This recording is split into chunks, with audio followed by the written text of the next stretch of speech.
The story opens with a sudden storm of system alerts flooding every corner of the world, each one reporting something more bizarre than the last. Along the coastline, fishermen had dragged up a colossal abalone, so massive that even 10 grown men linking arms could not circle its shell.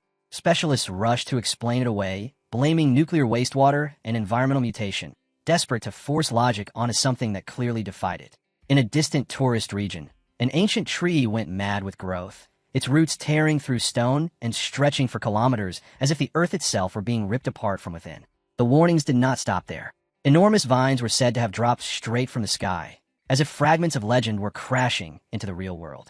Underground, subway tunnels collapsed without warning, taking countless lives with them.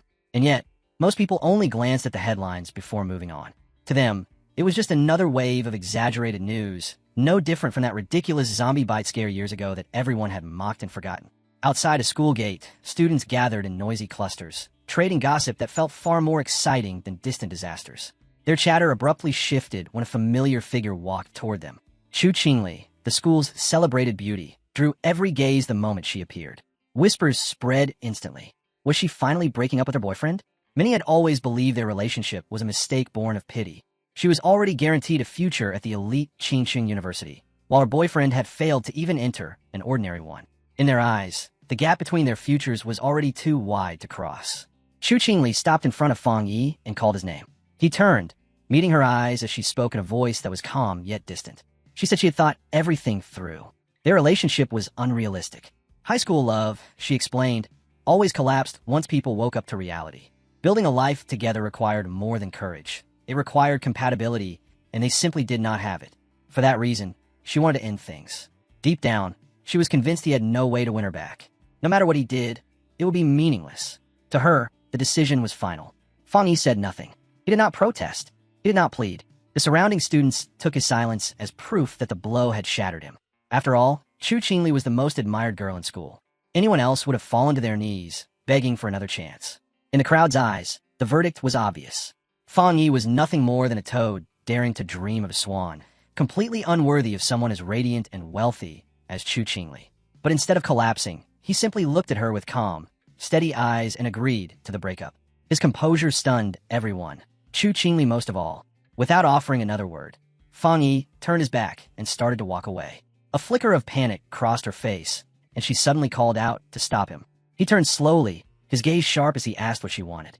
With anger burning in her eyes, she declared that no matter what scheme he was thinking of, no matter what tricks he might try, she would never return to him. She wanted him to understand that clearly. Fang Yi stared straight at her and answered with words sharp enough to cut, telling her not to flatter herself, calling her school beauty with cold disdain.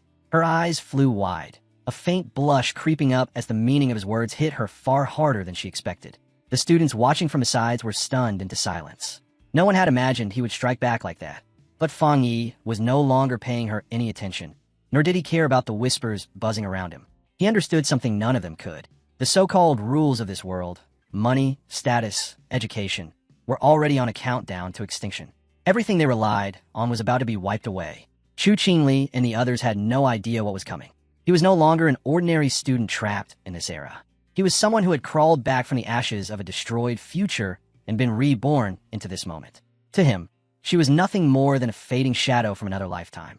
He left the school grounds without ever looking back. Titles like school beauty and hollow reputations meant nothing to him now. A far more terrifying storm was approaching, one that would swallow the entire Blue Star. It had all begun the night before.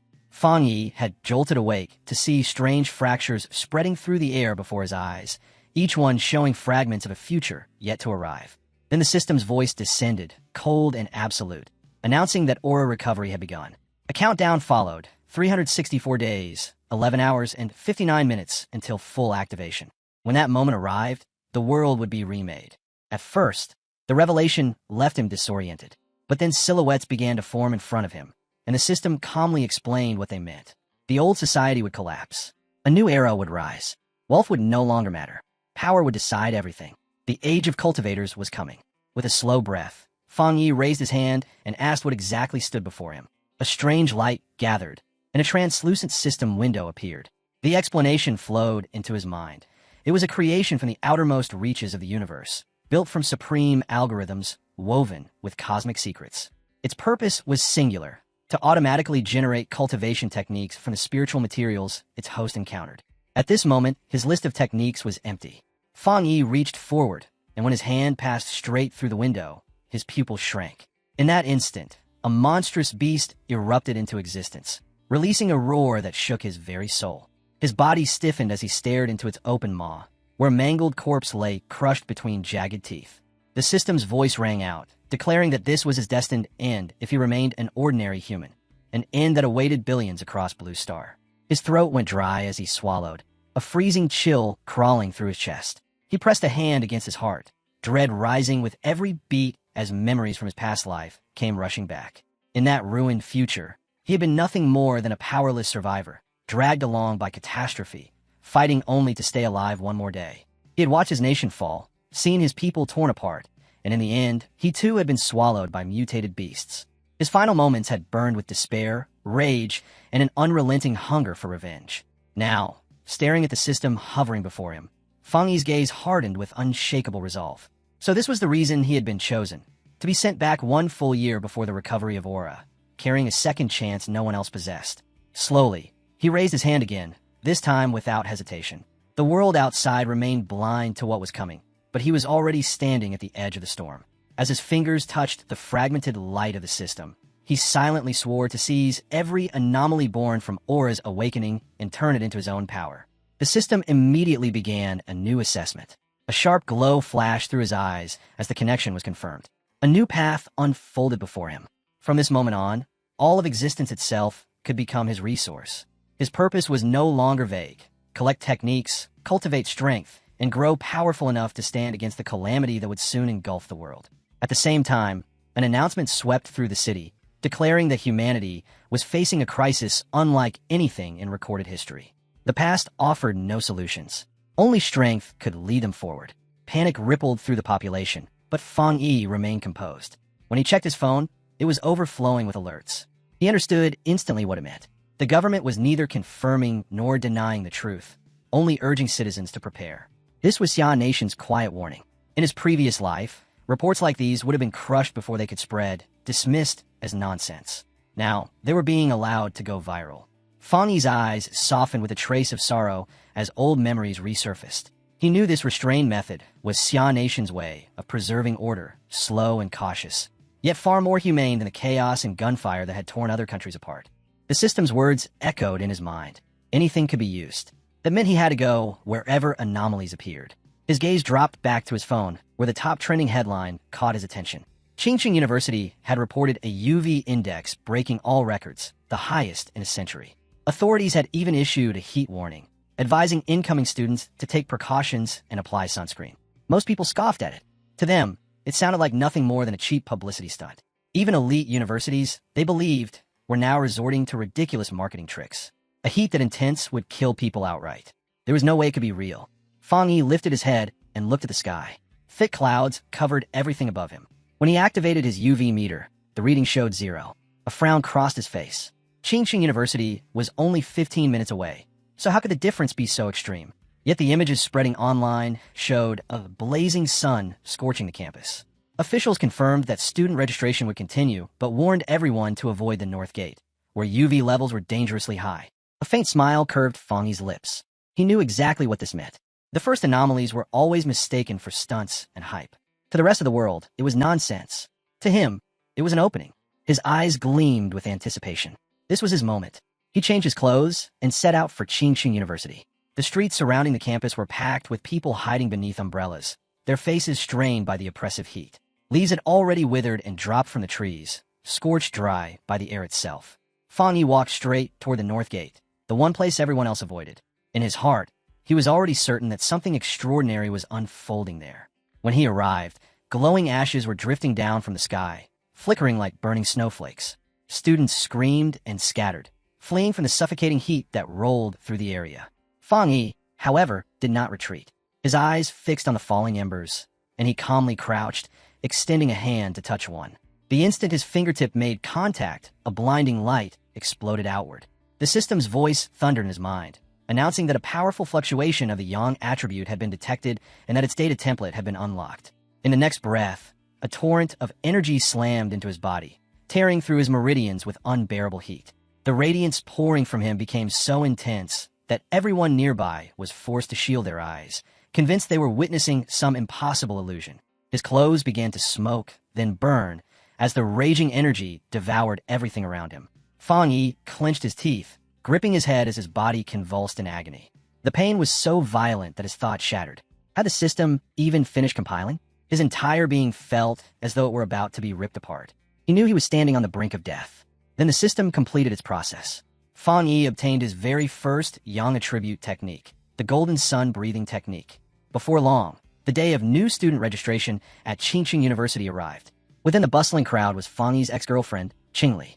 As she stepped into the registration zone, a male student hurried over, eager to carry her suitcase. One after another, more boys gathered, each hoping to earn her favor. She dismissed them all with cold indifference, stating she needed no assistance. Her gaze drifted toward a nearby couple, her lips curling in faint disdain, until a sudden burst of golden light ripped through the sky. Startled, she froze along with everyone else as a voice boomed from the loudspeakers, ordering all students to stay away from the North Gate. Qingli's expression sharpened, curiosity flaring as she decided to see what was happening with her own eyes. At the North Gate, a flood of golden radiance erupted, bathing everything in blinding light. From the swirling smoke, a lone figure stepped forward, exuding a pressure that made every onlooker's spine tingle. As he drew in a slow breath, his eyes gleamed with a fierce golden glow. A system window appeared before him, announcing the creation of a new technique and rewarding him with 50 points. Fang Yi studied the notification in silence, uncertain what those points represented, though he sensed their importance would soon reveal itself. Night descended. An unnatural moon hung in the sky, spilling eerie light across the land.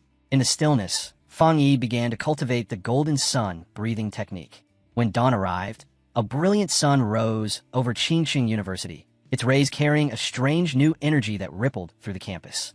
As students continued their daily routines, the sky above Qingqing University suddenly dimmed. A brief chill swept through the air, then the light returned as if nothing had happened.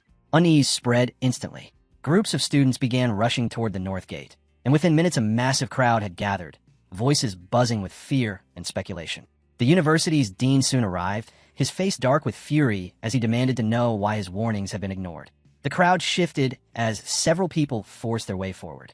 Among them was a hooded figure whose presence carried an unmistakable authority. With a firm, commanding voice, she ordered the dean to seal off the North Gate completely. At that same moment, Fang Yi's system sent him a notification. He had successfully purified a contaminated zone. His heart skipped. If the government already knew about these polluted areas, then that meant others like him must exist. Another announcement rang out, strictly forbidding anyone from entering the restricted zone. Fang Yi immediately realized that this was no longer just gossip and online rumors. Things had turned serious. Students stared in stunned silence as uniformed personnel arrived, whispering nervously among themselves about whether these people were soldiers. From a rooftop high above, Fang Yi watched the entire scene unfold. The commotion had drawn far more attention than he had anticipated. A faint crimson light flickered in his eyes as he made his decision. It was time to vanish. Without hesitation, he leapt from the rooftop and disappeared into the darkness. Below, the hooded woman stepped onto the shattered ground, where cracks still glimmered with traces of residual power. She knelt and pressed her hand against the earth, carefully sensing the lingering energy. Picking up a fragment of stone, she studied it in silence, reconstructing what had taken place. The conclusion was unavoidable. This destruction was not natural. It had been caused by a single individual. Officials quickly began pushing the students back, clearing them away from the dangerous zone. In the retreating crowd, Qingli overheard whispers that one person alone had triggered the entire event. Shock washed over her. Then, at the edge of her vision, she saw a shadowy figure leap away. For just a moment, a thought flashed through her mind. Was that him? But she dismissed it almost immediately. With his grades, he could never even qualify to enter Qingqing University. Far away, at Fang Yi's home, the sun sank below the horizon and night took over. Lying on his bed, he let out a frustrated groan. His body was still burning hot despite the cold shower he had taken, making sleep impossible. Even more unsettling was the thought that someone might have noticed what he had done earlier. He reached for his phone, and a viral headline caught his eye. It was about a so-called cultivation association. He remembered it clearly. In his previous life, everyone had mocked it as nothing but a ridiculous online joke. But now, thinking of the hooded figures at the university, he could no longer be so sure. Could they be connected? He opened the article. It laid out cultivation ranks, from ghost acts all the way up to total transcendence. In the comments, most people were laughing, convinced it was satire. Fang Yi, however, stared at the screen in silence. This time, he could not afford to dismiss it. If that announcement was true, then it was knowledge he had never possessed in his previous life as a powerless ordinary man.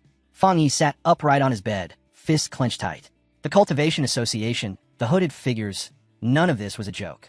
With his resolve hardened, he decided to test the golden sun breathing technique again. He closed his eyes and drew in the blazing energy. Heat poured through his veins as golden light wrapped around his body, sweat rolling down his skin.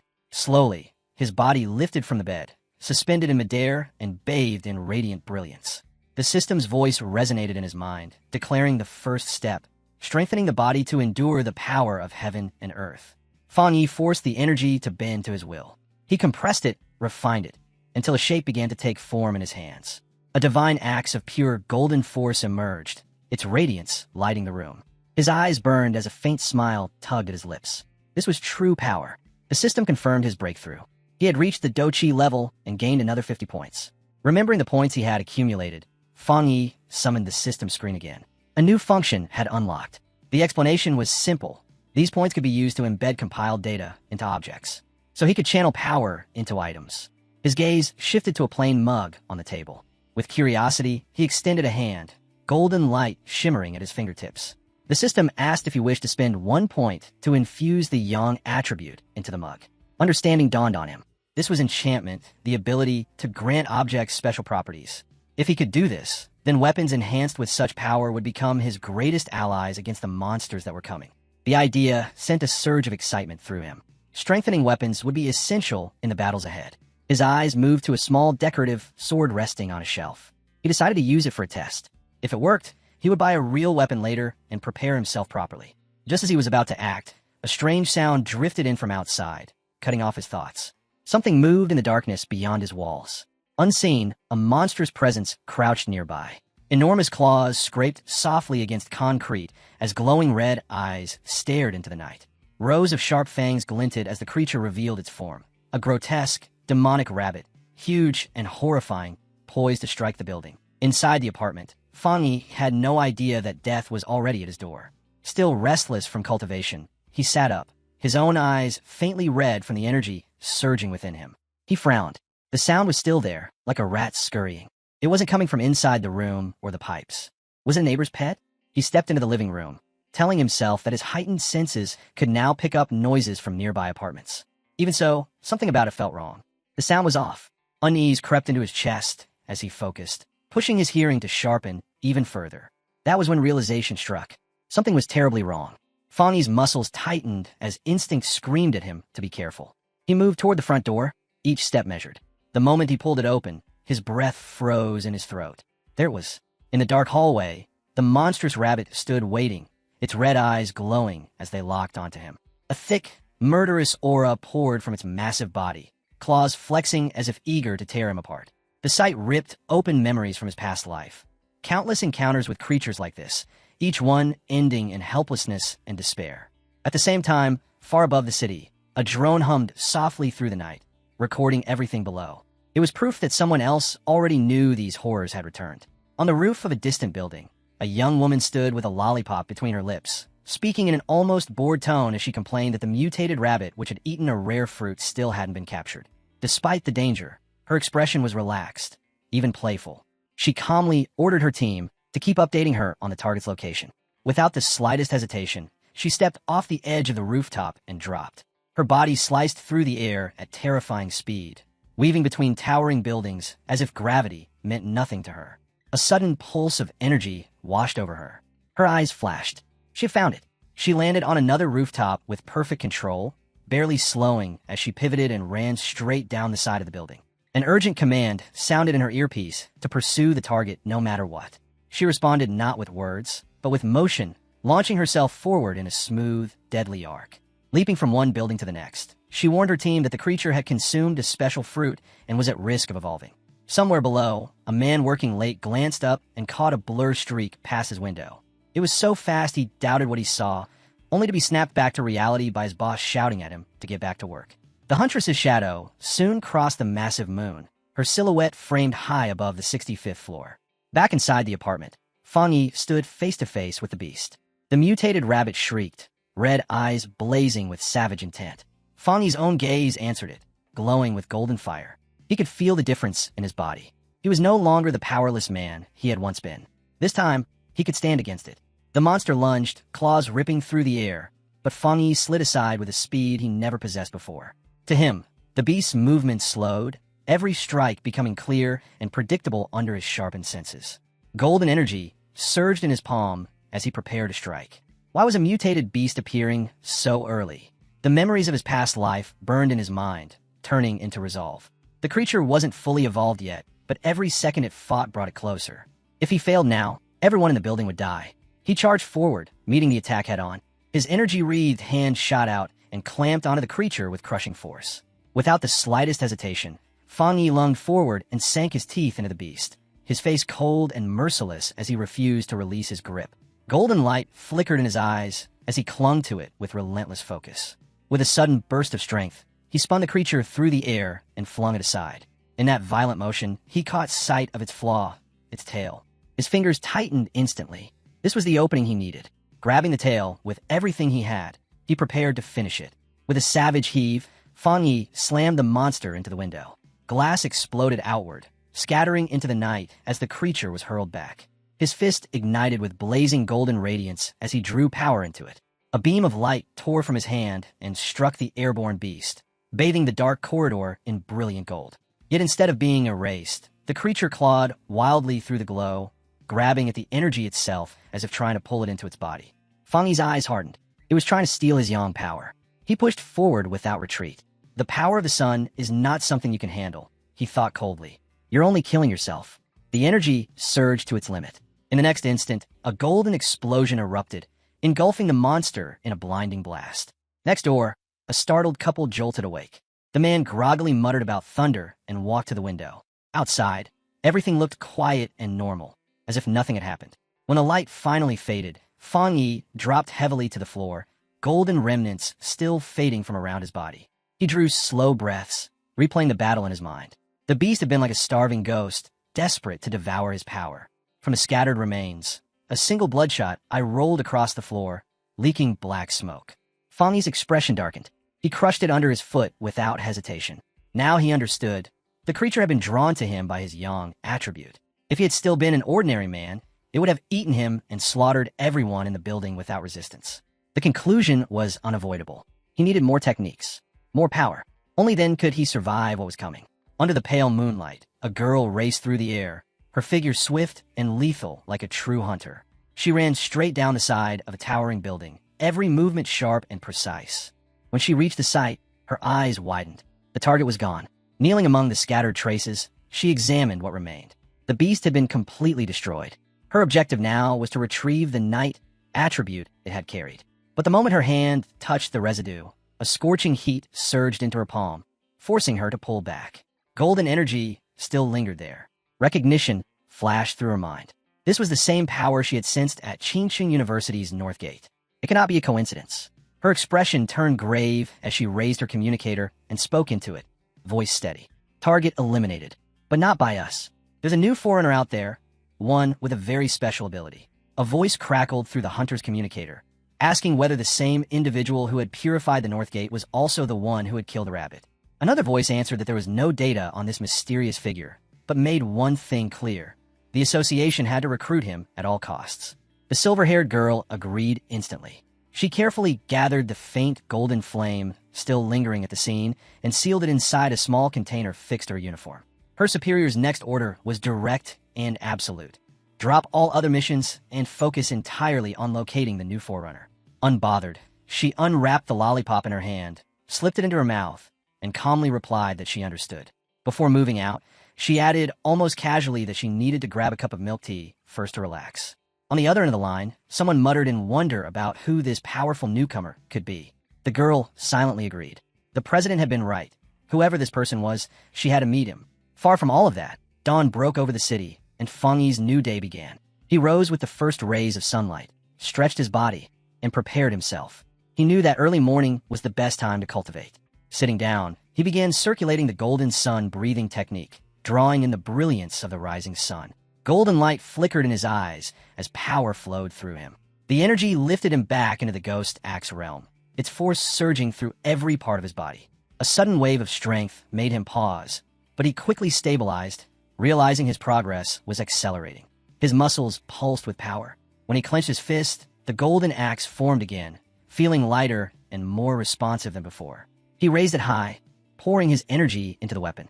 The force erupted, pushing him into the 2-star Ghost Axe realm. Golden flames burned within his eyes as his body was tempered again, tougher and stronger than it had ever been. He knew this explosive growth came from the surplus energy he had absorbed during his previous breakthrough.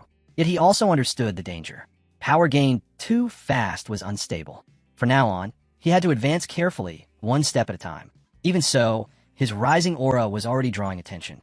He needed a place where he could continue without being noticed. At the association's office, a man suddenly stopped what he was doing, sensing a strange fluctuation in the air. He looked toward the sunlight outside, eyes narrowing. Was that surge coming from the new candidate again? By the river, Fang Yi found a quiet, secluded spot and continued his work. A system window appeared, asking if he wished to imbue his weapon with a special property. He remembered how his earlier attempt with an ordinary object had failed, unable to withstand the power. This time, the blade resonated with his energy, forming a deep, powerful connection. The system confirmed that the encoding was complete. Fang Yi tightened his grip on the weapon, a surge of excitement rising in his chest. This was his first true spirit weapon, and he was eager to see just how much power it held. He swung it. Golden energy erupted instantly. A towering beam of light shot skyward, tearing through the clouds as the air itself trembled. The sheer destructive force left him momentarily stunned. When he landed, the blade was still burning with radiant heat, fiery currents surging through his body. The single strike had nearly ignited the entire riverbank, thick smoke rolling through the area. Fang Yi frowned. His strength was far more dangerous than he had anticipated. Worse, that display had been far too conspicuous. Someone had definitely noticed.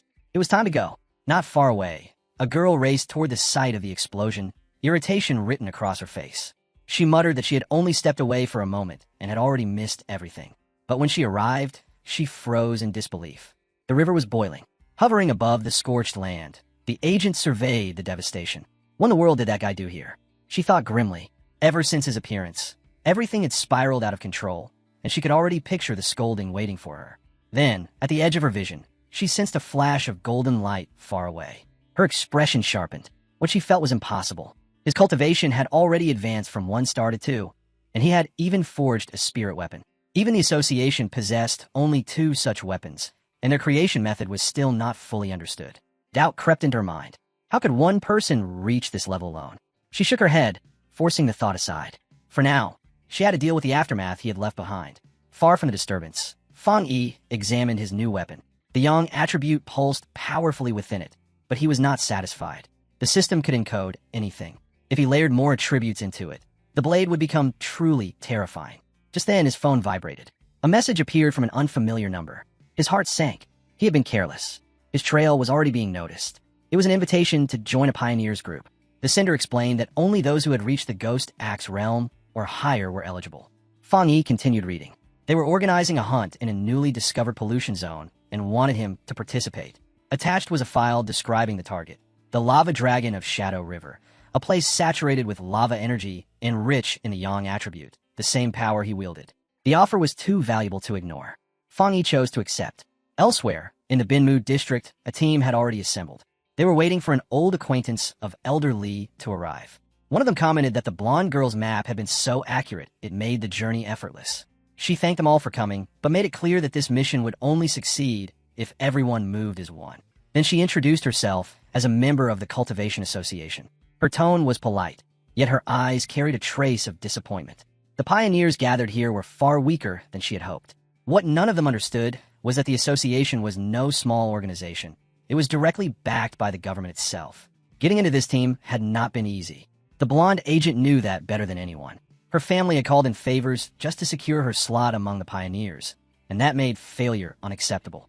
As the group waited near the Shadow River Cave, one of the scouts suddenly looked up. "Fang's here," he called. Fang Yi stepped out of the shadows, a newly forged sword resting in his hand. His presence was firm and commanding, yet when he spoke, his voice was calm and steady. The blonde agent blinked in surprise. With his strength, she had expected a crushing pressure, something overwhelming. Instead, there was only a strange, reassuring warmth that made him feel easy to trust. With everyone gathered, the leader gave the signal to move. They headed toward the cave entrance, and Fang Yi volunteered to go first, asking the blonde agent to provide the light. Side by side, they entered the darkness. The path inside was dangerous. Loose stones slid under their boots, and one explorer quickly warned Fang Yi to watch his step. Stranger still was the heat, or rather the lack of it. For a place tied to lava, the cave felt far cooler than expected. As they pressed forward, Fang Yi noticed how naturally the group had accepted him. Their teamwork felt real. In places like this, where death could strike at any moment, even strangers could become allies in an instant.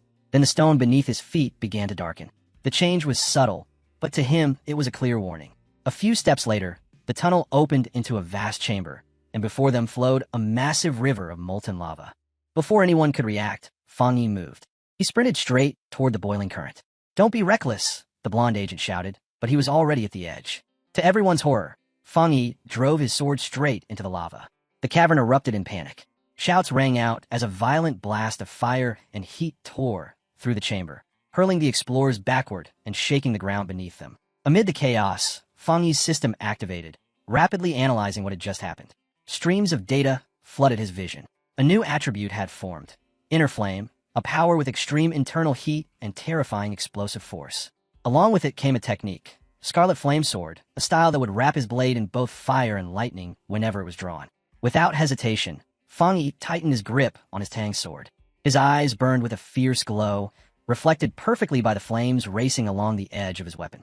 Below him, the explorers struggled back to their feet, staring in disbelief. Fang Yi stood untouched at the center of a raging vortex of fire, his sword drinking in the molten power of the lava river itself. The system prompted him once more. He spent his points at once, permanently engraving the Scarlet Flame attribute into his sword. Flames roared around the blade, then slowly settled, leaving the weapon burning with a relentless, controlled power. When the firestorm finally faded, the teammates hurried closer. To them, it looked like nothing more than a minor cultivation accident. Seeing Fang Yi standing there without a single injury, they all let out breaths of relief. At the same time, they could feel it. The spiritual energy in the cave had stabilized. Excitement spread through the group. One cultivator laughed as he felt how smoothly he could now absorb the refined energy. Another, still at the very beginning of his path, excitedly shouted Xiaoya's name as power flowed into him. The blonde agent smiled at their reactions and urged them to keep cultivating. She told them she would stay alert and stand guard, and the team thanked her sincerely for the opportunity she had given them. The calm didn't last long. Xiaoya's sharp gaze snapped toward the cave entrance. Shapes were moving in the shadows. More pioneers were approaching. She immediately warned her team. 3 burly men walked in, their auras thick with arrogance.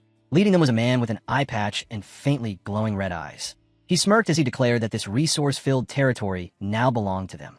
Xiaoya's face tightened. She could feel their cultivation clearly. All 3 were at the 1-star Ghost Axe realm.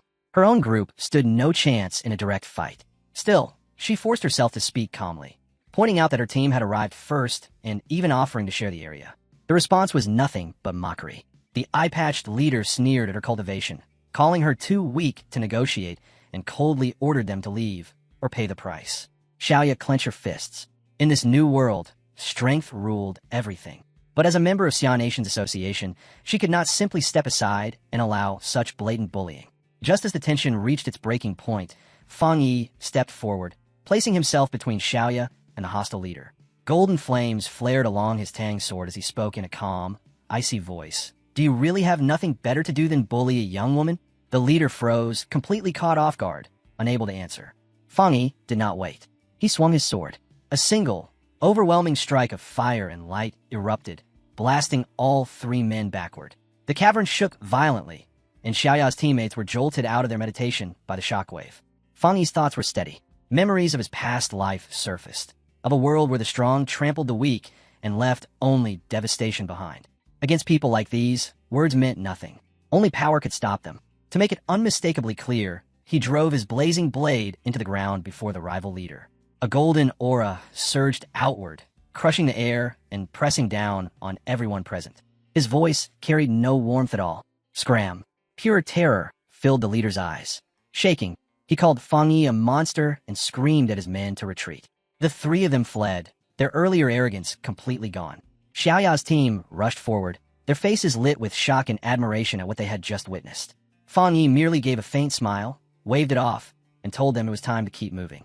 As the group moved out, Xiaoya's thoughts were in turmoil. She had seen it too, clearly.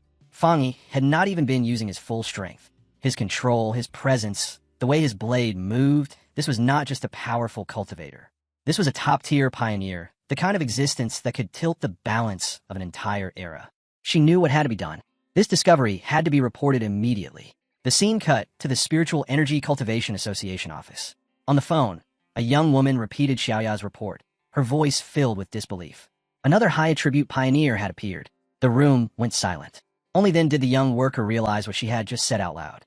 Standing right behind her was her superior, an imposing figure whose shadow fell over her desk. Flustered, she hurriedly ended the call after confirming the details. Turning around with an awkward, forced smile, she joked that maybe they were lucky enough to have discovered two high-attribute pioneers so quickly. Her superior did not smile. A stern man with streaks of gray in his hair, he cut her off in a low, heavy voice. This had nothing to do with luck. Every high-attribute pioneer would become a new center of power, and wherever such power rose, chaos and upheaval followed. Far from being fortunate, it was a crushing responsibility. The weight of that truth was written plainly on his grim face. Under a bright sky, Fang Yi returned to the city. Trying to avoid attention, he threw on a cosplayer's outfit, but the sharp edge of his aura and the real sword strapped to his back only made more people stare. As he walked, his phone buzzed. The events at the cave were already trending. The news was spreading fast. Fang Yi sighed inwardly. The eruption of his inner flame had been far too noticeable. Still, he did not believe his teammates had betrayed him. That was not the issue. The real problem was inside his body. The massive yang energy he had absorbed was pushing him toward another breakthrough. His cultivation was at the edge. He needed isolation. Immediately, without hesitation, he turned and headed straight for the back mountain. 5 minutes later, on that very mountain, a silver-haired young woman named Su Qing, an expert in restoring spiritual gardens, suddenly froze in place. A terrifying pressure swept over her senses. She looked up just in time to see a burst of golden light explode across the peak, blazing like a miniature sun suspended in the sky. She recognized it at once. Someone was breaking through to the 3-star Ghost Axe realm. But the sheer scale of the phenomenon made her heart pound. Could a breakthrough at that level really be so overwhelming? Her chest tightened. She could not ignore this. A sense of duty and a strange feeling of familiarity drove her forward. This time, she swore silently, "I will see who it is." High atop the mountain, Fang Yi sat deep in meditation as a raging storm of energy swirled around him. Streams of golden power poured into his body, circling before compressing into a radiant orb above his head, shining like a blazing sun. Behind him, that light twisted into a divine, star-shaped pattern, its intricate form radiating a terrifying, awe-inspiring presence. Sparks danced across his skin as streams of energy crawled over his body. His eyes burned with fierce light while he fought to seize control, forcing the raging surge to obey his will. Bit by bit, the chaos was pressed into order. Then the power merged. Before him, a colossal divine axe took shape, forged from blinding golden radiance laced with pale blue lightning. It crackled violently, humming with terrifying destructive force, its massive form filling the entire mountain peak. At that moment, Su Qing arrived. The sight rooted her to the spot. She stared in disbelief at the figure before her. This unknown man, commanding a level of spiritual power she had never imagined was possible. Then he raised the divine axe. Her breath stopped. The steadiness of his grip, the perfect control in every movement. How could anyone handle such overwhelming energy with such calm precision? Had he been cultivating for centuries in secret? As the divine axe flared even brighter, a painful memory rose in her heart. She remembered the day she had tried to break into the Ghost Axe 2-star realm. The weight of her own divine axe had crushed her, forcing blood from her lips and leaving her bedridden for a full week. Her natural talent had not been enough. She had failed.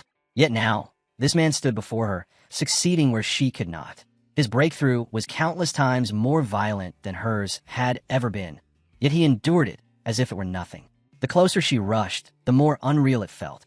The sheer volume of spiritual energy, the flawless precision of every movement, the way each strand of power was refined again and again, it was beyond anything she had ever witnessed. He was not just a terrifying genius. To her, he looked like a god walking down from the heavens. What struck her even more was his composure. Most cultivators would charge desperately toward a breakthrough, afraid of losing it. But this man moved with patience and certainty, like someone who carried the wisdom of countless years. Her thoughts shattered as the blazing divine axe suddenly shifted. With a thunderous swing, it cleaved through the air toward the east. At the peak of his power, Fang Yi's eyes shone like molten gold as cracks of energy spread across his face. Wrapped in a raging storm of golden light, he finally brought the overflowing power completely under control. Then, before her eyes, a system window confirmed it. Fang Yi had entered the Ghost Axe 2-star realm. The divine axe slammed into the ground, unleashing a catastrophic shockwave that tore across the mountain. Su Qingying braced herself, barely enduring the torrent of golden energy as the forest was carved apart before it slowly settled. When she looked up again, he was gone. Not a single trace remained. Breathing hard, frustration welled inside her. She had still missed him, even though she had arrived within barely 30 breaths. A troubling thought crept into her mind. He must already know she was following him. If he kept vanishing like this, how could she ever hope to recruit him? Just as discouragement began to rise, something caught her eye. She froze and slowly looked away from the ruined path. Not far off, an ancient towering tree shimmered faintly, still bathed in the lingering glow of golden light. Resolve returned to her chest. Su Qing lifted her voice into the quiet forest, addressing him respectfully as senior, asking if he was still nearby. From the shadows, Fang Yi stepped out. His hooded figure radiated calm confidence, and his faintly glowing red eyes locked straight onto her. In that instant, he knew it. This was the woman who had been quietly investigating him for days. Su Qingying did not retreat. Steadying herself, she introduced herself properly. She declared that she was the captain of the Firefly Squad, part of the Spiritual Practitioners Association of Xian Nation, and one of the nation's earliest pioneers. On behalf of the association, she formally invited him to join. She admitted that she had followed him for 2 days and hoped it had not left a bad impression. Her tone was controlled, but inside her heart was pounding. Every word had to be chosen carefully. Push too hard, and she might anger him. Be too soft, and this chance would disappear. Fang Yi remained cloaked and unreadable. His silence was heavy, impossible to break. To fill it, Su Qingying added that although the announcement was not yet public, all official paperwork for the association had already been completed. She tried to sound composed, but her thoughts raced. Was she being respectful enough? Had she already gone too far? Her prepared words ended the moment Fang Yi finally spoke. His voice was flat and direct. Why should I join? The question struck her like a blow. She froze, her mind scrambling. But she quickly understood that flattery and empty promises would not work on someone like him. Only the truth mattered. Gathering her courage, she explained the association's purpose. Xian Nation wanted to unite the pioneers, to give them guidance, order, and protection. The current era was chaotic. While joining might feel like being bound to rules, she urged him to look beyond that. A massive resurgence of spiritual energy was coming, and with it, dangers no one could predict. If they remained divided, they would be destroyed. Only by standing together could they survive what lay ahead. Fang Yi listened in silence. Then he leaned casually against a tree, his posture relaxed, almost bored. When he answered, his words were calm and unwavering. I'm not willing to join. He said that, for now, he could not bring himself to fully trust her, or the association she represented. Su Qingying stood there, stunned. Her eyes widened as the weight of his refusal sank in, leaving her momentarily unable to speak. Desperation seized her. She hurriedly reached into her jacket, pulled out her identification card, and held it up for him to see. Once again, she introduced herself as Su Qingying. She added that before the spiritual energy resurgence, she had been a famous athlete. She begged him to trust her, hoping that her public reputation would lend weight to her words. Fang Yi paused, rubbing his chin as if considering her claim. Slowly, a memory surfaced. He did remember something. An old photo of her standing proudly as the runner-up of Xian Nation's long-distance championship. It clicked into place. That natural athletic talent was exactly what had allowed her to become such a fast and capable pioneer. But his gaze soon darkened. Memories from his past life rose like a shadow. A ruined city, humanity crushed under its own failures. In that original timeline, Xian Nation's association had collapsed, dragging the world down with it. Now he held the system. Now he carried the weight of changing fate itself. But joining the association at this stage was not the right move. When Fang Yi looked back at her, Su Qingying's eyes were filled with fragile hope. He told her he did remember her, then gave a deliberately vague answer. I'll think about it. Before she could respond, his figure blurred and shot into the air. Su Qingying gasped, spinning around, only to feel a chill as he suddenly appeared right behind her. In a firm, cold tone, he gave his condition. She was to keep his whereabouts hidden from everyone. As he spoke, Fang Yi quietly studied her. The respect she showed revealed something important. This association avoided provoking pioneers it could not control. To him, that hesitation was a weakness he could exploit. Su Qingying quickly proposed a compromise. The association had already sensed the massive energy released by his breakthrough, she said. A report was unavoidable, but she could alter the truth, mixing facts with lies to conceal his identity while still satisfying her superiors. Fang Yi considered it briefly, then nodded once. She opened her mouth to continue, but before a single word could reach him, he vanished again. Su Qingying ran down the mountain, chasing after his fading presence, but it was useless. He was gone. Tired and frustrated, she trudged along the forest path, muttering to herself. Once again, she had failed to catch him. Worse, it felt like he was deliberately avoiding her. She complained quietly about the trouble of covering up the massive energy trails he left behind every time he moved. Her frustration was cut short when a voice crackled through her earpiece. The order was sharp and serious. Stop worrying about the elusive pioneer. Focus on the mission. Then the report came. The strange creatures had reappeared. Su Qingying froze, eyes widening. "They're back," she whispered. A wave of terror slammed into her mind. She saw it again, wolf-like beasts closing in from every direction, their jaws dripping with blood, their red eyes glowing as they prepared to tear her apart. The memory was burned into her soul, a nightmare that would never truly fade. The truth behind those creatures was cruel. They were not natural beings. They were born from the pollution zones left behind by the resurgence of spiritual energy, cold, merciless things that fed on corruption itself. The more they devoured, the more twisted they became, turning into bloodthirsty predators that hunted humans. Some evolved even further, able to disguise themselves as disasters, ripping the land apart and spreading new pollution zones wherever they appeared. If left alone, they would not stop until the human world was erased. As if the world itself was responding to that threat, a violent storm exploded over the city. Darkness swallowed the streets as thunder roared overhead, lightning tearing through the sky. Rain crashed down in sheets, and phones everywhere began blaring red alerts, warning of a severe thunderstorm and urging everyone to stay indoors. Another notice followed, announcing that the Yuhuang mountain area had been closed due to the risk of flooding. Behind their windows, citizens whispered in uneasy amazement. Some said they had not seen a storm this fierce in years. Others joked nervously that maybe some powerful cultivator was undergoing a lightning trial nearby. In a rain-soaked alley, Feng Yi watched the storm with cold eyes, one of them glowing faintly red.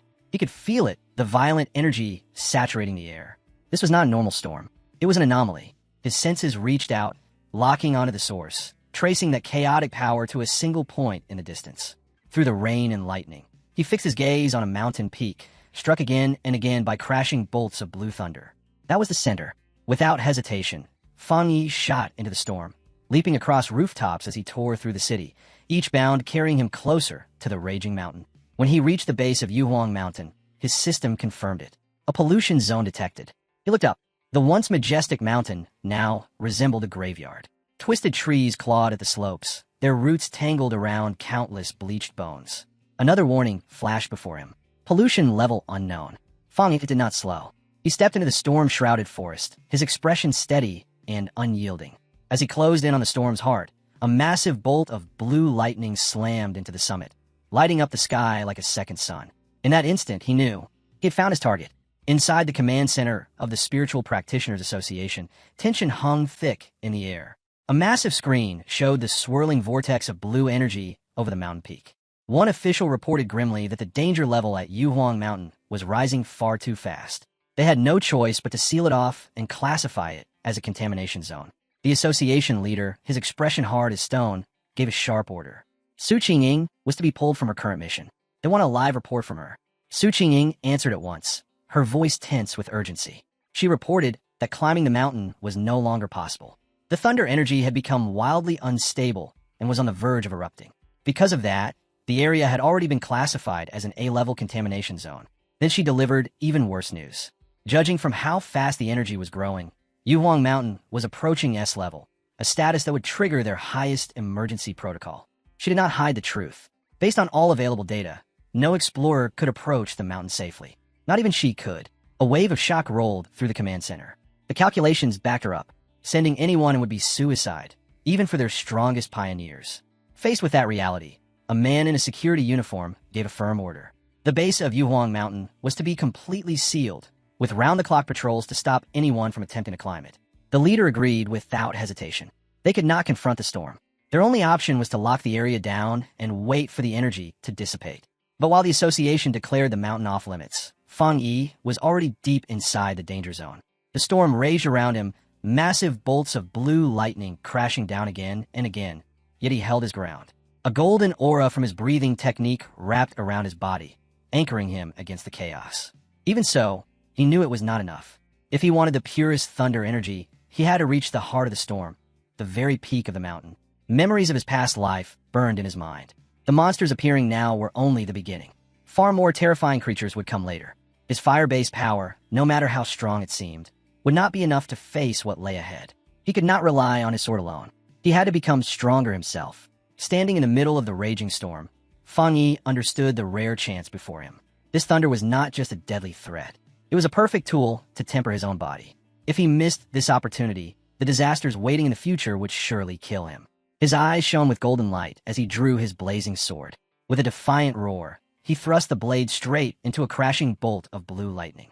The violent power slammed into him at once. His body convulsed as agony tore through every vein, yet his feet did not move. He could feel it clearly. This lightning was not neutral. It was punishment, divine judgment rejecting his intrusion. The storm howled like a furious beast, demanding that he submit or be destroyed. Fang Yi lifted his gaze to the sky as thunder exploded around him, asking himself how such wild power could ever be forced to obey. Then the answer surfaced: the rule of the system. To gain power, he had to touch the source itself. Golden light erupted from his body as he unleashed the golden sun breathing technique. His roar tore through the storm as he forced himself forward, his flaming sword hacking a path through the endless cascade of blue lightning. Golden energy collided head-on with the storm's raw fury, triggering a massive explosion that shook the entire peak. Blood spilled from his lips, his body pushed to its limit, yet the fire in his eyes never dimmed. This was no ordinary battle. This was a desperate wager with death itself, where only by risking everything could he earn the right to live. Through sheer will, Fang Yi finally broke through and reached the summit. He slammed his sword into the ground, cracking the stone as he planted himself at the very center of the storm. Here, the thunder was absolute. Every breath felt like inhaling molten steel. The storm was no longer trying to drive him away. It was trying to erase him from existence. The sky trembled as the clouds converged, drawing all their fury into a single, catastrophic strike. A massive beam of white-hot lightning descended, carrying only one intent: annihilation. At that instant, Fang Yi's system activated. It detected the thunder attribute and began processing it. Far below in the city, people stared up from high-rise buildings in stunned silence. One man hurriedly took photos, never having seen lightning of such scale. Another whispered in awe that perhaps a god was undergoing a heavenly trial, claiming he had even seen the silhouette of a man standing inside the storm. On a mountain peak, everything vanished in a blinding burst of light. Fang Yi had won.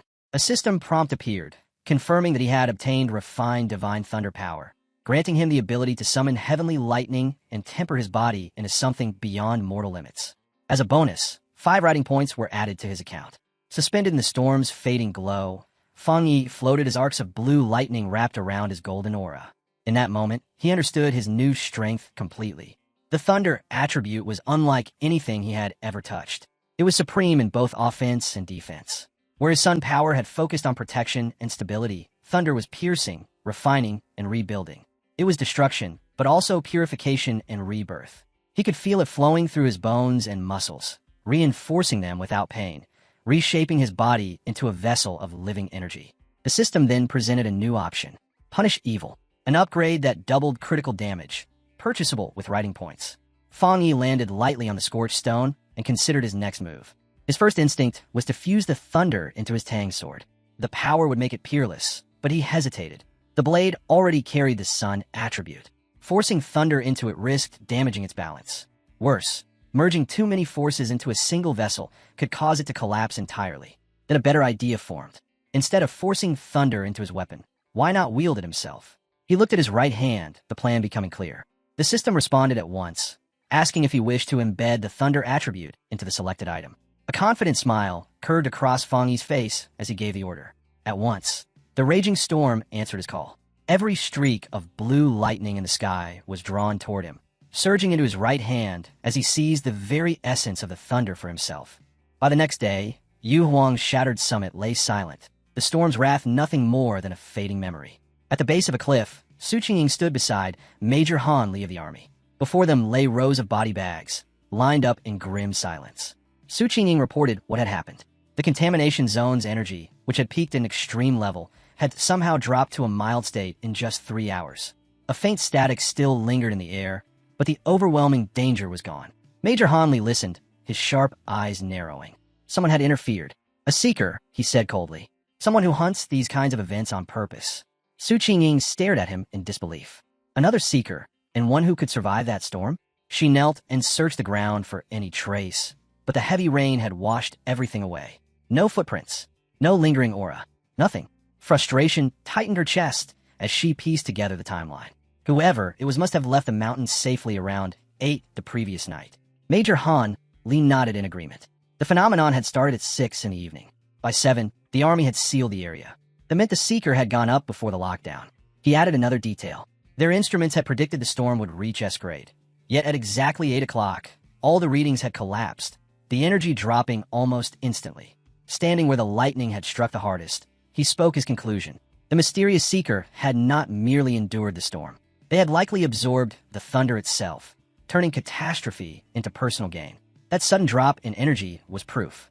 Then his expression darkened. People like this were the most dangerous. No one could know whose side such a person was truly on. Su Qingying agreed. If someone with that level of power turned hostile, the damage would be beyond imagining. They had to find him as soon as possible. Far away, unaware that the military was now focused entirely on him, Fang Yi lounged on his couch and suddenly sneezed. Back on Yuhuang Mountain, Major Han Li made his decision. His voice was firm as he gave the order to hunt the mysterious figure down. From that moment on, the unknown seeker was given a name. The Tyrant. The investigation began immediately. Officially, the army kept everything under strict secrecy, while hoping the Spiritual Practitioners Association could recruit the one they now called Tyrant. In the shadows, however, they launched their own search. On the rain-soaked peak, the association leader turned to Major Han Li and assured him that a high-level pioneer was already trying to make contact. Then he looked at Su Qingying and told her to deliver her full report to the Major. The sudden order hit her like a blade to the chest. Su Qingying sucked in a sharp breath, panic flashing through her as her mind raced.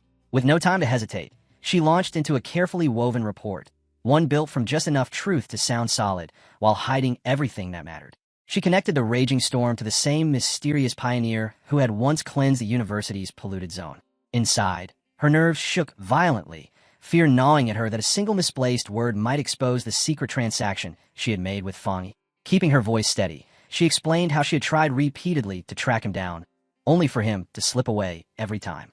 She described finding the corpse of a mutated rabbit he had killed and correctly pointed out the lingering traces of the Yang Flame attribute left behind at the scene. To close her statement, she vowed to continue pursuing him, determined to uncover how he had managed to seal the university gate. All the while, she was silently praying, hoping her delicate mix of honesty and deception would survive scrutiny. Major Han Li listened in silence, carefully considering what it meant for a pioneer to wield the Yang Flame attribute. Slowly, his stern expression eased, approval flickering across his face. He praised Su Qingying for her work, thanking her for her dedication and calling her a gifted young pioneer. She immediately snapped to attention and gave a crisp salute, stating firmly that she was only fulfilling her duty. As the meeting drew to a close, Major Han Li explained that official cover stories would be released, fabricated reports of natural disasters, to keep ordinary people from learning what had really happened on Yuhuang Mountain. He also made his stance clear about spiritual energy, warning that allowing such information to spread online would only give criminals new weapons. While the officials continued talking, Su Qingying quietly let out a breath she hadn't realized she was holding. Relief washed through her. The worst of the interrogation was finally over. Far away, in his apartment, Fang Yi was the calm opposite of that tension. Activating the golden sun breathing technique, he casually dried his soaked white hoodie, warmth radiating through the fabric until it was perfectly clean and dry. He slipped it back on as if nothing unusual had happened. Turning his attention inward, he examined the changes in his body. Even after fusing with the thunder attribute, he could clearly feel how much stronger he had become, his power surging beneath his skin. He lowered his eyes to his right hand. Blue lightning danced across his fingers, crackling softly. That hand had been completely transformed, now the strongest part of his body, its power multiplied several times over. As he clenched his fist, tiny spheres of lightning formed in his palm, flickering like living sparks. He could sense it clearly. He was standing right on the brink of another breakthrough. What shocked him most was how gentle the thunder felt. What had once been wild and destructive now responded to him like a trained beast, obedient and smooth to control. Compared to the unbearable agony he had suffered when he first awakened the Yang attribute, this felt almost easy. It made him wonder if power weakened as it was absorbed into him. The system had also revealed something critical. This thunder attribute now inflicted double damage on strange and evil creatures. That single fact made his pulse quicken. He was itching to see just how deadly it could be. But before he could sink deeper into his thoughts, a sharp buzz cut through the room. His phone vibrated on the table. Fang Yi reached for it, a flicker of curiosity rising in his eyes. Ever since the previous incident, he had set his device to issue special alerts for any government warnings. To ordinary people, they were nothing more than emergency notices. But to pioneers like Fang Yi, every crisis carried another meaning, a brutal opportunity to grow stronger, even if it meant putting his life on the line. His eyes flicked to the newest headline glowing on his screen. A massive explosion had torn through a chemical plant, spilling pollution into the city. The official announcement claimed there were no casualties and told the public to stay calm. Fang Yi didn't believe a single word. An event on that scale was never that clean. He jumped into online forums, and what he found was far more disturbing. People living nearby described an unbearable unease, a suffocating and unnatural atmosphere that made their skin crawl. Someone asked if it felt like a cold, evil aura, and others quickly agreed. Even those who couldn't explain, it admitted the air itself felt wrong.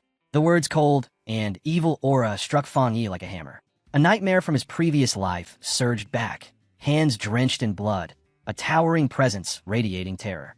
He remembered trembling in fear as a massive crimson monster ripped everything apart. A grotesque, many-eyed rat-like abomination burned forever into his memory. Back in the present, his gaze sharpened. He knew exactly what kind of creatures these were. Ordinary animals or plants that had gained self-awareness and twisted into killing machines. Their power warped into something meant only to hunt and slaughter. They always appeared under the cover of night. This was nothing like the mutated rabbit he had dealt with before. This was far worse. His fist tightened, blue lightning snapping across his knuckles. He had made his decision. Tonight, he would eliminate them before they could grow any stronger. As he rose, electricity surged around his body, faint light pulsing through him. This was the moment to unleash his new power, his 200% critical strike, in a real fight. That night, the storm arrived. Rain slammed into the city, streets deserted beneath flashing traffic lights. Across the slick asphalt, shadows streaked forward, a squad of cloaked figures moving at inhuman speed. The Destroyer Squad had begun its hunt. One of them reported to base that they were tracking Anomaly File Number 7, codename Candle Knight, but had lost visual contact.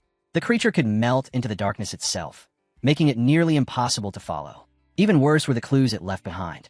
A faint sizzling sound always marked its presence, and it had developed a taste for human flesh. Lightning ripped through the clouds as the squad regrouped on a rooftop, scanning the city below. Their leader, a pale-haired man with deep scars etched across his face, understood what this weather meant. It was the perfect hunting ground for Candle Knight. His order was absolute. They would not allow it to roam free. Inside a distant command center, new data poured in. File 7, Candle Knight, was immediately upgraded. The situation was classified as critical, and an extermination order was issued with a 12-hour deadline. Commands went out at once. The Destroyer Squad was to continue the pursuit, but their own survival was now the highest priority. Without slowing down, the squad surged back into motion, leaping from rooftop to rooftop through the pouring rain, chasing the shadow, hiding somewhere within the storm. The squad leader stared at the holographic map floating before him. Red markers covered the city grid, each one marking an active anomaly. A 12-hour response window felt painfully slow, but he knew headquarters had no choice. With outbreaks flaring across the entire nation, even their most advanced systems were being pushed to their limits. As the Destroyer Squad moved toward the creature's last recorded position, a sudden message cut in. Headquarters warned them that the area was already being watched by the Spiritual Energy Cultivation Association. A photo flashed onto the display. Su Qingying. The operator explained that her unit was monitoring nearby pioneers and could be dispatched for support if needed. The leader acknowledged the update and immediately requested her assistance. He was familiar with her reputation and trusted that her abilities would make a real difference.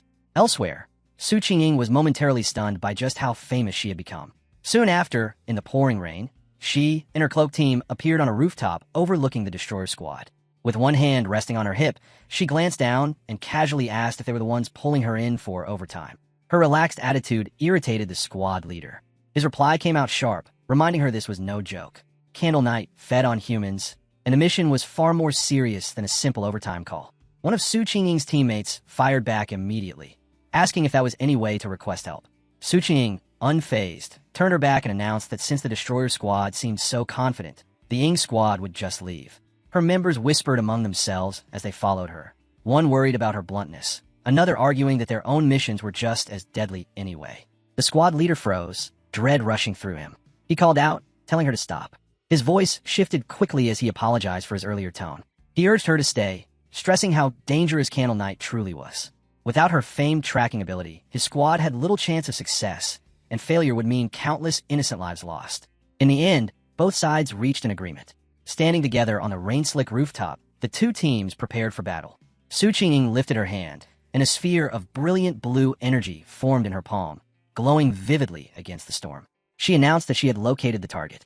The orb flared outward, sending waves of energy across the area until the monster's position was laid bare. Deep inside the shattered chemical plant, the grotesque, many-eyed rat-like abomination known as Candle Knight was feeding. Just as its file described, it thrived in damp darkness, devouring human flesh. With the enemy revealed, Su Qingying gave the signal, and the joint assault began. But Candle Knight's instincts were terrifyingly sharp. The moment they moved, it lifted its head and sprang away, an attack smashing into the ground where it had been standing only an instant before. A member of the Destroyer Squad shouted that they had been discovered and ordered everyone to close in. In an instant, their cloaked bodies blurred, slicing through the rain as they sealed off every escape route around the monster. With Candle Knight trapped inside their formation, they called out together and launched their attack. One fighter struck first, smashing the creature into a pile of broken concrete with a brutal blow. For a heartbeat, it looked like the battle was already over, until Candle Knight's flesh began to twist. Bulging red boils tore open across its back, black spikes ripping free as a shrill, inhuman scream ripped through the air. The creature struck back, a vortex of dark energy spiraling around its body. Su Qingying shouted a warning for everyone to evade the incoming shockwave, but it was a fraction too late. A terrifying sonic blast exploded outward, throwing both squads off their feet. The Destroyer Squad's leader was flung from the rooftop, crashing hard into the street below. One of his men rushed to help him. He clenched his teeth and forced himself upright, bruised and shaken, but still breathing. With grim honesty, he admitted that if he had been even a second slower, his bones would have shattered. The reality was undeniable. This enemy was far beyond anything they had prepared for. Left alone, Candle Knight would reduce the entire city to ruins. And it still wasn't finished. The monster's body warped again, huge bat-like wings tearing free from its back. It roared as a sickly green glow gathered in its throat before it spat out a flood of corrosive black energy. The substance spread like poisonous smoke, eating through everything it touched. Candle Knight slammed its claws into the ground, tried to melt its way underground, and escape. One of Su Qingying's teammates cried out, warning that the creature's dark power was violently corrosive and would destroy anything in its path. Su Qingying remained perfectly still. Even as destruction spread, her expression stayed calm and focused. She issued clear orders to her squad. Maintain discipline. Do not disrupt the Destroyer Squad's formation. Their role was tactical support, not reckless engagement. At the same time, a Destroyer Squad fighter rushed in with a dagger, aiming to stop the fleeing monster. But two glowing red eyes cut through the darkness. The winged Candle Knight lunged forward, narrowly slipping past a deadly ambush. The squad leader roared in frustration, commanding his men not to let it escape. The creature tore through the rain-soaked streets, weaving between buildings as it fled. Members of the Ying squad gave chase, cloaked figures streaking after it like living shadows. From a rooftop above, Su Qingying watched with two of her teammates. Suddenly, she felt it, a violent spike of spiritual energy coming from the creature. Something was changing. Without hesitation, she ordered her squad to remain outside while she went after the monster alone. The pursuit led her to a massive, abandoned factory, its interior swallowed by darkness. As she stepped inside, Su Qingying activated a scan, her gaze flicking to the sleek device on her wrist. The Destroyer Squad's leader instantly recognized the technology. She confirmed it was a brand new prototype issued by the association. The device measured spiritual energy and determined what level a squad could safely handle. 50 was considered the upper limit. Candle Knight had registered at 48. Before she could say anything more, the numbers on her wrist exploded upward. The screen shrieked with alarms as the reading surged past 80. Her expression tightened instantly. Something was terribly wrong. The energy levels are spiking out of control, she shouted. A freezing presence stirred above them.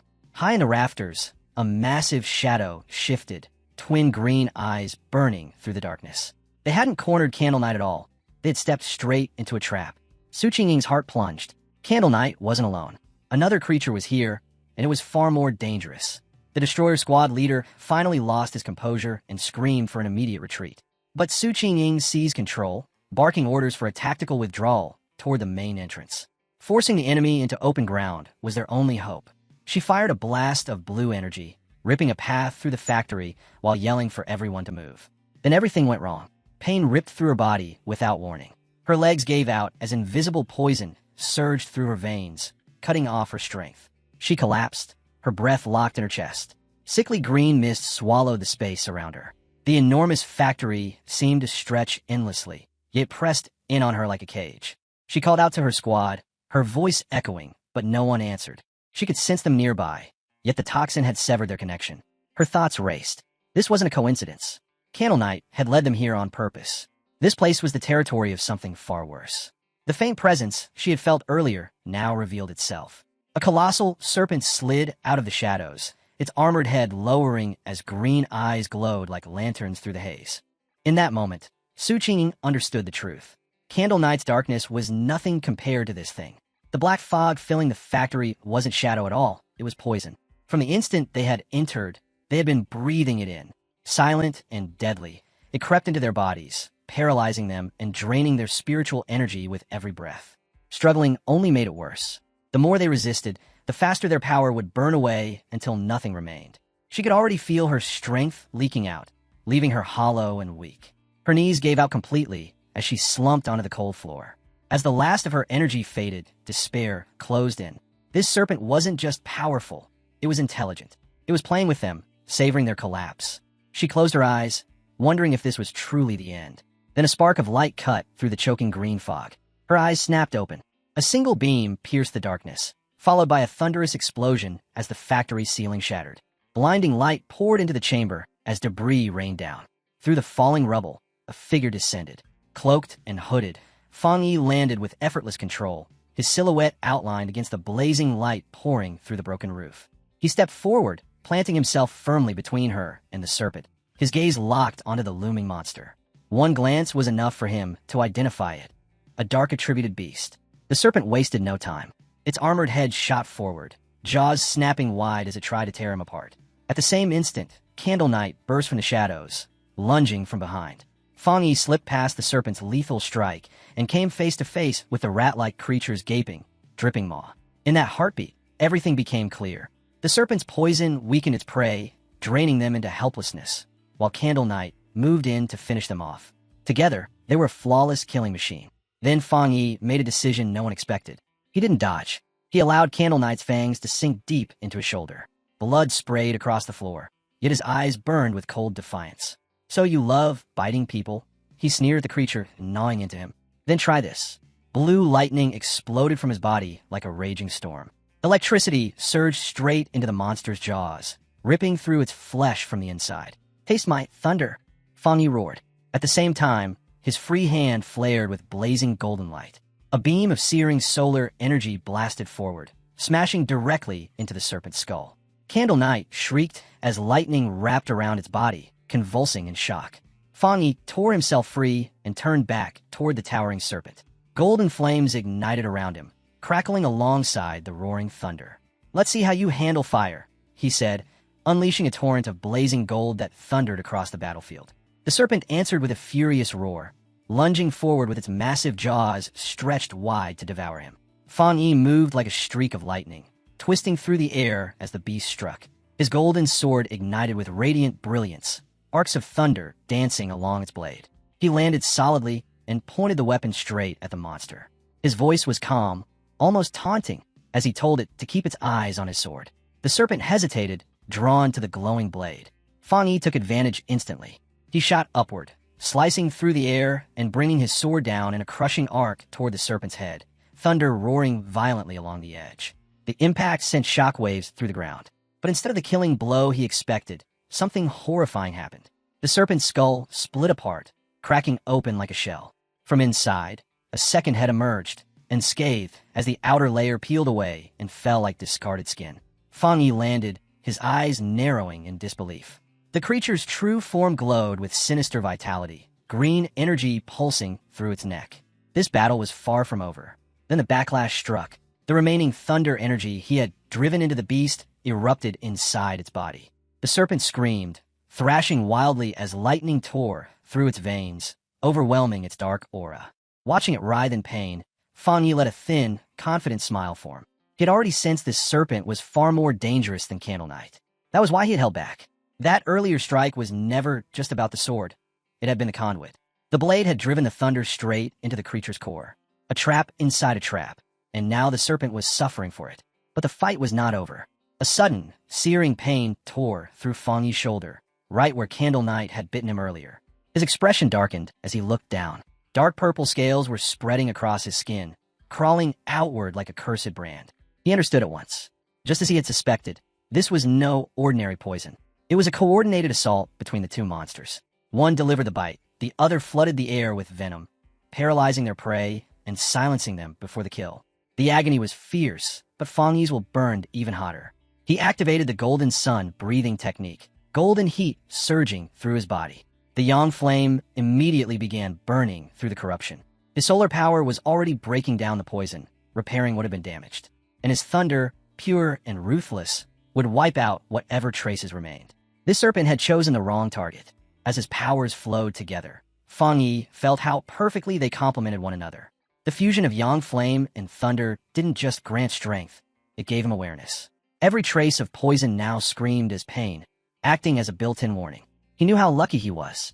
For anyone else, the serpent's venom would have meant a silent, inevitable death. His eyes shifted to the smoldering remains of the monster. A creature that large could only survive by ambush. Its lair must have been filled with the bones of fallen pioneers who never had a chance. With Candle Knight acting as bait and the serpent delivering the final blow, the trap had been flawless. Even elites would have fallen. That was why so many had disappeared. But now it was over. The serpent's massive skeleton collapsed into ash, devoured by holy fire. Fang Yi watched the flames rise, calm and satisfied. His inner flame was devastating, but it was the triple critical surge of his thunder that had truly ended the fight. For the first time, he felt certain his power could stand against even veteran pioneers. Silence settled over the ruins, broken only by the crackling fire. As Fang Yi turned to leave, he paused. His hand lifted slightly, sensing something. His eyes narrowed. He wasn't alone. Through the drifting smoke, a figure staggered forward, coughing through the ash. Su Qingying. She was filthy and exhausted, but alive. As the haze thinned, Fang Yi saw her sitting among her unconscious teammates. His gaze sharpened as he spoke to her directly, calmly telling her there was no need to keep pretending. Her act wasn't convincing. The comment froze her in place. Flustered, she raised a hand to cover her face, embarrassed at being exposed. She hurriedly muttered an excuse, claiming she had only just woken up from the smell of the smoke. Fang Yi didn't accept it. With a quiet edge in his voice, he pointed out the truth. While her entire squad had been completely drained, she still had more than enough spiritual energy left to protect herself. If she had truly been unconscious, she wouldn't have sensed anything at all. With no way out, Su Qingying could only offer a weak thank you. Inside, her thoughts were in chaos. He had seen straight through her. She had deliberately kept a thin thread of spiritual energy for self-defense. And more shocking than that, he had wiped out both Candle Knight and the serpent entirely by himself. Noticing her flustered reaction, Fang Yi's tone softened. He told her there was no need to hide her face. All he wanted was honesty, and for her to keep his identity a secret. After one last glance to make sure she and her squad were safe, he said it was late and he needed to leave. Su Qingying tried to call out, but he was already walking away. With a faint smile, he said that explaining everything would ruin the surprise. Then, with a single effortless leap, he shot through the hole in the factory roof and vanished into the night. Leaping across rooftops under the moonlight, Fang Yi thought back on the battle. He felt relieved that Su Qingying hadn't tried to absorb the monster's dark energy. He remembered that icy, filthy presence far too clearly. Yet one question lingered. Why hadn't he been able to absorb it himself? Had it already dispersed, or was his body instinctively rejecting it? Either way, he decided it could wait until he got home. Back inside the ruined factory, Su Qingying stared up at the jagged opening in the ceiling, moonlight pouring down. She let out a quiet sigh. Disappointed, she hadn't seen his face clearly. He still didn't fully trust her, or the association. Her thoughts ended there. Stepping back into her role as captain, She walked over to the destroyer squad's fallen leader. With a few sharp slaps, she ordered him to wake up. He groaned as he stirred, bruised and disoriented. The moment his eyes opened, panic seized him and he shot upright, shouting that they had been ambushed. Su Qingying remained calm, almost detached. The man followed her gaze and froze. His eyes widened at the smoldering skeleton of the serpent sprawled across the factory floor. The entire squad stared in stunned silence. Their captain demanded answers, asking what had happened and where that terrifying yang energy had come from. Su Qingying replied smoothly. She said they had been rescued by a powerful pioneer, most likely the same person she had been tasked to investigate. A high-level yang attribute user who had appeared by coincidence. Her voice deliberately faded at the end, making it sound like nothing more than luck. The squad was shaken. One muttered that it was impossible for a single person to kill both monsters alone. Another could only shake his head in disbelief.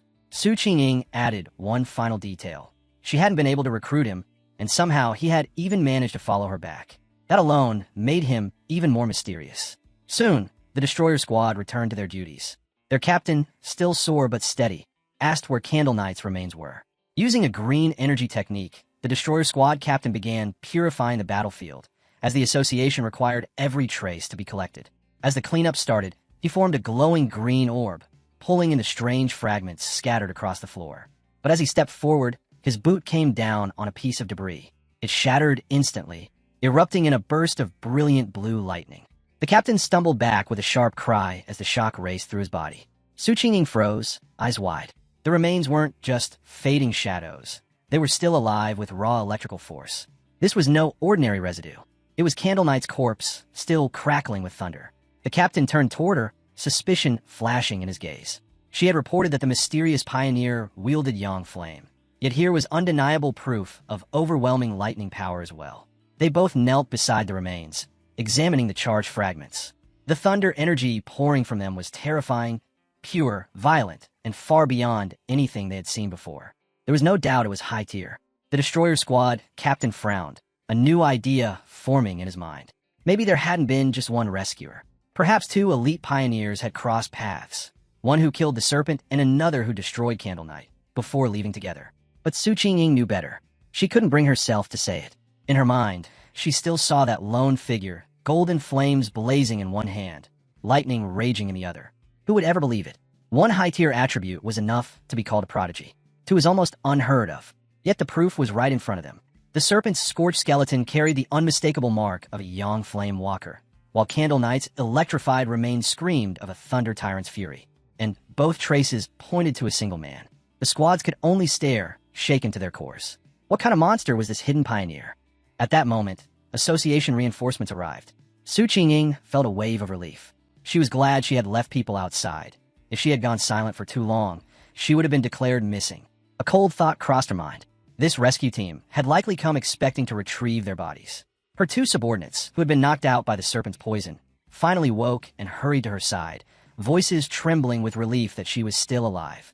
With the threat gone, the association's forces began their work, clearing the battlefield where two monsters had fallen, and where one pioneer had shattered everything they thought they knew. The mission shifted from rescue to investigation. Using advanced scanners, the team analyzed residual spiritual energy and battle traces, piecing together a detailed timeline for headquarters. A specialist soon approached Su Qingying and the destroyer squad captain with the results. After comparing attack patterns, finishing strikes, and energy signatures, the probability was overwhelming. There was a 99% chance that a single individual had eliminated both targets. The two captains exchanged a silent look. Around them, squad members whispered in disbelief. They'd been saved by a pioneer who wielded two high-tier powers. Either monster could have annihilated them, yet that person had ended both fights in what appeared to be single blows. The gap in strength was immeasurable. Understanding the weight of what they had discovered, Su Qingying contacted her superior and delivered a major update on the target. Glancing up at the shattered roof, she confirmed that the mysterious university pioneer and the figure known as Tyrant were one and the same. In his office, her superior listened carefully before issuing new orders.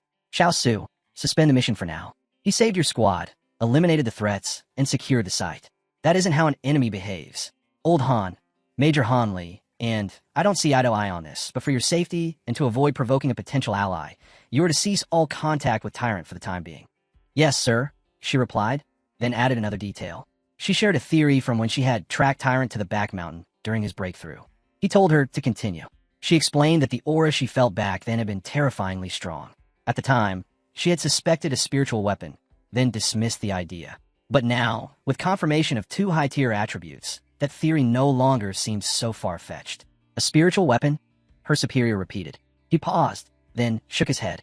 It was extremely unlikely. No matter how gifted, a lone pioneer shouldn't be able to obtain something that rare without powerful backing. He added that the investigation team had detected no trace of a 3rd spiritual energy, which was normally the unmistakable sign of a separately forged spiritual weapon. Su Qingying corrected him immediately. The aura she had sensed during her first encounter hadn't been foreign energy at all. It had been pure yang. His eyes widened as the meaning sank in. If the weapon's power was coming directly from a user's own yang energy, then it wasn't an external artifact at all. He was creating it himself. That led to a terrifying possibility. He might be a spirit creation realm cultivator, someone capable of forging spiritual weapons from their own power. In theory, such people could exist. In reality, they were almost myths. Fewer than a handful were believed to exist in the entire world. Su Qingying felt her heart pound. If she was right, the man she'd been tracking wasn't just gifted. He was one of the rarest beings alive. But her superior's thoughts went even darker. What if this pioneer wasn't limited to 2 attributes? What if there was a 3rd hidden within him? That would be disastrous. Every known study agreed. Different attributes violently rejected one another inside the human body. Even stabilizing 2 was nearly impossible. No one in recorded history had ever successfully controlled 3. Yet the absence of a 3rd energy signature was almost a relief. If no 3rd attribute existed, then at least the situation still remained within the realm of what was theoretically possible. When the call ended, her superior sat alone in silence, one thought weighing heavily on his mind. Please, let this man never become humanity's enemy. Meanwhile, Fang Yi stood beneath the steaming water of his apartment shower, heat washing away the grime and exhaustion of battle. Drying himself off, Fang Yi let his thoughts drift across the state of the world. Less than a year remained before the official revival of spiritual energy, yet everything was already shifting. Strange incidents surfacing, dangerous monsters appearing, and pioneers rising on their own, without waiting for permission. A soft glow of golden yang energy pulsed across his palm as he casually dried his clothes. His mind returned to the hostile men at Lava River. Once a body touched the spiritual world, it became sensitive to its tides. That was why, even without government approval, countless pioneers had already broken through into the 1-star Ghost Axe realm. And now agents like Su Qingying were actively searching for them. Fang Yi could see it clearly for what it was. This era was a fragile balance, a cautious standoff between the government and independent pioneers. Both sides probing, both sides feeling out the unknown, neither daring to move too fast. Standing alone in his room, Fang Yi thought of Major Han Li, of Su Qingying, of the world as it existed now. For the moment, the monsters were still contained. The various pioneer factions had not yet collided head-on. But as he finished getting dressed, he felt just how thin and unstable that peace truly was. The government had already established the Spiritual Energy Cultivation Association, yet its existence remained hidden from the public. Fang Yi understood their reasoning. People were already noticing strange phenomena. Monsters, distortions, unnatural events. The authorities were trying to prepare humanity quietly, releasing pressure in small doses instead of igniting mass hysteria. His recent victories hadn't softened his outlook. If anything, his judgment of the future had grown darker. The core issue was hesitation. The government lacked the resolve to announce a new cultivation era outright. With a population this massive, the moment the truth was exposed, chaos would explode. Riots, death, fear, the collapse of order. Even official pioneers would be powerless to contain that wave. From that perspective, their cautious strategy wasn't wrong. Fang Yi knew better than most. Human panic could be deadlier than any monster. What unsettled him was something else. The speed at which the monsters were evolving. Faster than he had expected. His thoughts returned to the factory battle. Candle Knight and the Serpent had both been warped by dark energy contamination, specifically Shadow Attribute, a twisted branch of darkness itself. His system had labeled it clearly, a natural enemy of pioneers. An energy he could not yet absorb. These creatures weren't stupid beasts. They hunted in pairs, set traps, and stalked pioneers like prey. And yet, even these were still insignificant compared to what he remembered from his past life. True dark-type horrors that could wipe out entire nations on their own. The realization left a chill in his chest. If he hadn't arrived when he did, Su Qingying and her entire squad would have been erased without a trace.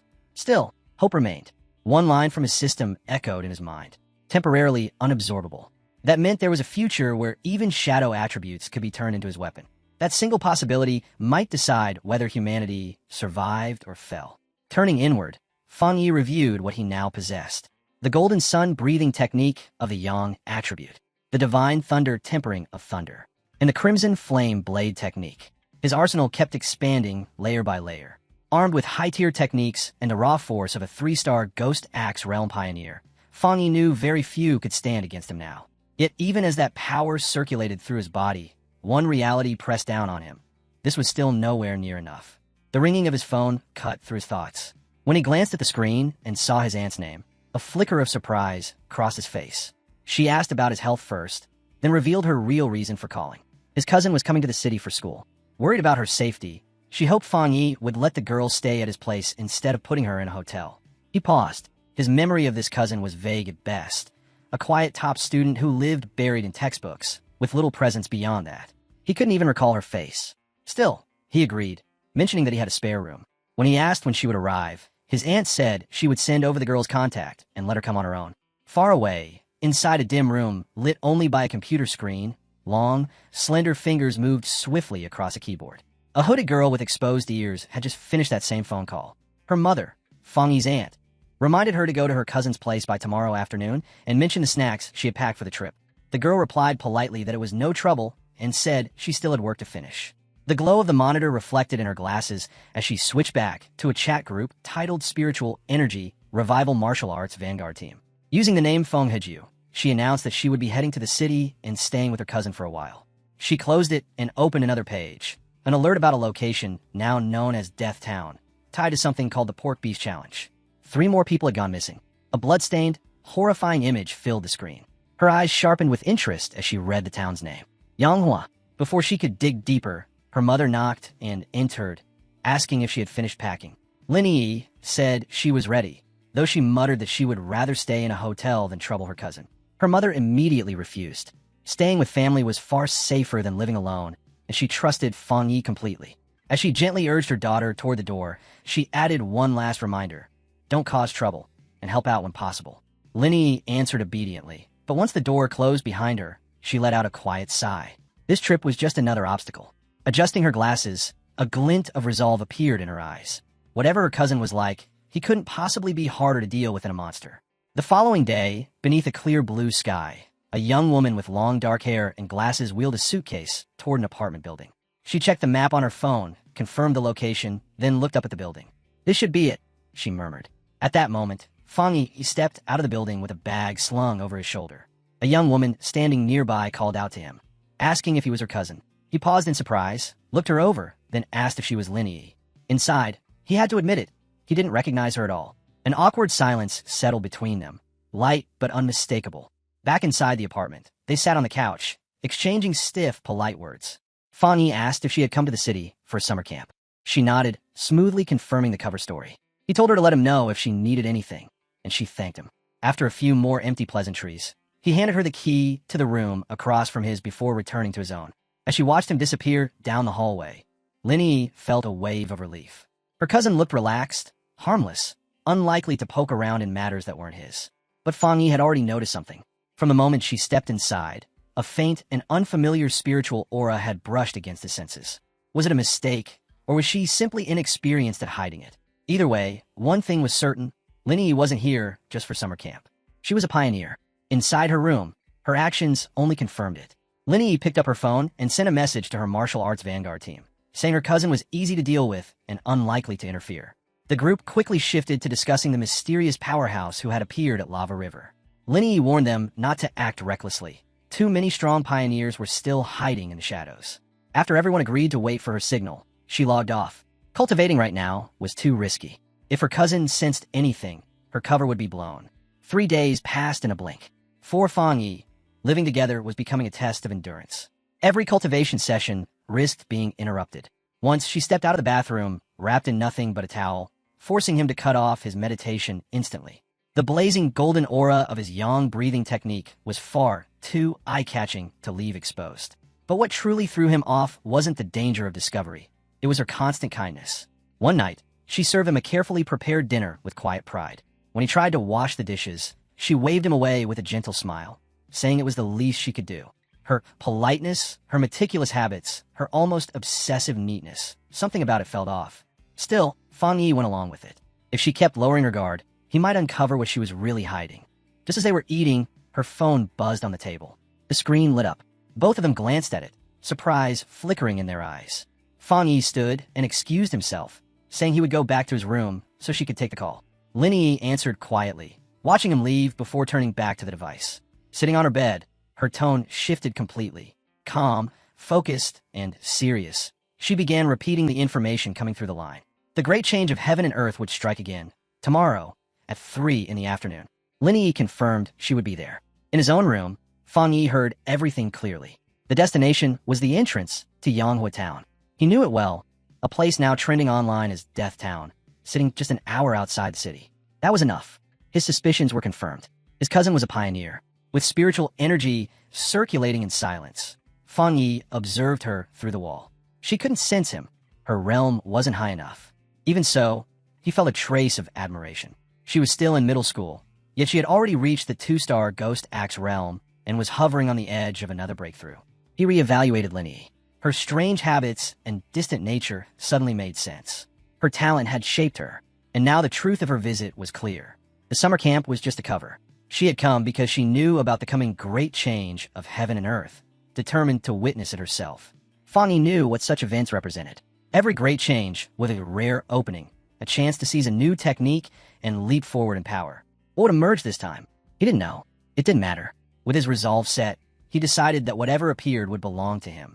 In her room, Lin Yi paused mid-preparation as a chill slid down her spine. She looked around, a faint sense of being watched pricking at her nerves. Outside, the moonlit mountains lay quiet and unmoving. After a moment, she shook it off as imagination and continued packing. The next day, Yanghua Town buzzed with voices as the mountains loomed in the distance. At the entrance, Lin Yi met one of her teammates. The girl immediately teased her, asking if her cousin was handsome. Lin Yi answered plainly, he was a good man, but nothing special to look at. Her friend let out a disappointed groan. Before the jokes could continue, another teammate arrived, a red-haired woman in a flowing purple dress. She reminded them that Lin Yi herself always claimed to be ordinary. With that, she shifted the mood. Everyone was here. It was time to get to work. One of the men asked if another member of their team wouldn't be coming. The redhead replied that it would only be the 6 of them today. Their missing teammate, she said, was always like that. Mysterious, rarely showing up. From the balcony of a nearby cafe, Fang Yi watched in silence, his sword resting at his side. His cousin's little team kept a low profile, but his senses told him everything. Even the weakest among them had reached the 2-star Ghost Axe realm. The man who spoke earlier carried the pressure of a 3-star. He also picked up that their team normally had even more power, but their strongest member was absent today. Fang Yi leaned back, eyes turning toward the mountains. A thin smile formed. That was where the real show would begin. And then, high above the mountain peaks, it descended, the great change of heaven and earth. The clouds were torn apart as a colossal green vine dropped from the sky, stretching downward like a legendary beanstalk, announcing that the transformation had begun. These strange phenomena always arrived without warning. They weren't directly destructive, but to pioneers, each one was a precious clue, a fragment of truth about how the world was being reshaped. Deep within the misty mountains, Lin Yi and her squad finally saw it for themselves. The towering vine pierced the sky, vast and utterly alien. The red-haired leader's voice trembled as she confirmed it. They'd found their target. The group stood rooted in place, slowly giving way to unease. One of the more adventurous girls suddenly went pale. Her voice shook as she begged everyone to stop. A cold dread crawled up her spine, pouring out from the vine itself. Fighting back tears, she said that something about standing before it filled her with overwhelming terror. The leader asked if anyone had read the rumors on the internal Pioneer forums. The girl nodded, panic spilling out as she spoke. She knew a team that had touched the vine during its last appearance. They'd been experienced pioneers, far stronger than she was. And yet, all of them had died. Their bodies were eaten, their bones absorbed into the roots of a twisted, darker version of the vine. Her breathing grew ragged as she clutched her head. "One up the same way," she whispered. At that instant, their surroundings warped. The mountain trail vanished. In its place spread a grotesque cavern of throbbing red flesh, the ground a writhing mass of living tendrils. A nightmare. Then just as suddenly, the vision shattered. They were back on the mist-shrouded mountain path. It had only been a premonition. Even so, their teammate was left shaking to her core. Once betrayed in an online romance, she had convinced herself she was ready to gamble with her life. either return wealthy or die as a pioneer. But now, facing the vine, all she felt was crushing fear. Tears streamed down her face as she admitted she wasn't ready to die. She wanted to leave. The red-haired leader and Linny exchanged a heavy glance. They, too, could feel the suffocating pressure radiating from the vine.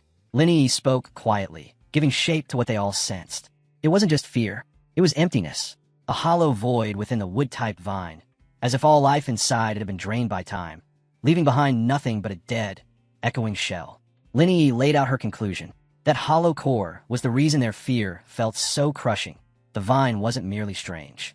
It was feeding on their very life force. Her trembling teammate looked ready to collapse when Linny reached out and grabbed her hand. With unwavering resolve, she declared that this was the path of a martial pioneer. Danger was unavoidable, and only by facing it head-on could they continue to advance. From a nearby cliff, Fang Yi watched in silence. He could feel it too, the suffocating, deathly aura pouring off the colossal vine. Of every monster he had encountered so far, aside from pure dark attribute creatures, this thing was by far the most disturbing. The small squad had courage. Few pioneers would even dare stand near something like that, much less try to cultivate beside it. His sharp gaze locked onto the vine. It looked like a plant, a symbol of life, yet there was no vitality inside it at all. What stood before them was hollow, a corpse wearing the shape of something living. No spiritual energy circulated within it. Only the faint residue of blood and flesh from those it had devoured clung to its surface. Back with the group, Linny stepped forward and took control. Standing at the edge of the cliff, she spoke with clear resolve. Time was limited.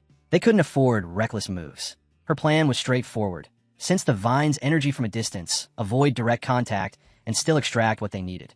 She chose a high branch and settled into meditation. A shell of blue spiritual light wrapped around her as she focused her breathing. From afar, Fang Yi observed closely. He had to admit it. Their formation was well chosen. Far enough to stay safe, close enough to cultivate. Not timid, not reckless. His cousin had picked the perfect position. Then it happened. The energy around Linny suddenly surged. Fang Yi's eyes sharpened. She was breaking through to the 3-star Ghost Axe realm. A burst of blue light flared as her aura climbed. Her teammates stared in stunned silence. In a single moment, Linny had stepped into a level of power none of them had expected. But that eruption of spiritual energy did not go unnoticed. Deep beneath the forest floor, the slumbering roots of the colossal vine twitched. A sickly green glow spread across its twisted mass, pulsing like poison veins. The earth shook. One of the men turned, his face draining of color. Panic rippled through the squad as the vine began to move, its massive tendrils ripping out of the ground and surging toward them. The attack was merciless. Blade-like vines lashed upward, instantly coiling around 2 of the male pioneers before they could even react. Their screams tore through the air as they shouted for the others to run, begging them to escape while there was still time. The red-haired leader's heart dropped. She knew exactly what had happened. Linny's breakthrough had created too great a disturbance. It had drawn the monster's attention. Her fear was confirmed as more tendrils slammed against Linny's protective barrier. Fresh from her advancement, her energy was unstable, unable to fully protect her. The blue shell creaked and cracked under the crushing pressure, deathly aura seeping inside. Once the vine closed in completely, it would drain her life without mercy. The squad broke into chaos. The leader tried to drag a terrified teammate away, but the girl resisted, sobbing that they couldn't abandon Linny. "What am I supposed to do then?" the leader shouted, desperation breaking through her voice. "Feed my own spiritual energy into her shield and die, just so she can enjoy her breakthrough." One of the male teammates answered coldly, without hesitation. "Life and death are fate. If we don't leave now, we all die. We only met by chance. Don't throw your life away for feelings." His merciless logic only pushed her further. She shoved him aside, eyes blazing, swearing she would never abandon a teammate, even if it meant standing against everyone else. High above, on the cliff, Fang Yi's gaze hardened. His cousin, still just a student, had no idea how close she was to death. Trapped in deep meditation, she was defenseless, her fragile barrier seconds away from being crushed. The vine's deathly aura was overwhelming. Even Fang Yi questioned whether his current strength would be enough. But there was no room for doubt. He clenched his fist, golden light exploding around him like a rising sun. He had promised his aunt to protect Linny. A promise was not something he would ever break. Below, the red-haired leader made her move. She charged straight into the storm of tendrils, her kicks smashing apart one vine with brute force. For a single heartbeat, it looked like it might work, until countless more shot out, wrapping around her arms and body, locking her in place. At the same time, Lin Yi's protective shell shattered. The blue light broke apart like glass, leaving her completely exposed as the monstrous plant surged forward to devour them both. That was when Fang Yi struck. He cut through the sky in a single leap, sword flashing. Two waves of golden energy tore through the battlefield, ripping vines apart in midair. From below, Lin Yi's teammates screamed her name in horror as her barrier collapsed, only to see the heavens blaze. A phoenix of golden fire descended, crashing into the writhing vines in a violent explosion of light and heat. When the smoke cleared, Fang Yi stood in the center of scorched earth, golden flames rising around him like a towering pillar. He had arrived at the final moment, pulling both Lin Yi and the red-haired leader back from the edge of death. Wrapped in radiant yang energy, his presence alone smothered the suffocating death aura. The colossal vine recoiled, its tendrils hissing as they withered and dissolved, forced back by the overwhelming purity of his power. The surviving pioneers could only shield their eyes. None of them could comprehend what they were witnessing. A stranger who shone like living sunlight. The man who had argued to abandon Lin Yi went pale, words dying in his throat. In disbelief, he muttered, wondering if this being was even human, or just another pioneer. The red-haired leader, still shaken, knew better. Even through the shock, she could feel the truth. This was no ordinary strength. It was the purest yang attribute she had ever encountered. Only a high-tier force of that level could ever drive back a life-devouring monster like the vine. The cold, practical male pioneer stared down at his own trembling hands. He had always been proud of himself, reaching the 3-star Ghost Axe realm at a speed few in a nation could match. Even Lin Yi, whom he acknowledged as gifted, barely stood beside him. And yet now, beneath that blazing golden figure, his strength felt laughably small. He lifted his eyes to the radiant light, and for the first time in his life, felt utterly insignificant. If pioneers like this truly existed, then what did that make the rest of them? This newcomer hadn't simply surpassed him. He had crushed them all with absolute, overwhelming power. Wrapped in golden radiance, Fang Yi felt a shift deep within.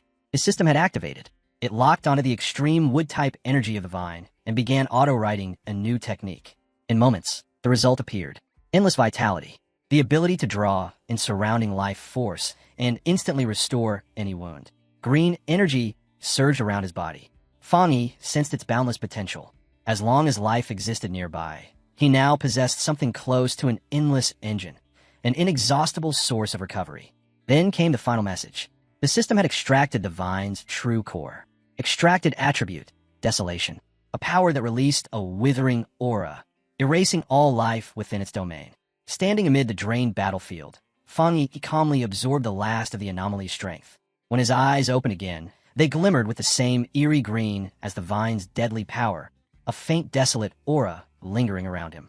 Now it was obvious why such a creature could only exist in remote mountains. Anywhere else, it would have stripped entire regions of life, leaving nothing but barren wasteland. The desolation attribute was merciless, a force that stole life from everything around it and left only emptiness behind. A voice broke his thoughts. The red-haired leader stepped forward, wounded but alive, gratitude shining in her eyes. She bowed deeply, thanking him. Without him, they would have all died here. Hesitantly, she asked how they could repay him. Fang Yi waved it away with cool indifference. There was no need. Their paths would cross again. With that, he turned and walked off. There was no pride in his heart. He knew the truth. He had only gained this opportunity because of the information they brought. In the end, it was he who had taken the greatest reward. The conflict among the pioneers meant nothing to him. With a final leap, he shot into the sky, leaving the stunned group behind. He understood this new era well. When danger arrived, true natures were exposed, and a team as fractured as theirs would never survive. Back in the clearing, only the bold young girl and the scruffy-haired man remained, silently watching his figure disappear. Still shaken, the girl finally spoke, asking what they should do next. The man's reply came sharp and biting, filled with blame as he demanded to know whether she regretted not acting sooner to save their fallen teammates. With the danger gone and Lin Yi having stepped into the third tier, the red-haired leader realized there was only one path left for them now, to stay together. Not long after, Lin Yi slowly woke from her meditation, blue light flashing through her eyes as she regained awareness. Her teammates rushed to her side, relief washing over their faces. The man who had suggested abandoning her earlier lowered his head and admitted that from now on, their future rested on her judgment. Another voice cut in, insisting their true focus should be on the mysterious figure who had appeared to save them. Confused, Linny looked around and only then noticed the bodies of their fallen comrades scattered across the ground. As she stood, a fierce, burning warmth struck her senses. From a nearby tree still lingered the remnant of a terrifying yang attribute. Even from this distance, its heat made her heart tighten. The scruffy-haired man stepped forward and offered to explain everything that had happened while she was unconscious. Later that day, standing outside her cousin's apartment, Linny still felt dazed. She couldn't comprehend the existence of someone so overwhelmingly powerful. Her teammates' words echoed in her mind, calling that man a monster, describing how vines they couldn't even scratch had been brushed aside like dust, and how the towering beanstalk had retreated into the sky, too frightened to descend again. Even now, though he was gone, the vine remained subdued, as if his presence still weighed upon it. When she stepped inside, she was met by Fang Yi. Worry flickered across his face when he saw how pale she looked. Linny forced a smile, blaming it on a long day of studying. He didn't press her, only telling her she must be tired and should rest. He even offered to order takeout for dinner. She nodded and quietly went back to her room. The moment she closed the door, she collapsed on her bed, completely drained. A breakthrough demanded intense concentration, and this one had left her more exhausted than weeks without sleep. Lying there with her phone in hand, a faint sense of relief surfaced. She wasn't just ordinary anymore. A few sleepless nights wouldn't kill her. She had accepted it. This endless struggle was the destiny of a pioneer in a world that had already begun to change. Thinking of her cousin's calm, mundane life, she realized that road was no longer meant for her. A notification broke her thoughts. The Pioneer Group chat lit up. One name stood out, Garan, the mysterious powerhouse who almost never appeared. This time, his message was brief and cold. If there are any more signs of that man, report them immediately. It was the first time he had ever typed anything in the group, and it instantly drew Yi's focus. She answered right away, backing him up. Then, throughout her own thought, was this unknown rescuer the same figure from the Dark River Lava Dragon disaster? And if it was, what reason would someone that powerful have to step in for people like them? The chat erupted in seconds. One user shared a long breakdown about a high-tier young attribute expert, describing the legendary sun-splitting slash, a strike so bright it had driven onlookers out of a cave under a wave of burning light. The post insisted no pioneer anywhere in Sea Country could compare to that man, and ended with a blunt warning. If you ever encounter him, stay far away. While everyone argued, Fang Yi was already moving. He rode his bicycle into the night, calm and steady. After the chaos earlier, he was sure his cousin had dropped her guard. His performance had worked well enough that he could slip in and out without suspicion. That was all the opening he needed. Tonight had a purpose. He had to secure a vessel for his newly awakened desolation attribute. It aligned best with plant life, so that was where his hunt would start. As he pedaled through the empty streets, his mind stayed fixed on the dangerous force now sitting inside him. Desolation was powerful, but it was warped, an energy built on ruin and withering. Binding it directly to his own body was asking for disaster. Worse, it could collide with the clean, violent purity of his thunder attribute. That kind of clash could destroy him. He would not take that risk. No, there was only one answer. He needed a carrier. Something like that abnormal vine. In his mind, the origin of that creature was already clear. An ordinary plant must have sensed the flood of returning spiritual energy, chosen to evolve, and in doing so birthed the desolation attribute to strengthen itself. That understanding locked everything into place. A faint, confident smile crossed his face as he set his course. Guided by the pale shine of the moon, he followed the subtle signs leading toward the forest park. Before long, he reached the vast stretch of city woodland, left his bicycle behind, and walked into the trees. Moonlight spilled through the branches, revealing a wide patch of faintly glowing flowers scattered across the ground. He only needed one, the plant that answered his own spiritual presence, the one that felt like it belonged to him. Fang Yi closed his eyes and pushed his senses outward. A sweep of green, spiritual energy rolled away from him, flowing through the forest and touching every leaf and stem in its path. The plants answered in return, a soft wave of energy rising to greet him. It was abundant, alive, but still wrong. Not what he was looking for. He poured out more of his aura, pushing deeper, demanding a clear response. Then it happened. A single signal flared from somewhere hidden in the grass, sharp and unmistakable, snapping his attention straight toward it. A single white flower with a softly glowing core swayed in the grass, almost as if it were calling out to him. Was this the one he had been waiting for? He moved closer and extended a finger. The instant he made contact, the petals drew inward, pulling in his spiritual energy. When they opened again, the bloom shone brighter, relaxed and satisfied, as if it had just been fed. Fang Yi lowered himself beside it, a faint smile forming. Its spirit was unusually strong. Even though it was just a small plant, it reacted vividly, like a starving puppy gulping down energy, then nudging him for more. Out of the entire forest, this was the only one that had answered him so fiercely. This was the match, the ideal vessel for the desolation attribute. He studied the fragile-looking flower and quietly told it that it had been chosen, asking if it was ready. Then he released a flood of green, spiritual energy, forcing it straight into the glowing bloom. A system message appeared. Do you wish to forcibly implant the desolation attribute into this plant? Green light blazed in his eyes as he confirmed. Power exploded from his palm, swallowing the flower in radiant brilliance as its shape began to change. Thin petals stretched and reshaped, becoming something larger and more complex. When the light finally faded, the transformation was done. The ordinary white flower no longer existed. In its place stood a lotus-like bloom, its thick leaves shining with a dense green aura.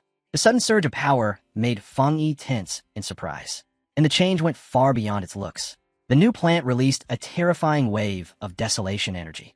Its roots drilled into the ground, dragging in more and more strength. The surrounding forest was erased in seconds. Trees shriveled, soil turned to dust, and the once lush field was left dead and bare.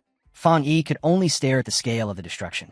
In moments, an entire stretch of forest had been drained dry, and the spreading energy showed no sign of slowing.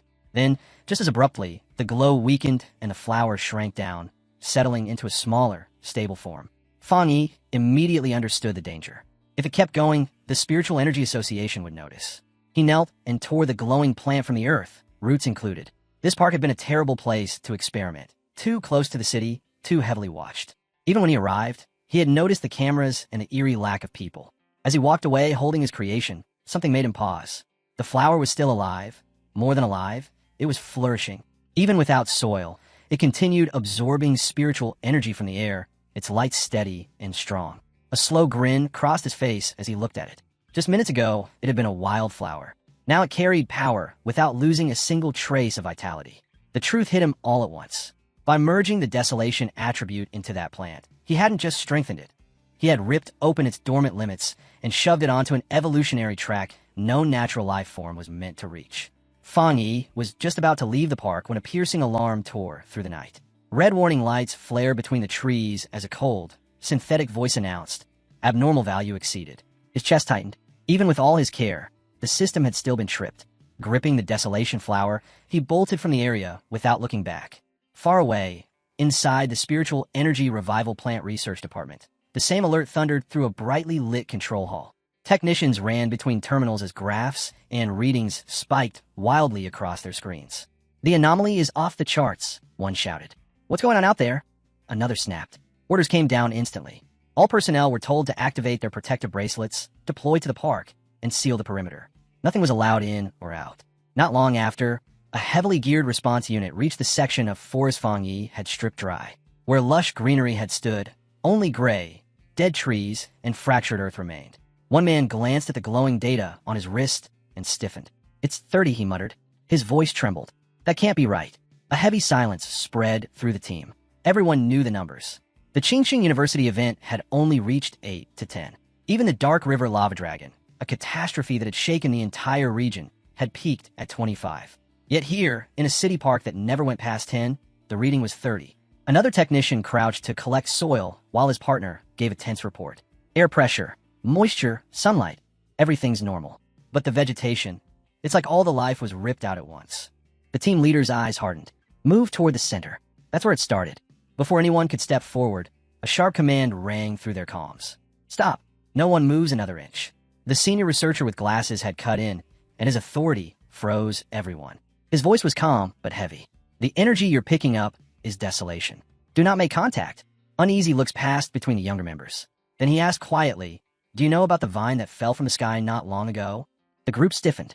One junior finally spoke, pale and shaken. You mean the devil vine? The A-level mutated one. The senior researcher gave a slow nod. A projected image of the twisted vine appeared before them, its towering form looming as faint silhouettes of trapped lives writhed at its base. This, he said in a low voice, is where its power truly comes from. That was why it was so lethal. That was why so many pioneers had died to it. Its core was desolation itself, a parasitic force that devoured everything around it and turned all it consumed into its own. The young researcher who had almost walked into the lifeless zone stumbled backward. gripping his chest as icy sweat soaked through his clothes. Gasping for air, he muttered hurried thanks to the senior researcher, fully aware he had just brushed past death itself. The older man spoke with heavy gravity. Any place where a plant awakened the desolation attribute became a dead zone. Anyone who crossed into it would have their very vitality drained away. He brought up another case. An ancient decaying tree in one city of Xia country, a forbidden region where every living thing that approached had been wiped out on the spot. Staring at the ruined woodland in front of them, his expression tightened. In this new era, plant mutations could no longer be treated lightly. Among all possible awakenings, desolation stood at the top in both danger and destruction. And now, beside the ancient tree and the celestial vine, a third one had emerged. Before he could go further, a firm hand landed on his shoulder. The researchers turned to see Major Hanley approaching, his face set hard, a squad of soldiers at his back. He had already been informed. "Switch to advanced suits," he commanded, gesturing toward the protective equipment. "We're entering." Moments later, the team was fully geared up, now joined by Su Qingying. With Hanley leading, they moved straight into the dead zone. Scanners hummed as numbers flickered across their displays. But instead of clarity, the readings brought confusion. The desolation aura was already fading, dropping to 25 since their arrival. Even stranger, there was no visible origin. This was nothing like the celestial vine, whose presence should have continued to spread without end. Han Li's gaze sharpened as he shared a tense look with Su Qingying. She answered with a small nod, and together they advanced further into the devastated center. Two specialists, blue spiritual light surrounding them, began tracking the lingering energy trails. Those fading lines led them inward, step after step, until both suddenly stopped, shock written across their faces. Han Li and Su Qingying understood at the same time. The desolation's source hadn't simply dissipated. It had been removed, uprooted and taken away. One researcher, his words muffled behind his mask, spoke in disbelief. "That's not possible. How could anyone carry something like that?" Han Li grasped the danger immediately. If someone had truly entered a desolation dead zone and walked out with its core, identifying them was no longer optional. Su Qingying had already reached her answer. She raised a glowing datapad, displaying the result of a large-scale analysis. A familiar name and face appeared, Fang Yi. His movements matched this incident and another recent mutation exactly. Han Li looked over the file briefly before nodding. "I'll send you everything we have on Fang Yi," he said, confirming that this was the same pioneer she had dealt with before. Adjusting his hat, he spoke in a hard, final tone. "From this point on, it falls under your association." With that, he turned and left, leaving Su Qingying alone in the ruined clearing, the cold glow of her data pad reflecting off her tense face. 2 hours later, inside his apartment, Fang Yi gently placed the desolation flower into a small pot. He paused to look at it, a faint smile appearing as the thought struck him. This was the first flower he had ever raised.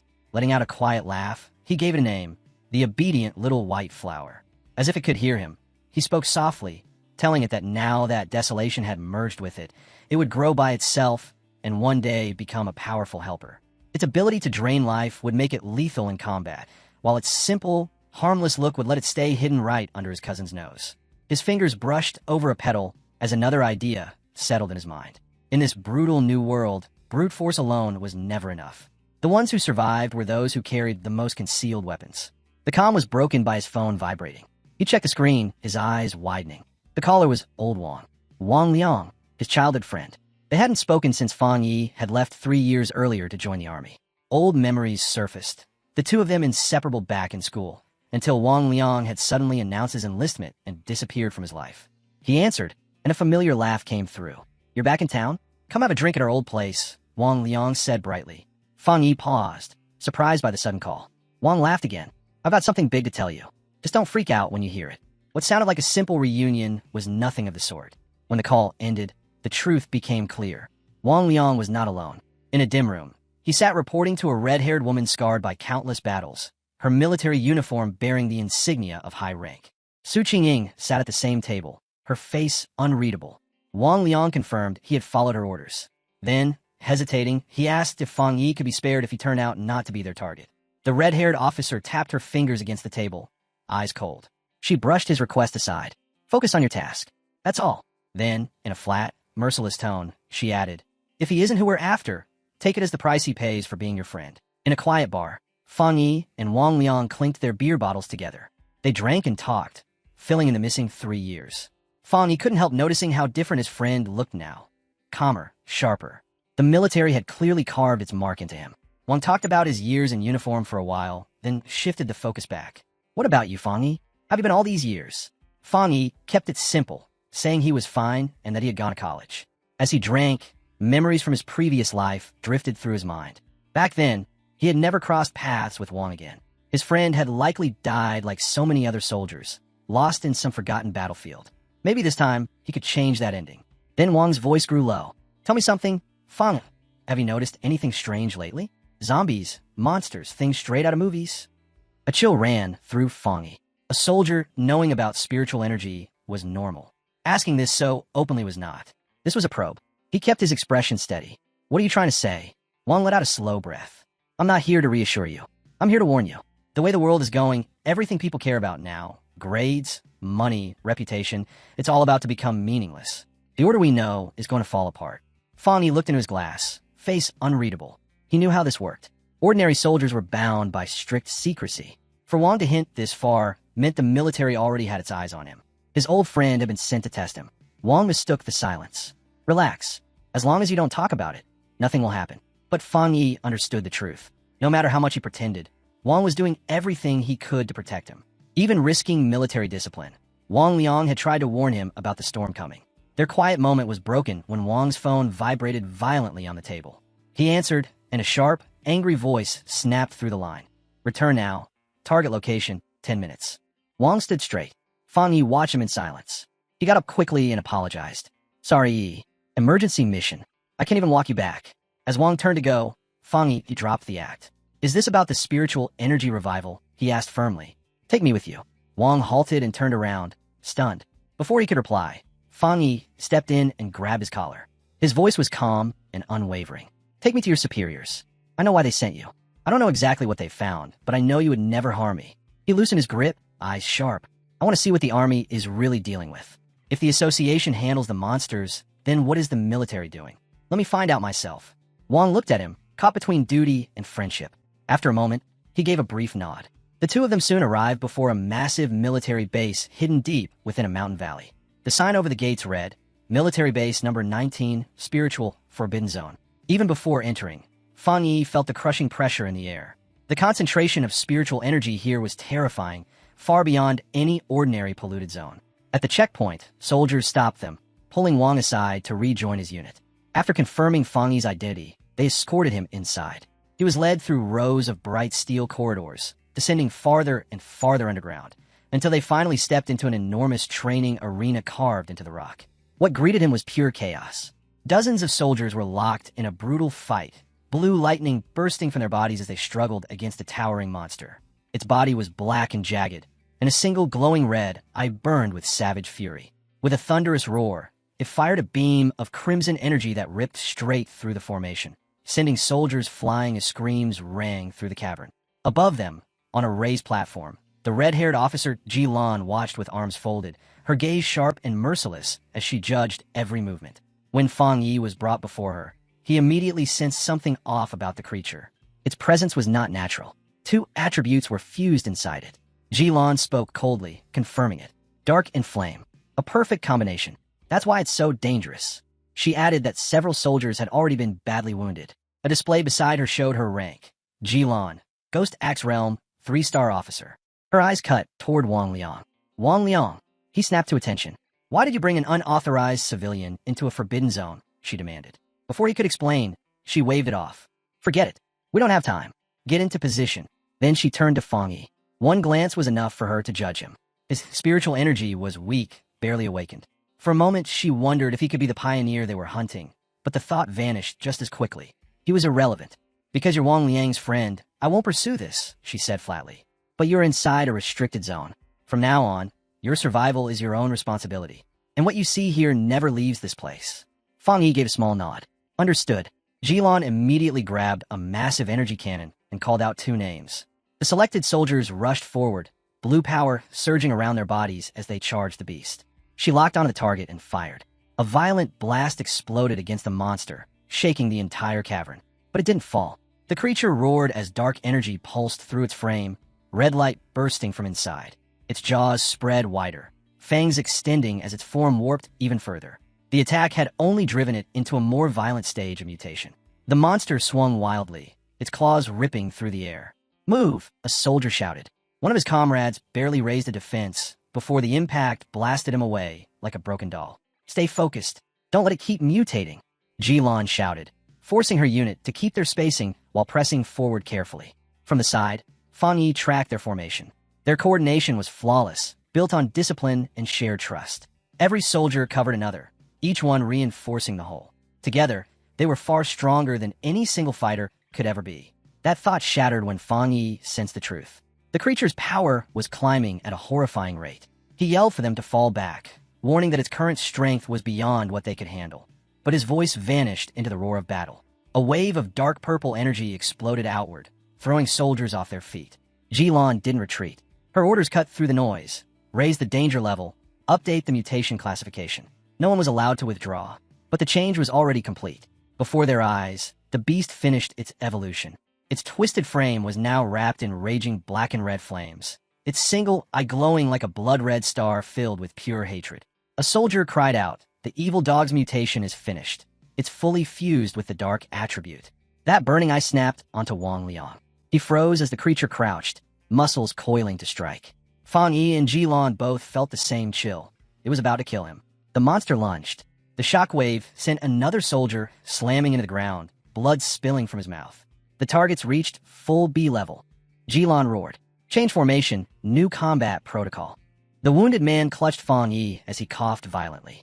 He explained between breaths that he had been channeling energy into the beast's suppression collar. But when it evolved, the device backfired and exploded. Thick, black liquid leaked from his lips as he forced a weak smile. "Don't worry about the soldiers of Restricted Zone 19, he whispered. Fang Yi's expression hardened. Seeing that her heavy cannon was now useless, Jilon dropped it. She faced her remaining troops, eyes burning with resolve. "Listen, no matter the cost, even if we die, we cannot let this B-level mutation escape." The soldiers prepared themselves for a last stand. Before anyone could act, Fang Yi stepped forward, placing himself directly in front of Jilon and cutting her off. She snapped at him, demanding what he thought he was doing, but Fang Yi didn't answer. Blue light ignited in his eyes as lightning burst across his arm, the air trembling as a storm gathered around him, responding to his will.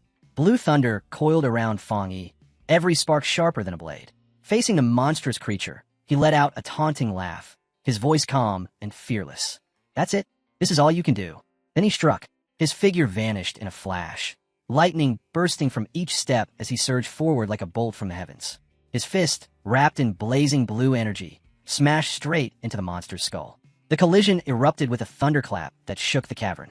A blinding explosion swallowed the creature, and a shockwave blasted outward, throwing soldiers through the air as if they were weightless. One day's soldier stared in disbelief. "That's impossible." Even Commander Jilon couldn't handle a B-level monster alone. Wang Liang turned to Jilon, shaken. Is my friend really the one they've been looking for?" Her gaze was cold and certain. "There's no mistake. What you're seeing is the truth. That man is the tyrant." Through the smoke and fire, Fang Yi stood untouched. The beast twisted in agony, burned and broken, but not yet finished. His eyes sharpened. "Still not enough. I'll end it." He glanced back briefly. "Stay back. Both of you. This isn't safe." Jilon could only stare.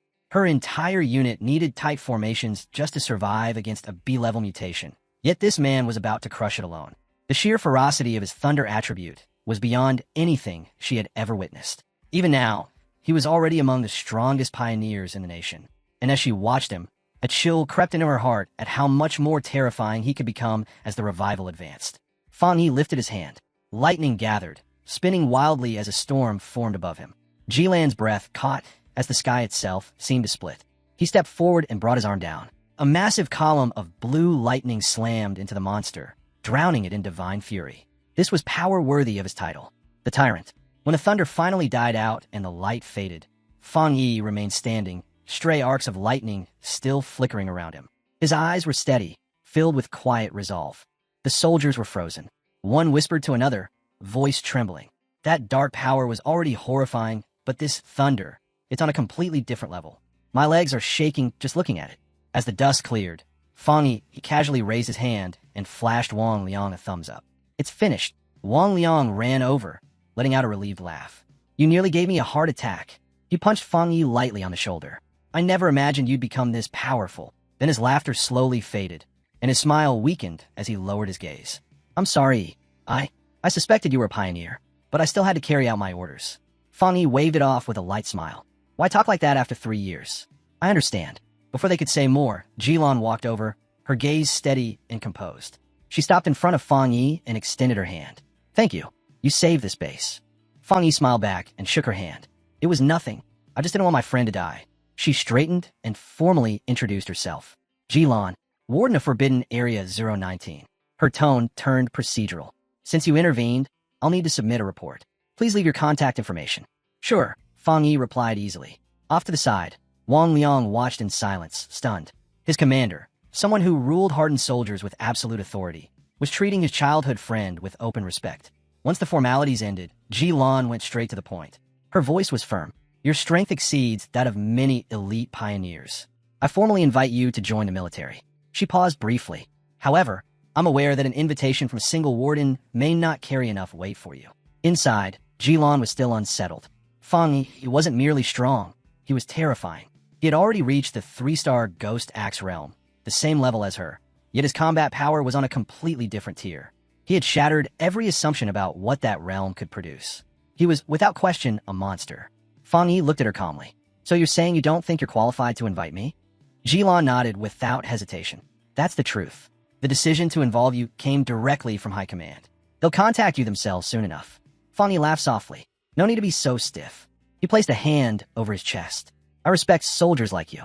Not everyone is willing to put their life on the line for others. Until today, I'd never seen soldiers fight up close. What I saw tonight, it left an impression.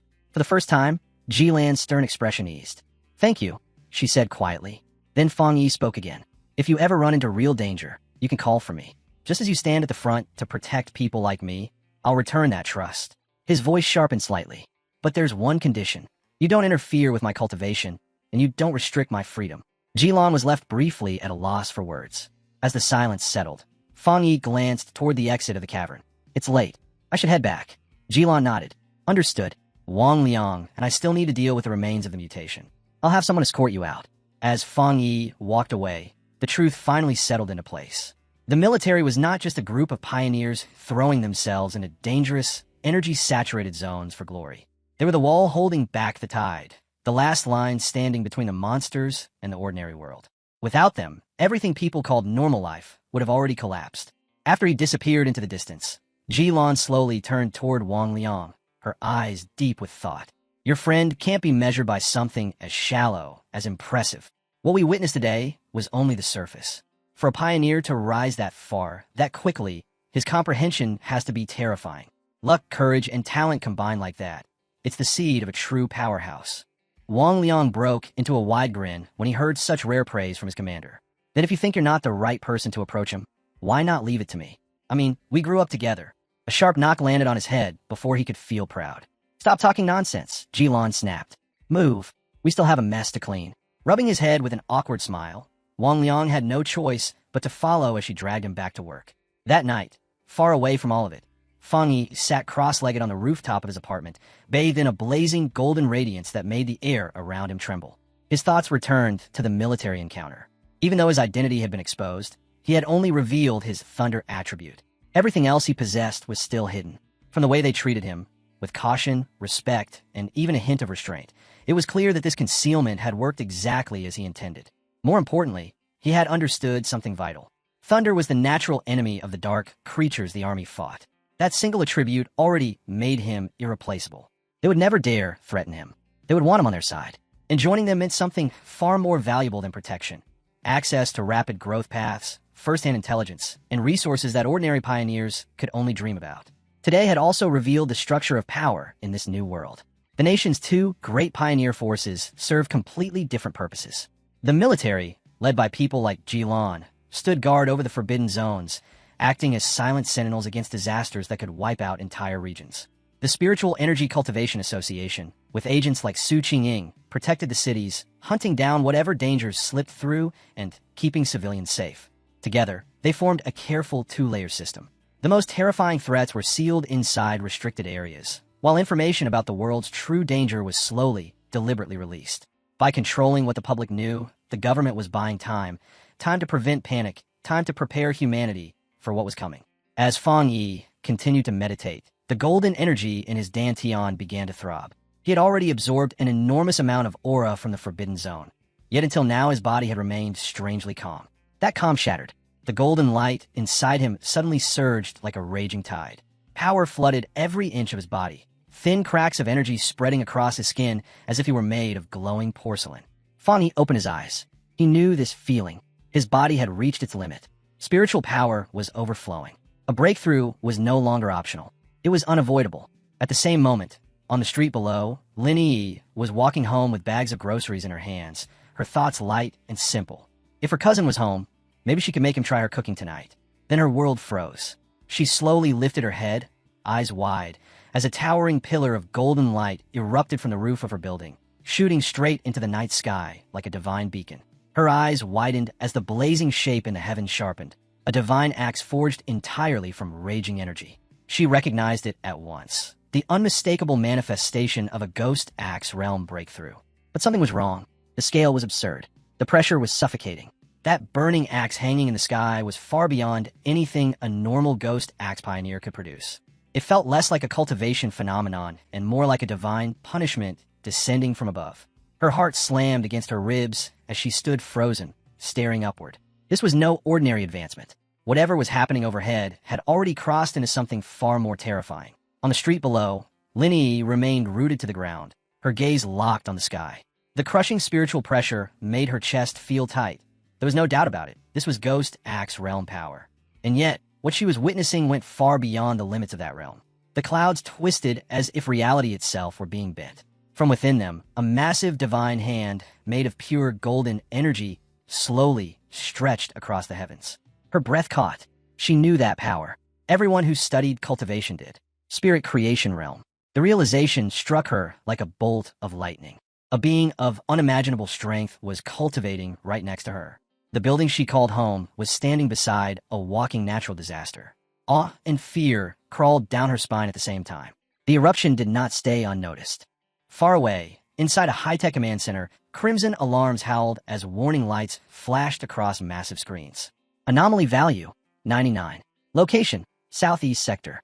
Technicians shouted over one another, fingers flying across consoles as they tried to stabilize the flood of incoming data. In the control hall, an official leapt to his feet, his face drained of color. Deploy all units to the site. Immediately, Su Qingying stood beside him, staring at the readings in disbelief. How could something this powerful escape detection? A surge like that could erase an entire city. In another command room, military leaders gathered around a holographic map of the city, their faces dark.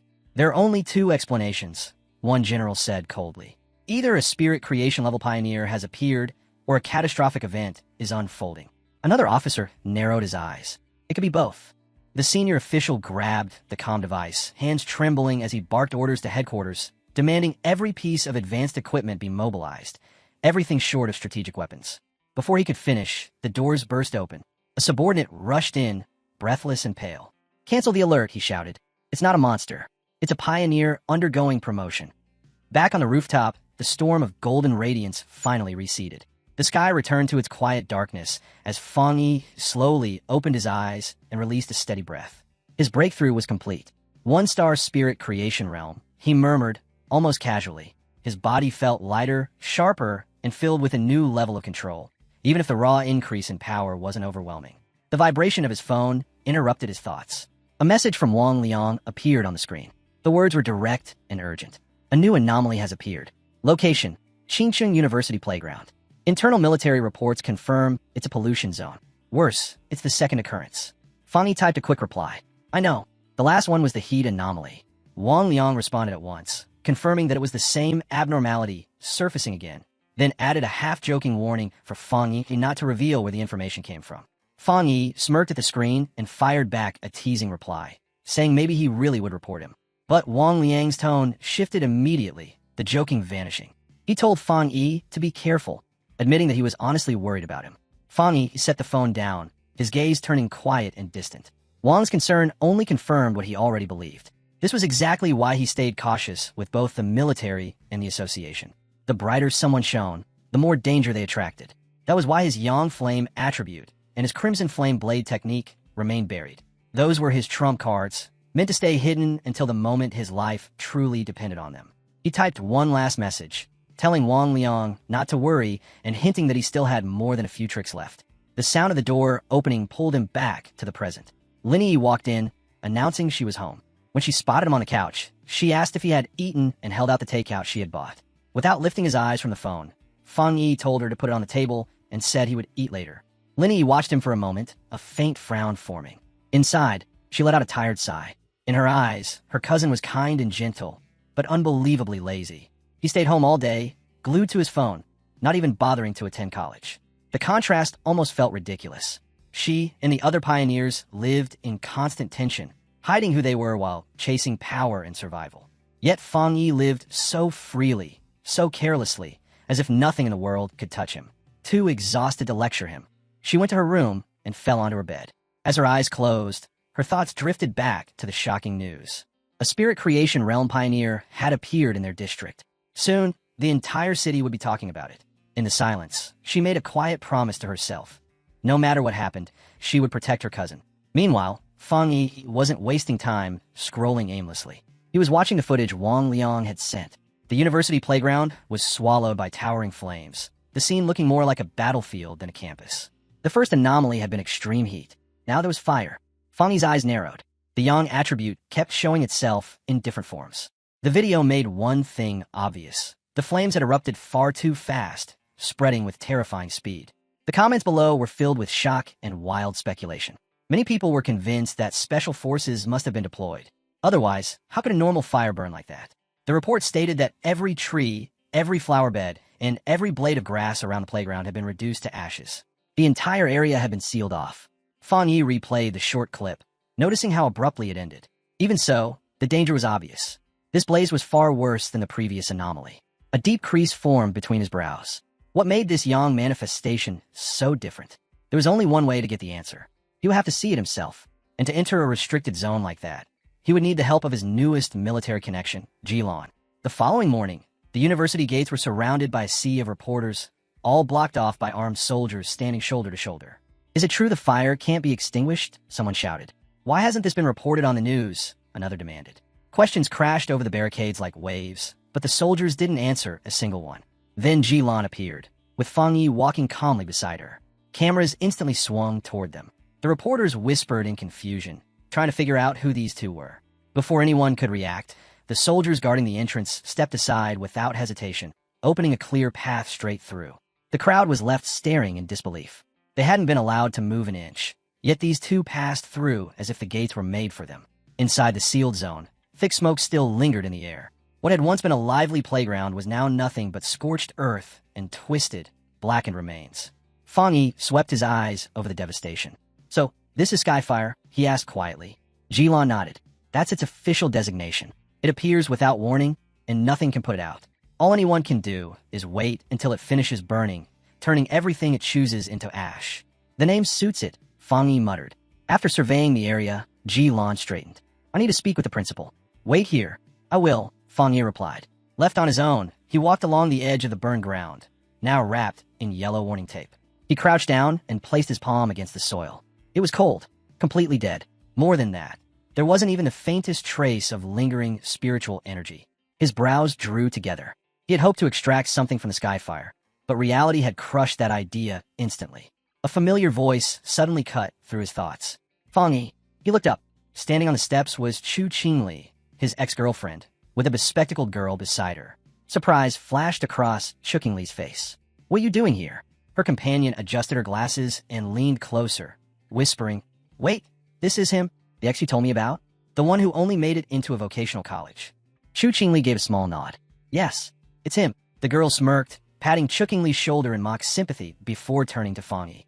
I get it now. You're here because you can't let her go. But the gap between you two is huge now. You should stop embarrassing yourself by clinging to the past. Fang Yi blinked, honestly confused. Still hung up on her? The idea didn't even make sense to him. Around them, nearby students had already begun whispering. Who's that guy with Chu Qingli? Another lovesick admirer? He doesn't even look like one of our students. How'd he get past security? Chu Qingli's friend stepped forward, her voice turning sharp. Listen carefully. Qingli is the campus beauty now. Men far above your level are lining up for her. You don't even qualify to be compared. This isn't where you belong, so leave. Now, she pointed a finger at him, sneering. And if you don't explain how you got inside, I'll report you to the disciplinary office myself. Chu Qingli stayed silent, her gaze fixed on Fang Yi, a storm of emotions flickering in her eyes.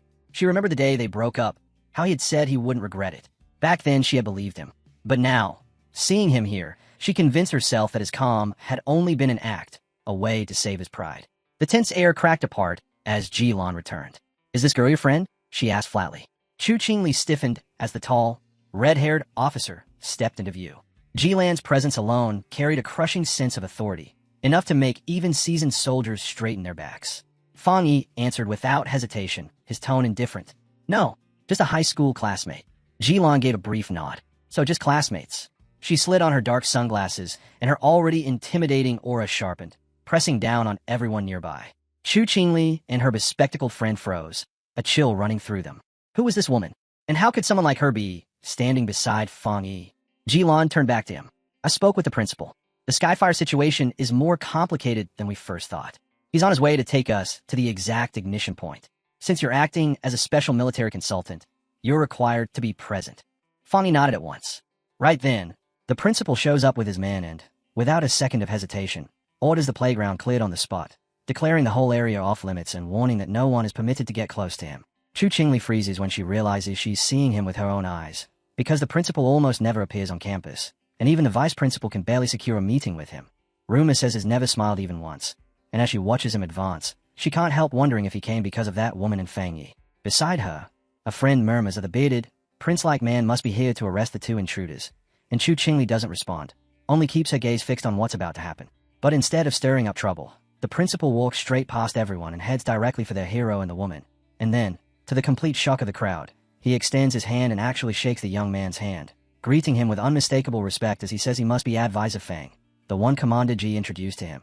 He admits the school has been drowning in bizarre incidents, that has been terrified students could be hurt by the recent fires, and that his genuinely relieved help has finally arrived.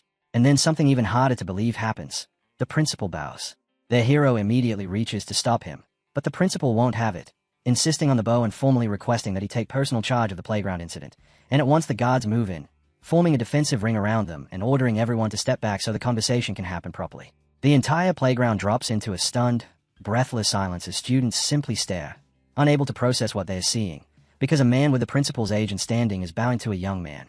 Whispers begin to ripple through the crowd that this guy must be someone with an extraordinary background, and now it makes sense why he was allowed into the academy. As the murmuring swells, some people laugh bitterly at their earlier guesses, asking who had been the one to claim he was Chu Qingli's suitor or her ex-boyfriend, while others sneer at the idea altogether, saying that even if she chased him, there's no chance she could ever reach someone on his level. And hearing that, Chu Qingli feels a sharp, cutting jolt of rejection, because everyone is pointing out the same thing.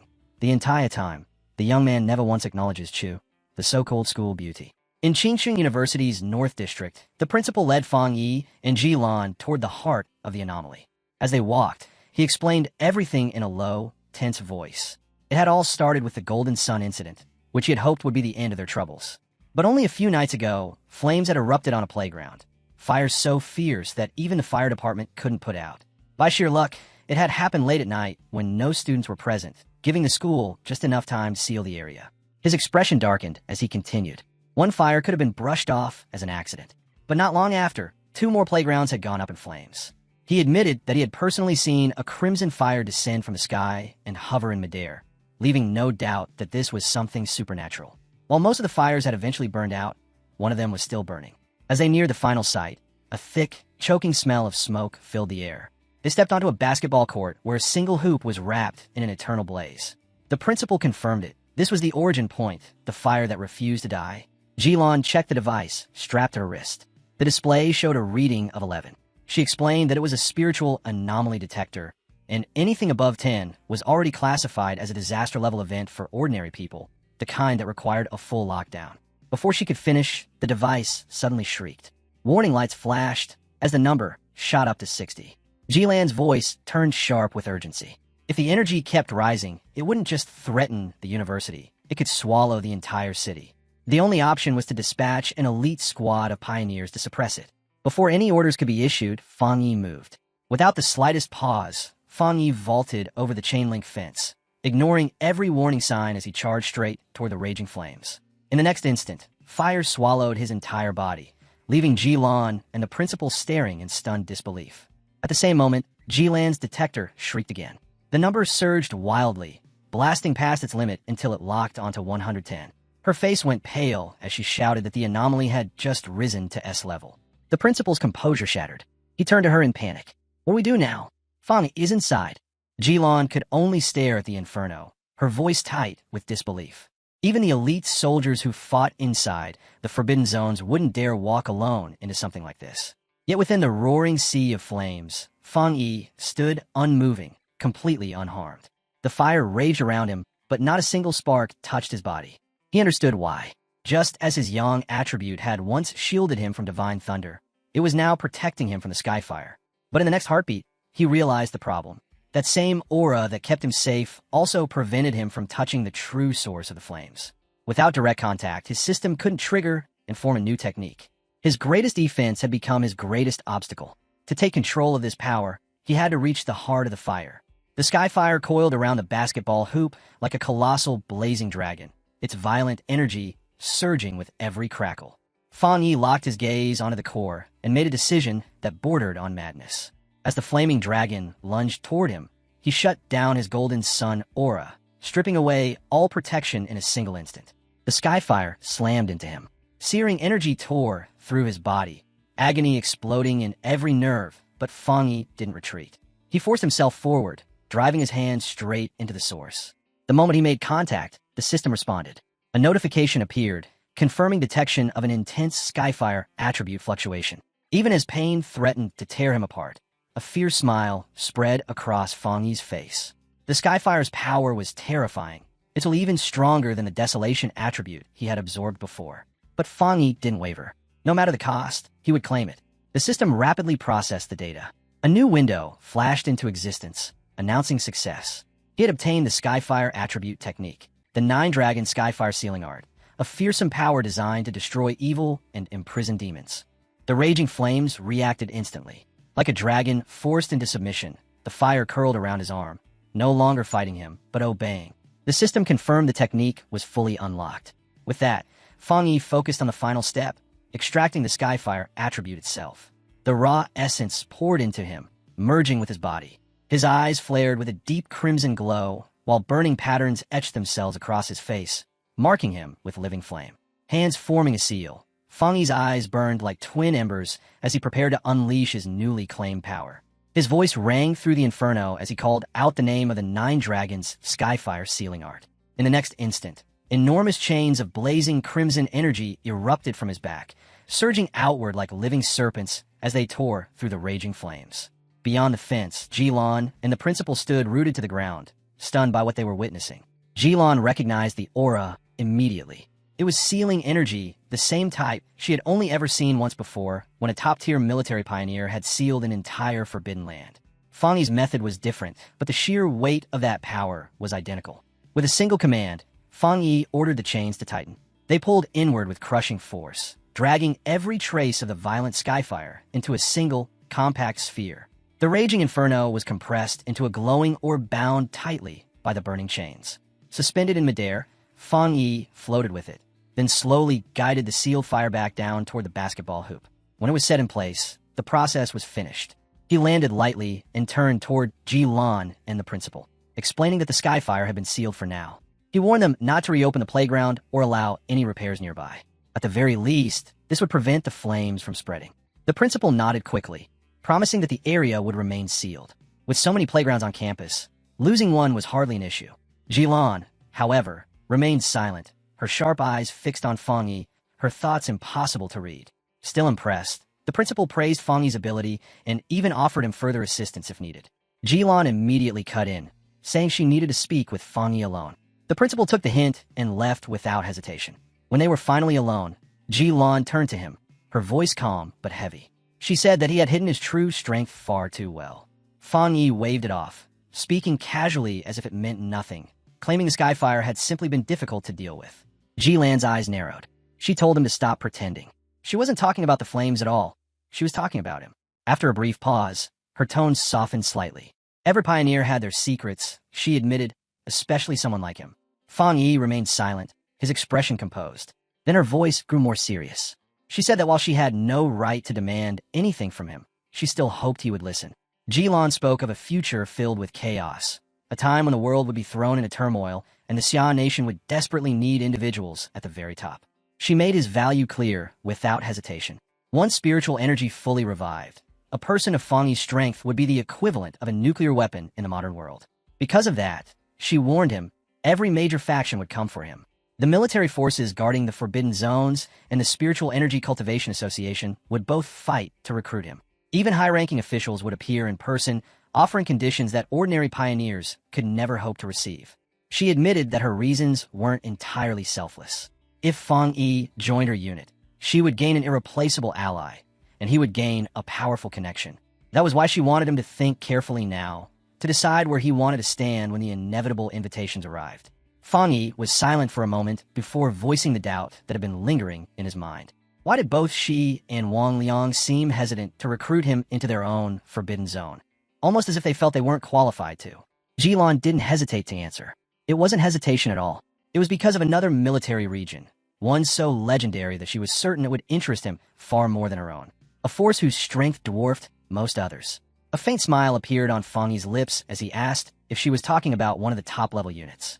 Jilan confirmed it. She admitted she hadn't had much direct contact with them, but their reputation was everywhere. They had been moving so aggressively lately that even other military regions could feel the pressure. She then changed the subject, suggesting they leave this conversation for another time. The principal had invited them to eat at the university cafeteria, and they were already late. As they walked, Fang Yi's thoughts grew heavy. Her words had revealed something unsettling. Even most powerful forces in the nation were under strain. That could only mean one thing. Terrifying anomalies had already begun to appear, threats far beyond what most pioneers could handle. To face such dangers, even cultivators of the spirit creation realm like him would be sent out, perhaps even beings above that level. A sense of urgency settled deep in his chest. The full revival of spiritual energy was approaching, and he was still not strong enough. He pushed those thoughts aside and focused on what he had just gained, the Skyfire attribute. He examined its nature. Violent, chaotic, a flame that devoured everything without mercy. And that was exactly what made it so terrifying. Skyfire was the perfect counter to anomalies that could endlessly regenerate or multiply. Then a realization struck him. The wild power Skyfire was a perfect match for his Crimson Flameblade. If his sword were infused with this new attribute, his combat strength would leap to a completely different level. To test his theory, Fang Yi headed toward the back mountain, his usual training ground. But when he arrived, a massive warning sign blocked the path, declaring the area dangerous and strictly forbidden. Fang Yi stopped in his tracks. There hadn't been any monsters there, and the military couldn't possibly have discovered his training spot that quickly. That left only one possibility. The Spiritual Energy Cultivation Association had sealed the mountain off for him, trying to give him a private training ground in exchange for his favor. A faint smile curved across Fang Yi's lips. If they were willing to hand him a gift like that, he had no reason to turn it down. Then his expression shifted. His senses caught something wrong. Someone, or something, was on the mountain. An intruder. He focused on the aura, and recognition flickered in his eyes. It felt similar to the mutant he had fought at the factory, though weaker. From between the trees, a massive monkey-like creature stepped into view, its red eyes glowing in the shadows. It moved with caution, not blind rage. It was thinking, measuring him. Fang Yi tightened his grip on his sword, faint energy already gathering along its edge. If there was ever a time to test his new power, this was it. A system prompt appeared before his eyes, asking whether he wished to infuse his Tang sword with the Skyfire attribute. The description flashed alongside it, describing Skyfire as a radiant force designed to eradicate evil. Fang Yi accepted without hesitation. In the next instant, his sword erupted into a roaring pillar of fire, crackling with violent heat. A sharp grin spread across his face. This was exactly what he wanted, to combine Skyfire with his Crimson Flameblade. And the mutant standing before him would be the first proof. He swung. A raging storm of flames tore forward. The beast's crimson eyes widened in terror as the fire swallowed it whole, its shrill screeches vanishing beneath the roar of the inferno. When the flames settled, Fang Yi stood at the center of the scorched ground, calmly gauging the result. The power of that strike was overwhelming, easily twice, maybe even 3 times stronger than before. And despite the fire raging around him, he felt nothing. Even with his blade still burning, his hand was wrapped in cool, steady steel. Then he sensed it. The monster was still alive, wounded, but not destroyed, It was fleeing into the forest. Fang Yi moved at once, giving chase. He wanted to know just how far Skyfire could push this creature. Deeper in the same woods, a young woman with curly red hair was live streaming with her phone held out on a selfie stick. She spoke confidently to her viewers, insisting she wasn't lying. Luck just had a habit of finding her, delivering unbelievable content straight into her lap. Her audience wasn't convinced.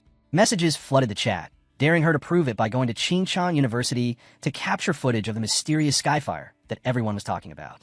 Before she could even reply, her world shattered. Her face twisted in horror as the injured beast burst out of the trees. The massive monkey-like creature crashed into her, knocking the phone from her hand. It hit the ground with a crack, the screen spiderwebbing, but the live stream continued. Through the broken lens, viewers watched as the monster pinned her to the dirt. One massive paw clamped over her mouth, its jaws opening wide above her. To those watching online, it looked like a cheap stunt, some kind of fake special effect. But for her, it was pure terror. She struggled desperately beneath it, muffled screams leaking through its grip as it prepared to tear into her. Then it happened. A roaring surge of flame, shaped like a dragon's head, slammed into the creature and blasted it away in a violent eruption of fire. The young woman's eyes flew open. She had been saved at the very last second. Her viewers went just as wild, though for an entirely different reason. To them, the blazing dragon looked like the most insane, hyper-real special effect they had ever seen.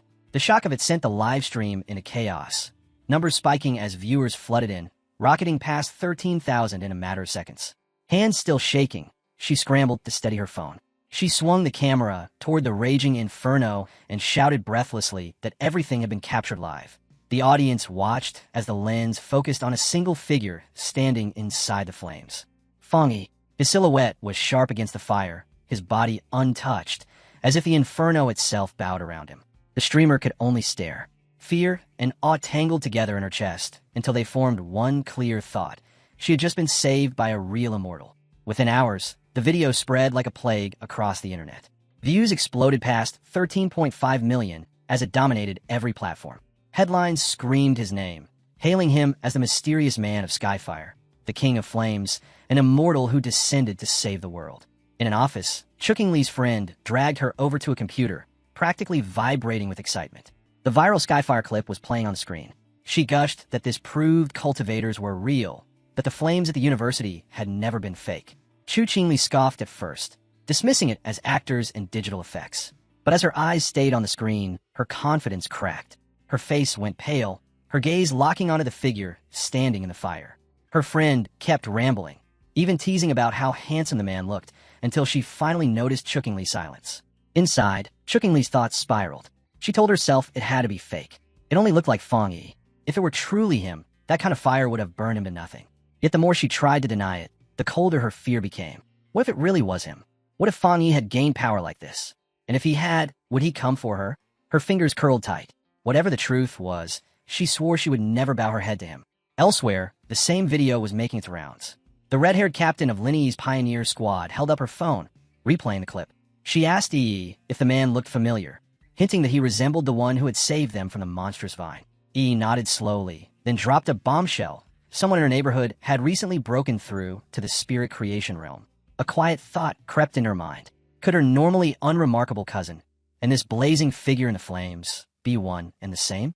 At another location, Xiaoya and a fellow pioneer from the lava cave incident were watching as well. The man recognized Fang Yi's stance instantly, his eyes widening as he remarked on how much his strength had grown. His companion followed it up, pointing out that even his blade technique was unchanged from before. In that moment, both of them realized just how lucky they had been to stand on the same battlefield as someone like him. The news kept climbing, spreading upward through every layer of society until it reached the highest authorities. Inside a sleek skyscraper that could only belong to the association's headquarters, senior leaders were already gathered. The situation in the city was deteriorating by the hour, with pioneers barely managing to hold back endless waves of anomalies. In the middle of that tense meeting, Su Qingying spoke up. She informed the officials that the military was already in close contact with Fang Yi and stated with absolute certainty that he would eventually agree to lend them his power. At the same time, inside a military command center, Jilan, Major Han Li, and several high-ranking officers were reviewing everything they knew about Fang Yi. His rise was so fast it left the room in stunned silence. One officer muttered that breaking into the spirit creation realm in such a short time was nothing short of monstrous. Another wondered how many high-tier attributes he might possess. 3. Maybe even more. On one point, everyone agreed. Trying to pressure him before had been a mistake. Recruitment was now their only option. Major Han Li asked whether High Command had finally decided to approach Fang Yi directly. Jilan confirmed it, though she admitted the top brass were uneasy. Every pioneer of that level had always come from their own ranks, and lowering themselves now was not something they were comfortable with. Stepping forward, Major Han Li laid out his plan. First, they would find out what weapons or equipment Fang Yi might need and deliver them to him before he even asked. Second, they would provide information on suitable training grounds, framing it as support rather than a demand. And finally, he gave a hard order. The viral livestream and all the rumors surrounding it had to be shut down immediately. The entire spiritual world of the Xian Nation was already staring straight at Fang Yi. Elsewhere, Su Qingying and Jilan both reflected on what lay ahead for him. Su Qingying felt the crushing pressure that now surrounded his name, while Jilan, in contrast, wore a faint and confident smile. Both women waited to see what this extraordinary young man would choose to do next. Far away, in a dim hospital room, the steady beeping of a heart monitor broke the silence. A woman with long purple hair sat beside a patient whose face could not be seen. She spoke softly, calling them teacher, and said that the Xian Nation had finally found hope. With someone as powerful as Fang Yi now standing in the world, she whispered, the chances of her teacher waking up had grown just a little stronger. One day later, Fang Yi sat at the table in his apartment, quietly eating breakfast as his thoughts drifted back to the battle on the back mountain. A single curious live streamer had turned that fight into a viral storm. Now, the video was gone, erased from every platform, and the streamer's account had already been banned. He didn't need to think twice about who had done it. It had to be the military or the Spiritual Energy Association. That thought barely settled before something else caught his attention. His cousin, Lin Yi, hadn't come home the night before. No messages, no calls, nothing at all. Even on missions, she never vanished like this. A tight knot formed in his chest as he dialed her number. It didn't even ring. An automated voice coldly announced that the line was out of service. The unease in his gut instantly turned sharp. Something had gone wrong. He didn't hesitate. He was going to find her. Far away, deep inside a forest drowned in black mist, Lin Yi and the red-haired captain of her pioneer squad stumbled forward, lost and exhausted. They had been trapped for hours. How long do you think it's been? The captain asked weakly. 10 hours, maybe more. Yi answered, though time had long since lost its meaning. The captain pressed a hand against her bruised side, forcing a tired smile. She apologized, saying she never expected more than a simple investigation into a strange disturbance, and blamed herself for dragging Yi into this nightmare. Yi shook her head hard. Don't start that. If anything, I'm the weak one. Save your strength. We'll need every drop. Yet even as she said it, her mind betrayed her. The image of that overwhelming master she had once seen flashed through her thoughts. If she had even a fraction of that power, maybe this wouldn't feel so hopeless. That thought was cut off by a sudden shift in the fog. A massive shape pushed through the mist, tall, spiked, with glowing red eyes burning in the dark. The shadow monster lunged, claws tearing through the air straight toward the captain. Yi moved without thinking. She shoved her leader aside and thrust out her palm. Brilliant blue energy erupted, condensing into a razor-sharp blade that sliced clean through the creature's neck. Its head tumbled away and dissolved into smoke. There was no relief. More shapes emerged from the fog, grotesque, zombie-like figures with empty, lifeless eyes. Yi's blood ran cold. These weren't just monsters. They were people, bodies of those who had been trapped here before, now twisted into hollow puppets. She cut another one down, only for it to melt into a pool of black mist. It's playing with us, she said through clenched teeth. It kills them, then turns them into these things. Still breathing hard, the captain nodded. And no matter how much we fight, the mist itself isn't affected. Our energy keeps draining, and the real monster still hasn't shown itself. Their eyes met, the truth settling in at the same time. This wasn't just a fight. It was a cage, an illusion, a shifting gray world where the enemy controlled everything. The captain wiped sweat from her face, her expression heavy. It was only a matter of time now. The monster wasn't in a hurry. It was waiting for them to break. Without any warning, the sky above them tore apart, revealing a single massive blood red, eye staring straight down.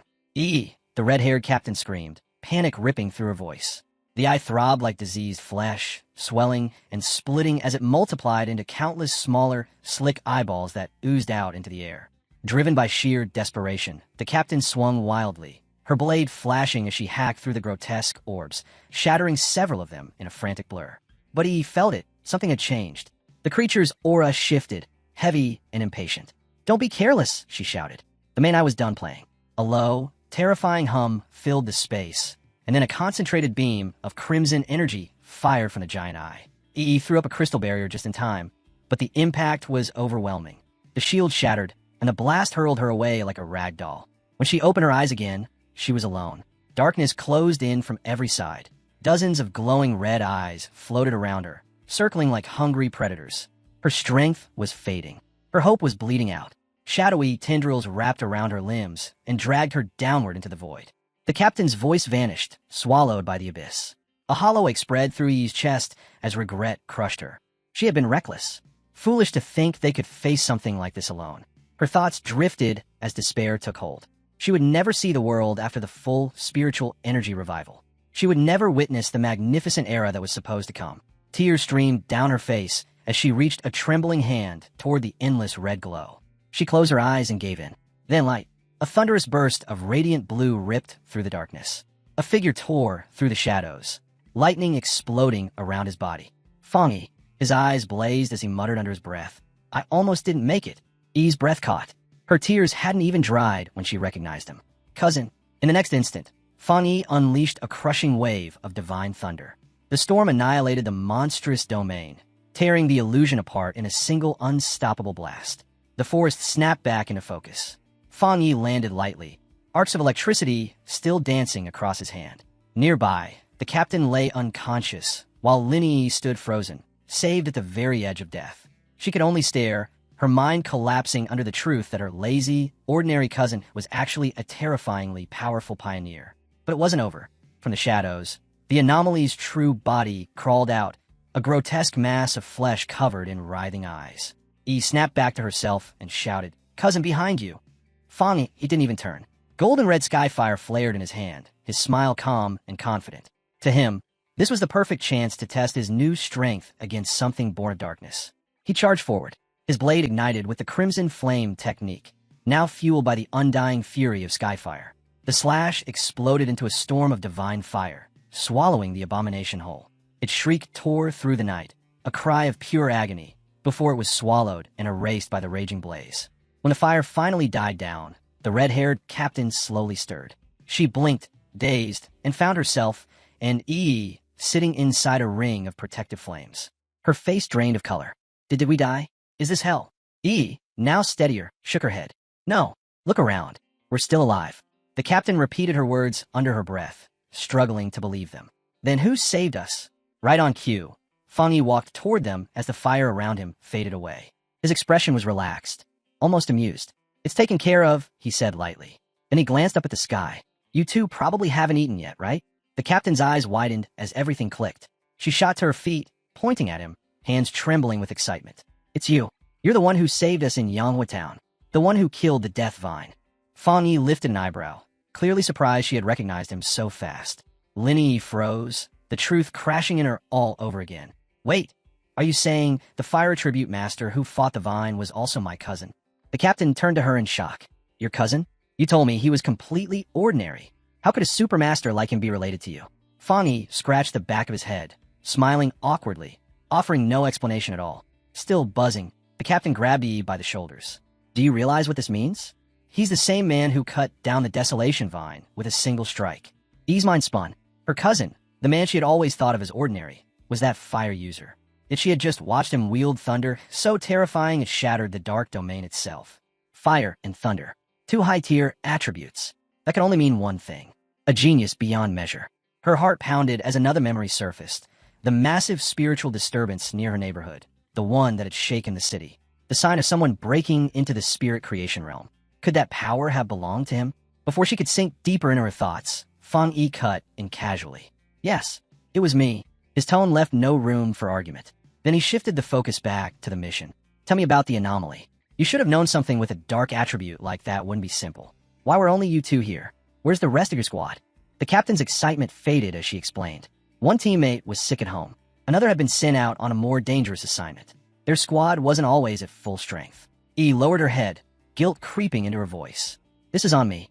After I broke through, I got reckless. I thought I could handle it alone. I was wrong. Fangyi listened in silence, his gaze thoughtful as memories of the tension he had noticed within their squad drifted back to him. Yet now, That same leader who had once been so openly critical of her team was defending them in front of him, an outsider. That wasn't hypocrisy. That was loyalty. And Fang Yi knew Yi was sharp enough to have already noticed the cracks forming inside her squad. With his secret now exposed to two people he trusted, Fang Yi made a choice. He looked at his cousin and the red-haired captain. Then let's do this. What if the three of us form a team? For a heartbeat, there was silence. Then the captain nearly exploded with joy. She clasped her hands together, laughing in disbelief. Teaming up with someone like you? I must be insanely lucky. Thank you, Yi. Yi didn't cheer. Her thoughts turned inward. The truth finally became clear. Someone as powerful as her cousin must have known about her secret from the very beginning. Yet he never exposed her, never interfered. He had simply stayed close, quietly watching over her. The weight of that hit her all at once. On this harsh, lonely road of cultivation, she wasn't actually alone. She had family, someone strong, someone dependable, someone who stood behind her without demanding anything in return. Warmth spread through her chest, followed by a rush of relief so strong it almost hurt. A single tear slipped down Lin Yi's cheek. She wiped it away quickly, then turned to Fang Yi with a bright smile.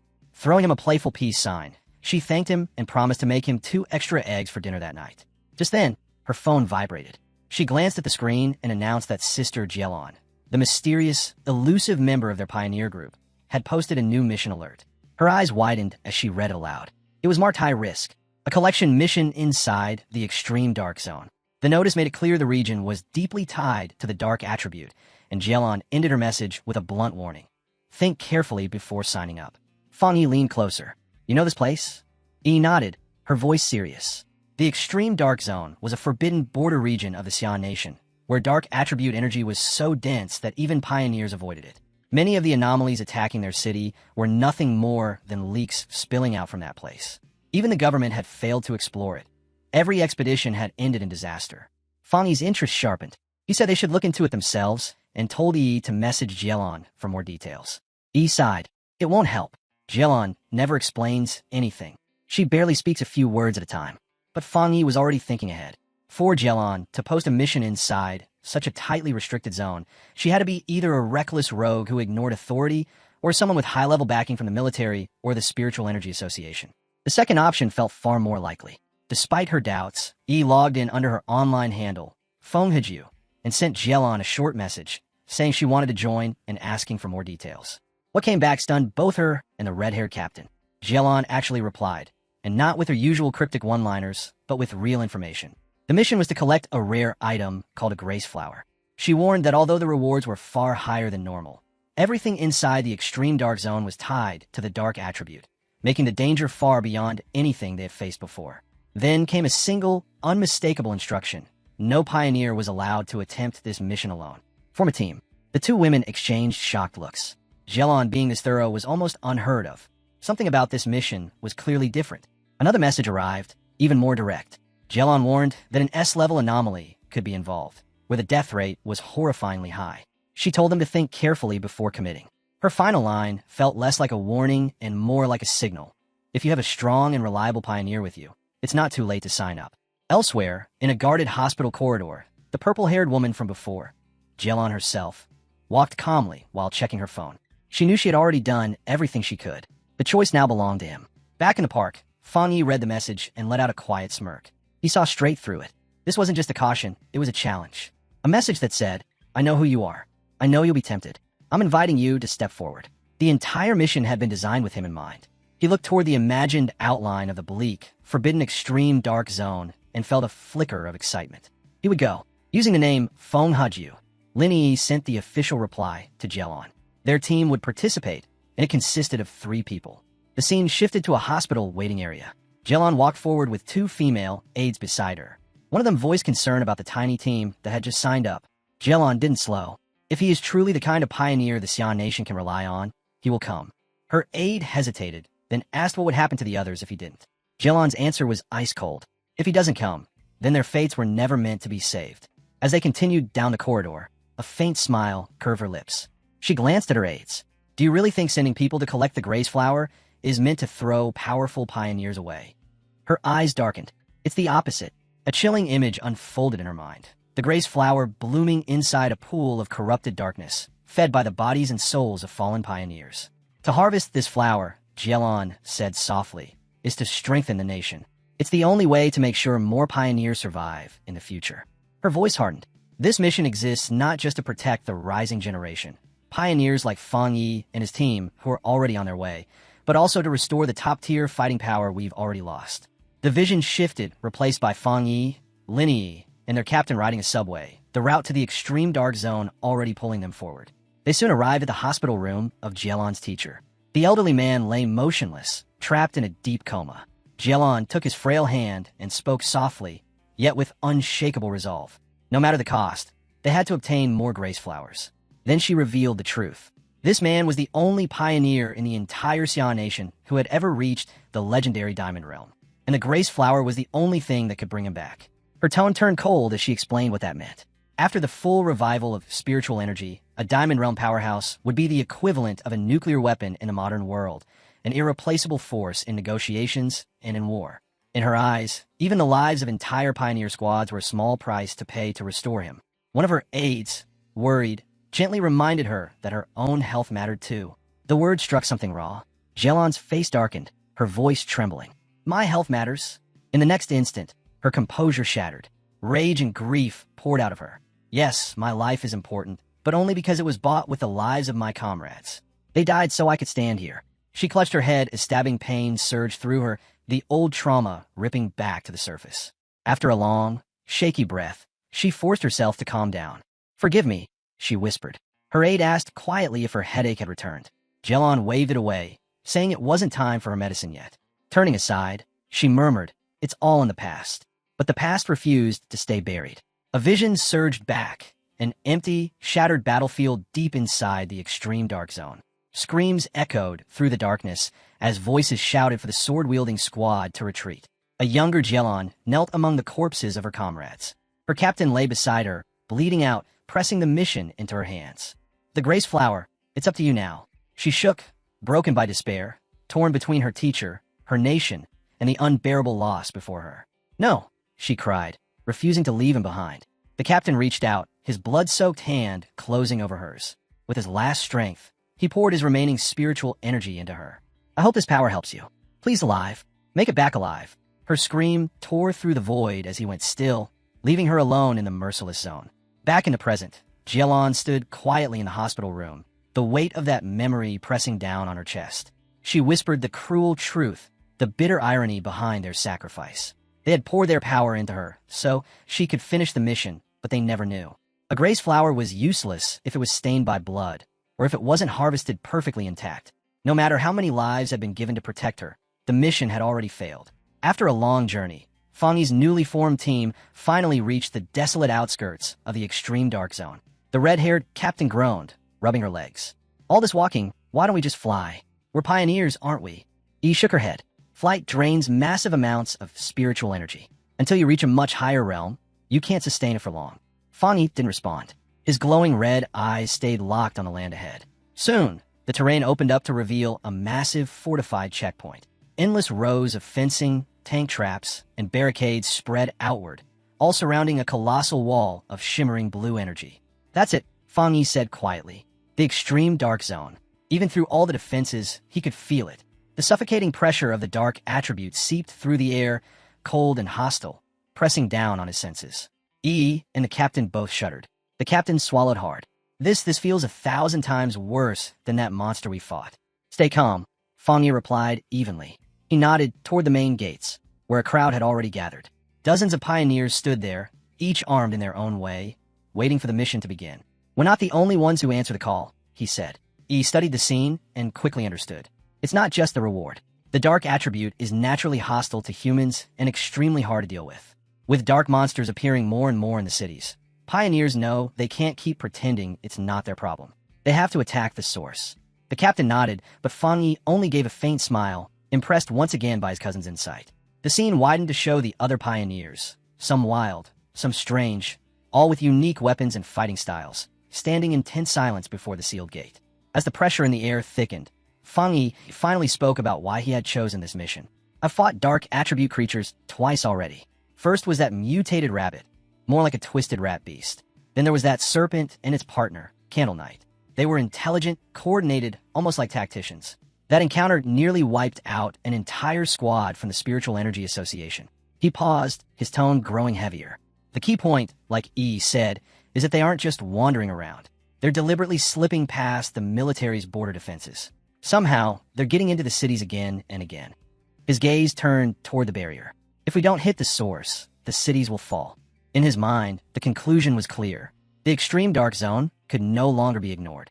At the checkpoint, a stern military officer took charge of the assembled pioneers as Su Qingying stepped forward to deliver the briefing before the towering energy wall. Her expression was cold and steady as she spoke, every word underlining just how dangerous the mission ahead would be.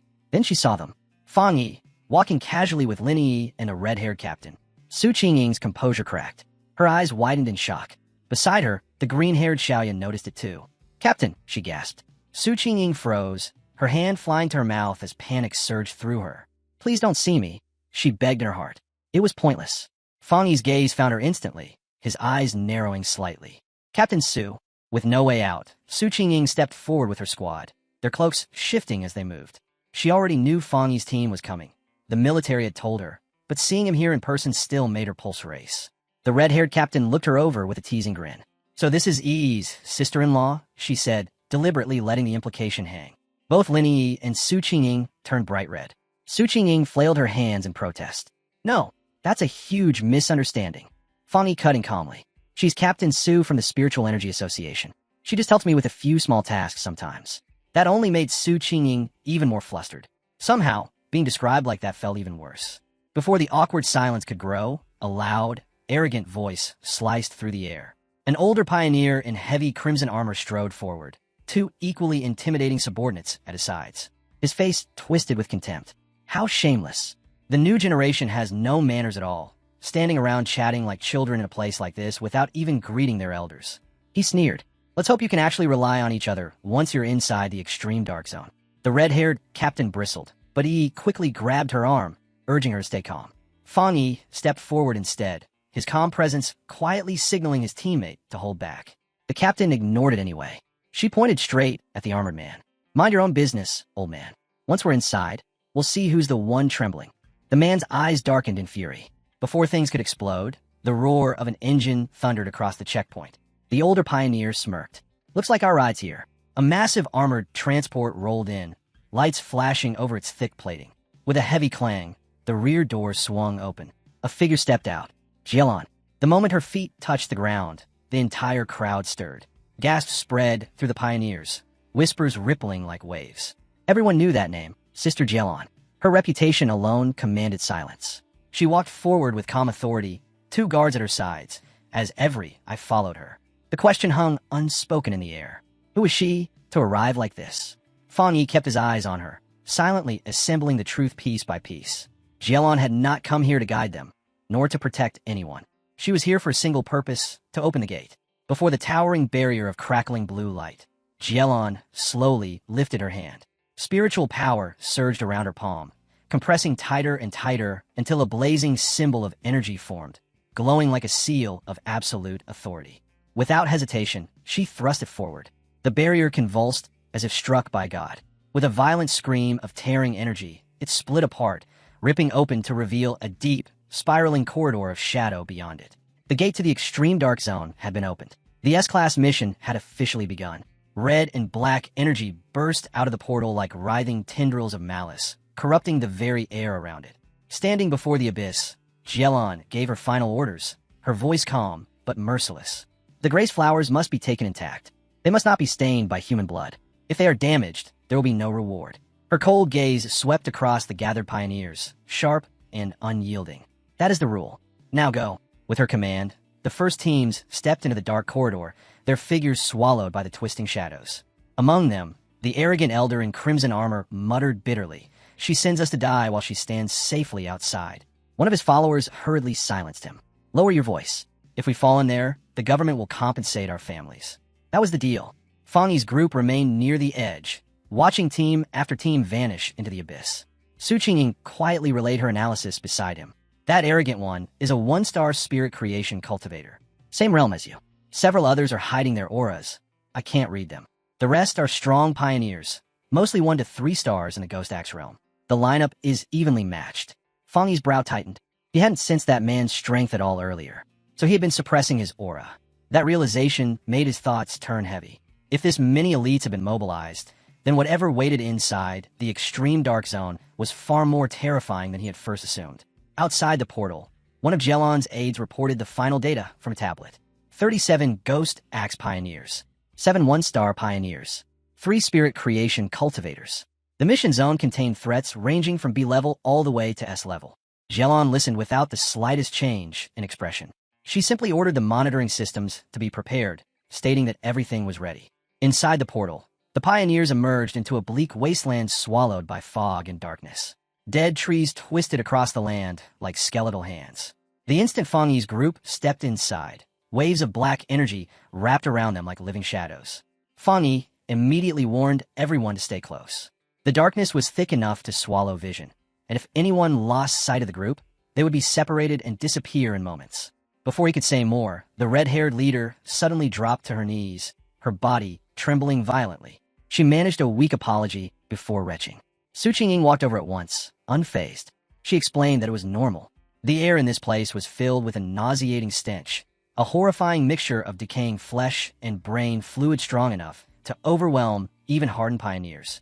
She motioned toward another group of pioneers further away. Many of them were hunched over in the same miserable state, their bodies betraying them in exactly the same way. It was proof that even those with similar cultivation couldn't resist what this place was doing to them. Su Qingying continued her explanation in a calm, steady voice. The darkness itself was poisonous, a natural form of contamination that slowly eroded a pioneer's strength. And as if that weren't enough, the creatures here were far more agitated than usual. She broke down the danger levels for Fang Yi. B-level monsters could already threaten pioneers of the same rank. A-level monsters were powerful enough to draw in spirit creation cultivators to deal with them. And S-level monsters, those were walking disasters, beings capable of standing against legends of the Diamond Realm. But her final warning was the most chilling of all. The darkness here acted as nourishment for the monsters. A creature that should only be B-level outside would become at least a level inside this zone. The red-haired leader stared at her, unable to hide the shock on her face. Lin Yi nervously asked whether Su Qingying and her team were immune to this corruption. Su let out a small laugh. They weren't affected, she said, because they had spent years fighting monsters like these, and the stench no longer fazed them. With quiet confidence, she added that she had recently advanced to the 3-star Ghost Axe realm and was now working on turning her water attribute into the power of ice. Lin Yi looked at her seriously. Since they were both at the same level of cultivation, she asked whether Su also felt her spiritual power being suppressed more heavily than during past missions. Su nodded, her expression turning grave. She warned that countless experts, some even 1-star spirit creation elites from the military, had already died in this very zone. Carelessness here meant death. As the group moved deeper into the wasteland, Su Qingying took the lead. The pioneers ahead of them had vanished without a trace.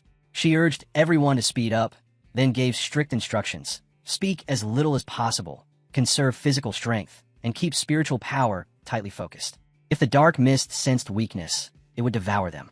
Fang Yi quietly observed his own condition. Unlike the others, he didn't feel nearly as nauseous or drained. He realized it was likely because his yang and thunder attributes naturally resisted darkness, or perhaps it was the effect of his recent breakthrough into the spirit creation realm. Elsewhere in the extreme dark zone, the arrogant pioneer and his squad were already engaged in battle. With a single swing of his glowing green blade, their leader beheaded a massive monster. He burst into laughter, mocking the so-called dangers of the zone. His companions cheered as he declared that the Grace Flower would be theirs, vowing to show the younger generation what true power looked like. Back with Fang Yi's team, Lin Yi was still struggling, her body shaking as waves of nausea continued to rack her. She gagged weakly, barely keeping herself upright. Fang Yi saw it clearly. No matter how strong she was still just a child at heart. He stepped closer and placed a steady hand on her back. Warm spiritual energy flowed from his palm, spreading through her like gentle sunlight. The nausea and biting cold vanished, replaced by a deep, soothing warmth that felt like winter finally giving way to spring. Lin Yi froze in shock. The sensation was nothing like anything she had ever experienced. It was pure, powerful, and comforting. She instinctively thought it must be some rare, high-grade fire attribute. Her own wood attribute absorbed energy far too slowly to create something like this, and she remembered Su Qingying mentioning her attempt to evolve her water into ice. Fang Yi corrected her quietly. It wasn't fire. It was yang. He admitted he had kept it from her before, then casually dropped a revelation that made her breath catch. He had been the one behind both the Northgate incident and the fire at Qingxing University's playground. The red-haired leader stiffened, staring at him in disbelief. Did that mean he truly possessed 3 high-grade attributes? Fang Yi explained calmly that the 2 incidents were not the same. One was the Yang attribute. The other had been Skyfire. They appeared similar, but they were fundamentally different. What he did not say was that there was a 4th power as well, the Desolation attribute. Some things were better kept hidden. A concealed trump card was always worth more than one openly displayed. Outwardly, he only gave enough to satisfy their stunned curiosity.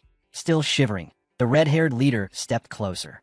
She admitted she hadn't yet reached the 3-star Ghost Axe realm, so her perception of attributes was weak, but she could tell his Yang energy could help her resist the cold. Swallowing her pride, she promised to behave and nervously asked if he could share some of that warmth. Fang Yi agreed immediately. He said he would keep her warm today. His hand rested on her shoulder, and Yang energy surged into her. She gasped, a cloud of warm breath escaping her lips before her body finally relaxed. Xiaoya and another member of Su Qingying's squad exchanged baffled glances at the scene. Seeing how effective it was, Fang Yi offered the same help to Su Qingying's team. After a brief pause, she admitted the warmth felt good, and her 2 subordinates quickly accepted. One by one, he extended his energy to them. All 3 thanked him, clearly surprised by how much it eased their condition. The moment of relief was short-lived. Sharp, scraping footsteps suddenly echoed across the barren ground. Fang Yi's eyes hardened. Something dangerous was approaching. He barely had time to warn them before a massive wolf-like beast exploded out of the mist. Su Qingying reacted instantly, rushing forward and forming a long blade of blue energy to intercept it. The creature crashed down, skidding across the ground and stopping just behind the red-haired leader. Fang Yi shouted for her to move as the beast slowly rose, its body wrapped in a sinister swirl of purple and black energy. With a savage roar, it lunged straight at them. Su Qingying recognized it instantly, an A-level threat. She didn't hesitate, declaring she would handle it. She released a storm of razor-sharp ice energy that slammed into the beast. In a blink, the monster shattered and dissolved into nothing, as if it had never existed. Su remained on guard, an ice crystal forming in her palm, while Lin Yi muttered in disbelief, wondering if it had truly vanished. Fang Yi, however, was still staring into the mist, his eyes narrowed. He had already seen through it. That creature had only been bait. The true danger emerged moments later. From within the fog came a vast horde of corpse-like figures, their red eyes glowing as they moved without sound. Fang Yi shouted for everyone to be careful, but it was already too late. The ground beneath them split open, releasing countless shadowy hands and writhing tendrils that coiled around their legs and bodies, locking them in place as the red-eyed swarm closed in from all sides. Even then, Fang Yi stayed calm. He ordered the others to pull back as he drew his blade. His eyes ignited with blinding light, and in the next instant, a terrifying surge of fire erupted from him. The explosion swallowed the entire horde. Agonized screams filled the air as the shadow figures were burned away, reduced to drifting ash and fading embers. When the ground finally settled, Fang Yi casually spun his sword and told them they were safe for now. What they had seen was never a true army. It had been an illusion, controlled by just 2 monsters. Su Qingying stared in disbelief. The creatures here had already evolved far enough to mimic human speech. Fang Yi's gaze darkened as he gave his conclusion. They had consumed too many humans, stealing their knowledge along with their flesh. The group was left stunned by the overwhelming power they had just witnessed. Su Qingying reminded them grimly that this was the reality of the extreme dark zone. Even its weakest beings were pushed to A-level strength, far beyond what anyone below the spirit creation realm could survive against. Not far away, Xiaoya quietly reflected on the scene. She admitted inwardly that Fang Yi was terrifying. 2 A-level phantom beasts had been erased in a single strike. Even she would have needed several exchanges to achieve the same result. Back with the group, Lin Yi spoke firmly. If Su Qingying was right, then sticking together was their only option. The monsters here could disguise themselves, waiting for the perfect moment to attack. She turned and urged the red-haired leader to get back up.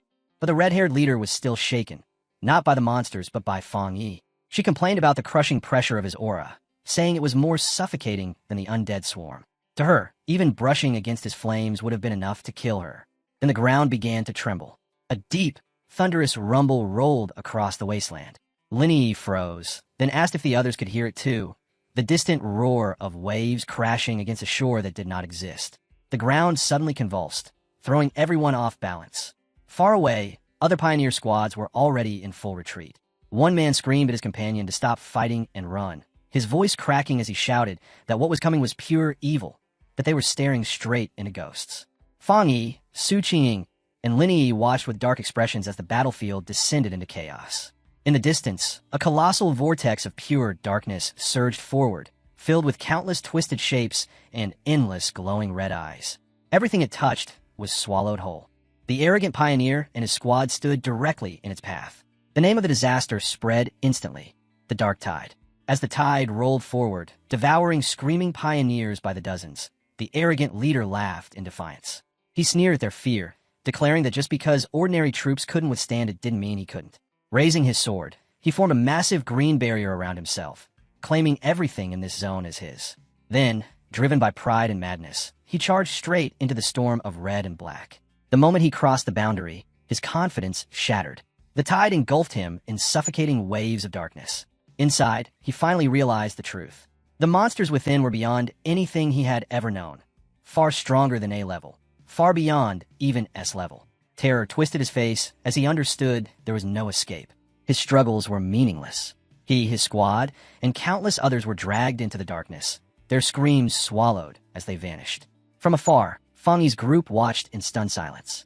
The red-haired leader trembled, whispering whether everyone had already died and whether they themselves had any chance of surviving. Lin Yi turned sharply to Su Qingying, demanding to know what the Dark Tide truly was. Su Qingying's voice was heavy as she explained. It was the ultimate manifestation of the dark attribute, a wave of corruption that devoured all existence, even other monsters. But unease crept into her expression. The mission had been planned carefully to avoid this very phenomenon. It was here. She feared that every pioneer who had gone ahead was already lost.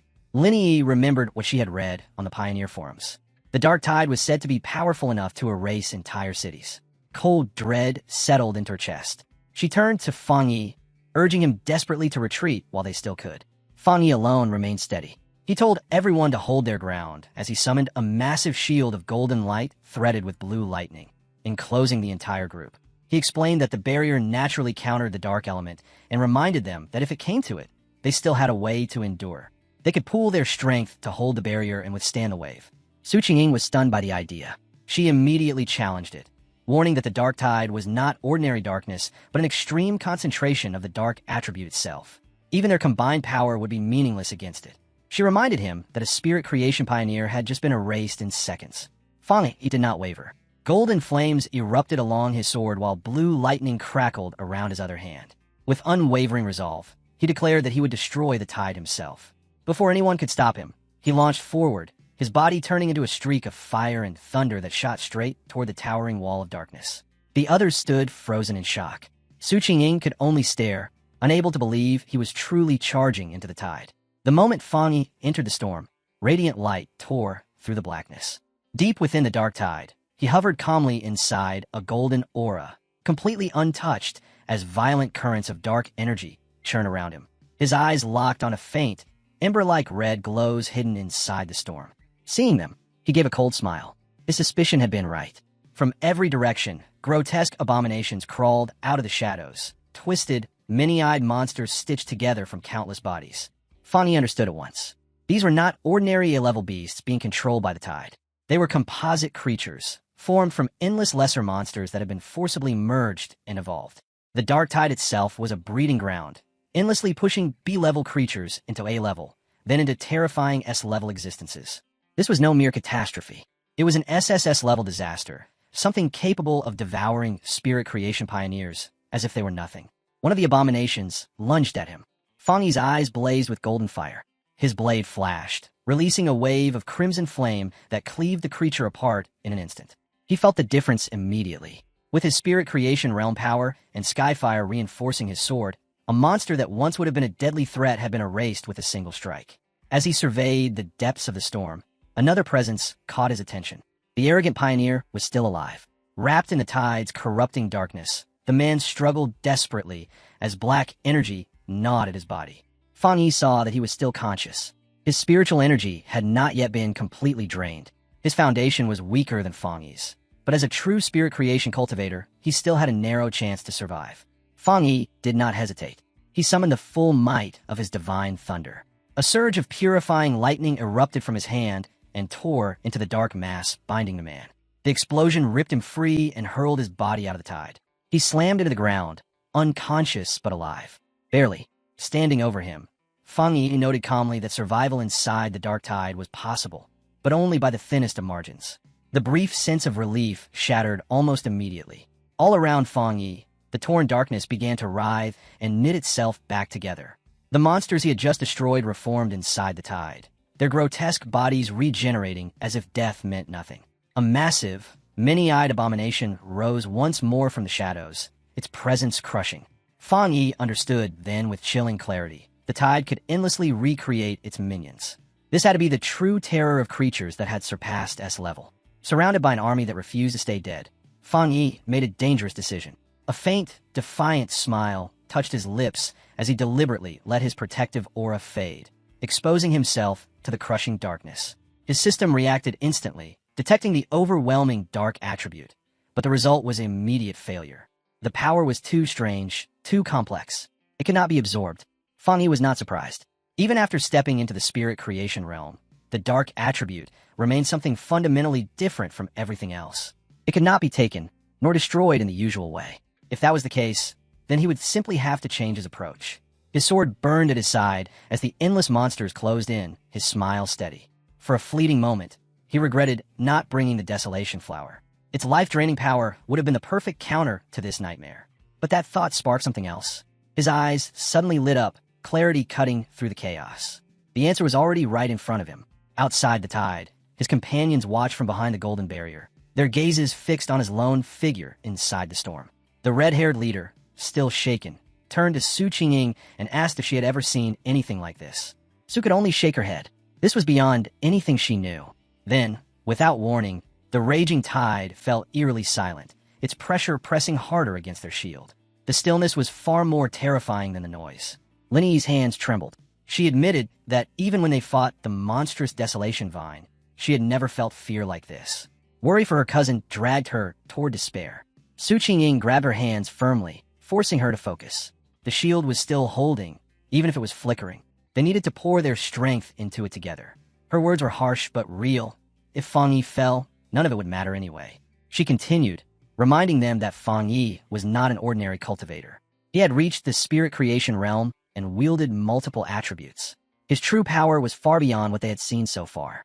It wasn't their role to save him. They had to believe in him. Her blunt sincerity, laced with unexpected humor, pulled Yi back from the edge. Yi managed a weak smile and thanked her. Su Qingying returned it, saying her teammates always complained she was too serious, then asked if she felt a little better. The moment didn't last. The dark tide exploded. A colossal pillar of flame suddenly roared upward, ripping through the suffocating blackness. From the heart of the raging inferno, Fang Yi released his ultimate art, the 9 Dragons Skyfire Seal. His figure rose through the flames, wrapped in swirling gold and blue light. Outside, his teammates were frozen in shock. The red-haired leader shouted his name, pointing him out to Lin Yi, while Su Qingying could only stare, stunned by the terrifying power unfolding before her. 9 enormous fire dragons burst into existence, each blazing with searing radiance. They spiraled together, their light overwhelming the darkness of the tide itself. Far away, Jelan, who had been monitoring the mission, was caught completely off guard. She recognized it instantly, the legendary Skyfire tribute, shaped into a sealing art. Her eyes widened as the dragons closed in, crushing the city-destroying dark tide into a single, unstable sphere of blazing energy. Had he really sealed the entire tide? Fang Yi was not finished. Calling upon his divine thunder, crackling blue lightning erupted and coiled around the fiery sphere, forming a roaring vortex. His power surged to its absolute limit. With a deafening roar, Fang Yi released the full might of his combined technique, the 9 Dragons Edict. Fire and lightning collided, detonating with earth-shaking force that rippled through the entire extreme dark zone. At his command, the raging storm obeyed. Bringing his hands together, he forced the chaos to collapse inward, compressing again and again until it became a small, radiant orb, stable, contained, yet packed with terrifying energy. When the light finally faded, the battlefield was silent. The arrogant pioneer lay unconscious on the ground, saved by Fang Yi's earlier strike. Fang Yi glanced at him, noting that at least they were safe for now. He hadn't planned to save the man, but now he had to consider what to do with him. Lin Yi rushed to her cousin, relief flooding her as she checked his condition. Su Qingying stepped closer and offered to have her team take care of the fallen pioneer. Later, she approached Fang Yi, asking why he didn't look satisfied after sealing something so catastrophic. In her heart, though, she was in awe. He had truly done the impossible. He had destroyed the Dark Tide. Fang Yi answered calmly. The seal would not last. The dark attribute was still there, pressing against it, and time was running out. They had to move immediately and secure the grace flower before it broke. Su Qingying nodded and agreed to handle the unconscious pioneer. Her subordinates lifted him onto their shoulders as they prepared to move out. The group paused on a cliff overlooking the desolate land. Su Qingying's expression darkened as she realized the truth. None of the pioneers who had gone ahead had survived. The dark attribute had consumed them all without leaving a trace. The red-haired leader spoke softly, mourning how easily so many lives had been erased. Fang Yi felt a different kind of heaviness. Perhaps it was cold, but he was quietly relieved he hadn't been forced to watch their deaths with his own eyes. Their advance soon led them to a sinister pool of darkness, its surface rippling with hidden danger.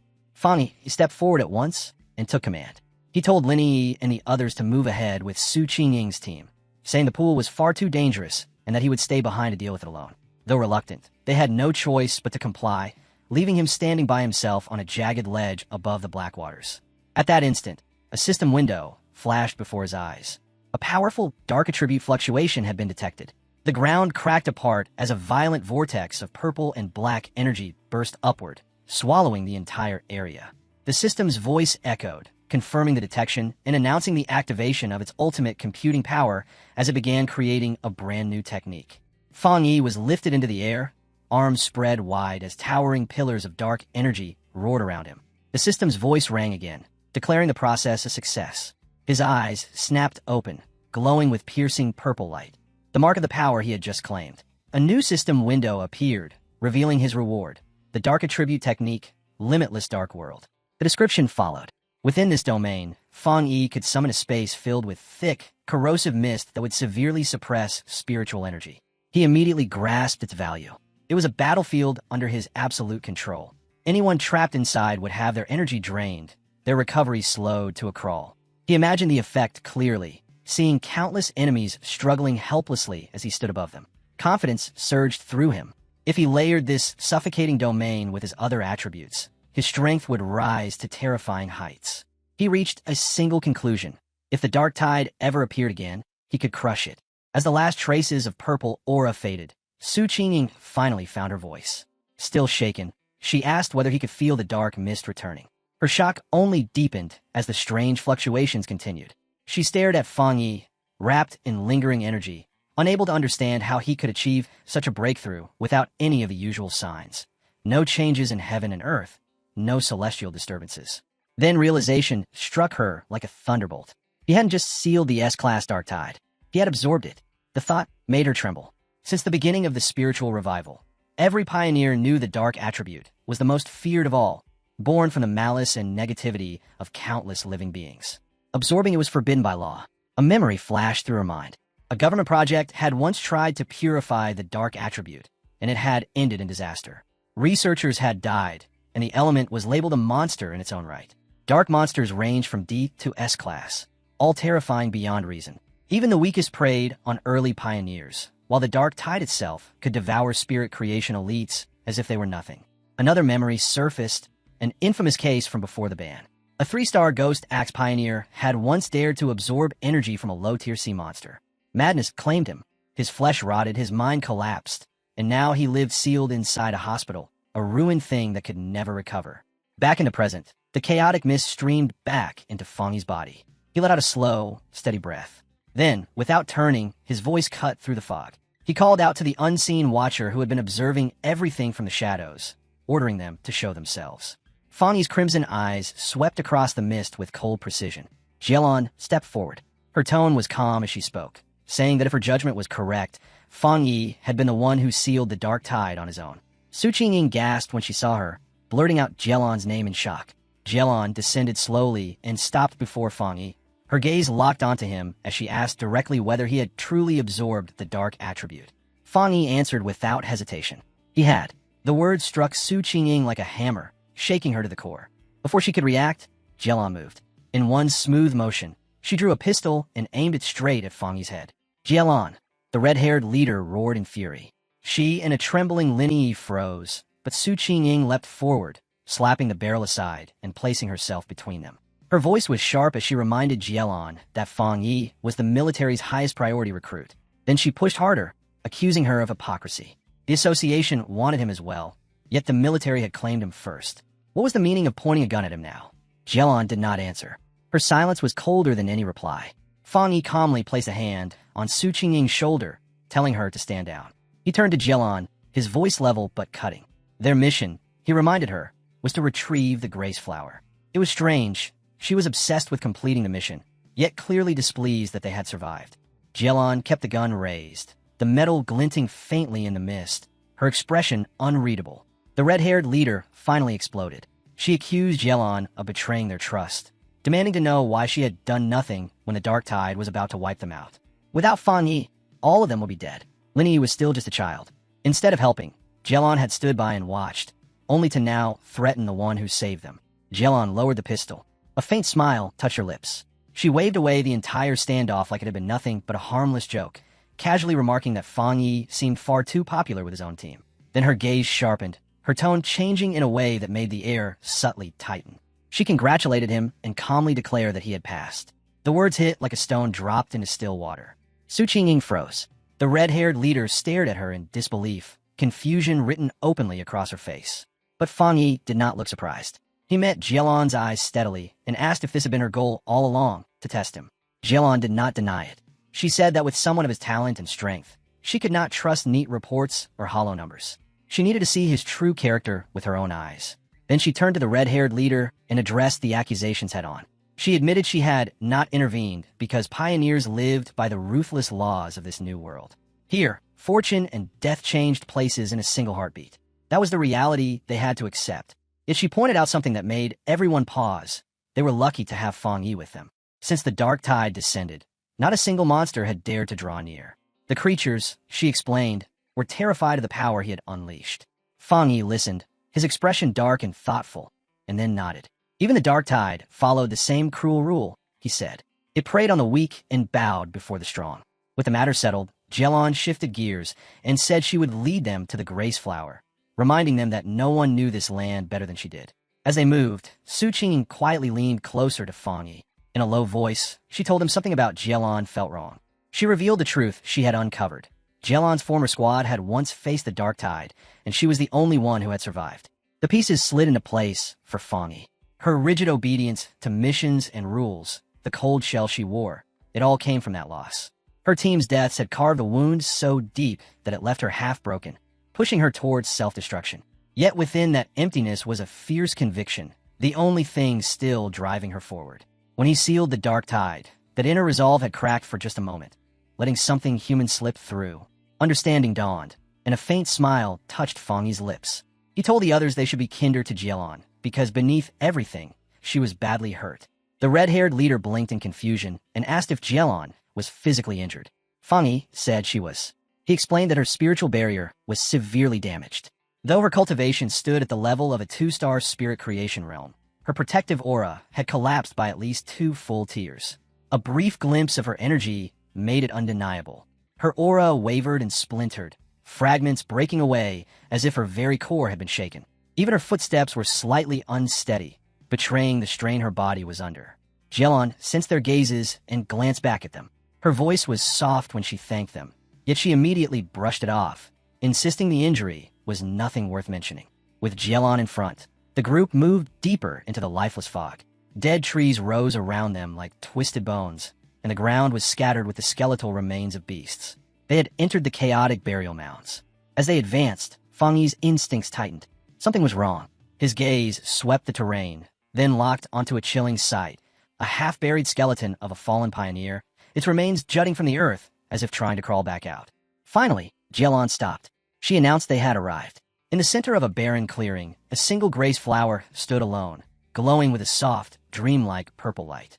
As Jielon stepped forward, Fang Yi kept his eyes fixed on her. The unease in his chest only grew heavier. Then his fear became reality. Shadowy figures tore their way out of the ground. Crimson eyes flared inside the mist as the creatures rose one by one, forming a tight circle around the flower like silent guardians that would not allow anyone to approach. Yet Jielon did not slow down. Her composure shattered instead. Her expression twisted into something disturbing. Her eyes locked onto the grace flower with a desperate, feverish obsession. She stretched out her hand, her voice falling to a trembling whisper. I can finally see it again. Her body shook as if caught in a trance, her entire being pulled toward the flower's glow. Fang Yi's eyes turned cold. He could see it clearly now. She had lost control. Her mind was slipping into something dangerous. There was no time to hesitate. Golden red flames erupted in his palm, blazing with violent intensity. His voice thundered through the clearing as he called out to her spirit. In the same instant, he hurled the burning sphere straight at Jielon, determined to shatter the trance before it swallowed her whole. At the very last moment, she snapped back to her senses and realized what was coming. The attack carried an extremely rare and terrifying yang attribute, pure, violent, and overwhelming. Her eyes hardened. With a sudden burst of speed, she swung her arm and knocked the blast aside. The impact detonated in a roaring explosion, a shockwave ripping across the clearing. When the dust finally settled, she and Fang Yi stood facing each other in silence. Golden energy crackled wildly around his hand, flashing like restrained lightning. Xiaolon was fully awake now, but her body was trembling. The sight of the grace flower had dragged her straight back into a nightmare she had never escaped. Images of her fallen companions flickered through her mind, one after another, and a single doubt gnawed at her heart. Had everything she did still not been enough? The moment they realized she had returned to herself, Yi and Su Qingying rushed to her side. Yi asked if she was hurt, unable to hide the worry in his voice. Su Qing, far more cautious, warned that the dark attribute was clearly disturbing Xiaolan's mind, and that it would be safer for everyone to stay together. Fang Yi ignored them entirely. He stepped forward without hesitation, calm and unshaken, his eyes locked straight ahead. For the Shizai flower, he said, going alone was enough. Before anyone could object, he walked into the empty, mist-drenched clearing, each step steady as he closed in on the softly glowing bloom. And the ground trembled. The earth split apart as a massive, grotesque wolf-shaped monster burst out from below. Its eyes burned a deep crimson, and when it opened its jaws, a terrifying storm of screaming faces and dark red energy churned inside its throat. With a deafening roar, the creature lunged straight at him. Fang Yi didn't even blink. Blue lightning crawled across his fingers as he spoke a single word. Divine thunder. Several violent bolts ripped through the monster's body in an instant. The beast shrieked as electricity tore through its flesh, yet it still refused to fall. Fang Yi watched closely and understood immediately. This fox demon had devoured countless monsters, evolving into something far more dangerous. An S-class anomaly. The seal on the dark tide was only temporary, and time was already running thin. This battle had to end quickly. A faint, confident smile touched Fang Yi's lips. If it would not die easily, then it would serve another use. Dense, terrifying purple energy began to gather in his palm, heavy with pure darkness. Without hesitation, Fang Yi released his newly obtained power. Limitless Dark World. A violent storm of swirling purple energy exploded outward, swallowing the stunned S-class fox monster whole and sealing it inside an absolute prison of darkness. The power condensed in an instant, hardening into a massive dark purple sphere that engulfed both Fang Yi and the creature. The outside world disappeared. Within this isolated reality, countless shadowy purple tendrils lashed out from every direction, wrapping around the S-class beast like living chains. The monster thrashed wildly, its roars breaking down into pitiful cries as crushing pressure bore down on it. Its massive body was forced smaller and weaker, shrinking under Fang Yi's overwhelming domain. A cold system window flickered into existence. Under the effect of the limitless dark world, the S-class anomaly had been forcibly suppressed, its rank reduced by 2 full levels, falling all the way to a mere B-class threat. Fang Yi stood calmly before the now diminished creature, his eyes unreadable. He remarked that any S-class anomaly that collapsed so easily must have had a terribly fragile foundation from the start. With the danger fully contained, his sword flared to life, bursting into blazing golden red flames. "It's over," he said quietly. One clean slash cut through the darkness. Fire roared through the space, and the weakened monster was wiped out completely, reduced to nothing but drifting embers. Outside the sphere, Su Qingying and Yi stared at the massive orb of dark energy in stunned silence. Su Qingying frowned. It was clearly a dark attribute, yet it felt strange, different. Yi nodded slowly. There was none of the usual suffocating chill, none of the nauseating weight that normally came with dark power. Xiaolon spoke quietly, her tone steady even as tension still lingered in the air. This was Fang Yi's personal domain, a space he had created on his own after mastering the dark attribute without any guidance. The realization struck her deeply. Forming a domain was an ability of terrifying difficulty. Until now, the only person she had ever known who could create a spatial domain purely through spiritual power was her teacher. Beyond him, she believed there were no more than 3 others in the entire world capable of such a feat. A painful memory surfaced. A vast city drowned in chaos and ruin. She remembered her teacher standing alone, forcing his domain to its absolute limit in a desperate attempt to stop the catastrophe, and still failing. That haunting image shattered as the dark purple sphere suddenly dissolved. Fang Yi stood alone in the clearing, completely unharmed. Xiao Lan and Su Qingying could only stare, stunned by how quickly everything had ended. Fang Yi simply lifted a hand and gave them a relaxed, reassuring smile, saying that the chaotic burial mounds should be free of trouble now. With the threat gone, he turned and walked calmly toward the glowing shizai flower. He knelt, gently cupped the plant in his hands, and carefully pulled it from the earth with its roots intact, preserving it with meticulous care. Holding the softly glowing flower, Fang Yi studied it for a brief moment before nodding to himself. This would be enough. The mission had reached its most critical point, and Gaolan watched him closely, tension still etched across her face. Fang Yi returned and placed the flower into Xiaolan's hands. She blinked, surprised by how small and fragile it felt. He told her calmly that their objective was complete and urged everyone to leave at once. The sealed dark tide, he explained, was nothing like ordinary monsters. It could break free at any moment. On top of that, they still had to deal with the unconscious, overly arrogant pioneer and his team. Xiaolan's rigid posture finally eased. The strain drained from her expression, replaced by real relief. Holding the glowing flower close, she thanked Fang Yi sincerely, admitting that without his overwhelming strength, their mission would have failed. She then turned to thank the others before announcing that it was time to withdraw. Just as they began to move, Xiao Lan suddenly stopped. She turned back and looked directly at Fang Yi. Her voice grew serious as she revealed the truth behind their mission. Elder Wu, the Sea Nation's only realm pioneer, was dying. The flower was the only medicine that could save him. With a faint but heartfelt smile, she told Fang Yi that it had just saved the life of the nation's strongest guardian.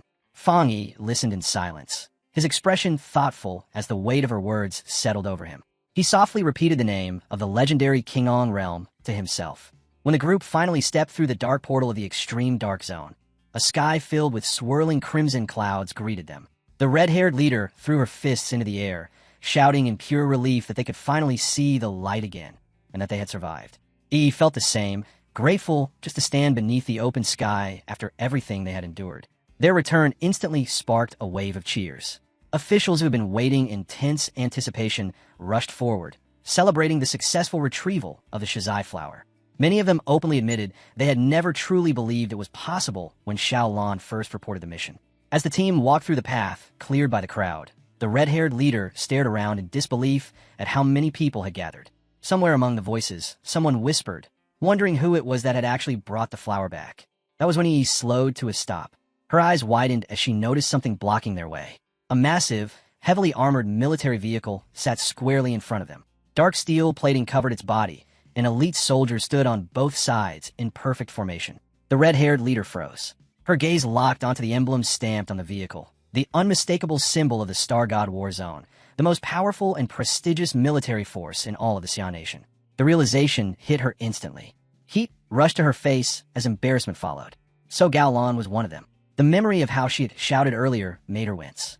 The Star God War Zone was not an ordinary unit. It ranked #1 in the nation, and ever since spiritual energy had revived, its overwhelming advantages had allowed it to seize the most resource-rich forbidden zones and turn them into supreme cultivation grounds. As the group approached, an official stepped forward carefully, holding the shizai flower sealed inside a glowing blue container. He respectfully handed it to a high-ranking officer who introduced himself as Major Han Li. Taking the container, Han Li allowed himself a faint smile of satisfaction. Then, without any warning, Major Han Li snapped to attention. Every soldier behind him did the same. In one flawless motion, they raised their hands in a sharp military salute, directed straight at Fang Yi. The sudden show of respect left him momentarily stunned. After lowering his hand, Han Li turned to Xiaolan and assured her that the shizai flower would be delivered to the hospital immediately. She could finally rest easy. Xiaolan nodded, saying she would follow soon. With its precious cargo secured, the armored vehicle roared to life and sped away down the cleared path. With the urgency gone, Xiaolan turned back toward Fang Yi.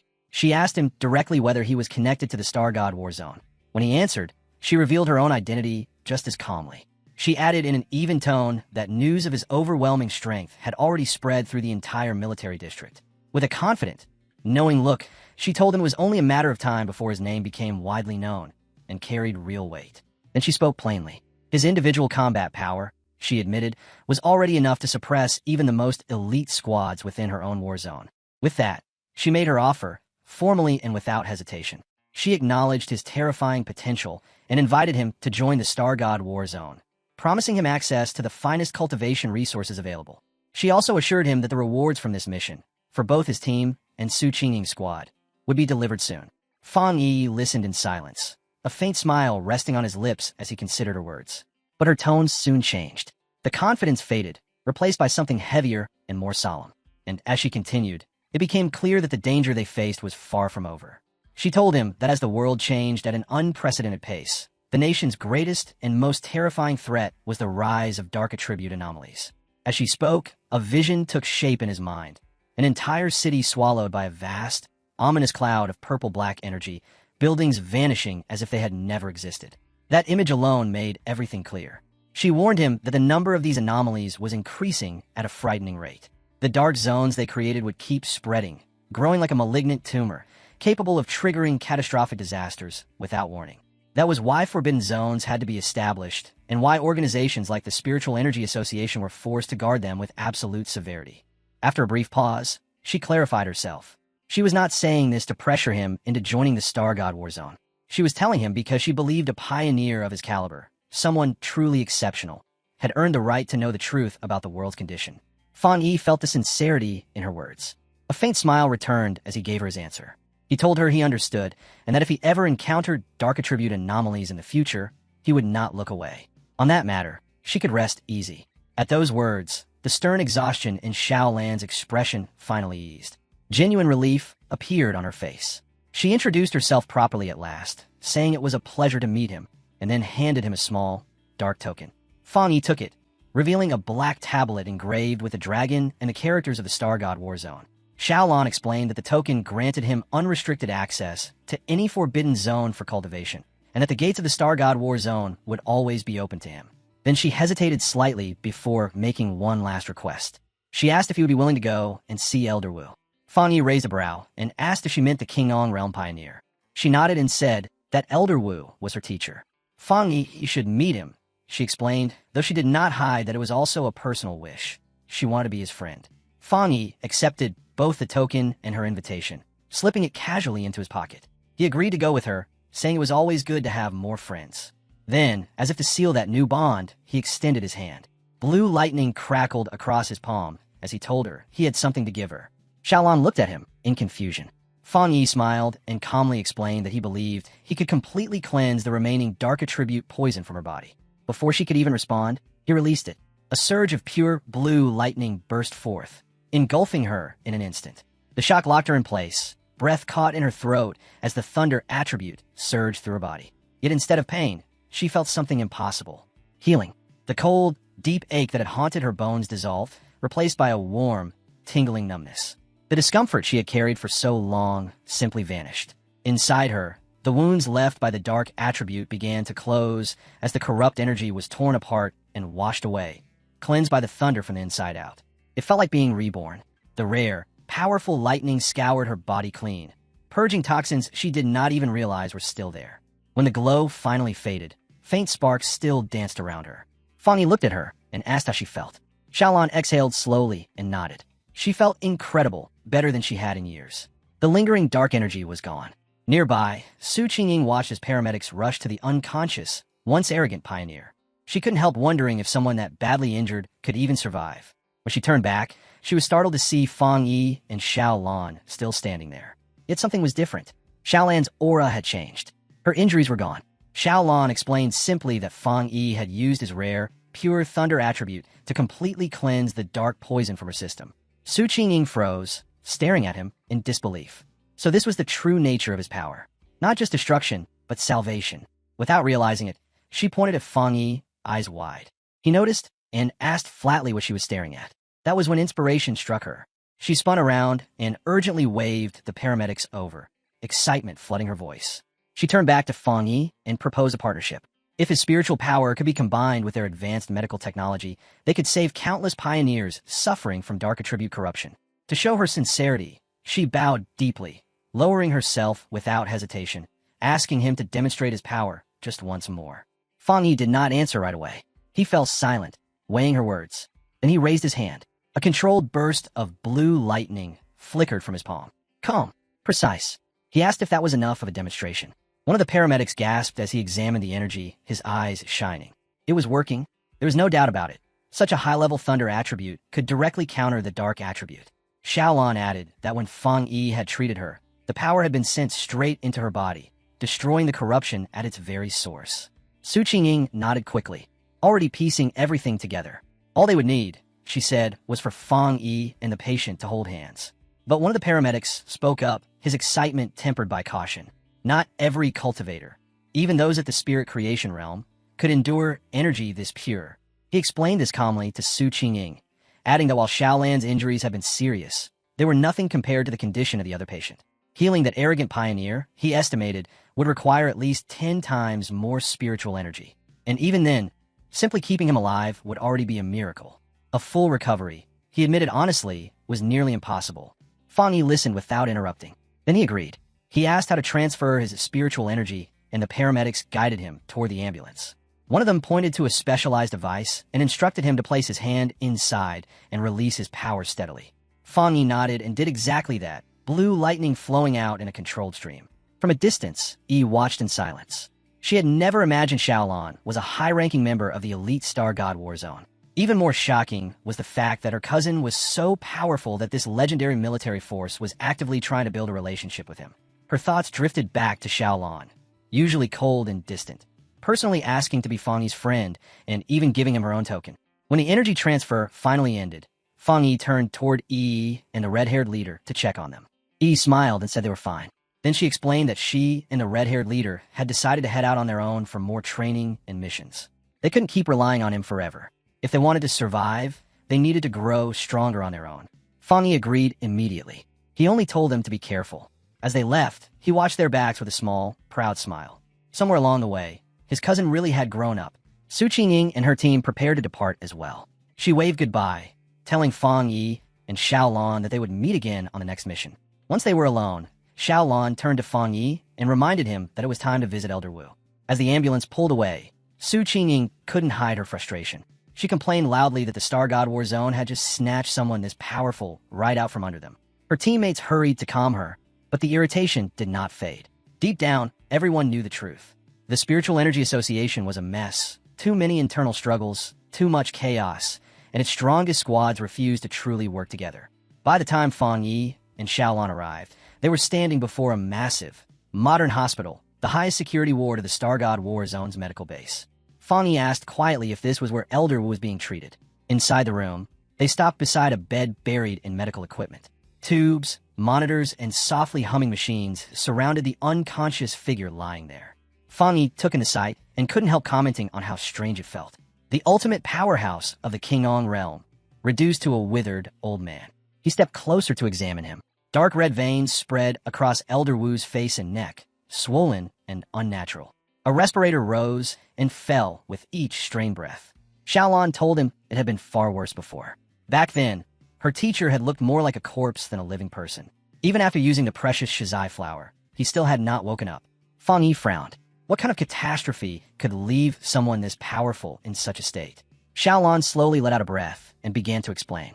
It had happened during the battle for the capital. A massive dark attribute anomaly had suddenly formed above the city, swallowing the sky itself. To stop it from descending and devouring everything below, Elder Wu had stepped forward alone. In her memory, the rest of the squad stood behind him, desperately pouring their own spiritual energy into his body to support him. But the anomaly was no ordinary enemy. It was far beyond S-level. Above the shattered city had hovered a monstrous, dragon-shaped mass of pure dark energy, its presence crushing the land beneath it. Xiaolan's voice tightened as she spoke. If that thing had fully descended, it would not have stopped with the capital. The surrounding cities would have fallen next. The entire nation would have been plunged into absolute chaos. In one final, desperate move, Elder Wu unleashed his personal domain and sealed the anomaly by force. But they had miscalculated.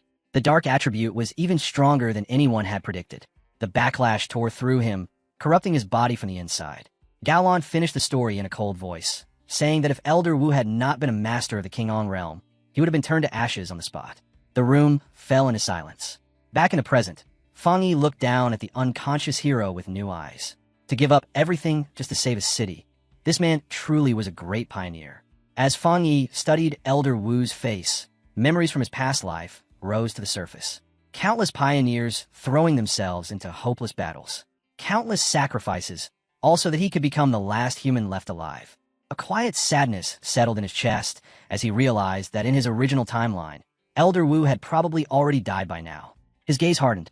This time was different. A new resolve took shape as Fang Yi slowly reached out toward the old man.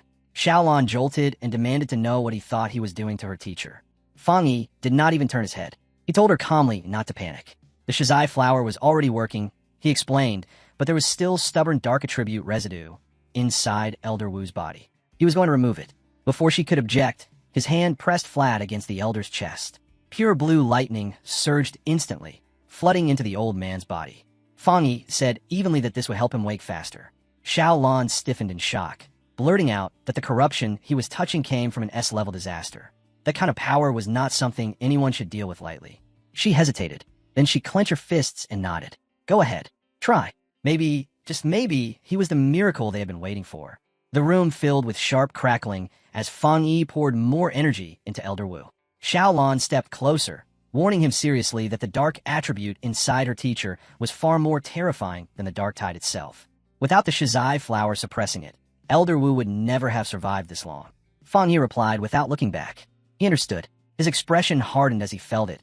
An immense, suffocating presence buried deep inside the elder's body, even weakened by the flower's purifying effect. The dark energy still pressed down like an invisible mountain. Then it reacted. A violent surge of dark power blasted out from the bed, throwing Fang Yi and Xiaolon backward. Xiaolon cried out for him to stay focused. The dark energy was already trying to influence him. In response, a brilliant golden aura erupted around Fang Yi as his spiritual protection activated. His eyes burned with golden light, but his heart suddenly skipped. Something was wrong. The darkness seized his consciousness and dragged it away from reality. The hospital vanished. He found himself standing alone on a ruined street. Broken buildings stretched endlessly in every direction. Slowly, he looked up and froze. Filling the sky above him was a massive crimson eye, the terrifying red eye of the anomaly. Within this mental world, the eye focused on him, its presence crushing the ruined city below. A voice echoed through the streets, demanding to know who he was. Fang Yi understood at once. By touching the dark attribute inside Elder Wu's body, his spirit had been pulled into this dangerous illusion, into the lingering memory of the disaster itself. He was not afraid. His expression stayed calm as he replied that his identity did not matter. He was simply the one who had come to erase it. Blue lightning flared around his hand, lighting up the ruins. As power gathered at his fingertips, Fang Yi reached a clear conclusion. This anomaly was not as strong as it wanted him to think. The giant eye reacted immediately. A massive, razor-sharp red spike ripped toward him without warning. Fang Yi's eyes widened for only a heartbeat before golden light flooded his vision. Golden sun breathing ignited, power surging through every vein as he twisted aside and barely slipped past the first strike. Then the sky itself detonated. Red spikes poured down like a catastrophic storm. Fang Yi became a streak of light, weaving through the falling blades with ruthless precision. Before his footing could even settle, the anomaly shifted again. Red-black lightning lashed out, tearing through the air with divine fury. Fang Yi's expression tightened. This lightning, it was on the same level as the heavenly thunder he had absorbed on Yuhuang Mountain. Then the illusion stopped pretending. The single crimson eye shattered into motion, multiplying into a vast swarm. Countless insect-shaped entities formed from pure dark attribute energy, all revolving around a blazing red core. Fang Yi's pupils shrank. Each of them carried the strength of a dark tide monster, and there were tens of millions. The swarm collapsed inward like a living vortex, devouring the sky as it rushed straight for him. Fang Yi did not step back. Flames erupted as his sword manifested in his grip, heat warping the shattered air around him. Facing the advancing nightmare, his voice carried nothing but cold resolve. There was only one choice left: exterminate the pests. He lunged forward and swung. A massive arc of fire carved through the swarm, ripping a burning corridor straight through its center. The strike split the Crimson Core in two. Fang Yi's eyes sharpened as he studied the reaction. An S-level collective anomaly, but crippled. Whether because this was only an illusion, or because the Shizai flower had already cleansed part of the corruption inside Elder Wu, its power was nowhere near its true peak. Both halves of the swarm slammed into the ruined city below, erupting in violent explosions. Fang Yi landed on a shattered rooftop and surveyed the devastation. From what remained, its strength had probably fallen to a level. Even so, a chill passed through him. This was the disaster that had nearly destroyed the city when Elder Wu faced it alone. The weight of that truth hardened his expression. Dark energy coiled around his hand, thick and ferocious. Without hesitation, Fang Yi released his own dark attribute technique. Limitless Dark World. A colossal vortex of absolute darkness burst from his body, twisting space as it began devouring the remaining insect-like anomaly. Terror rippled through the creature's fading consciousness. Only now did it realize the truth. This opponent was not human. Fang Yi let out a faint smirk. Guess so. He lifted his hand and spoke a single word. Open. The dark vortex expanded violently, swallowing the rest of the S-level anomaly whole. As its final fragments were erased, a cold, echoing voice rang out from the void. We will be back soon. Fang Yi hovered calmly inside his sphere of dark energy, unshaken. He knew exactly what that had been. A remnant of the anomaly's will. And next time, he would be ready. His gaze lingered on that final word. We. Not one. We. The warning kept echoing through Fang Yi's mind, and for the first time, a chilling thought took root. What if this disaster had never been meant to exist alone? If one anomaly could emerge, then how many more were already waiting in the dark, ready to surface? Before the question could settle, the illusionary world began to roar. The sky split apart. Space folded inward, cracking like fragile glass. Fang Yi did not fight it. This was not the place to chase answers. Those would come later. The next instant, his consciousness was violently pulled back. His eyes snapped open in the real world. Without even a moment of hesitation, Fang Yi drove his hand into Elder Wu's body, his spiritual sense locking onto the core of the corruption. A violent mass of dark purple energy was ripped from the Elder's chest, shrieking as it collided with Fang Yi's own blue lightning. The two forces ground against each other, unstable and ferocious. To suppress it, Fang Yi activated the Nine Dragons Skyfire sealing art. Blazing red chains erupted into existence, wrapping around the dark mass and crushing it into a tightly sealed sphere. The air trembled as the orb struggled, its power raging wildly, but trapped. Holding the burning seal in his hand, Fang Yi turned to the stunned Gaolan and calmly explained that this was the dark attribute remnant left behind in Elder Wu's body. His conclusion was absolute. This was the final fragment of the anomaly that had nearly destroyed the city. Even sealed, the orb still radiated frightening power, but its influence had been drastically reduced, first by the Shizai flower, then by Elder Wu's own seal. Fang Yi looked at the unconscious old man with genuine respect and called him the nation's true number one pioneer. Anyone else would have died countless times over trying to endure such corruption. Xiaolan followed his gaze. The terrifying red veins on her teacher's face had vanished, and his breathing was calm and steady. Her voice trembled as she told Fang Yi that he had truly saved her teacher's life. Fang Yi shook his head lightly. It was not his strength alone. Without the Shizai flower weakening the corruption beforehand, he admitted even he would not have been able to extract such a stubborn dark attribute. Xiaolan nodded. The flower had saved her teacher from immediate death, but Fang Yi's power had given him the chance to truly recover. Then, Fang Yi clenched his fist. The blazing chains tightened violently, and the sealed orb collapsed inward with a sharp crack before shattering completely. The dark energy turned to ash and scattered into nothingness. He stated simply that the remnant was now useless. But he did not relax. Instead, he looked back at Xiaolan and told her there was one more truth she had to hear. Inside the mental illusion, the remnant of the dark attribute anomaly had issued a warning. It claimed it would return. Fang Yi's expression hardened. They had to be ready at all times. They could not, must not, allow an old man who had only just escaped death to ever stand on the front lines again. Xiaolan nodded slowly, saying she already knew. She had heard the rumor long before this. When Fang Yi asked what she meant, she explained that both the military and the association had monitoring departments devoted to tracking fluctuations in spiritual energy. Data was gathered non-stop, mapping every change across the land. And from that data, a terrifying rumor had begun to circulate, one no one dared to speak aloud. With the CIA nation's current strength, they might not even survive the first year after the full spiritual energy revival. Of course, she added quickly, no one truly believed it.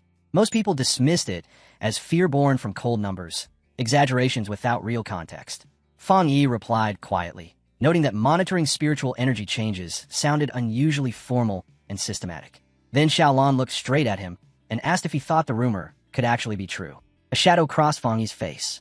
For a fleeting moment, his thoughts drifted far away. He wondered if his rebirth had already altered the future in ways no one could calculate. In his original timeline, he had survived only 3 years after the spiritual energy revival, and by then, the world itself had been pushed to the edge of ruin. The memory slipped away. Returning to the present, Fang Yi placed a steady hand on Xiaolan's shoulder and told her not to dwell on it. Elder Wu would wake up soon. His voice was calm and reassuring, meant to ease her heart. Then his gaze sharpened. If the disaster returned, he said he would stand with them and fight. The final battle against the great calamity would come sooner or later, but this time, burning resolve shone in his eyes. He would change the outcome. Later that night, Fang Yi returned to his apartment. He sat cross-legged on the couch, meditating as streams of energy flowed quietly around him. His newly gained dark attribute moved smoothly through his body, perfectly under his control. Reviewing his recent battles, he realized that after facing 2 S-level anomalies, he was only a step away from breaking into the 2-star spirit creation realm. Yet the sense of urgency remained.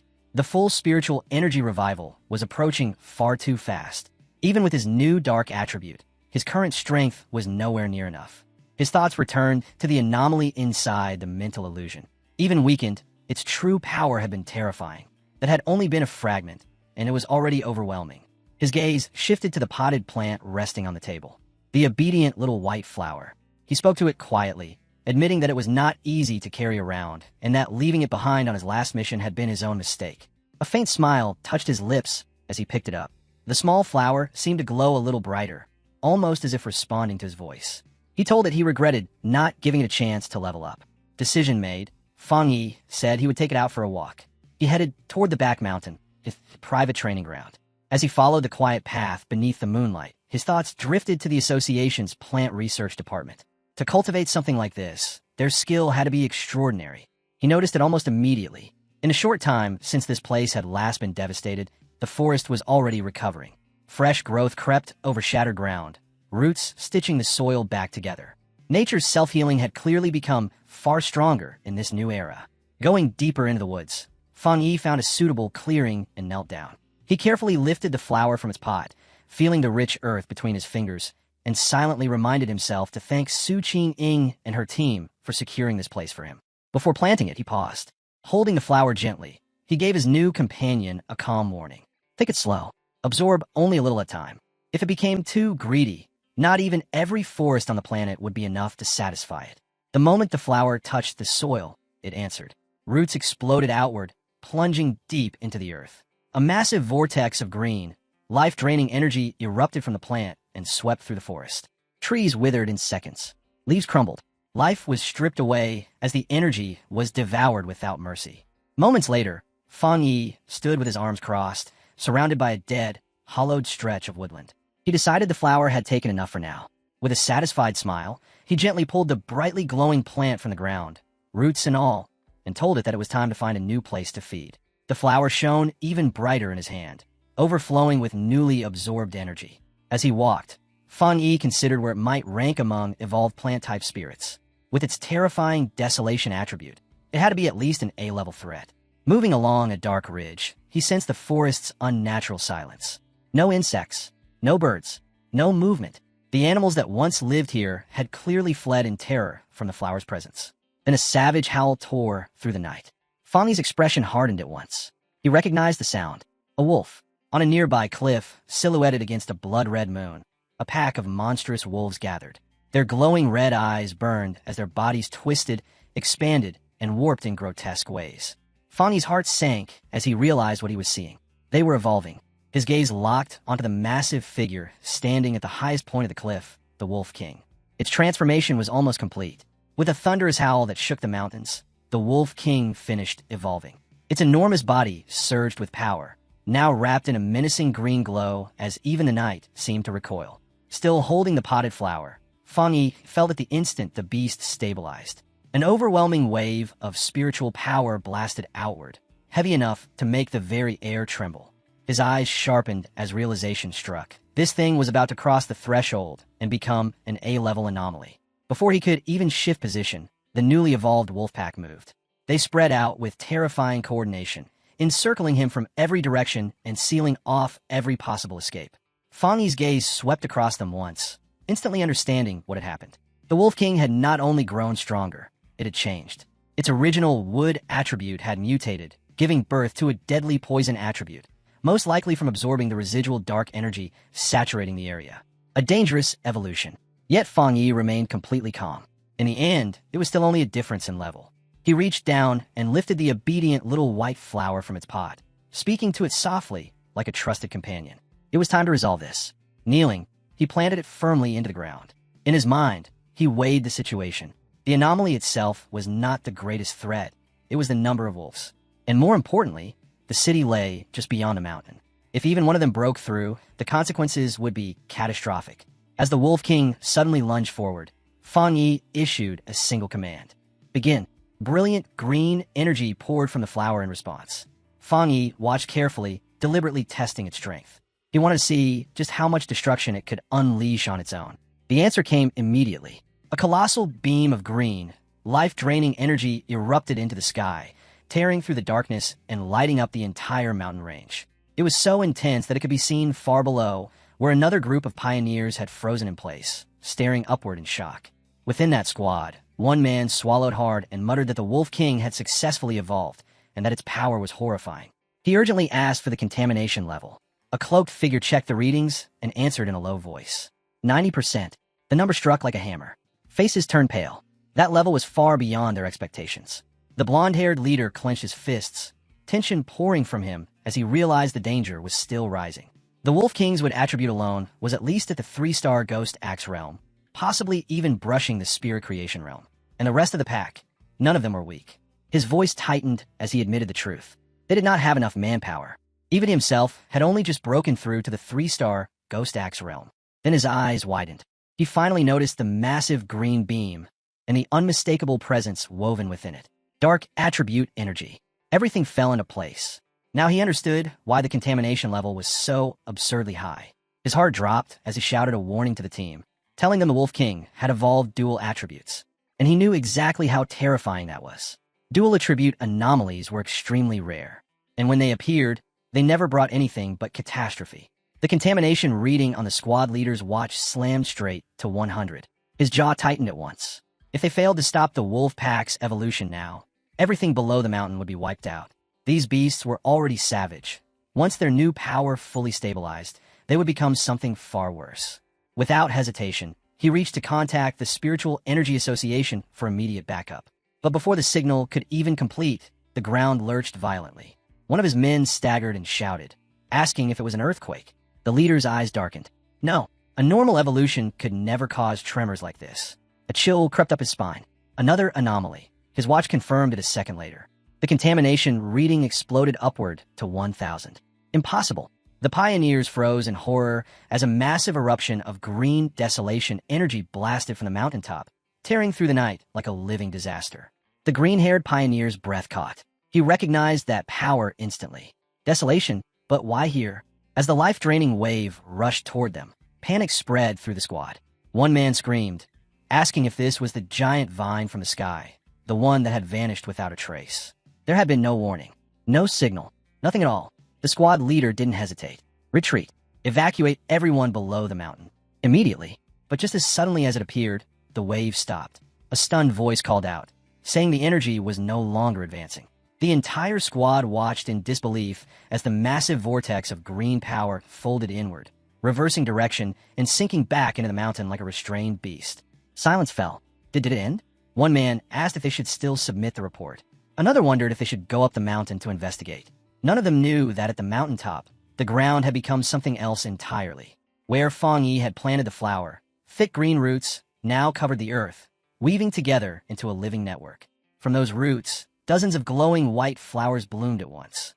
Then in the next instant they erupted. A colossal surge of green energy burst outward, forming a massive, radiant flower-shaped structure. The power shifted midair, dissolving into a vast sea of white petals that flooded the entire area. The Wolf King let out a furious howl. But these petals were not gentle. They twisted violently, compressing into razor-sharp blades that cut through the air with terrifying precision. Fang Yi stood calmly at the center of the storm, untouched, as the petals moved around him like loyal soldiers.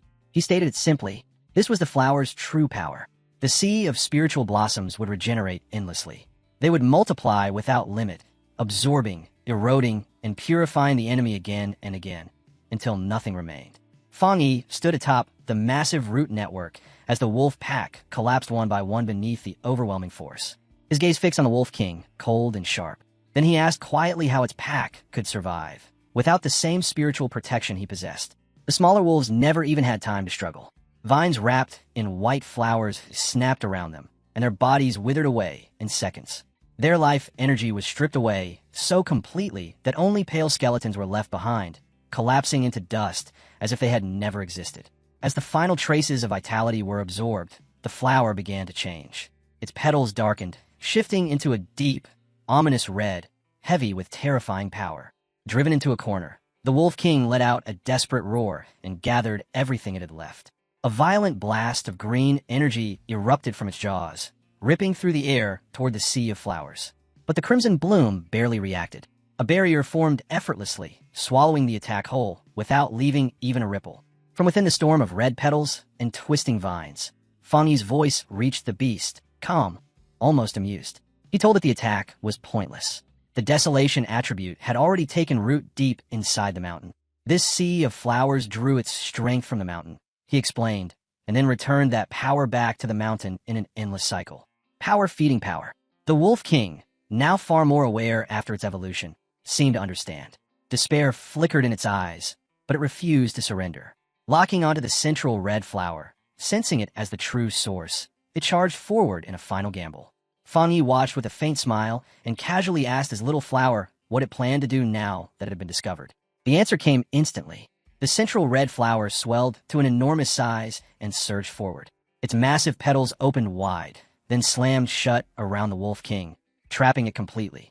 A scream of pure agony rang out as the beast's life force was torn away, devoured by the overwhelming desolation. Green energy thrashed wildly inside the petals, only to be swallowed and erased. Fang Yi's eyes sharpened. He had not expected this. His flower was allowing the dark attribute to invade it, yet completely overpowering it. The Wolf King never escaped. Its existence was erased inside the pulsing crimson petals. Fang Yi watched in silence, a trace of awe creeping into his gaze. He had never imagined that after absorbing the attribute, the spiritual flower could create its own technique without his direct control. As the giant bloom slowly shrank back down, the truth became obvious. Once something was trapped within this sea of flowers, there was no escape. The flower opened once more and spat out a clean, bleached skeleton. Nothing else remained. Fang Yi let out a slow breath. Even if these spiritual flowers were destroyed, they would simply grow back, again and again, using desolation to grind every enemy down to bare bones. Standing before the massive red flower, now surrounded by countless smaller crimson blossoms, he gave this terrifying power a name: the Endless Spiritual Sea. A system window flickered into existence, calmly confirming it. The spiritual flower had successfully written a desolation attribute technique. Name confirmed: Endless Spiritual Sea. With the battle complete, the flower slowly closed its petals, a bright glow pulsing deep within. Fang Yi exhaled as fatigue finally caught up to him, just as a single red petal drifted forward and brushed against his cheek. Then, the energy surged. The flower erupted with an overwhelming surge of power, and Fang Yi's eyes widened. His little flower was evolving too. Far away, inside a high-tech control room, alarms suddenly screamed to life. An analyst shouted over the chaos, reporting the detection of an A-level anomaly. Then his voice tightened as he added something far worse. They were picking up two different spiritual signatures overlapping in the same region. As the Wolf King was evolving and forming a dark attribute, an entirely separate and far stronger desolation attribute had appeared at the same time. The association superior standing beside Su Qing Ying demanded the coordinates immediately. A technician highlighted a section on the map, explaining that the area had been under Su Qing Ying's team's jurisdiction. The superior frowned and asked whether the destroyer squad had not already been deployed to deal with the wolf pack. Before he could finish, a transmission came through. The squad leader reported from the field, his voice strained as he confirmed that a massive wave of desolation energy had appeared out of nowhere and wiped out the entire A-level wolf pack. But then he added something even more disturbing. That power had not spread outward. It had retreated back into the mountain. And since then, A large number of strange flower-type anomalies had begun to emerge. The pioneers stood at the edge of the mountain in stunned silence. The entire slope now glowed crimson, blanketed by a sea of red flowers. They could not move any closer. Over the open channel, the squad leader warned that if this unknown anomaly erupted, it would be far more dangerous than the celestial vine ever was. He requested immediate support, admitting that even with every pioneer present, they would not survive a sudden escalation. The superior agreed without hesitation. 2 elite teams would be dispatched, but Su Qing suddenly spoke. She looked at her superior with calm certainty and said she had a feeling the source of the desolation power was Fangyi. Cutting into the call, she pointed out that Fangyi's home was located in that exact area. Her voice was steady as she declared that he would protect everyone. As she spoke, a vision formed in her mind. Fangyi floating above the city, wrapped in blazing flames. Back on the mountain, the transformation continued. The land was now completely consumed by a sea of red flowers. Fangyi stood quietly before his obedient little white flower, now grown to a massive size. His eyes narrowed slightly as he observed its changes, confirming what he had suspected ever since it devoured the Wolf King. The flower trembled and then shifted again. The enormous crimson bloom opened wide, its core igniting with a brilliant golden light. Fangyi's eyes tightened in surprise. Fire, a second attribute. He placed a hand against the massive plant, feeling scorching heat pulsing inside it, and let out a quiet breath of disbelief. Its evolution method was absurdly simple. Devour enemies. Consume energy. Become stronger. Too simple. As the evolution stabilized, the giant flower rapidly shrank, returning to its familiar handheld size. Its petals settled into a deep, blood-red hue, heavy with condensed power. A system window materialized before Fangyi, confirming the result. The spiritual flower had completed its evolution.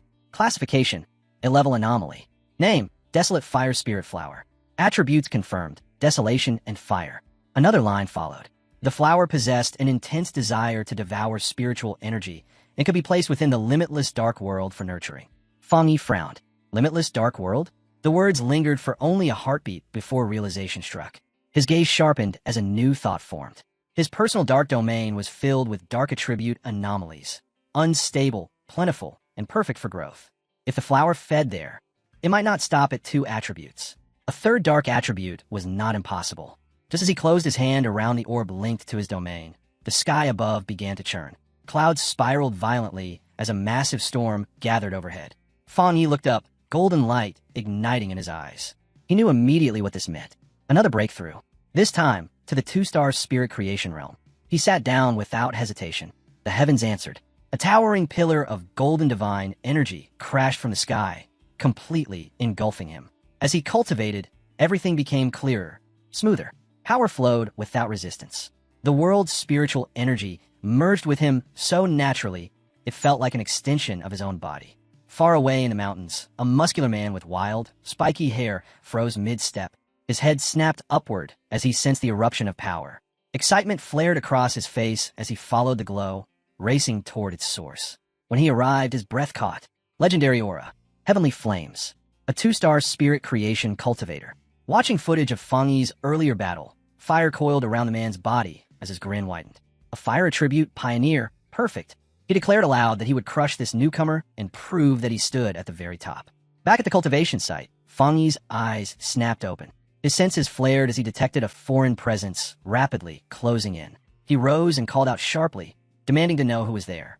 The reply came as a blazing sphere of fire hurled straight toward him. The stranger's voice followed, taunting him, asking if Fangyi truly dared to call himself a fire attribute pioneer. Fangyi did not even blink. Dark energy surged as he raised his hand, forming a swirling vortex that swallowed the fireball whole. The attack vanished without a trace, leaving the air eerily calm as Fangyi stood there, unmoved, unthreatened, and fully ready. A faint smile curved his lips. The bait had worked exactly as he expected. He had sensed the man lurking nearby for some time, his spiritual energy barely concealed, almost arrogantly exposed. A wild pioneer, one of the unaffiliated challengers who roamed freely after breaking into the spirit creation realm, living only for battle. The man finally stepped into view. Muscular, broad-shouldered, flames rolling over his body like living armor. He landed heavily in front of Fangyi. His fiery aura surged as he sized Fangyi up, interest flashing through his eyes. He remarked that Fangyi was intriguing, that the spiritual pressure radiating from him felt far heavier than expected. Then, with a sharp grin, he introduced himself, Zhang Lu, and demanded to know how Fang Yi had blocked his earlier fire attack. Fang Yi did not answer. He only watched. Zhang Lu clicked his tongue, then laughed, claiming he had nearly forgotten proper introductions. His grin widened as he repeated his name, promising Fang Yi would remember it soon enough. The moment the words left his mouth, he exploded forward, flames roaring as his body turned into a blazing meteor aimed straight at Fang Yi. Fang Yi raised one hand. 2 fingers pointed calmly toward the sky. Divine thunder. The heavens responded instantly. A massive bolt of brilliant blue lightning tore downward, locking onto Zhang Lu mid-charge. His eyes widened in pure shock as the thunder struck him head-on. The impact was devastating. He coughed violently, smoke pouring from his mouth as his body was blasted into the ground. Crackling blue electricity crawled over his scorched skin as he struggled to move. His limbs trembled uncontrollably. Confusion flooded his face. Thunder? How could this be thunder? He had come to fight a fire attribute pioneer. His teeth clenched as the lingering shock racked his body, leaving him barely able to rise. Fang Yi stepped forward. Zhang Lu collapsed onto his hands and knees, completely helpless. Fang Yi grabbed him by the hair without hesitation and smashed his head into the ground. The rock shattered on impact, fragments exploding outward as blue lightning continued to dance around Fang Yi's body. Looking down at the broken man, Fang Yi tilted his head slightly and asked him to repeat his name. He said he had not heard it clearly the first time. Zhang Lu could only stare in stunned silence, his face pressed into the fractured earth. Disbelief consumed him. How could this happen? He had just reached the 1-star spirit creation realm. He had always been the fastest cultivator among his peers. He had never imagined losing, certainly not like this. He had not even been given a chance to use his ultimate move. His thoughts drifted back to the days of praise, when his rare and powerful fire attribute marked him as a rising powerhouse. And yet now, he could not even lift his head. He had truly believed that sooner or later, everyone would bow before him. A faint, dismissive sound escaped Fang Yi's lips. In the next instant, another surge of blue lightning flooded through Zhang Lu's body. Agony exploded through him, ripping a scream from his throat as his muscles seized violently. Terror crept into his eyes. Thunder? Why thunder? Was this man not supposed to be a fire pioneer? Fang Yi looked down at him, one eye glowing with cold blue light. Disappointment was clear in his expression as he said flatly that he had expected far more. A thin, condescending curve formed on Fang Yi's lips as he mocked the younger generation's blind arrogance, his surging electric force pinning Zhang Lu hard into the shattered ground.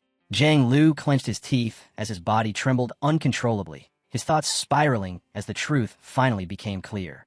Fang Yi might only be in the 2-star spirit creation realm, but the spiritual pressure crushing down on him felt monstrously heavier, at least 2 entire realms above his own. No, it was far worse than that. It felt like a gap of 3 complete realms. The realization struck like a death verdict. Zhang Lu's heart sank straight into his chest. This was the end. He was going to die here. The proud Zhang Lu, defeated, crushed, wiped out without even forcing his opponent to take him seriously. Terror swallowed him whole, and he could only beg Fang Yi not to kill him. Fang Yi's expression didn't shift in the slightest. After a long, frigid silence, the crushing pressure vanished. Fang Yi stepped back, releasing him, his voice calm as he warned that a pioneer's power was not something to be used recklessly on others. If Zhang Lu had that much time to waste, he should go deal with the new anomalies instead of hunting for pointless fights. With one last indifferent glance, Fang Yi turned and walked away. Zhang Lu stayed sprawled on the broken ground, stunned, watching Fang Yi's figure fade into the distance. His mind churned in confusion. Was Fang Yi truly a once-in-a-generation monster, or had Zhang Lu simply never realized how weak he really was? Later that night, inside a lavish apartment, a shaken Zhang Lu pushed open the door to find 2 men waiting. One greeted him lightly, joking about his new hairstyle. The other, a red-haired man, snapped immediately, reminding him that he had warned him not to go looking for trouble. He scolded him sharply, saying Zhang Lu's violent temperament was dangerous, especially when the spiritual energy revival hadn't even officially begun. Acting like this would only bring disaster. But instead of exploding, Zhang Lu dropped heavily onto the sofa. Empty, exhausted, the 2 men froze at the sight. One frowned, staring at him, asking what had happened. Asking if this hollow shell was really the same Zhang Lu who was always desperate for a fight. The red-haired man broke the silence, asking Zhang Lu what had gone wrong, reminding him that he had gone out to challenge the heavenly Fireblade user. Zhang Lu lowered his head, his voice flat and lifeless, admitting that it had ended in a single instant. One of the others grabbed his shoulders and shook him, demanding a real explanation. That was when Jiang Lu finally broke. Tears streamed down his face as he confessed that he had been the one defeated. Instantly, disbelief filled the room. Jiang Lu's chest heaved as regret poured out of him. If only he had sensed something was wrong. If only he had backed down. Then he wouldn't be drowning in this crushing humiliation. The man sitting nearby frowned deeply, unable to understand it. How could the heavenly fire blade possibly be that powerful? Jiang Lu was a rare genius, someone who had forced his way into the spirit creation realm in only a few short months. Someone like that wasn't supposed to be defeated so effortlessly. His thoughts drifted back to that moment. He remembered unleashing his strongest technique, Meteor Flame, burning everything he had into it, only for it to be erased in a single breath by thunder. Pure, overwhelming thunder that wiped out his attack as if it had never existed. His friends tried to make sense of it, but none of it added up. The man sitting nearby muttered that maybe Jiang Lu had simply challenged the wrong person. With his firepower and his spirit creation realm cultivation, being crushed that badly should have been impossible. The red-haired man offered another theory. Maybe that person wasn't even a pioneer. Maybe their original judgment of his strength had been completely wrong. Jiang Lu snapped back at them, his emotions finally boiling over. He shouted that he couldn't have been mistaken, that the location alone proved it was the man's territory. They didn't understand, he said, because they hadn't felt it. To him, that man was a monster. Even now, he could still feel that thunder, violent, oppressive, like it was trying to split his skull apart. Silence fell. Jiang Lu steadied his breathing and spoke again, his voice shaking but resolute. His instincts told him he hadn't misjudged it. The truth was terrifying. That man was a top-tier pioneer who controlled both fire and thunder, and his thunder was several times stronger than Jiang Lu's own flames. He had been hiding his true power. At the very least, Jiang Lu believed he had reached the 3-star spirit creation realm. Shock rippled through the room. The red-haired man fell silent, realizing how unbelievable it sounded. A wild pioneer at that level shouldn't even exist. If Jiang Lu was right, then that man would become a nightmare for every other pioneer. After a long moment, Jiang Lu slowly lifted his head, resolve burning in his eyes, and asked if he should try to become that man's apprentice. No one answered. Far away, inside a quiet apartment, Fang Yi sat in meditation as a swirling golden aura wrapped itself around his body. Something felt wrong. The familiar sensation of standing on the verge of breaking into the 2-star spirit creation realm had suddenly vanished, as if it had been wiped away. Fang Yi opened his eyes, fiery light flaring within them, and immediately realized the problem wasn't him. It was the world around him. The spiritual energy in the air was chaotic and unstable, refusing to gather no matter how he guided it. Under these conditions, advancing was impossible. His heart sank. The unease he'd been feeling was now confirmed. He thought of the government's secret monitoring of spiritual energy, the rumors of an approaching disaster, and a chilling conclusion took shape. What if those whispers were true? He turned his gaze toward the city. High above it, a massive electrical storm was forming, thunderclouds rolling at an unnatural speed. In that instant, his suspicion became certainty. The full spiritual energy revival was beginning early, and it was starting right here, in his city. Without a moment's hesitation, Fang Yi tried, calling Xiaolan to learn what the military knew. The call failed. His grip tightened around the phone. If they had gone silent, then things had already reached the worst-case scenario. Just then, his phone rang. Su Qingying's name flashed across the screen. He answered, only to be met by heavy static and her panicked voice. She said the situation had changed and begged for his help. As Fang Yi asked whether the interference meant monsters had already appeared in the city, something slammed into his window with a deafening crash, spiderweb cracks racing across the glass. Through the static, Su Qingying confirmed it was bad, far worse than expected, and that she was already inside the city. Before another word could pass between them, a bat-like creature outside, red eyes blazing and dark energy twisting around its body, smashed through the window and lunged straight at him. Fang Yi didn't even rise from his seat. He simply remarked that the creature was overestimating its own strength. In the next instant, blue lightning gathered in his palm, condensing into a blade of pure electrical power. He flicked his arm and hurled it forward. The lightning blade pierced the monster cleanly, erasing it in a blinding flash. The explosion shook the apartment. Yi rushed out of her room, shouting a warning about the bat-like monster, only to freeze in place. The window was shattered, lightning crackled through the air, and her cousin stood there calmly, completely unharmed. She demanded to know what was happening. Fang Yi looked out through the broken window and told her that while monsters usually appeared randomly, it was deeply alarming that they were now materializing directly inside their home, and more than one at that. For now, he said, things are still under control. Together, they stared at the massive electrical storm swallowing the skyline. In a low voice, Fang Yi said this might be the beginning of a major catastrophe. He could feel just how abnormal it all was. A 2-star ghost axe realm monster should have been lurking in the shadows, not charging straight into a pioneer's apartment in the middle of the city. Something was forcing them out. Knowing a brutal fight was coming, he turned to Yi and told her to contact every pioneer she knew and have them gather here. She nodded without hesitation. Fang Yi stepped onto the ledge of the shattered window, rain and lightning pouring over him. He told his cousin that since she was on the verge of her own breakthrough, he was entrusting her with protecting their home. Guard the window, he said. He would handle everything else. Before she could respond, he was already gone. Elsewhere in the city, chaos spread beneath the storm. On a rooftop, Su Qingying and her squad fought to keep their communications stable as interference hissed through their devices. Zhang Xiaoya frowned and asked if their equipment was failing. Su Qingying's expression hardened. If this turned into a real disaster, Su Qingying said they wouldn't be able to rely on any outside support. They would be completely on their own. Everyone lifted their heads. High above, a massive vortex twisted through the sky, swallowing clouds and lightning alike. Su Qingying silently prayed it was a false alarm. Acting as captain, she activated her communicator, checking patrol reports and ordering all units to maintain maximum alert. Her voice cut off mid-command. Shock and terror spread across every face as they stared upward. From the core of the vortex, countless dark bat-like monsters poured out, red eyes glowing as they descended like a living flood. Someone screamed in horror. An anomaly group had appeared. The invasion had begun.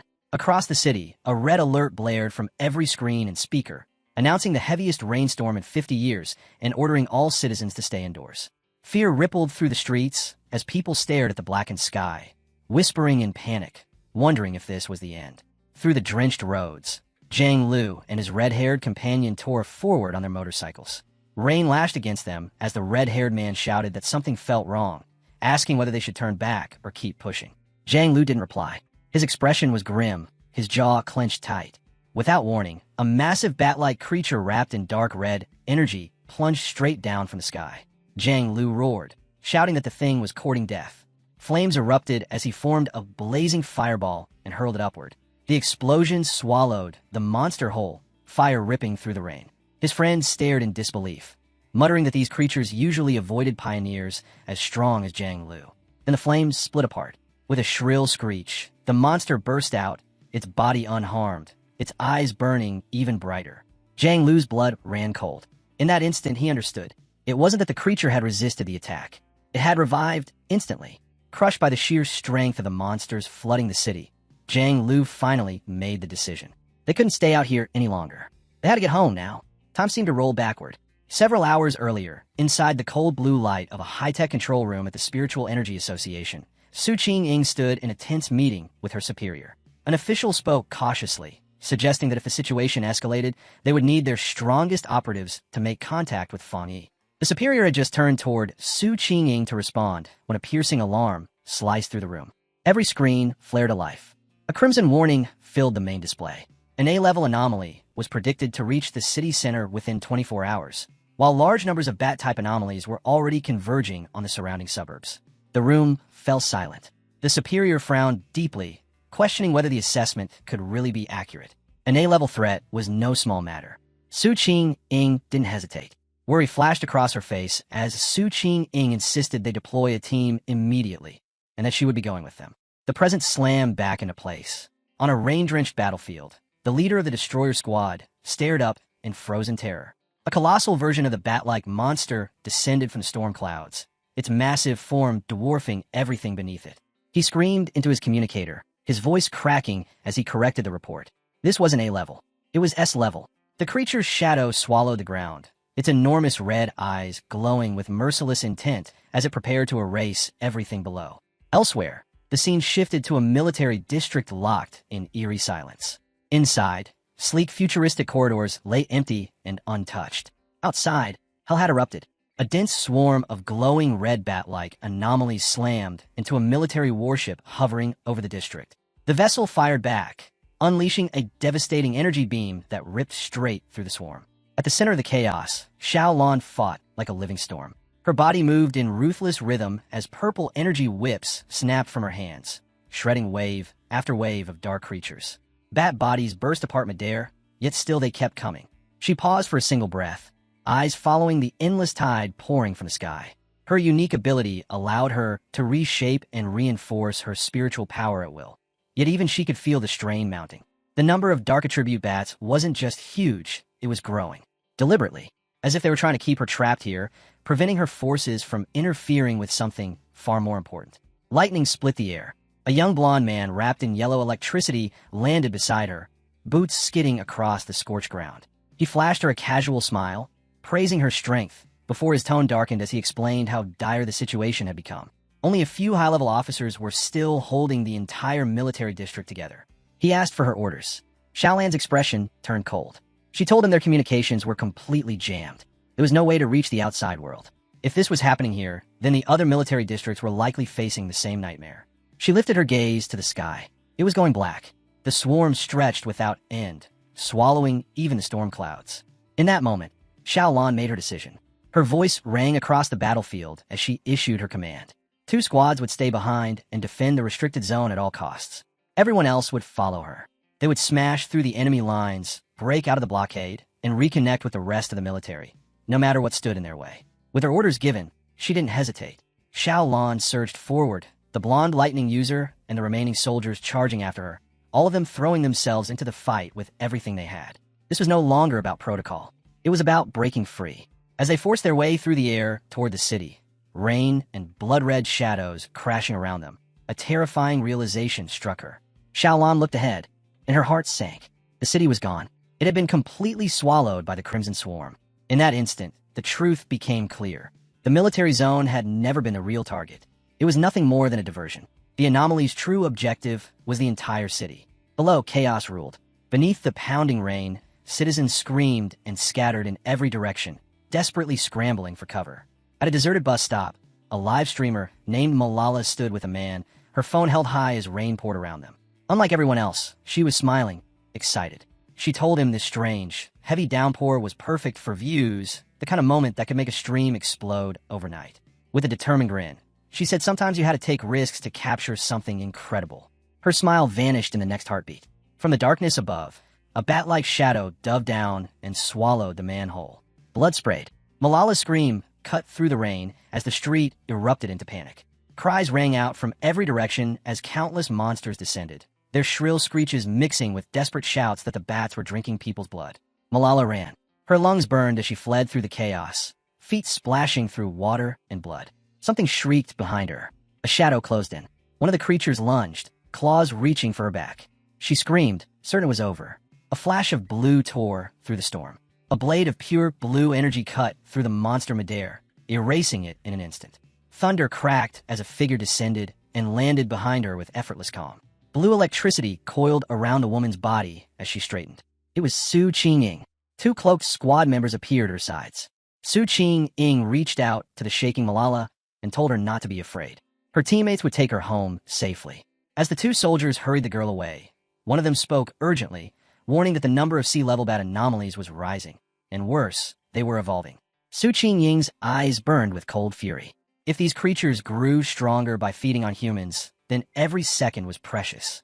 They had to move faster. Civilians had to be evacuated immediately. She gave her final order, telling her team to regroup here later. This area had the highest concentration of anomalies, and she would hold it alone. Her teammates nodded and vanished into the rain with Malala, leaving Su Qing standing beneath the blood-red sky, facing the swelling swarm. High above the city, lightning split the clouds. Fang Yi descended from the storm and landed on a rooftop, rain blasting outward beneath his feet. A massive bat anomaly covered in glowing eyes waited before him, its presence far more oppressive than the rest. He glanced over the endless tide of monsters drowning the city and frowned faintly. He hadn't expected this. The entire swarm had already evolved, their power surging toward the 3-star Ghost Axe realm. Facing the overwhelming threat, Fang Yi didn't hesitate. A blazing sword of golden fire formed in his hand, so brilliant it split the darkness itself. With one decisive swing, a towering wave of flames tore forward, ripping through the swarm and reducing countless creatures to ash in a single breath. But as the firestorm faded, his expression turned grim. One eye glowed red, and in that instant, he knew this fight was far from over. This anomaly was different. The bat swarm refused to die. It healed, multiplied, and reformed without end, as if destruction only fed it. Ordinary attacks were meaningless. His gaze swept over the city, and his heart sank. These dark attribute swarms weren't gathered in one place. They had appeared everywhere people were concentrated. Streets, buildings, shelters. It was as if countless identical disaster zones had erupted all at once. In this chaos, finding the association members would take far too long. Staring out over a city now buried beneath swirling black mist, he made his decision. There was no other option. He would deal with the swarms himself, one by one. Raising his hand, Fang Yi released his ultimate technique. Limitless Dark World. A massive vortex of dark green energy erupted from his body, twisting outward and devouring everything around it. His voice was cold and absolute as he declared that these anomalies would become nourishment for his spiritual flower. The vortex began dragging the swarm inward, ripping them apart as they were consumed. As the power surged, his thoughts drifted to those he cared about. Images flashed through his mind. Su Qingying, Zhang Xiaoya, and the other pioneers gathered at his home. He forced his focus back. With his cousin's ability and the protection of the others, their home should be safe for now.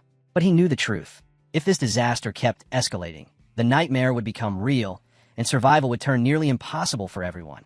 10 minutes later, Su Qingying was still fighting. She stood atop a rooftop, surrounded by an endless sea of dark anomalies. Her teeth clenched as she cut them down again and again, only for more to rise in their place. No matter how many she destroyed, they kept coming. Her spiritual power was recovering far too slowly, and exhaustion was starting to creep in. At this rate, she would be completely drained. For a brief moment, her thoughts went to her two teammates. She prayed they were still safe while escorting the civilians away. Then a scream ripped through the air. Her head snapped up, eyes widening as she looked into the sky. A massive, dense sphere of red anomalies was forming, countless bodies compressing into one horrifying mass. Her chest tightened. This was bad, worse than anything so far. Without hesitation, she sprinted and leapt up the side of a nearby building, climbing higher for a clear view. She knew what it meant. If the anomalies kept evolving like this, they would soon reach the spirit creation realm. With their forces scattered across the city, rescuing civilians, they no longer had the strength to face a threat like this, especially now that the creatures had begun attacking the buildings themselves. The situation was spiraling out of control, and time was slipping away. Su Qingying fired several concentrated bursts of blue energy into the swarm, forcing a path through the sky. Explosions tore through dozens of bats at once, but it wasn't enough. There were simply too many. The creatures surged like a living ocean, crashing into her from every direction. Her balance shattered, and in the next moment she was hurled straight out of the air. As her body fell, a cold realization struck her. Looking up, she saw it. The enormous swirling vortex of dark energy and crackling lightning suspended above the city. In that instant, everything became clear. The swarm was never meant to only destroy. An anomaly king was about to be born. Below her, the city was collapsing into ruin. Beneath the relentless rain, shadowy bat-like creatures flooded the streets, rooftops, and skies. The scale of the disaster was beyond comprehension. It felt hopeless, like nothing could stop it. Not the military, not the Spiritual Energy Association, not anyone. Across the chaos, pioneers fought desperately in every corner of the city. Emergency reports flooded in without pause. Entire squads were being wiped out. Others were choosing to give their lives just to buy a few more seconds for civilians to escape. Su Qingying fought alone now, her glowing barrier barely holding back the endless horde pressing in from all sides. Then a new alert flashed across the system. S-level anomaly reclassified. Threat confirmed, Anomaly King. Inside the association's command center, the atmosphere turned deathly still. One report after another confirmed catastrophic losses. The number of creatures and their horrifying regeneration speed had completely crushed every defensive line. Reinforcements from other regions were no longer possible. A subordinate delivered the final blow. The entire city was now surrounded by massive black fog. All routes were sealed. No rescue could reach them. The truth hit with brutal clarity. The city was isolated. As the final moments drew near, the association's superior stood with his remaining men. His voice was steady despite the despair weighing on every face. As pioneers, they would stand with the city, and if needed, fall with it. The monsters would not pass unless they walked over their bodies. With grim resolve, he issued his final command. Send the last code to headquarters. If the disaster could not be stopped, headquarters must authorize a destruction strike at once. The dark attribute could not be allowed to spread, no matter the cost. Meanwhile, Su Qingying's battle reached its limit. Her protective barrier shook violently, fractures spreading across its surface. Every strike drained what little spiritual power she had left. Her breathing turned ragged as she felt herself nearing empty. Gathering the last of her strength, she focused everything into one final attack. Energy erupted as she fired a massive blast straight toward the swirling vortex of monsters. It didn't even slow them down. The attack was brushed aside without effort. From inside the vortex, the evolved creature finally revealed itself, its shape becoming clearer as a piercing, soul-rending shriek tore through the storm. The pressure alone made Su Qingying's blood run cold. In that instant, she understood its true level, and her heart sank. 3-star spirit creation realm. Before she could react, the creature struck. Its overwhelming power smashed into her barrier, shattering it completely. The shield burst apart into fading shards of light. Defeated, Su Qingying clenched her teeth in despair. Her spiritual energy was nearly depleted. Her body was battered, her strength almost gone. The creature descended. With nothing left to protect her, she fell through the rain, injured and helpless, as the massive anomaly king closed in from above. Realizing this could be the end, she forced her trembling body to move, gathering the last scraps of power she had. Weak spiritual energy flickered around her as she prepared one final, desperate attack. Then a streak of blazing fire tore past her like a falling star.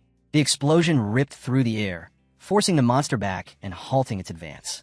Through drifting sparks and fading flames, Su Qingying's eyes widened. Standing between her and the anomaly was Fang Yi. His sword still burned, flames licking along its edge as rain hissed and vanished on contact. He didn't look back at her. He simply stepped forward, placing himself between her and death. He turned to face the creature, power pouring off him in crushing waves. One of his eyes burned a fierce orange, the other crackled with electric blue. His voice cut through the storm as he declared his authority. Divine thunder. In the next instant, he charged. Fire and lightning surged together, flooding his blade as he closed the distance without hesitation. He met the creature head-on, and with one devastating swing, his sword cleaved straight through its massive body, splitting it cleanly in two. A chain of violent explosions followed as the severed halves detonated in bursts of flame. The dark sky above the city blazed as if dawn had arrived early. When it ended, Fang Yi and Su Qingying landed on a rain-soaked road below, water splashing beneath their feet. Fang Yi finally turned to her and calmly apologized for arriving late, explaining that there had been too many identical swarms scattered across the city. Still weak, Su Qingying warned him to be careful. She told him the creatures could revive. As if answering her words, the scattered remains began to stir, fragments of dark energy rising and twisting together in the sky once more. Fang Yi looked up without surprise. He said he already knew. Facing the regenerating swarm, he told Su Qingying not to worry. He always finished what he started. Every time, thick purple dark attribute energy gathered rapidly in his hand, warping the air around it as he activated his limitless dark world. A massive vortex exploded outward, roaring as it dragged everything nearby into its pull. Fang Yi stated calmly that he always kept his word. Watching all unfold, Su Qingying felt something she thought she had already lost: hope. In all the chaos and despair, she had forgotten one crucial thing. This city still had a peerless pioneer. The vast purple vortex spread across the street, swallowing the entire swarm of bat-like creatures without resistance. At Fang Yi's command, it began to compress, crushing the countless monsters together until they were forced into a single, stable sphere of pure dark energy. Only then did he turn back to her and ask if she was all right. She thanked him for saving her and said she would be fine, explaining that she had medicine to help her recover. But Fang Yi's expression stayed serious as his gaze rested on her injuries. He stepped closer and placed a hand on her shoulder. A surge of blue lightning swept through her body. She cried out in shock as the energy rushed through her, but the pain vanished almost instantly. Fang Yi told her he had cleansed the dark attribute from her system and instructed her to properly bandage the wound. Su Qingying stared at him in disbelief. The pain in her injuries had clearly lessened, and the wounds were healing far faster than they ever did under the Association's advanced medicine. His thunder attribute was on a completely different level. Inside the Association's command center, an operator suddenly shouted in excitement, reporting that the number of monster groups inside the city seemed to be decreasing. For a brief moment, hope flickered across the room. Then it was crushed. One of the superiors turned coldly toward him. All rescue pioneer teams had been attacked. Every single one had lost contact. The number of monsters outside the city had not dropped at all. He voiced the horrifying truth. The swarms inside the city weren't being destroyed. They were gathering. The Anomaly King was about to appear. For a fleeting instant, his thoughts went to his parents. He had wanted to see them one last time. Now that chance was gone. All he could do was carry out his final duty. At the same time, beneath the storm-choked sky, Fang Yi and Su Qing stared up at the massive green vortex twisting above the city. Fang Yi asked if she had any solid intelligence on what they were truly facing. Her expression tightened as she answered. This was a super S-class anomaly. Its purpose was to devour the entire city. Its power rivaled the monster that once forced the Star God War Zone to seal off an entire region. In a heavy voice, she told him that disasters like this had a name. A cataclysm. The swarms flooding the city were nothing more than a warning. Within them, a terrifying spirit was being born. And if that evolution was completed, the city wouldn't just fall, it would be erased. She lays out what the association has uncovered. Under normal conditions, monsters of the same species devour one another to evolve. But dark attribute anomalies operate under an entirely different law.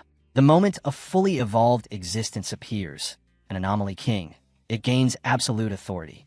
Every other anomaly of the same kind is forced into submission. She looks at Fang Yi, the worry on her face impossible to hide. His power is real, undeniable, but he has not stepped into the legendary Jingong realm. She reminds him that the nation's strongest pioneer was crippled for life after sealing a similar calamity. Her voice begins to shake. They cannot afford to lose another genius. She begs him to run, to smash through the monster's encirclement, to warn the military and have the city abandoned.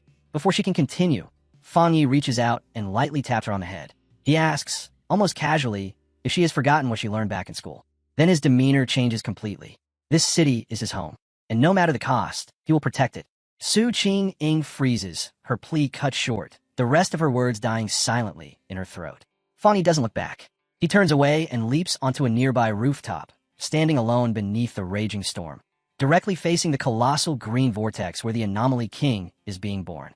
Golden radiance surges around him as his aura explodes outward.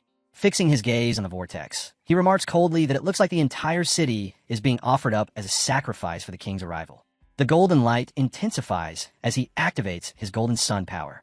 Even the storm seems to recoil under its pressure. He glances back to find Su Qing has followed him onto the rooftop. Calm and composed, he asks to borrow her wrist device, explaining that he needs it to detect anomalies and to contact the association. She hands it over without hesitation. With the device in one hand and his blazing sword in the other, Fang Yi raises his eyes to the sky. He states simply that he's going up there to destroy the creature before it can fully take shape. Above them, the monstrous anomaly king continues to form, its immense silhouette writhing within the vast vortex looming over the city. Inside the association's command center, the suffocating tension is shattered when an operator suddenly shouts that a lost pioneer's signal has reconnected. It belongs to Captain Su. Shock ripples through the room as her tracker lights up on the main screen. The signal is moving at a terrifying speed, racing straight toward the heart of the storm, straight into the most lethal zone imaginable. Operators immediately shout for her to retreat. Charging in alone is a death sentence. An official snatches up a communicator and urgently tries to reach her, ordering her to halt immediately and wait for reinforcement from headquarters and the military. On the rooftop, Fang Yi grips Su Qing's wrist device as static crackles through it. After a brief moment, he finally understands how it works. He raises it and speaks into the communicator, calmly asking if they can hear him. The official on the other end stiffens, demanding his identity and asking where Captain Su is. Fang Yi doesn't bother answering. He takes control. In a steady, unshaken voice, he tells the stunned command center that everyone there will work with him, because he is going to destroy the anomaly king at the center of the storm. Even as he launches himself toward the towering vortex, his tone never wavers. If they don't want the city erased, they will cooperate. He orders them to bring every communication channel and every piece of available data online to support him. A heavy silence hangs over the room. Then the main official makes his call. He slams his hand onto the console and barks commands across the command center, ordering all operators to drop their current tasks and establish a full link with the unknown pioneer. All satellite and radar systems go live at once, and one operator is designated as his primary contact. That operator starts reporting immediately. Satellite feeds show a massive concentration of anomalies spiraling around the king like a violent typhoon. He points out that the northern sector has slightly fewer targets, marking it as a possible breach point, and advises Fang Yi to approach from the southeast to avoid the densest clusters. High above the city, Fang Yi keeps climbing, his blazing sword cutting through the wind as he heads straight for the storm's core. Data continues pouring in, but Fang Yi never slows. Suddenly, an operator's voice breaks in, shouting a warning. Fang Yi has been locked onto by two powerful anomalies, one A rank and one S rank. both estimated to rival the strength of a 2-star spirit creation realm. The operator urgently orders him to pull back. The main official watches the screens with a dark expression. He knows it's already beyond retreat. A violent shockwave crashes through the command center. Consoles shake, lights flicker, and staff are thrown off balance as screams ripple through the room. Above the city, Fang Yi moves through the chaos with cold precision. One casual swing of his flaming sword splits a bat-like anomaly straight down middle. Fire rips through its dark flesh as if it were nothing more than thin paper. His eyes glow with scorching light as he speaks calmly, as though the kill was hardly worth mentioning. Back in the command center, everything goes quiet. Operators stare at their screens, stunned. The main official suddenly shouts that the anomaly's source signal has vanished, his voice trembling as the truth hits him. An S-level dark attribute anomaly has just been erased in a single strike. A subordinate blurts out what everyone is already thinking. It has to be him, the tyrant. The command center explodes with sound. Laughter, cheers, and cries of relief fill the room as hope finally surges through the people watching. Meanwhile, Fang Yi stays locked in, his mind racing as he breaks down the situation in an instant. After enchanting his sword, its flames now directly counter the dark attribute, drastically slowing the anomaly's regeneration. But as he watches the severed monster start pulling itself back together from twisting black energy, his expression hardens. His current level still isn't enough to completely stop their recovery. If he had broken through earlier, a single strike would have erased it for good. He clicks his tongue and tightens his grip. Fire and thunder surge together inside his body. If raw power can't end it in one blow, then speed will. Repetition will. In a blur, he bursts forward, unleashing a relentless storm of slashes. His blade carves through the reforming creature again and again, tearing it into pieces before it can fully take shape. Even so, he can't ignore the truth. Their sheer numbers are still a serious threat. Then everything shifts. High above, a strange green sphere of energy begins to form, slowly spinning in the sky. The instant it appears, the dark creatures react, one after another. Then in massive waves, the bat-like anomalies abandon their targets and rush toward it. On the ground, a group of cloaked pioneers stare upward in confusion. One of them mutters, wondering why the swarm suddenly stopped attacking. An association superior beside them shakes his head grimly. This is bad. He knows exactly what it means. The swarms are being summoned. They are responding to the Anomaly King's call, and that means its birth is near. Across the city, every remaining soldier and pioneer looks up as the scattered swarms merge, forming a colossal blood-red cloud hanging over the skyline. The same realization strikes everyone at once. If the recall isn't stopped now, there won't be another chance. Beyond the city walls, the battle outside continues without pause. From a high vantage point, Gaolon raises her hand and unleashes a devastating surge of energy straight into the dark swarms. Explosions tear through the sky, but the tide refuses to collapse. Her blonde, lightning-wielding subordinate rushes over, his face tight with urgency. He asks how long it will take before they can force their way into the city. Xiaolon answers immediately. Based on their instruments, at least another 30 minutes. The number hits him like a death sentence. In 30 minutes, the Anomaly King will be fully born. If that happens, the city is doomed. Xiaolon keeps her eyes fixed on a massive blood-red cloud over the skyline as she lays out the brutal truth. The dark creatures far exceed their estimates. More than 10 times what they predicted, an overall threat on par with 10 S-class anomalies. Even with the military's heaviest weapons, enemies that regenerate endlessly can't be wiped out completely. Her voice tightens as she adds that if they fail here, the surrounding cities will fall next. She demands to know if they truly still lack the manpower to break through the blockade. Her subordinate clenches his fists, his answer dripping with bitterness. They are completely outnumbered. Even worse, some pioneers are hanging back, watching from a distance as if this disaster won't reach them, too blind to understand that once this city falls, nowhere will remain safe. Then Xiaolan's expression changes. She lifts her gaze to the sky. Her subordinate notices at once and asks what she sees. They both watch as the bat-like swarms inside the city suddenly begin moving as one, abandoning their scattered assaults and converging toward a single point, the very place where the Anomaly King is being born. And then, from the heart of the massive vortex, a brilliant point of golden light explodes outward. Her subordinate sucks in a sharp breath. He recognizes that aura instantly. Staring in disbelief, he asks if that blazing flame could really be Fang Yi, calling Xiaolan's name as if he needs to hear it from her. Xiaolan answers with a calm, confident smile. It's nothing. Then her voice turns sharp and commanding. She shouts orders across the battlefield, telling every unit to raise their output and push forward immediately. Supplies no longer matter. Caution no longer matters. They advance. They will enter the city, because the Star God War Zone does not abandon its cities. As her forces surge ahead, a single fiery figure rises into the center of the storm, a blazing spear of light driving straight into the darkness. Xiaolan, with a stunned Su Qing beside her, can only stare at the overwhelming ocean of flames spreading across the sky. From behind the shattered window of a ruined apartment, Yi watches with shining eyes, instantly recognizing her cousin's sword technique. Nearby, the red-haired leader can only gape in awe, unable to look away. High above the city, the remaining bat-like swarms shriek as they rush toward Fang Yi, hurling themselves at him in a desperate attempt to stop the blazing figure standing against the storm. Unmoved by their sheer numbers, Fang Yi calmly observes that every last one of them has gathered here for a single purpose, to stop him. A determined gleam flashes in his eyes as he speaks, almost pleased. This is exactly what he wanted. He swings his massive, blazing sword. A colossal firestorm erupts across the sky. Flames roar outward like a collapsing sun, ripping a vast corridor through the endless horde of dark creatures.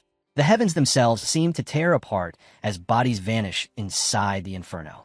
As his eyes burn with terrifying fire, Fang Yi suddenly feels it. That sensation, the familiar pressure, the edge he sensed before, the feeling of standing right at the threshold of a breakthrough. It's back. The pulse that disappeared earlier now surges through him again. Even with the thin spiritual energy around him, the conditions have finally aligned. A confident smile curves across his face. If the moment has arrived, then he'll force it to come even faster. Fang Yi lifts one hand, and a swirling vortex of deep purple energy forms around him. The sky darkens as his boundless dark world unfolds, opening like a massive, all-seeing eye above the battlefield. He stands at its center like a blazing star, fire and darkness held in perfect balance. He extends his hand. Gome. His spiritual flower answers. A glowing red orb appears in midair, cracks racing across its surface. From within, the massive, desolate fire spirit flower bursts out, its petals crackling with dark power. The instant it emerges, it moves as if alive, launching into attack without hesitation. At Fang Yi's will, the flower begins to devour. Dark tendrils explode outward, stabbing straight through the bat-like creatures. One after another, they are pierced, drained, and swallowed. The flower feeds greedily, drawing in their dark energy and channeling it back into Fang Yi, pushing his breakthrough forward with every passing second. The desolate fire spirit flower erupts with terrifying force, its countless tendrils spreading through the sky like roots hunting for prey. The swarm collapses rapidly, consumed piece by piece, until nothing remains. When the last of them is gone, Fang Yi descends slowly, settling at the center of the now enormous crimson flower. From there, he looks up. Above him, the massive green and red vortex churns violently, the place where the Anomaly King continues to take shape. His eyes glow red as he studies it.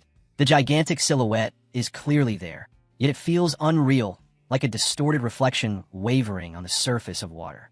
Then a confident smirk forms on his lips. He can feel it, the core. Its presence is unmistakable now. He can even hear its heartbeat, slow, heavy, and powerful, pounding like distant war drums echoing through the sky. Fang Yi immediately understands how dangerous it is. The king's power can awaken the darkest desires buried within people, making it an existence that must never be allowed to fully descend. His gaze sharpens as another truth becomes clear.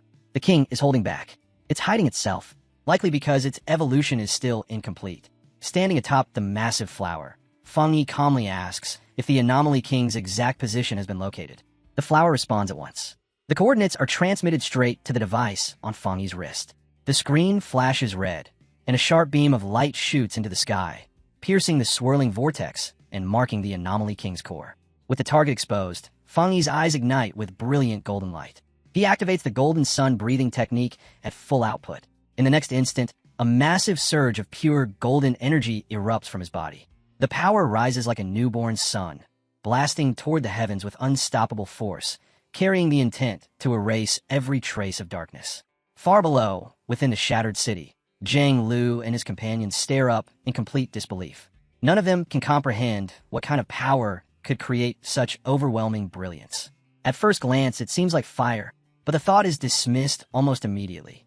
Ordinary fire could never reach this level, nor could it suppress the dark attribute so completely. There's only one explanation: a high-tier yang attribute, the natural nemesis of darkness itself. Inside the Association's command center, the suffocating pressure finally shatters. Cheers erupt as an operator reports that monster numbers are dropping sharply and the containment field is rapidly shrinking. Officials stare at the screens in stunned silence, barely processing how a situation on the brink of collapse has reversed so violently, so suddenly. Outside the sealed city, a military convoy screeches to a halt. A subordinate rushes to Shaolan and reports that the swarms blocking their advance are retreating, all of them pulling back toward the city as if responding to a new command. Shaolan lifts her head. The massive golden light pouring down over the city reflects in her eyes, and understanding strikes instantly. Fang Yi is attacking the Anomaly King's core. Her blonde subordinate steps beside her, awe thick in his voice as he confirms it. There's no doubt about it. That power belongs to the tyrant. And not just any young attribute. It's the purest form imaginable. Yet Shaolan doesn't relax. Her brows draw together as unease flashes across her face. Facing such an existence alone is far too dangerous.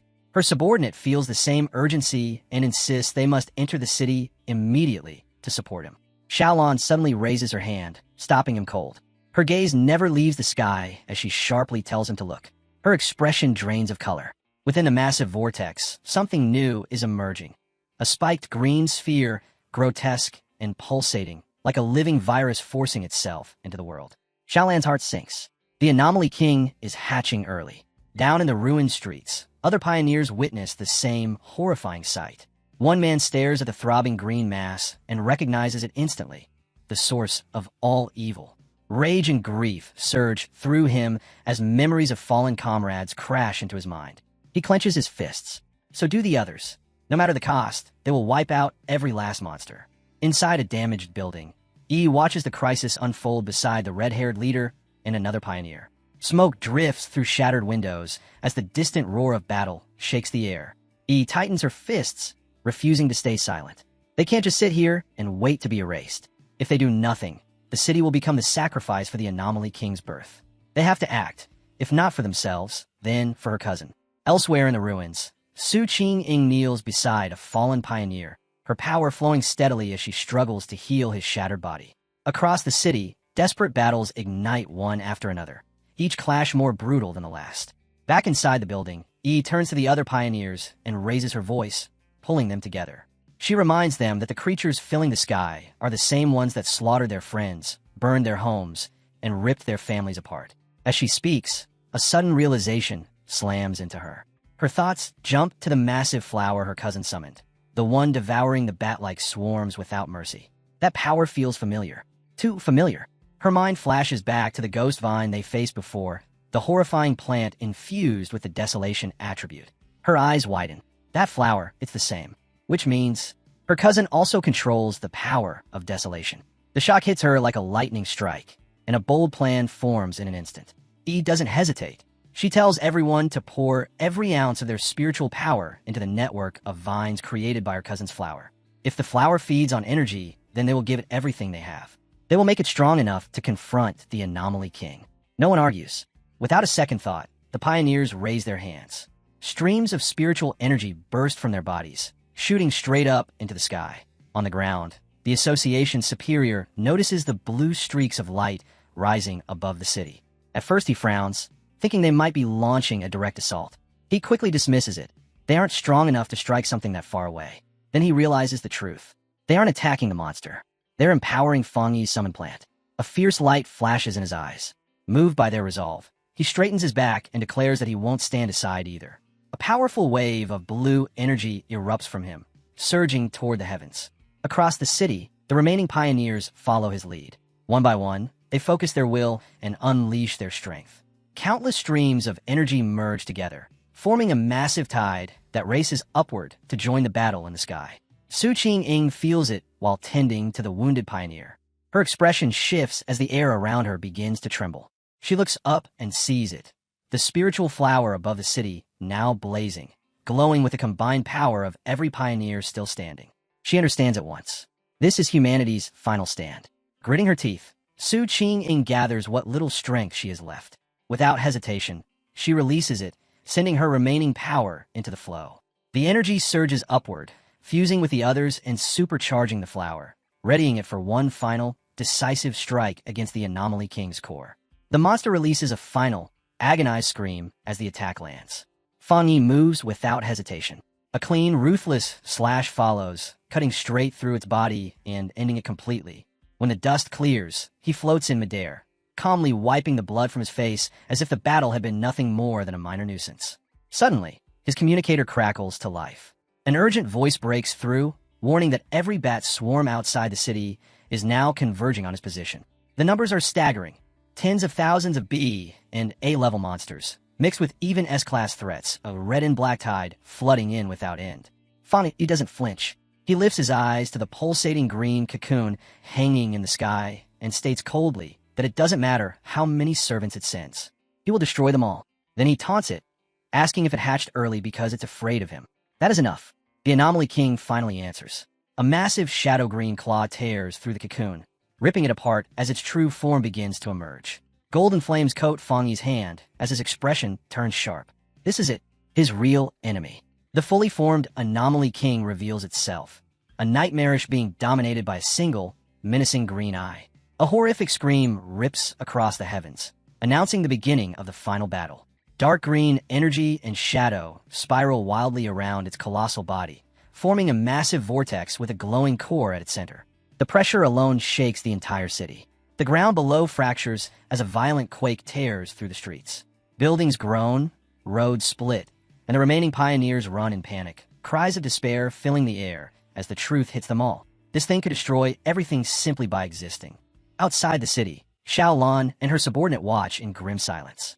Their final hope rests on Fang Yi alone. Deep in the ruins, Su Qing lifts her gaze, worry and hope clashing in her eyes as she prays in silence. From the apartment building, Yi clenches her fists, her stare fierce and unyielding, holding the same desperate wish. High above, bathed in blazing golden light, Fang Yi faces the monster head-on. He calmly identifies it as the king of the dark anomalies, the source of all the city's suffering. As his spiritual flower roars with flames around him, he declares that he grew up here.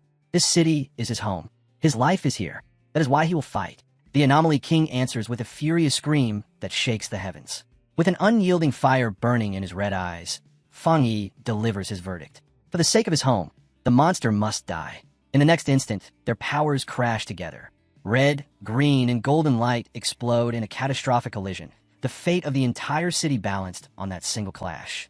The impact rips through the sky, a blinding flash that turns night into day. When the light finally fades, Fang Yi finds himself floating in a strange, endless dark void. Before him hangs a single, enormous green eye, the Anomaly King, staring directly into his soul. Its voice echoes inside his mind, mocking his arrogance, laughing at the idea that a mere one-star spirit creation realm pioneer would dare challenge it. Before Fang Yi can answer, the Anomaly King opens its massive, shadow-filled maw. A terrifying vortex forms in an instant. He senses the danger the moment it appears, but it's already too late. The pull drags him forward, ripping control from his body as he's hauled straight into the darkness. As he's swallowed whole, a grim truth hits him. This creature is nothing like the others. Even after taking his full power strike, it still has enough strength left to devour him alive. He crashes into its interior, landing inside a grotesque cavern of pulsing pink flesh, surrounded by thick, slick purple digestive fluid. The stench is suffocating. He immediately knows the liquid is brutally corrosive, saturated with dense dark attribute energy. Any ordinary pioneer would be erased in seconds. But something feels wrong. Fang Yi narrows his eyes. For an evolved, intelligent existence to swallow him alive, it doesn't make sense. Then the realization hits. The monster has just exposed its greatest weakness. Its interior is its most vulnerable point. Was it really so confident it could withstand an attack from within? A sharp glint flashes in his eyes. To test it, he gathers fire into his fist and smashes it into the fleshy floor beneath him. The walls shriek as they sizzle and burn from the impact. Fang Yi gauges the result. The corrosive fluid is gnawing at his power, but not nearly fast enough. He can still inflict real damage. That is all he needs. As long as his attacks work, this can be solved. Confidence surges as he calls for his desolate fire spirit flower. Then he freezes. The swallowing attack didn't just drag him inside.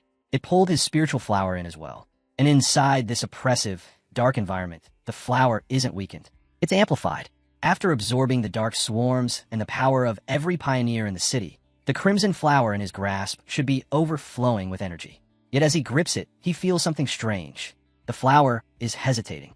He frowns and asks what's wrong. suspecting it might be repelled by the Anomaly King's dark attribute. The answer stuns him.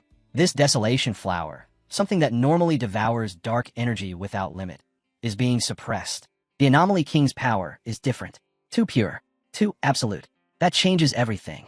His original plan was to let the flower drain the monster from the inside until nothing remained. That path is now blocked. So he changes tactics. Clutching the flower in one hand, Fang Yi draws back the other and hammers the fleshy walls of the monster's stomach again and again. Outside, the Anomaly King's massive form suddenly breaks apart, scattering through the air. For a brief moment, it looks like victory, but then the fragments swirl back together, reforming into a colossal vortex as the creature summons every remaining bat-like swarm. On the ground, Yi and the red-haired leader stare up in fear and confusion. The leader demands to know what's happening, but Yi can only shake her head. She has no answers. Only one thought remains. Where is her cousin, and is he still alive? Elsewhere, Su Qingying forces herself to stay composed as she leads civilians away from the chaos, shouting for them to move in orderly lines and promising that the pioneers will protect them. When someone asks where Fang Yi is, the color drains from her face. With barely contained panic, she tells the truth. He's still fighting. From inside the Anomaly King, the military pushes in under Shaolan's command. An officer rushes up, reporting that the swarms and the Anomaly King are attacking without any clear pattern and calling for a full evacuation to limit casualties. Standing atop a military vehicle, Shaolan issues firm orders, yet her eyes keep lifting toward the sky, dread filling them as she watches the nightmare unfolding above. The Anomaly King begins pulling the swarms into itself, dragging them into its spinning body to restore its strength. Inside the monster, Fang Yi feels it immediately. His expression tightens as the truth becomes clear. The creature isn't finished. Not even close. The corrosive energy surges, crashing down on him as the digestion truly begins. His power starts to melt away, his body feeling as if it's being ripped apart piece by piece. Then something shifts. The dark energy around him begins to thin. Fang Yi closes his eyes for a brief instant, and when he opens them, everything has changed. He is no longer inside the monster. He stands alone in the ruins of a city that has been completely destroyed. Skyscrapers lie shattered and twisted, the sky above heavy and oppressive. A dead silence hangs over everything. Fang Yi slowly scans his surroundings, unease creeping into his chest. Where is he? What has happened? Within this broken city of illusion, Fang Yi stands still, his expression dark and steady. From the shadows behind him, something enormous begins to emerge. An immense beast wrapped in darkness, red eyes burning like open wounds in the night. Without hesitation, it lunges forward, a colossal fist slamming straight down toward him. Fang Yi sharpens his senses, and his heart drops. His spiritual power is gone, completely silent. The beast strikes again, its massive arm crashing down with enough force to tear the ground apart. Fang Yi moves on instinct alone, leaping away just in time. The impact detonates behind him, rubble exploding as the street collapses. He lands on broken concrete, breathing hard, then freezes. Something is wrong. His body still feels strong. Even without spiritual energy, his muscles move smoothly, his balance steady, his reactions sharp. Years of brutal training haven't disappeared. In that moment, understanding locks into place. This isn't reality. It's an illusion, one created by the Anomaly King to drag him back to a time before he became a pioneer, before power reshaped his life. The beast tries to crush him with a thunderous stomp. Fang Yi leaps again, barely escaping as the ground caves beneath its foot. As he lands, another truth settles in, calm and unshakable. The Anomaly King isn't powerful enough to truly erase him. If it truly were, his body wouldn't react this way. His strength isn't gone, it's being suppressed, which means this illusion has limits. All illusions do, and every flaw traces back to the one who created it. Before he can push that thought further, the beast vanishes and reappears in the same instant. A massive hand clamps around Fang Yi's body, lifting him effortlessly into the air. It drags him close, its foul breath washing over him as its voice echoes from every direction, sneering that once a foolish human enters this place, escape is impossible. Crushed in its grip, Fang Yi should look broken. Instead, a faint smile curls at the corner of his lips. The creature's shape begins to distort, its false body melting into the surrounding world, forming a grotesque, mocking grin. It opens its enormous jaws and proclaims that this is the end, not just for him, but for all humanity. To crush his will, it forces visions into his mind. Shaolan, Su Qingying, his companions, lying dead and shattered, discarded like failed experiments. Proof, it claims, the humans exist only to be consumed for its evolution. Fang Yi remains silent. Then he slowly lifts his eyes. A small, defiant smile appears. He calmly asks if that is truly what the monster believes. In the next instant, Fang Yi releases everything.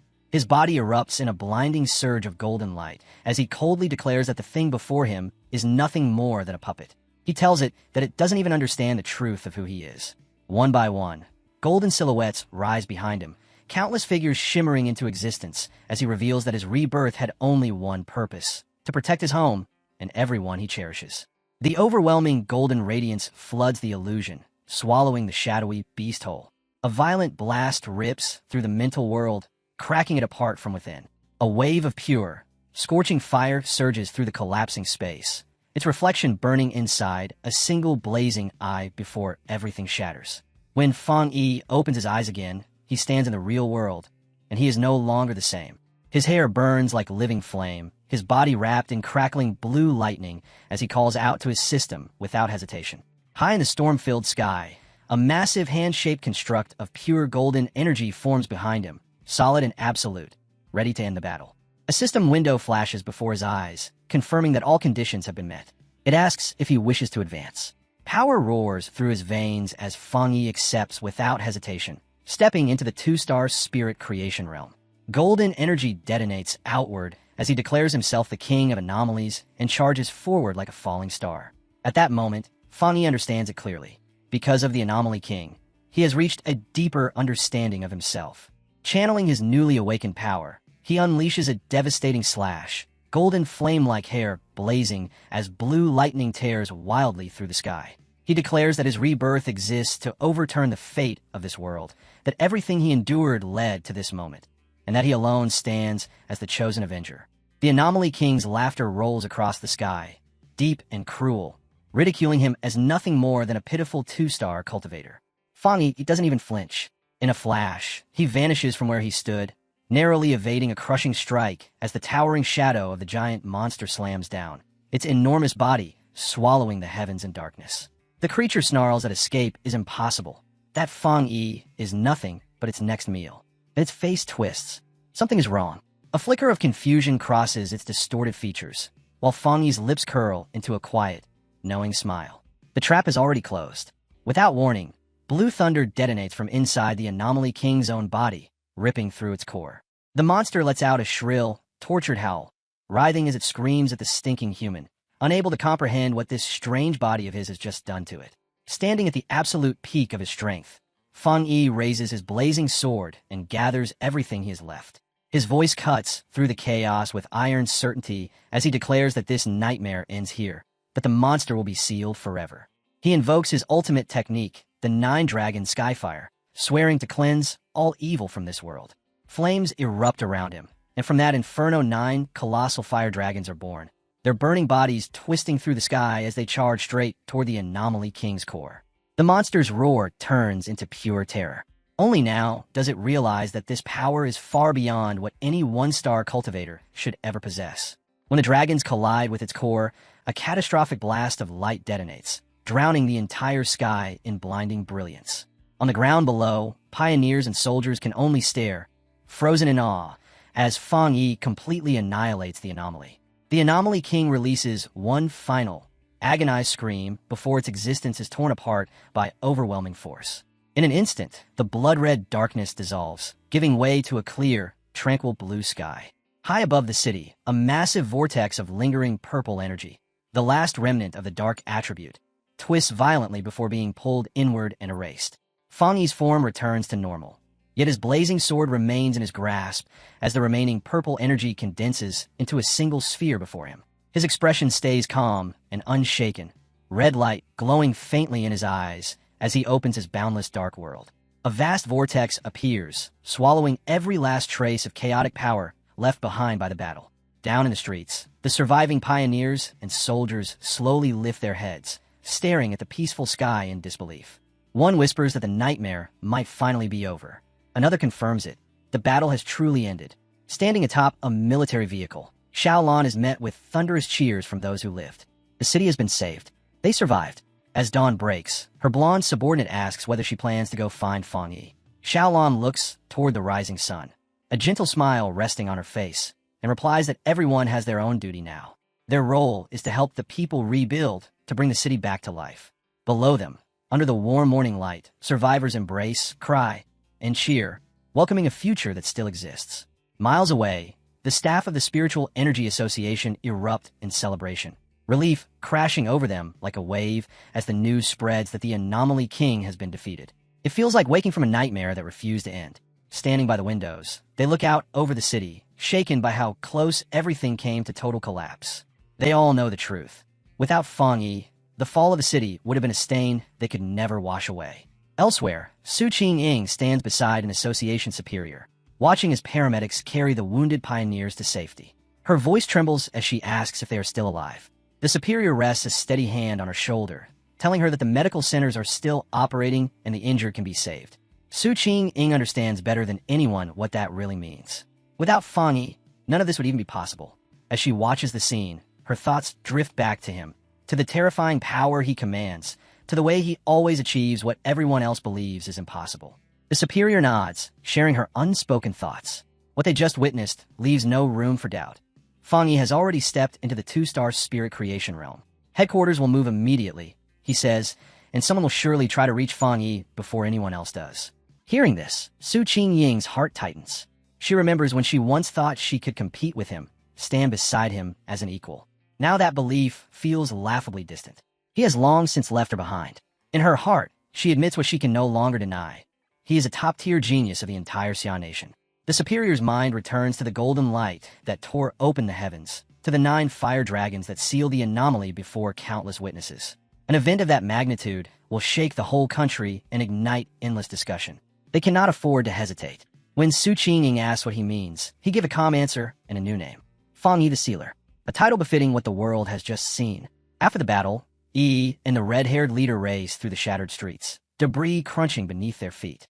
Yi calls out for her friend to slow down, panic creeping into her voice as she asks where her cousin could be. The red-haired leader tries to soothe her, telling her not to jump to the worst conclusion. Then Yi suddenly stops. Her eyes lock onto a familiar figure standing quietly in the distance. Relief washes over her, tears filling her eyes as she calls out her cousin's name, her voice trembling. There he is.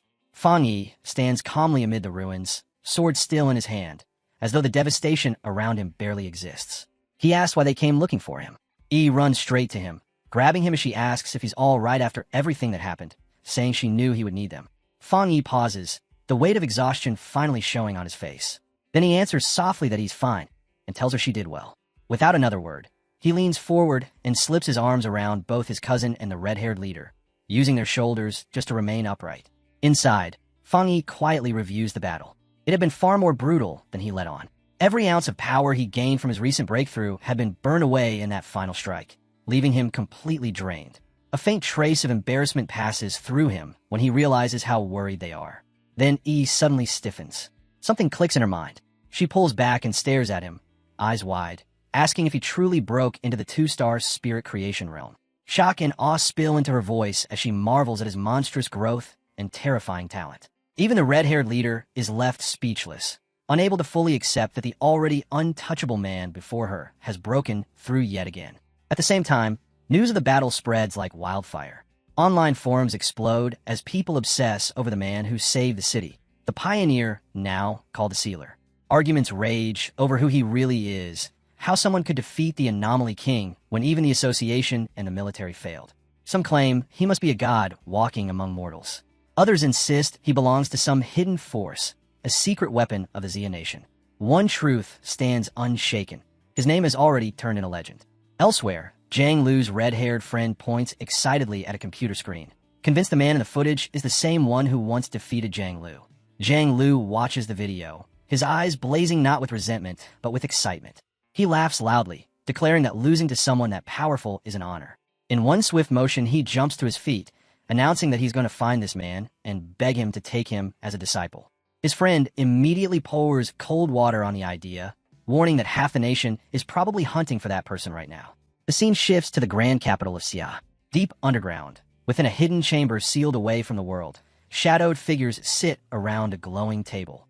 One man leans back lazily, a cigarette dangling from his fingers, clicking his tongue in disappointment as he complains that it's a shame he didn't get to watch the military and the association tear each other apart in the chaos. Another voice cuts in, suggesting they should send a pawn, or perhaps an assassin, to deal with this newly risen powerhouse. A woman with long, razor-sharp fingernails interrupts them. Her voice is calm, almost amused, as she dismisses the idea. Such crude methods, she says, are unworthy of the so-called chosen one, the savior everyone is praising. She lifts a photo and gazes down at Fang Yi's image with open disdain, softly repeating his new title, the Sealer. With a sharp flick of her hand, she drives one of her nails straight through the photo at his neck, ripping it apart. There is no need to rush, she says coldly. The photo ignites in purple flames, and, as it burns, she coldly declares that anyone who dares stand in their way will be wiped out. The purple flames twist and coil, shaping themselves into sinister, watching eyes, silently sealing her threat. Back in the city, Fang Yi and Yi are resting inside their apartment, the exhaustion from the battle still clinging to them, when a knock echoes through the room. Fang Yi opens the door to find Su Qing standing there with an association superior. Su Qing is holding several large gift boxes in her arms, barely able to hide her excitement. The superior bows slightly, expressing the spiritual energy association's deep gratitude. He admits they made a catastrophic mistake during the S-Class anomaly invasion, and that without Fang Yi, the outcome would have been beyond imagining. Su Qing can't help but look at Fang Yi like a true big shot now. Fang Yi only waves it off, saying it was nothing, and invites them inside. After serving water, everyone gathers around the table, with Yi sitting quietly beside him. As they settle in, the superior glances around the apartment and thinks to himself that someone like Fang Yi deserves a far better place to live. Then his expression grows serious. He explains that the association has another important matter to discuss. They plan to officially promote and publicize Fang Yi's title, the Sealer. Fang Yi lifts an eyebrow, mildly intrigued, and asks him to continue. The superior activates a projection, and a massive map spreads through the air, marked with powerful pioneers stationed across every major city. He explains that these are all famous figures, people whose names already carry immense weight. Then his tone darkens as he points to one particular marker, deeper and more ominous than the rest. He calls the recent S-Class anomaly the most terrifying disaster humanity has ever faced. Their plan is to use the name the Sealer to reshape Tai City's status, turning it into a critical strategic stronghold. Fang Yi listens in silence as the proposal continues. The superior explains that after what happened, they have reached a harsh conclusion. Tai City can no longer survive without a powerful pioneer at its core. Su Qing adds that anomalies will only become more frequent in the future, and they cannot afford to let the city come that close to destruction ever again. When Fang Yi asks what they mean by an abandoned city, Su Qing looks straight at him and answers without hesitation. Without him, no one would have lived. Tai City would have fallen completely. Fang Yi lets out a slow breath and tells his cousin that he finally understands. He admits his grasp of the world is still incomplete, but says there is no need to sink into despair. He realizes that by focusing only on his own cultivation, he had ignored the broader growth of the city itself. As he looks out over Tai City, the truth becomes clear. Even though it was once a major city, it never truly stood among the highest tier. Out of more than 100 cities, the real giants are Dukhen, Tian, and Kong, with only a handful of other centers holding true influence. And yet, this disaster changes everything. Fang Yi says calmly that what just happened was not merely destruction, but an opportunity. A chance for Tai City to rise higher than it ever has before. The superior nods, confirming his judgment. From this moment on, cities will be evaluated by both the number and the strength of their pioneers. The higher their ranking, the more resources they will receive. In an era like this, people need something to believe in. They need a symbol of hope. He proposes that the association will shield Fang Yi's real identity while shaping a mysterious public image for the Sealer, allowing rumors and legends to spread on their own. Fang Yi agrees without the slightest hesitation. He understands that mystery is far more powerful than complete transparency. Yi adds that human imagination can often be more terrifying than reality itself. Fang Yi calmly states that he has no objections. The plan benefits him, the city, and everyone he cares about. He hopes this marks the beginning of a strong partnership. Then he reaches out, extending his hand, catching both the superior and Su Qing by surprise. After a brief pause, the superior accepts. Their handshake seals the agreement. Formally, he welcomes Fang Yi by his new title, the Sealer. In the days that follow, with full coordination between the association and the military, Tai City recovers at astonishing speed. Rescue efforts and reconstruction move forward in perfect order. What began as a devastating calamity quietly becomes the catalyst for a new order taking shape across the world. The scene shifts to the sleek headquarters of the Spiritual Association in Dukhan City, where news of Fang Yi's actions has already stirred the upper ranks. Officials openly speculate, wondering if the mysterious sealer is truly the pioneer who resolved the S-Class anomaly in Tai City. Inside a quiet office, several men sift through incoming reports. One remarks that Fang Yi stands out as the most extraordinary among the newly awakened pioneers. Another adds that his high-grade yang attribute alone marks him as a chosen one, a natural nemesis to all dark attributes. A man pointing at the screen cuts in, replaying footage of Fang Yi in battle. According to the data, he says, Fang Yi doesn't possess just one high-grade attribute. He reminds them of the viral Skyfire footage that revealed a high-grade fire attribute, and of the military's codename for him, the Tyrant, earned because of his terrifying high-grade thunder power. The room falls into stunned silence. Even so, the man with glasses shakes his head, saying there is something about Fang Yi that is even more unbelievable. Before he can continue, the door opens. A woman with wavy blue hair and glasses steps inside, casually asking if they're discussing the sealer. With quiet confidence, she requests all available data on him. The men immediately recognize her and comply, pulling Fang Yi's complete profile onto the main screen. As she studies it, her gaze sharpens. With more pioneers awakening every day, and someone like Fang Yi standing at the forefront, she knows conflict is inevitable. Power always draws challengers. Her glasses catch a sharp glint of light as she quietly admits, almost to herself, that she wants to see his strength with her own eyes. In her thoughts, it is only a matter of time before she and the sealer finally meet. The scene shifts again, this time to a modern library in Kong City, where silence presses down as people read and type in hushed focus. At one desk sits Fang Yi's ex-girlfriend, Chu Qingli, eyes fixed on her laptop. A young man approaches nervously, face red as he awkwardly tries to ask for her contact information. Before he can even finish, Chu Qingli cuts him off coldly, reminding him that this is a library and that he is disturbing others. Defeated, the man backs away, while she returns to her work without another glance. Inside, she scoffs, dismissing him as boring and insignificant. People like him, she thinks, have no idea how drastically the world is changing. Her thoughts drift to her own recent awakening.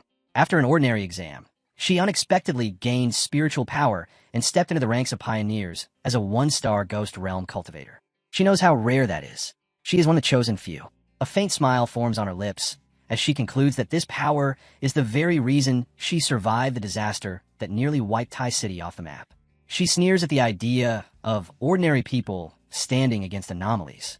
To her, it is laughable. Her mind drifts to certain inferior men, wondering what people like them could possibly do in this merciless new era. Then a memory flashes, Fang Yi calmly telling another girl that he and Chu Qingli were nothing more than classmates. Her face tightens in irritation. She is convinced the old Fang Yi would have been torn apart the instant the monsters appeared. How absurd, she thinks, that she ever compared a useless man like him to someone as extraordinary as the sealer. Her eyes drop to the article about the sealer on her screen. As she reads, her conviction hardens. He is 10,000 times better than her ex in every way. With a confident, almost smug smile, she decides that only a powerful, handsome pioneer like him could ever be worthy of standing at her side. Meanwhile, Fang Yi flips through a real estate brochure. He and his cousin Yi stand together, dressed in stylish new clothes, clearly enjoying a rare day away from battle. Fang Yi says they're taking a break from training to look for a new house. Yi laughs and teases him, asking if they are really skipping training, but he calmly explains that strength also requires balance. Rest matters too. He adds that the association's suggestion to improve their living conditions was actually sensible. Yi immediately realizes where the idea came from. Su Qing had bluntly told her that their current place was no longer suitable and had even offered to go house hunting with them. Yi can't hide her excitement, stunned that Captain Su has access to resources like this and would casually be ready to hand them 2 luxury homes. As Fang Yi and Yi continue their relaxed day of house hunting, a strange, foul green vapor begins to drift through the air around them. Yi wrinkles her nose and asks if he smells it too. Fang Yi nods, comparing it to the stench of a sewer. Then his gaze hardens. This is no accident. Someone is watching them. Both cousins turn at the same time. From within the swirling green haze, 3 men emerge, their faces rough and hostile. At the front stands their leader, a tall, heavily built bald man gripping a thick metal pipe. He smirks as he calls Fang Yi by name, mocking him as the sealer and laughing that they only realized who he was after he walked straight into their trap. He sneers, dismissing Fang Yi as nothing but an overhyped pretty boy with no real strength. One of the men beside him releases more of the foul gas into the air, while another scoffs that Tai City must be filled with trash if it chose a kid like Fang Yi to lead it. The three of them charge at once, shouting for Fang Yi to hand over every benefit Tai City has given him.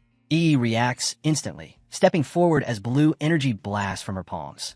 The man wielding the axe laughs and leaps clean over the attack, spiritual power flooding into his weapon as he brings it crashing down. Yi grits her teeth and throws up a barrier, the impact forcing a low groan from her throat. At the same time, the bald leader swings his metal pipe straight for Fang Yi's head. Yi cries out in warning, reminding him that these men are pioneers. Her worry is unnecessary. Fang Yi casually lifts a hand and catches the pipe barehanded, stopping it cold. The bald man freezes, eyes wide, unable to believe his full-strength strike was halted so easily. Fang Yi looks at him with nothing but contempt. Flames burst to life around his hand, fierce and bright. He calmly asks what kind of stinking fish and rotten shrimp would dare try to rob him in the middle of the street. Then he strikes. His blazing fist slams into the bald leader's face, sending the man flying backward with a scream as his body crashes to the ground. Nearby, the man carrying the gas tank stares in shock, unable to understand why Fang Yi is completely unaffected. His universal permeating potion should have already paralyzed him. Fang Yi simply turns his gaze toward him, fire still flickering around his hand. The green vapor, he explains, is nothing more than a potion refined from the sweat of a wood attribute pioneer, meant to corrode spiritual barriers, though it leaves behind an unbearable stench. Enraged and humiliated, the bald leader drags himself back to his feet, roaring that he was only careless. He shouts that since they are all in the spirit creation realm, there is nothing to be afraid of. Purple light surges over his body as he charges again.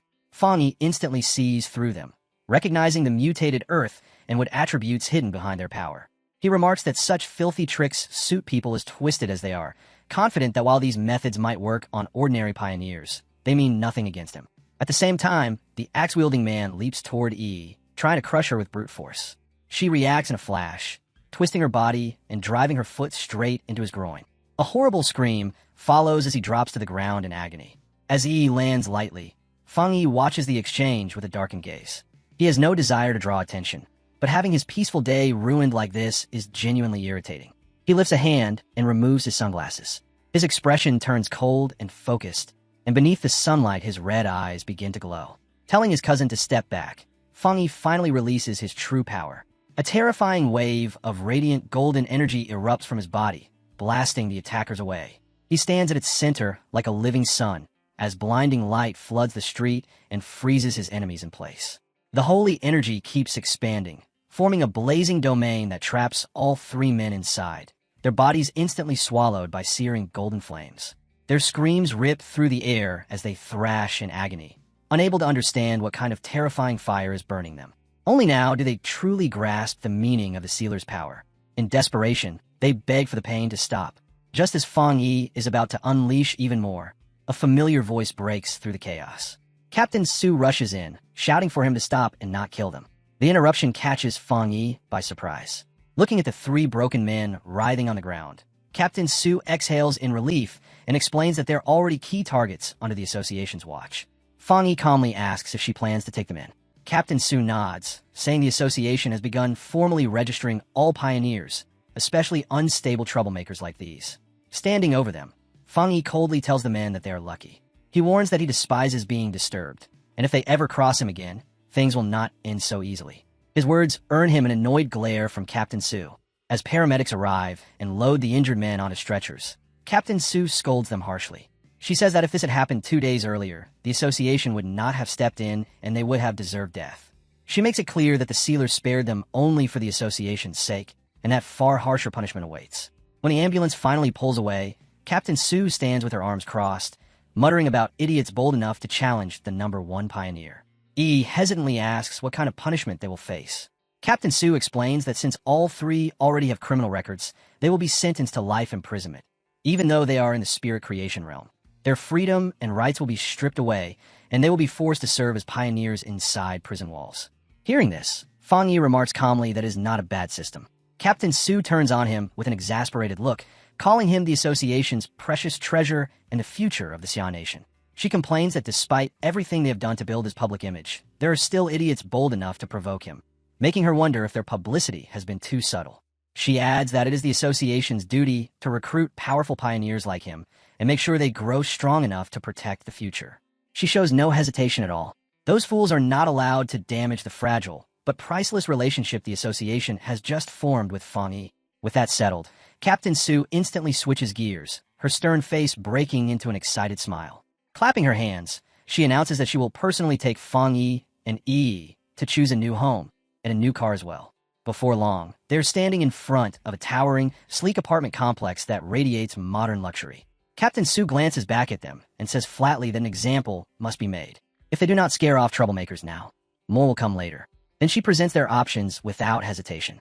One is a top-floor penthouse right in the heart of the city. The other is a secluded 3-story villa hidden deep in the mountains. Quiet, private, and perfect for cultivation and training. Holding up a golden scale model of the villa, she explains that both properties are fully furnished and ready for immediate move-in. Yi looks between the two choices and admits honestly that they are both incredible. Fang Yi does not waste a second. He simply raises 2 fingers and says he will take both. The words hang in the air. Yi freezes. Captain Su stares at him in shock. Fang Yi tilts his head slightly and asks with mild amusement if that is allowed, adding that he trusts Captain Su's sincerity. Startled but clearly pleased, Captain Su quickly recovers and assures him it will not be a problem at all. Not long after, the 3 of them arrive at a high-end car dealership. Captain Su explains that the association has a long-term partnership with the showroom, so they're free to choose any car they like. As they walk through, whispers ripple around them. Some people quietly admire Yi's fair skin and elegant bearing. Others focus on Fang Yi instead. Even dressed simply, he somehow draws more attention than anyone else. A few men whisper that he must be the son of someone important. Inside the showroom, Qingli's friend happens to be there as well.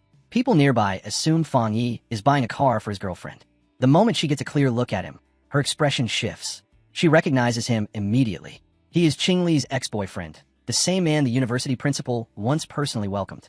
Memories of their last argument flash through her mind, and irritation surges the moment she sees him standing beside another beautiful girl. She pulls out her phone and starts recording as Fang Yi, and Captain Su examine a sleek sports car.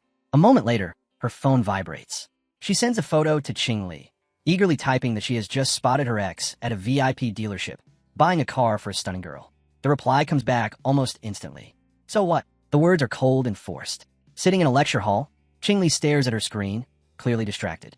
No matter how much she pretends not to care, her thoughts spiral out of control. She wonders where Fang Yi got that kind of money, sneering as she convinces herself that he was merely lucky enough to survive the disaster and is now being supported by someone rich.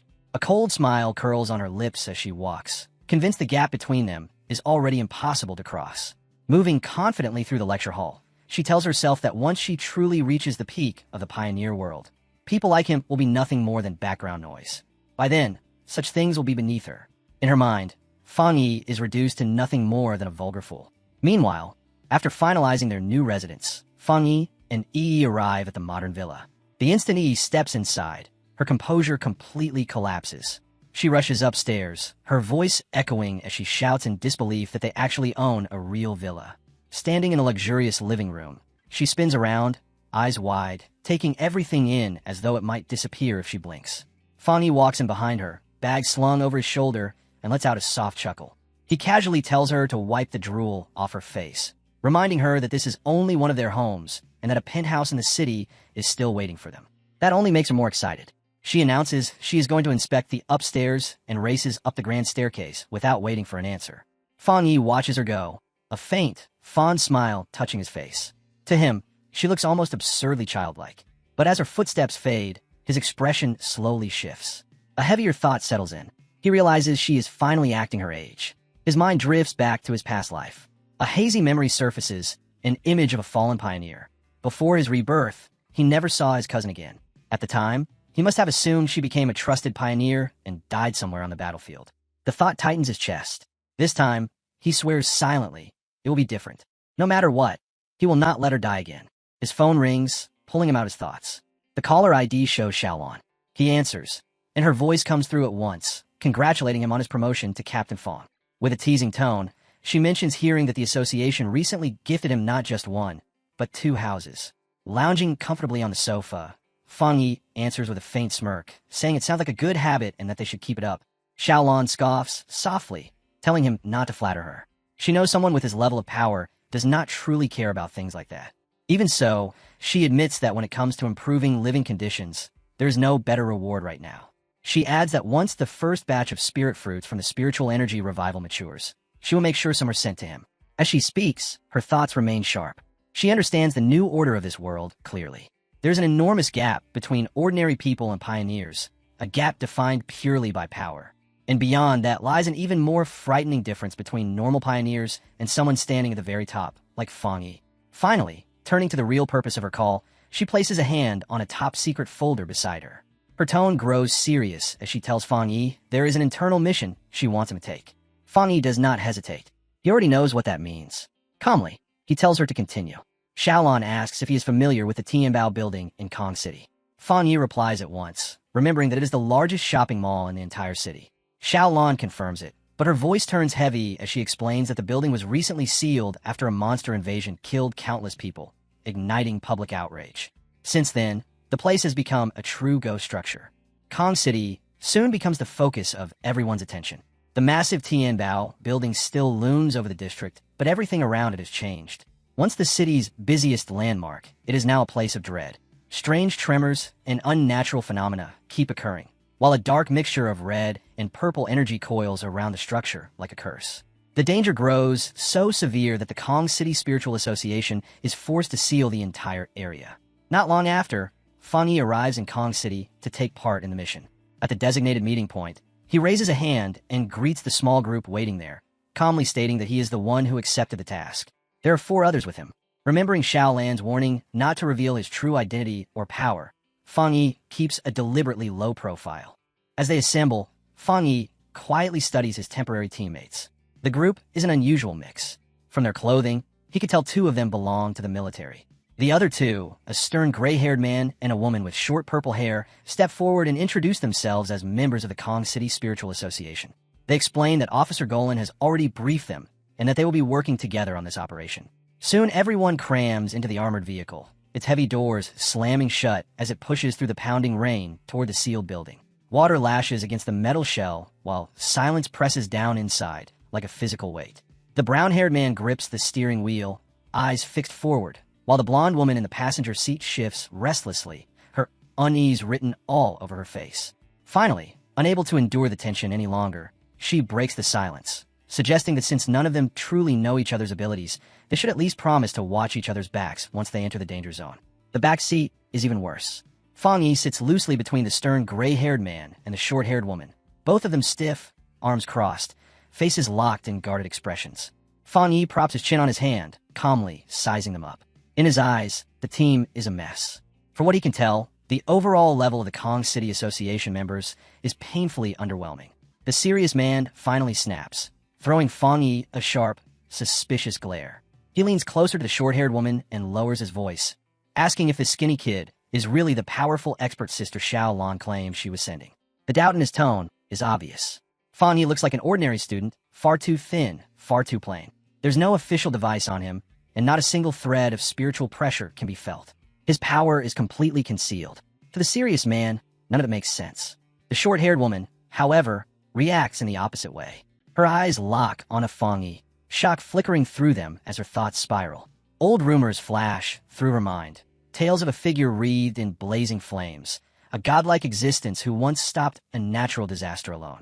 Could this quiet young man really be that person? The sealer? Her reason rejects it. He looks far too young. No matter how she stares at him, it feels unreal. And yet, she cannot look away. The purple-haired woman studies Fang Yi more intently now, her curiosity turning into something sharper.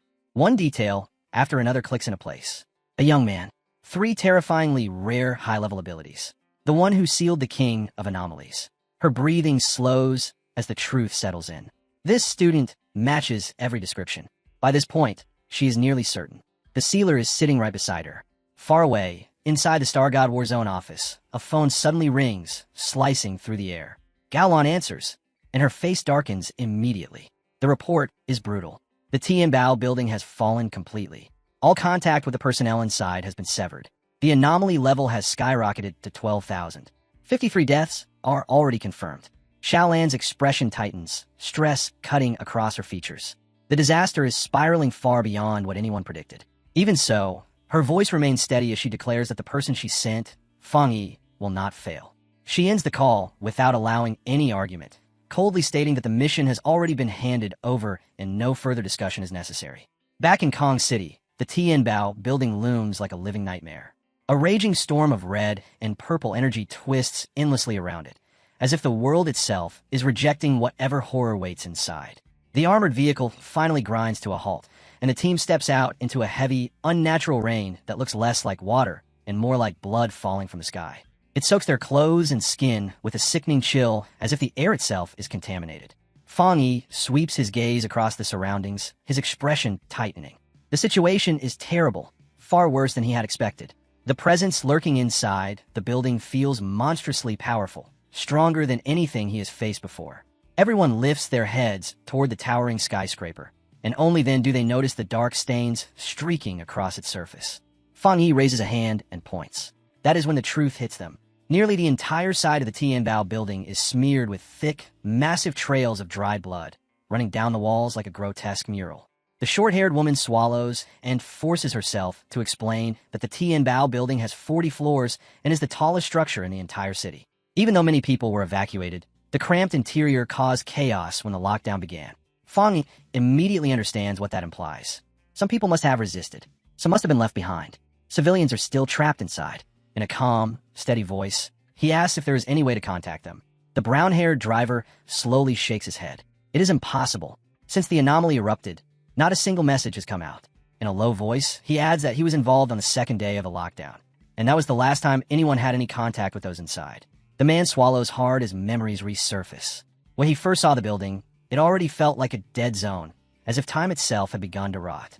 In only moments, the place seemed to age by decades. What haunted him most were the things that fell from the windows. Chopped limbs, torn bodies, half-chewed remains, casually discarded by monsters as if they were trash. And in less than a week, the dark aura surrounding the building has only grown heavier and more suffocating. Hearing this, Fang Yi slowly turns back toward the group, his gaze sharp and merciless.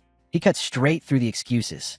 With no contact from inside, the so-called death toll of 53 is nothing more than a rough guess, based entirely on the body parts that fell outside. His voice turns cold as he condemns the Kong City Spiritual Association for treating something this horrific so casually. The driver breaks into a nervous sweat, stammering that they had no other choice. Fang Yi does not answer him. In his mind, the truth is already obvious. The real number of dead is almost certainly far higher. For ordinary people, an anomaly is not just a disaster, it is the end of the world. Trapped inside a sealed building, they are no different from sheep waiting to be slaughtered with nowhere to run.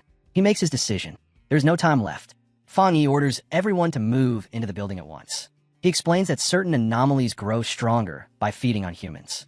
Every second they delay means more deaths and more powerful, more terrifying monsters waiting inside. The moment his words settle, his authority is challenged. The gray-haired man suddenly reaches out and grabs Fang Yi by the shoulder, stopping him. He admits that the military ordered them to follow Fang Yi, but insists that before charging into that nightmare, Fang Yi needs to explain exactly what his plan is. Fang Yi turns his head slowly, his eyes cold and unyielding.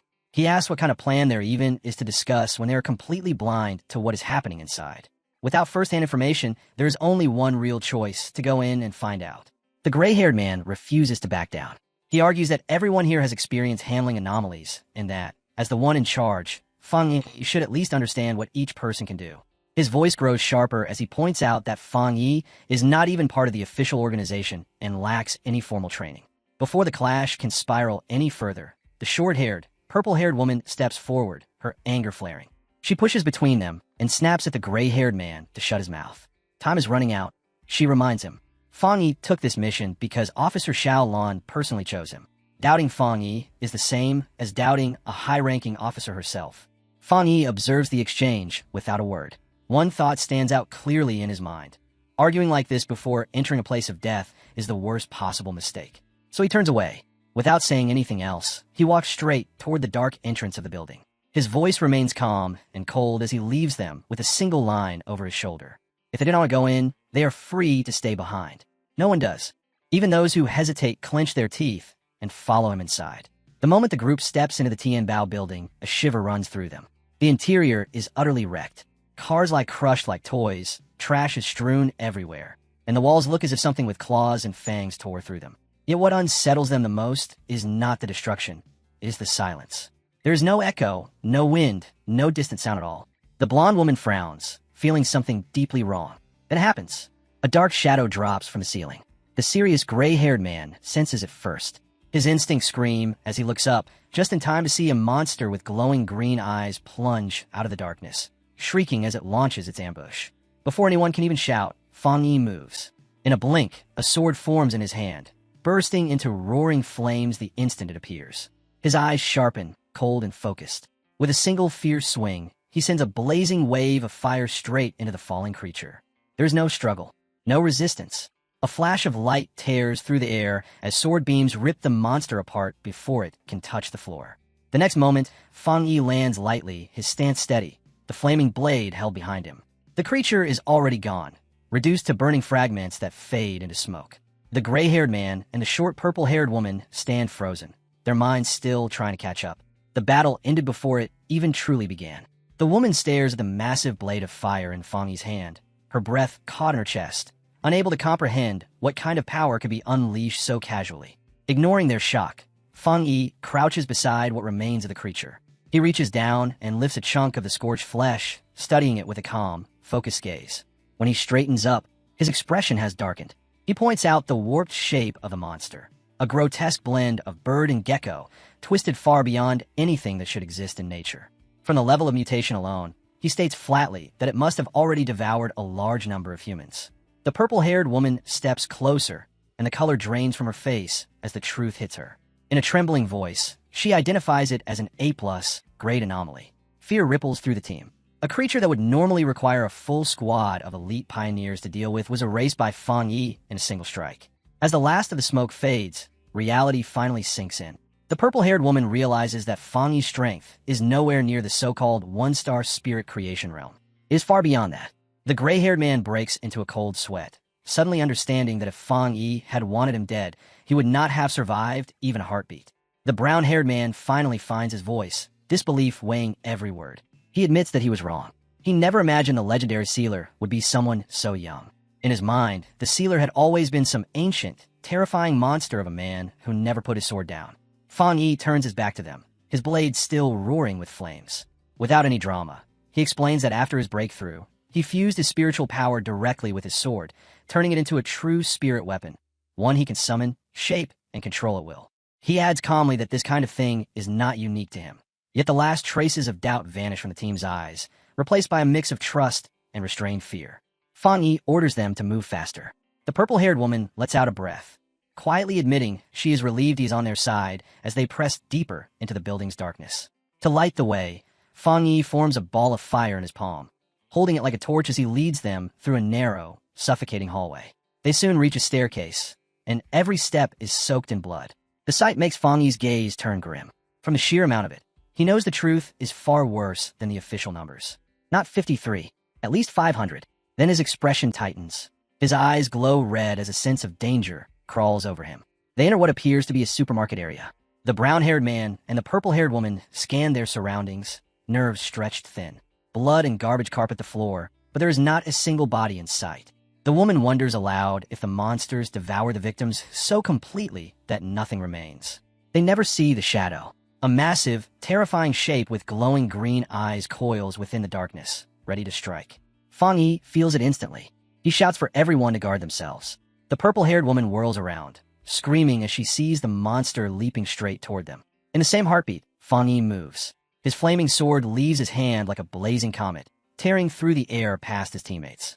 It cleaves through the monster midair, ripping its head clean off in a violent explosion of black blood and roaring flames.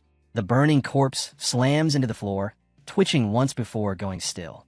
The brown-haired man stumbles back, shock written all over his face as he realizes the truth. Another monster had been hiding right beside them the entire time. Fang Yi stands calmly amid the flickering firelight, unshaken. His gaze sweeps across the group as he asks if they truly felt nothing wrong at all, exposing the terrifying gap between his perception and theirs. His eyes shift to the flames curling around his hand as he thinks. Then he speaks again, directing his words at the gray-haired man. The two monsters they killed were strong, yes, but nowhere near enough to surround and annihilate an entire rescue team. That simple fact clicks into place, and realization strikes him. This place might not be the real Tianbao building at all. The team freezes in the blood-soaked hallway, confusion spreading instantly. The gray-haired man and the blonde woman both ask what he means. Fang Yi answers quietly, pointing out something they all missed. Despite the rivers of blood, the smell in the air is wrong. He breaks it down coldly. The suffocating stench here comes from dark attributes and monsters, not from rotting corpses. There is no scent of the dead at all. That contradiction hardens his gaze.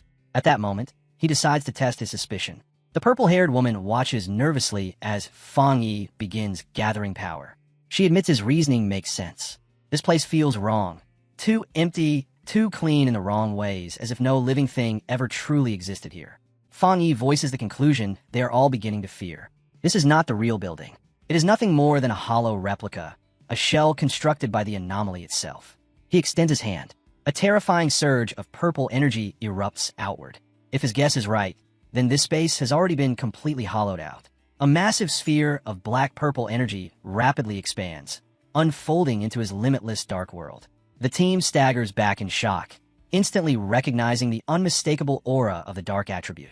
A system window flashes into existence, confirming it all. It detects a similar dark attribute, Inner Dark World, and asks whether he wishes to view the data. The explanation follows. An Inner Dark World is formed by splitting the dark attribute, creating a nest-like space that overwrites the original location. To reach the real inner world, one must find the door that constructed it. Fang Yi understands at once. He turns back to the team and explains calmly that to enter the true Tianbao building, they must locate that door. The same rule applied to those who tried to escape. The people trapped inside were affected by the dark attribute, subjected to intense hallucinations. In their panic, they mistook windows for a way out.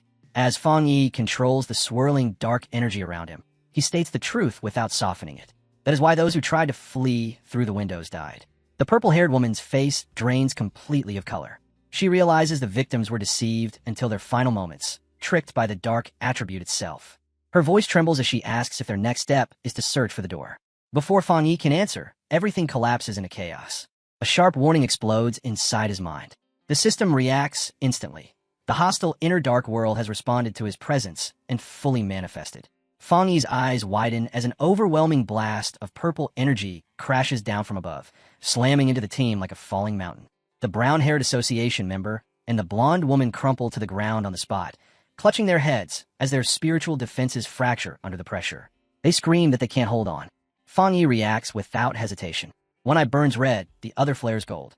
In a single breath, he raises his power and erects a barrier. A radiant dome of golden light erupts outward, colliding head-on with the crushing force and blocking it completely. Inside the barrier, the blonde woman and the brown-haired man gasp violently, their bodies shaking as the unbearable pressure vanishes. Relief floods their faces when the pain finally stops. Then they look up and freeze. Fang Yi stands calmly at the center of the golden dome, untouched, unmoved, as if the devastating dark energy never existed. In that moment, they understand. That power nearly killed them without even making direct contact. Without Fang Yi, they would already be dead. Suddenly, Fang Yi's gaze sharpens. His attention locks onto a single point in the empty air. Flames roar along his sword as he speaks calmly, stating that he has found it. Spiritual power surges as he activates Fire Dragon, drawing his blade back before swinging it forward with violent force, declaring that the entrance is right here. The strike lands. Reality shatters. The space ahead fractures like fragile glass, the hallway cracking and peeling apart as the illusion collapses. The gray-haired man and the purple-haired woman stare in stunned disbelief as the false world disintegrates before their eyes. Fang Yi steps forward onto newly revealed ground, his expression dark and unwavering. Beyond the broken space stands the truth. A massive, terrifying gateway twists before them, filled with swirling dark green mist and crawling shadows. This is the real entrance, the true Inner Dark World. Fang Yi moves first, his blazing sword lighting the way. He orders everyone to stay close, maintaining the golden barrier as they advance. The surroundings are no longer normal. Thick, red, fleshy veins pulse and writhe across the walls, as if the building itself is alive. The blonde woman suddenly pales. She covers her mouth, her voice shaking as she says she can smell something terrible. Fang Yi's expression hardens. He confirms it quietly. The smell of corpses, blood, the stench of their own kind. Moments later, they see it. The floor ahead is strewn with bodies. The missing pioneers lie broken and scattered, their fate finally revealed. They were trapped here, slaughtered within this dark space. There is no time to mourn. A piercing screech tears through the air as shadowy, bat-like creatures pour down from the ceiling, surrounding the group in an instant. The team looks up in horror at the swirling mass of monsters closing in from every direction. Then something far worse descends. A massive gray, demon-like creature with glowing red eyes dives out of the swarm, its presence crushing and suffocating. The gray-haired man and the brown-haired association member cry out in disbelief, unable to accept that yet another high-level dark monster has appeared so quickly. Fang Yi does not hesitate. His flaming sword forms in his hand, and in the next instant he hurls it forward. The blade spears straight through the falling monster's chest, erupting in a violent burst of fire. The creature howls in agony as Fang Yi charges after it, eyes cold, already prepared to end the fight. He drives his sword into the ground and grips the hilt.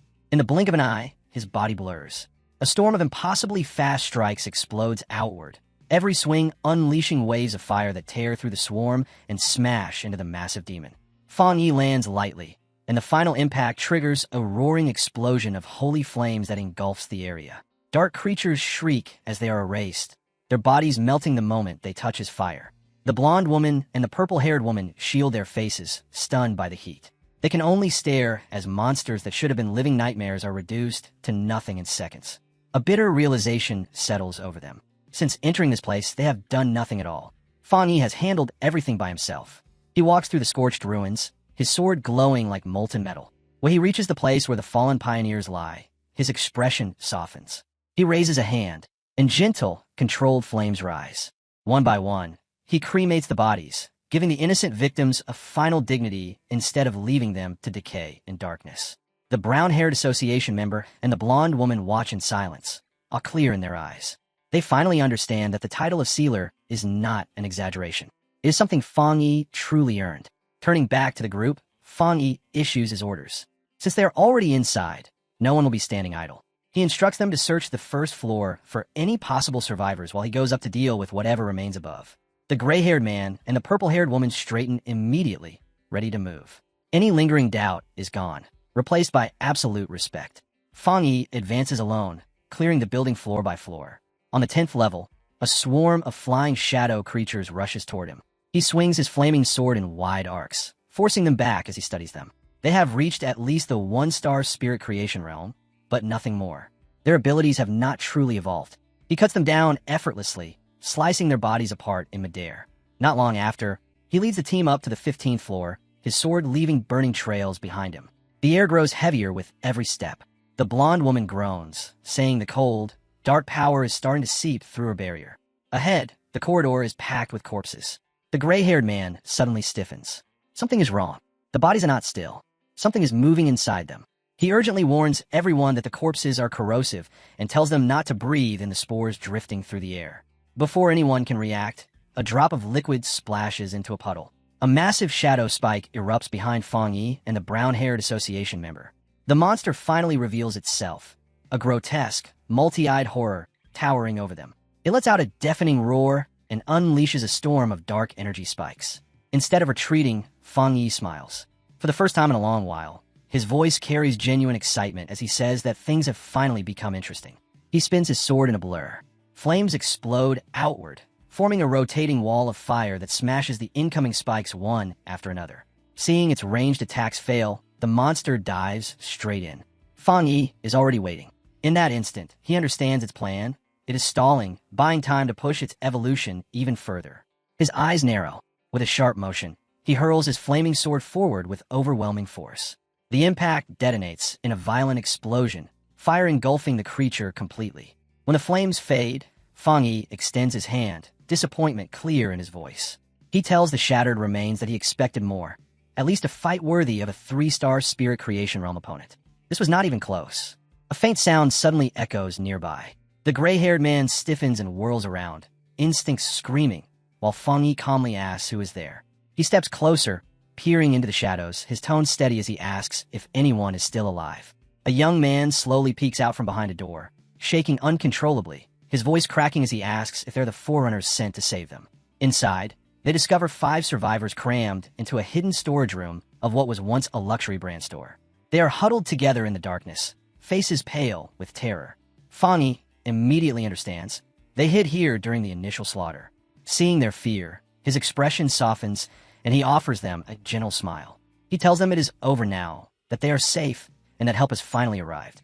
The brown-haired association member steps forward with a reassuring smile, introducing them as members of the Kong City Spirit Association. He tells the survivors that the monsters outside are already dead and urges them to come out quickly. The young man can only stare at Fang Yi, eyes wide, struggling to believe what he is seeing. His voice rises as he blurts out the question burning inside him. Did Fang Yi really kill all those terrifying monsters with just a single slash? Outside the Tianbao building, the monitoring team watches the data feed in silence. The structure is still wrapped in ominous red energy, but something about it feels different now. They track Fang Yi's spiritual signature as the blazing fire of his spirit weapon lights up floor after floor. Then an analyst suddenly shouts. The latest reading is from the 40th floor. The room goes completely still. Seconds later, the report arrives. The sealer has cleared the entire Tianbao building from bottom to top in just 9 minutes and 56 seconds. They immediately understand that this information will send shockwaves through the entire pioneer circle of Kong City. There is no time to celebrate. A shrill red alarm suddenly screams through the control room. A warning flashes across every monitor. It is not over. An S-class monster eruption has been detected at the highest level. On the top floor, Fang Yi stands amid shattered concrete and twisted steel. Slowly, he lifts his gaze, his expression hardening as he locks onto something above. He knows it now. The real target has finally shown itself. Hovering in the ruined air is a gigantic skeletal monster, its bones wrapped in glowing green energy, black feathers drifting around it like falling ash. Fang Yi takes one look and recognizes it instantly. The anomaly king of this place, the Bone Bird. Without hesitation, Fang Yi charges straight toward the massive creature, leaping into the air with his sword raised. As he closes the distance, his eyes narrow, rapidly analyzing its form. He realizes that the writhing worms embedded throughout its body are not parasites at all. They're part of its true structure. With a fierce swing, Fang Yi releases a powerful golden slash. The attack crashes forward, but the Bone Bird intercepts it, thick cage-like bones snapping into place to block the blow. Fang Yi pauses for a brief moment, surprised that his strike was stopped. The monster fixes its burning green eyes on him. Far below, his teammates watch in rising dread. If even the sealer cannot break through this anomaly king, then there is nothing they can do. Their weakness leaves them helpless. Fang Yi clicks his tongue. He has tested enough. No more holding back. Divine thunder pours into his sword, crackling blue lightning wrapping around the blade as power surges violently through his body. Fang Yi swings again, and this time the reinforced strike cuts cleanly through the bone defenses that resisted him before. The Bone Bird shrieks in pain and fury, but Fang Yi, surrounded by raging lightning, calmly tells it to be quiet. A massive vertical slash of blue energy follows, cleaving straight through the monster's enormous body. Staring at it coldly, Fang Yi remarks that even after turning the entire building into a feeding ground, this anomaly king is far weaker than the bat anomaly king he faced before. In the next instant, he moves. His speed becomes a blur as a storm of precise slashes rains down, cutting again and again before he lands lightly on the ground. The gray-haired man and the blonde woman can only stare, stunned, finally understanding that Fang Yi is not merely fighting the monster. He is completely overwhelming it by himself. Nearby, the purple-haired woman watches in breathless focus as the truth becomes clear. Every strike is intentional. Every cut is measured. Fang Yi is dissecting the anomaly with terrifying precision. As he slips past its desperate counterattacks, he realizes he has not even needed to aim for the Bone Bird's skull. The creature cannot fight back. The gap between them is simply too great. In that moment, Fang Yi understands the truth. He has already surpassed the anomaly king itself. The monstrous bird lets out a broken, desperate scream as it struggles uselessly to recover. Fang Yi looks down at it, one eye glowing with a cold, ominous red light. He asks calmly whether it truly thinks it can still heal, whether it really believes he has been playing with it this whole time. As his words fall, an overwhelming surge of spiritual energy gathers around him. Brilliant blue lightning erupts, snapping through the air like living serpents. When the charge reaches its peak, Fang Yi launches himself into the sky. He brings the power down. A colossal pillar of lightning crashes into the Tianbao building, tearing through it from top to bottom and igniting the dark red heavens. The raging energy twists into a massive vortex, ripping away the lingering darkness and cleansing the entire area. As the attack fades, the oppressive clouds finally shatter. Golden sunlight pours through the sky, bathing the ruins below and declaring to the world that the nightmare has ended. Outside, the association's monitoring team can only stare as the Anomaly King's energy vanishes from their screens. They immediately grasp what this means. Fang Yi stands on a level far beyond any ordinary pioneer. Some quietly wonder if this is the true difference between normal elites and a genuine top-tier genius. The S-Class invasion is officially recorded as the King Sacrifice Hell, and every detail of how it was resolved is sealed into the highest level of classified archives. Fang Yi's method is listed as something no one else could ever hope to replicate. As the dust settles, Fang Yi lands calmly atop the shattered ruins. He turns to the gray-haired man and the purple-haired woman and tells them the bone bird is dead. They can contact the outside now. Without delay, the purple-haired woman activates her communicator. She identifies herself as Song Yue and reports that the incident has been successfully resolved. She confirms that thanks to the sealer, the mission was completed smoothly and without further casualties. While she speaks, Fang Yi already begins walking toward the exit. She adds that the Kong City Spirit Association should cooperate properly and show appropriate gratitude for his assistance. Then her expression suddenly changes. Shock flashes across her face as she listens to the reply coming through the communicator. She demands to know why a newly elected Kong City captain is arriving now, when the mission is already over. A streak of light tears across the city sky, racing straight toward their location. The voice on the communicator explains that the captain learned the sealer was here. They tried to stop him, but his arrogance made him impossible to restrain.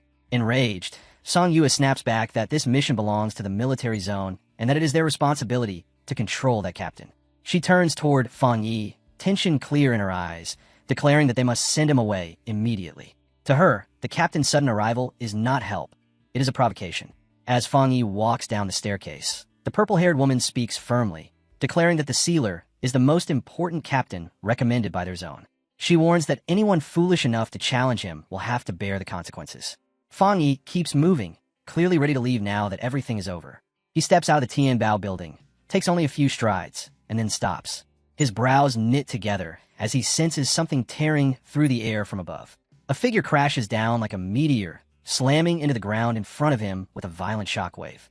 The newcomer straightens, an energy weapon humming in his hand. He introduces himself as Yufeng Jiang, the newly appointed captain of Kong City, and immediately demands to know whether Fang Yi is the sealer from Tai City. Fang Yi does not move, meeting his gaze with icy calm.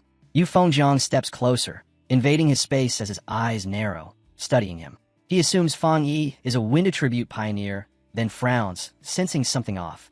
Fang Yi is deliberately hiding his power. With a cold grin, Yufeng Jiang concludes that Fang Yi must be at least in the spirit creation realm. His energy weapon shifts into a sharp claw as he lunges forward. Fang Yi draws his flaming sword, and the two clash in a blur.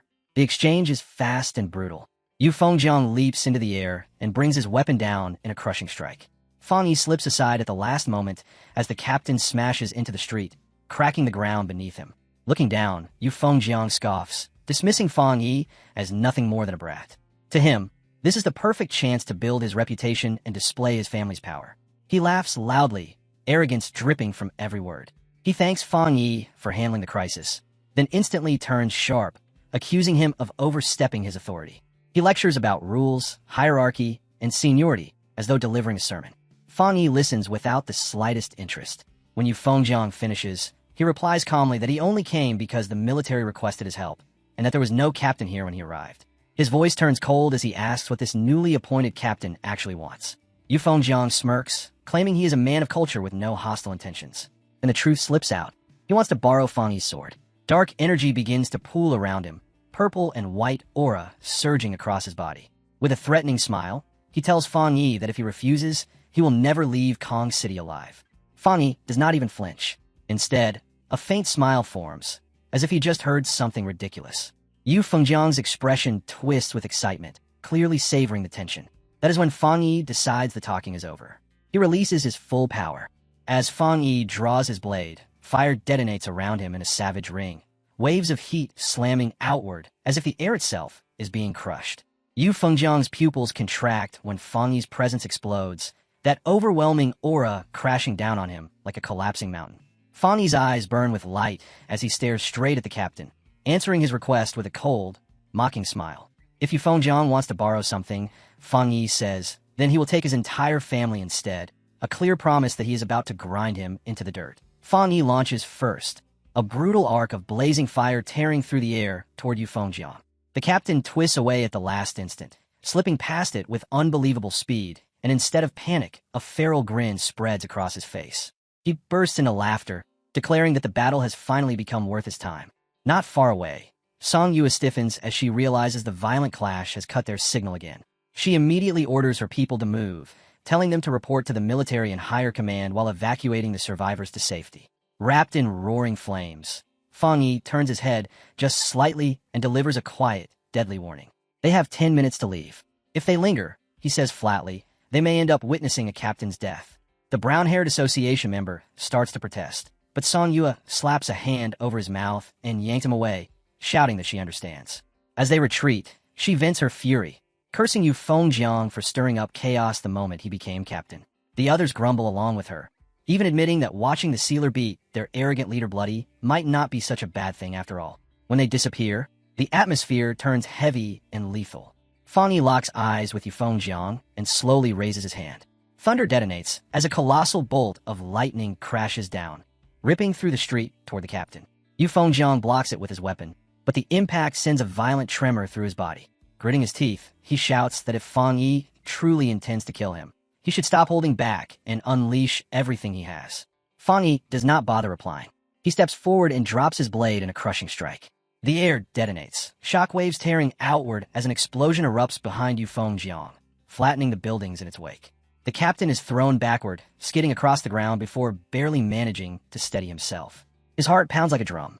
What he just felt was monstrous. Sweat beads down his face as he stares at Fang Yi, and for the first time, the arrogant captain truly understands. Fang Yi's yang power is not just strong, it is violently, catastrophically overwhelming. For the first time in his life, fear seeps into his bones. Fang Yi stands in the center of the inferno, a dark silhouette wrapped in flame, crimson light burning in his eyes. A faint, mocking smile tugs at his lips as he remembers Yufengjiang demanding his full strength. In a bored, almost casual voice, he says that if he actually used 100% of his power, he doubts Yufengjiang would last even 10 minutes. Yufengjiang suddenly throws his head back and laughs, a wild, unhinged sound as he convinces himself he has uncovered the truth. In his eyes, that terrifying might does not belong to Fang Yi at all. It belongs to the blade. He decides it must be some newly engineered spirit association weapon, a classified prototype stuffed with monstrous energy, and Fang Yi is nothing more than a lucky kid holding it. Fang Yi offers no rebuttal. He simply watches with a flat, indifferent stare that carries neither surprise nor concern. Inside Yufengjiang's mind, a perfect image takes shape, a sealed containment tube holding a legendary weapon that should have been his. The instant that thought settles, jealousy coils through his chest. A treasure like that, handed to a brat? His breathing turns greedy as a crooked grin spreads across his face, already deciding that this entire trip has paid for itself. He has found his prize, and he will rip it away. Purple light erupts as he tears off his shirt, power surging wildly around him. With naked arrogance, he sneers at Fang Yi, calling him a mere 2-star cultivator and ordering him to surrender the knife. His voice drips with threat as he declares he will kill Fang Yi and take it himself, mocking that the boy has not even shown enough strength to be worth his time. Far away, inside the Tai Tai Spirit Association headquarters, the atmosphere is thick with dread.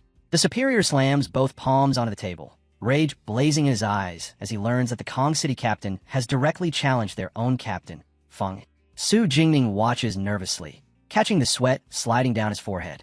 Sensing how dangerous this has become, she reminds him that the sealer was invited by the Star God War Zone. This is no petty conflict, but a problem tangled in top-tier military politics. Before he can reply, his assistant leans in and whispers an update. Startled, the superior demands he repeat it, certain he misheard. The assistant explains that Kong City has already been contacted, but their reply was filled with arrogant confidence. If the fight is not halted within 10 minutes, they say, the outcome will be irreversible. Believing Fang Yi to be the one in danger, Kong City assumes their captain cannot possibly lose. After all, they're the third-ranked city. To them, the result is obvious. The Thai officials are left stunned by the sheer disrespect. The superior slams his fist down again, cursing them as idiots. They think sealing a top-level monster is simple. They have completely misjudged Fang Yi. The assistant adds one last piece of information, that the Kong City captain has just advanced to 3-star rank and is backed by an enormous family with limitless resources. The superior turns toward the window and scoffs at the mention of 3 stars. His face hardens as he explains that the sealer commands multiple peak-tier powers, and his real battle strength dwarfs what his visible rank suggests. With cold certainty, he states that because Kong City never endured the king's sacrifice hell, they have no idea what Feng Yi's title truly means. His verdict is ruthless and final. The Kong City captain will not simply lose. He may die. Back on the battlefield, Feng Yi pulls his power inward, and his crimson eye ignites as he steps forward and drives out a crushing punch. The blow smashes straight into Yu Fengjiang's face. Blood and broken teeth burst into the air as his defenses collapse, the sound of his shattered pride ringing louder than the impact itself. The fight tears through the skies above the city, fire and violent energy ripping apart the clouds. With every exchange, Yu Fengjiang's confusion deepens. No matter how brutally he strikes, his attacks dissolve the instant they touch Feng Yi's flames. His thoughts spiral as he struggles to understand how the fireblade can burn without limit. Then true dread takes hold. Every collision drains his spiritual energy, leaking away as though swallowed by an endless abyss. Panic tightens in his chest as Feng Yi's relentless pressure leaves him no space to recover. In a blink, Feng Yi appears right beside Yu Fengjiang's face. His voice is soft and chilling as he murmurs that they have arrived. Yu Fengjiang turns and goes rigid. The Kong City Spirit Association building looms beside them in midair. Before he can react, Feng Yi is already above him, his presence crushing down like a mountain. With restrained coldness, he tells the captain that out of respect for the city and the military, he is granting one final chance. There is no time to reply. A savage kick slams into Yu Fengjiang and sends him plunging downward like a shattered meteor. Feng Yi presses the assault. Flames erupt as countless fire slashes roar toward the building, his voice booming through the heavens as he announces that he can sense people hiding inside, and he intends to make his existence impossible to ignore. Yu Fengjiang is swallowed by the inferno, his face twisting in shock and agony as the explosion detonates, turning the night into a blazing dawn. On the streets below, people stare upward in disbelief. Some think a massive fire has broken out. Panic spreads as waves of scorching wind roll through the city. A man with glasses points skyward, screaming that two people are fighting above them. High in the air, Feng Yi hovers within a halo of golden flame, facing Yu Fengjiang once more, now shrouded in unstable dark purple energy. In the crowd, a civilian recognizes those flames from the news and shouts excitedly that the rumors were true. The spiritual energy revival is real. Feng Yi looks down at his opponent with icy indifference. He glances at the time, then calmly tells Yu Fengjiang that 5 minutes remain. With quiet ridicule, he throws the captain's own words back at him, asking whether he did not want to witness 100% of his power. Beaten, enraged, and humiliated, Yu Fengjiang can only snarl in response. Then Feng Yi descends. He falls from the sky like a blazing star, flaming blades swinging as he unleashes a colossal arc of fire. His voice slices through the roaring fire as he ridicules the captain, asking how someone can look so miserable when Feng Yi is only using 30% of his strength. Yu Fengjiang's expression warps in disbelief, his thoughts collapsing under the truth. This cannot be real. No two-star cultivator should ever wield power like this. The moment he sees the attack descending, terror completely consumes him. A massive torrent of flame crashes into him head-on, drowning out his scream as it blasts him across the sky like a torn scrap of cloth. His body is hurled through the heavens, his strength and arrogance annihilated in a single overwhelming blow. At the same time, far away in Shun City, the Spirit Association headquarters erupts into chaos. Sirens howl, while operators shout over one another. A report comes in of a massive energy surge detected inside the country. The map on the central screen zooms in rapidly, locking onto Kong City, where the energy levels around the Spirit Association building are spiking to dangerous extremes. The superior with glasses frowns as he studies the data, unsettled by what he sees. The energy does not belong to a dark attribute, which rules out a monster invasion. Slamming his hand onto the desk, he demands an explanation. Before anyone can answer, a subordinate rushes in, his face drained of color as he delivers the stunning news. The newly appointed Kong City captain, Godblade, is engaged in combat with the Tai City captain, the sealer himself. The story spills out fast. After Feng Yi helped save Kong City, Godblade tried to seize his weapon. When Feng Yi refused, Godblade attacked with lethal intent. The superior's composure snaps. Fury surges as he pounds the table, roaring that Kong City must be courting death. He orders his people to contact Kong City immediately and force the fight to stop. His voice sharpens as he threatens to strip every senior official in the Kong City Spirit Association of their authority if they fail. This is no minor conflict. It is a catastrophic incident, and it requires personal intervention. At that moment, the doors to the conference room slowly slide open. A lone figure stands in the light. A blue-haired woman steps inside, and the room falls silent at once. Calm, steady, and commanding, she offers to handle the matter herself. She is the forerunner of the Spirit Association headquarters, Guyuro, the one known across the nation as the Ocean Mystic. A young girl presses up to the window and suddenly yells to her mother that she can see a shooting star, her wide eyes catching and reflecting that blinding flare from the fight in the sky, and her mother doesn't hesitate for even a second before grabbing her and pulling her back, shielding her with her body while she stays out in horror as a massive bloom of light detonates and bounces off the surrounding skyscrapers, then snaps into action and tells the whole family to run. Inside their apartment, everyone moves at once, stuffing things into bags as fast as their hand can manage. And the father makes the call that Kang City isn't safe anymore and they have to leave for Shin City immediately, with their bags in hand. They pause at the window one last time to watch smoke rolling up from the city, the mother breaking into frightened tears as the father tries to steady them, telling them they'll find a way out. And then they finally turn and leave their home. Up in the sky a minute earlier, Yu Fengjiang is screaming in agony as a tremendous wave of fire engulfs him, his whole body fighting the brutal heat as he forces himself through it. Then he bursts out of the flames shirtless and injured, eyes furious, and he snarls at Fang Yi that he'd better understand one thing. His powerful Tai family will never let him go. Fang Yi simply hangs there in the air, calm and unmoved, giving the threat nothing, while Yu Fengjiang keeps screaming that the Kang City Spirit Association won't let him get away with this either. Inside the glass-walled headquarters of the Kang City Spirit Association, a cluster of officials watches the clash with panic tightening their faces, and as the flashes from the attacks flare brighter and brighter, they realize their captain, Yu Fengjiang, can't hold much longer and they start shouting for someone to help him. They demand that the Tai City captain stop his attack, but Fang Yi answers only by staring down in silence, his expression cold and irritated. From above, Fang Yi looks down at the officials in the building as they declare that UFG Jiang is their captain and that striking him is the same as openly challenging their entire association. And when one of them slams his fist into the glass and yells that they will not accept this kind of behavior, Fang Yi turns those glowing red eyes on them, unimpressed that the Kang City Spirit Association can still act so arrogant even while staring at a force stronger than them.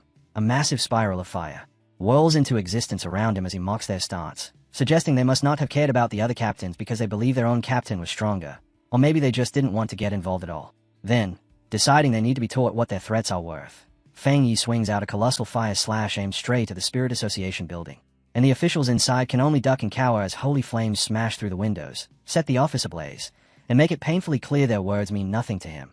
And Fang Yi, wearing nothing but disgust, turns his back on the ruin. Floating above the fallen captain, he looks down and sneers at Yu Fengjiang, asking if he truly thought he could take the sword from Fang Yi's hand with skill that pathetic. And as the battle crests, Yu Fengjiang, the arrogant captain, stands exhausted and bleeding, chest rising and falling in heavy, ragged breaths as he hits his limit. High overhead, Fang Yi challenges him to prove he can endure what's coming, and then he hurls his flaming sword straight down like a meteor. Instead of trying to dodge, Yu Fengjiang breaks into a greedy smile and charges straight in to catch the falling blade, sneering that the local association is useless and convincing himself that only he is worthy of a treasure that powerful, his expression warping into something unhinged as he screams that this treasure belongs to him and him alone. Fang Yi watches with one cold, glowing red eye, thinking that Yu Fengjiang will never understand, because pioneers who rely on power to rob and kill for things that were never theirs are no different from ordinary criminals, and people like that are exactly one of the reasons humanity is being driven toward destruction. With that final hard stare, Fang Yi decides he has to end this once and for all. And while Yu Fengjiang rushes toward his own death with nothing but excitement, the instant he tries to touch the weapon, a violent explosion erupts, swallowing everything in a massive sphere of fire. Yet Fang Yi remains calm inside those flames as he reveals he forgot to mention something. His Tang sword isn't a normal spirit weapon at all, but a special weapon he personally created, one that recognizes only a single master. The shockwave of the blast sends the officials of the Kang City Spirit Association fleeing for their lives, screaming for help as the headquarters collapses around them, and as they stare into the fire in confusion, they recall the reports claiming the sealer was only at the 2-star spirit creation realm, with Yu Fengjiang supposedly a whole realm higher. The leader of the Kang City Association can only stand there trembling as he realizes their intelligence was completely wrong. He knows Yu Fengjiang was the city's only 3-star spirit creation cultivator, a genius backed by vast resources, someone close to the Yu Fengjiang realm and ranked among the nation's top 5 captains, and yet none of that mattered, because he still wasn't a match for Fang Yi, who lands lightly on the rubble as the dust begins to settle, standing in silence with that burning sword in hand. It becomes obvious Fang Yi has long since surpassed the level of a mere captain, and now holds strength enough to wipe out an entire city. Wang Zhong, the Kang City Spirit Association's leader, shakes in absolute terror, asking himself what he's supposed to do now. staring at the wreckage and wondering if Fang Yi intends to bury the entire Kang City Spirit Association along with their defeated captain, and the fear finally overwhelms him, sending him collapsing to the ground among his horrified subordinates as he begs the Tai City captain for mercy, screaming that this whole incident is their fault. Then, without warning, the growing thrum of an approaching helicopter slices through the tension, and inside the cockpit the pilot reports to his boss that there's a pure, extremely strong Yang attribute ahead, though he also notes that the flames around the Spirit Association appear to be weakening. At the open door, Hega there's an enormous mass of blue water energy between her hands, watching closely and wondering if the fire really is dying down. Worried they may have gotten here too late, he doesn't hesitate and unleashes her power, sending streaks of blue energy cascading down like rain to smother what's left of the fires. And as she takes in the wreckage below, she openly acknowledges Fang Yi's strength, thinking it's incredible that he could nearly ruin the third largest city by himself. In her mind she places his capability at the level of a national-level pioneer. But as her reign continues to fall, a sharper understanding settles in. Because the only reason her water can extinguish those flames is that Fang Yi deliberately drew back his own power, meaning he showed mercy. Otherwise her water would never have been enough to stop his fire. On the ground, Wang Zhong tilts his head up in sudden joy and shouts to Fang Yi that headquarters has arrived to save them. Yet Fang Yi doesn't answer at all, simply standing there in silence as he looks up at the newcomer in the sky, and from the helicopter Ju Yuro stares back down at him. As a water attribute pioneer herself, she can sense that Fang Yi's pure power is far beyond what Yu Fengjiang had, placing him among the strongest pioneers she has ever encountered. Then Ju Yuro's expression snaps into surprise when she notices something else, and she locks her attention onto the flaming Tang sword in Fang Yi's hand, analyzing the weapon's pure power and its fusion level until she's certain of what it implies. Because according to everything she knows, the Tai City Spirit Association does not possess the technology to create a spirit weapon this advanced. As Fang Yi calmly puts the sword away and draws the flames back into his own body, Jiu Yuro arrives at the only conclusion that fits. This spirit weapon was made by Fang Yi himself. With the helicopter now overhead, Wang Zhong finds his courage, jabbing an accusing finger toward Fang Yi as he demands to know whether the sealer truly has to be so ruthless, and asks how Fang Yi intends to explain what is done now that someone from headquarters is here. Fang Yi answers with a glare so intense it turns the air cold, and he reminds the official in a flat, merciless tone that he gave them 10 minutes to resolve the situation. Yet they fail to provide any explanation at all, and as he turns away, Fang Yi states that their silence can only mean they agreed their own captain deserved to die. In the next instant, Fang Yi releases a huge surge of fiery energy that swells out and encircles the officials, and as they recoil in terror he warns them that if they ever dare address him with that level of disrespect again, he will kill every last one of them along with their fallen captain. Right then, Jiu Yuro descends from above wrapped in swirling blue water energy, calling out to the Tai City captain to stop this aggressive behavior, and Fang Yi only turns his head in silence to face the new arrival, while Wang Zhong nearly bursts with excitement, convinced Fang Yi is finally in trouble. In his mind, no matter how strong a sealer is, he can't murder a city captain and simply walk away, and if something like this goes unpunished, then captains everywhere would be in danger. Jiu Yuro touches down and introduces herself. She fixes Fang Yi with a stern look and asks how they are supposed to manage spirit associations across different regions if this kind of chaos is simply allowed to happen.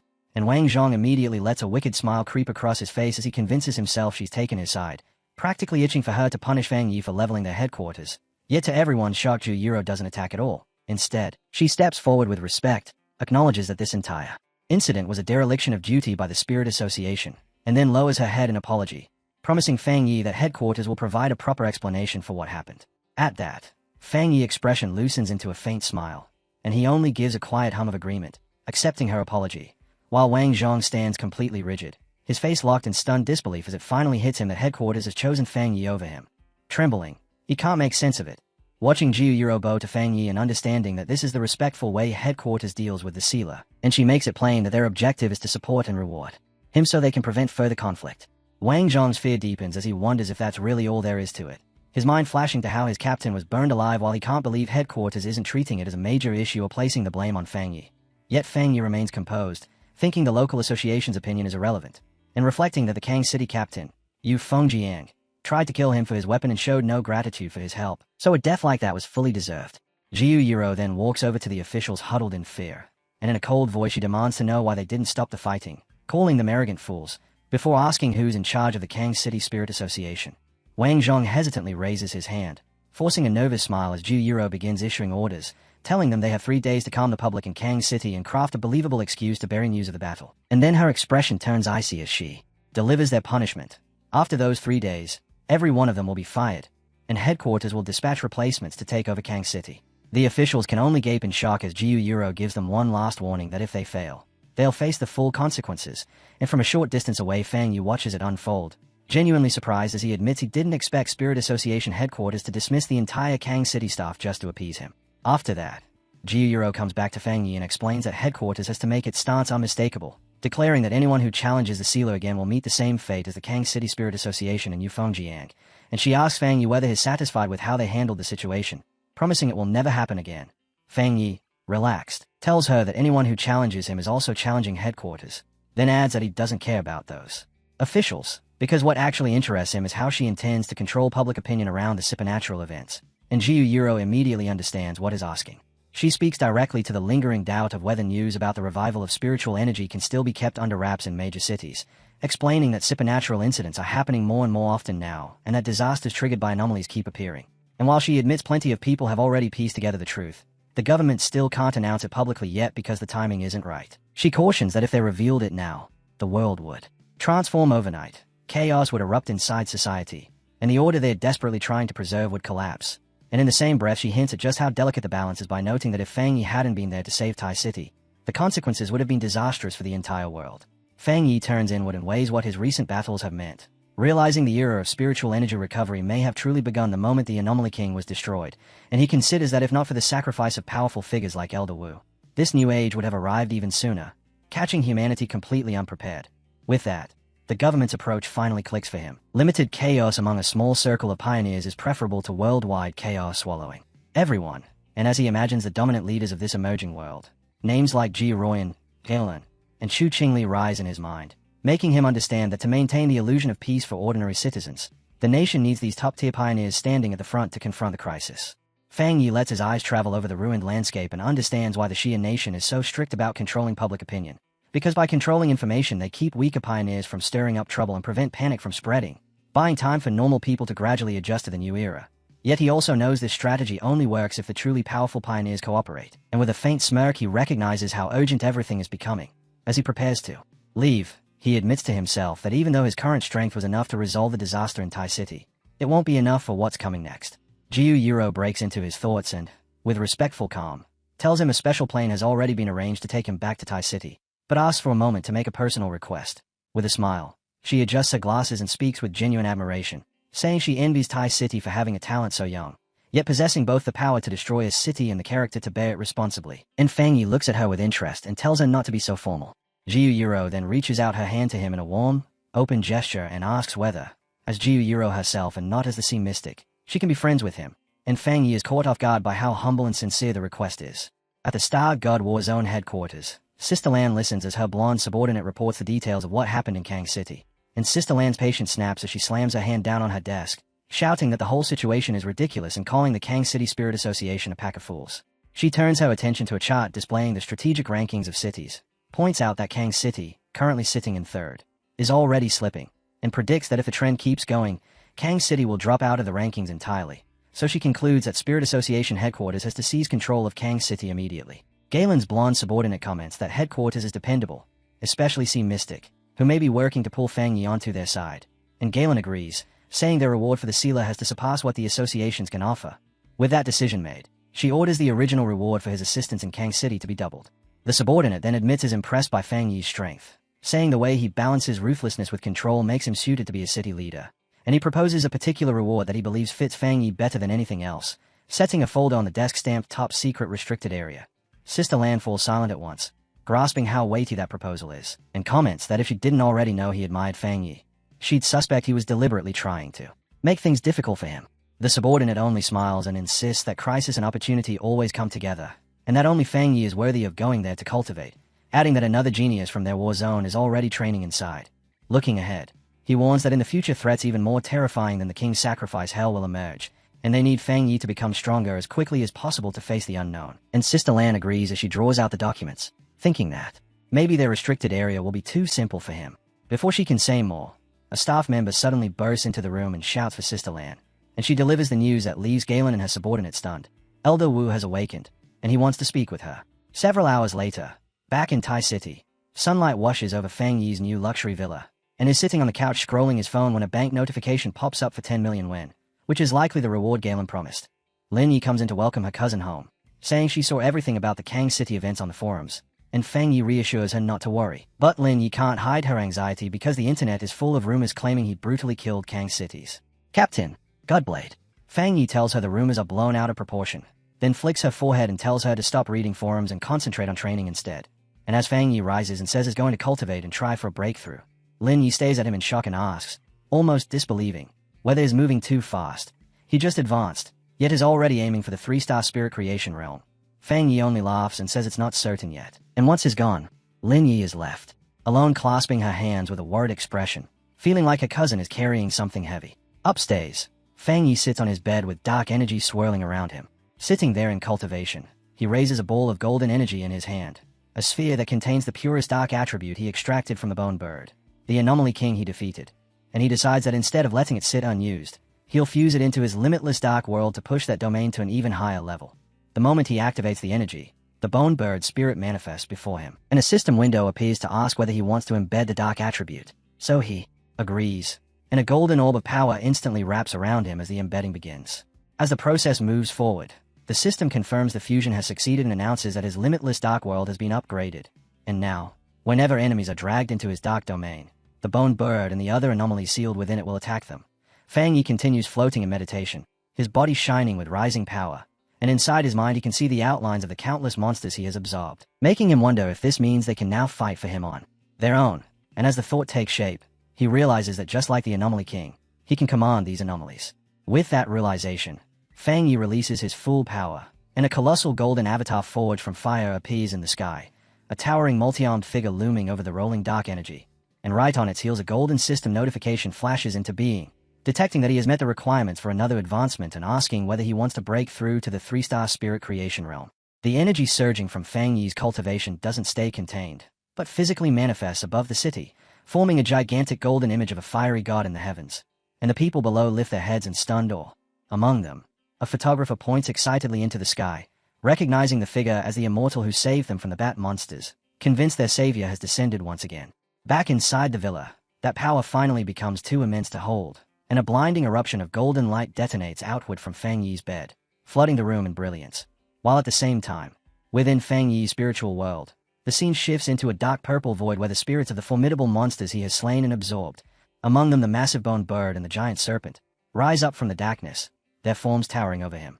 Fang Yi studies these reborn monsters with steady confidence, thinking that they become like servants to a king and that their existence itself is strengthening his limitless dark world.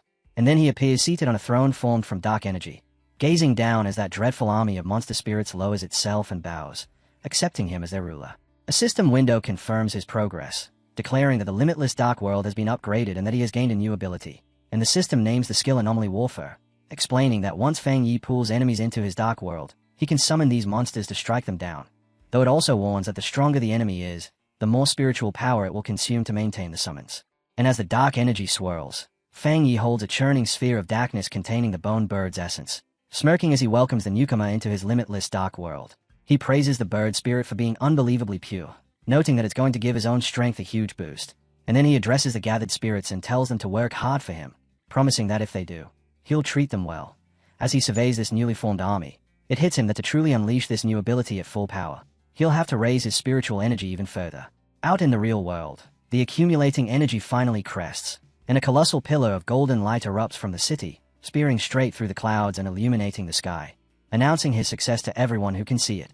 Inside his room, Fang Yi floats amid a thick golden aura as the system confirms he has successfully broken through to the 3-star spirit creation realm, and he silently feels the difference, sensing that his abilities now sit perfectly within his body. His power clean, refined, and purified. His eyes snap open, glowing with a keen red light, and he immediately notices the most important improvement of all.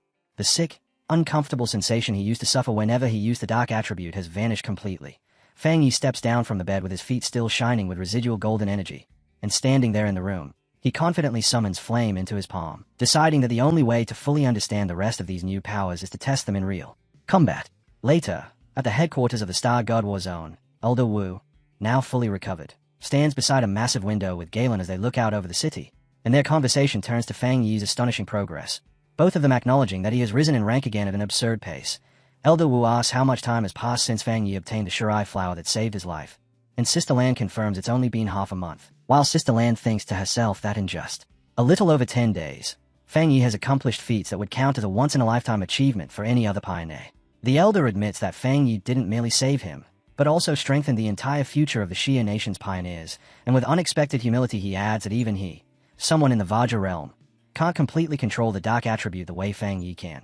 Staring at their reflections, Elder Wu begins listing Fang Yi's deeds one after another, clearing anomaly kings from 2 different cities, resolving disasters, and leveling up twice in only a handful of days. And as he finishes, he confesses that he desperately wants to meet this favored son of heaven. Meanwhile, over at the Tai City Spirit Association, Chu Qingli and the staff are suddenly alerted to a massive wave of energy surging from Fang Yi's new home, and Suke freezes in shock as she realizes he has advanced yet again, the seal of Fang Yi's energy wave even greater than the one that appeared when the Anomaly King arrived. The association staff immediately launches an emergency plan to ensure Fang Yi's breakthrough won't be disturbed. Later on, Chu Qingli looks down at her phone and thinks about the effect Fang Yi has had on everything, noting that since the disaster has earned overwhelming respect and even ordinary citizens feel safe simply knowing his spiritual power is at protecting them. And as she scrolls through online discussions, she anonymously tells people just how strong the sealer truly is. She even mocks the Kang City pioneers for ever daring to look down on him, pointing out that the captain ended up utterly humiliated, and it leaves her satisfied because by helping inflate Fang Yi's reputation, she's also cutting down the chances of anyone causing him trouble in the future. Meanwhile, in an office in Kang City, Chu Qingli sits in front of a computer with a tight, frustrated expression, grumbling that cultivation is brutally difficult and that she's been stuck for ages trying to break into the 2-star Ghost Axe realm. She tries digging up information about the sealer on the Pioneer Network, only to find her messages being ignored, which makes her scoff and call the other pioneers mediocre. And in bitterness she decides the real issue is that she simply doesn't know the sealer well enough. She starts wishing she could meet him face to face, confident that her beauty would make an impression. But the thought immediately twists into worry, because in this new era, she's not sure her current status is enough to truly catch his attention. Then, staring out at the battered, ruined city, she reads online that Kang City has completely offended the sealer and is no longer a place worth staying.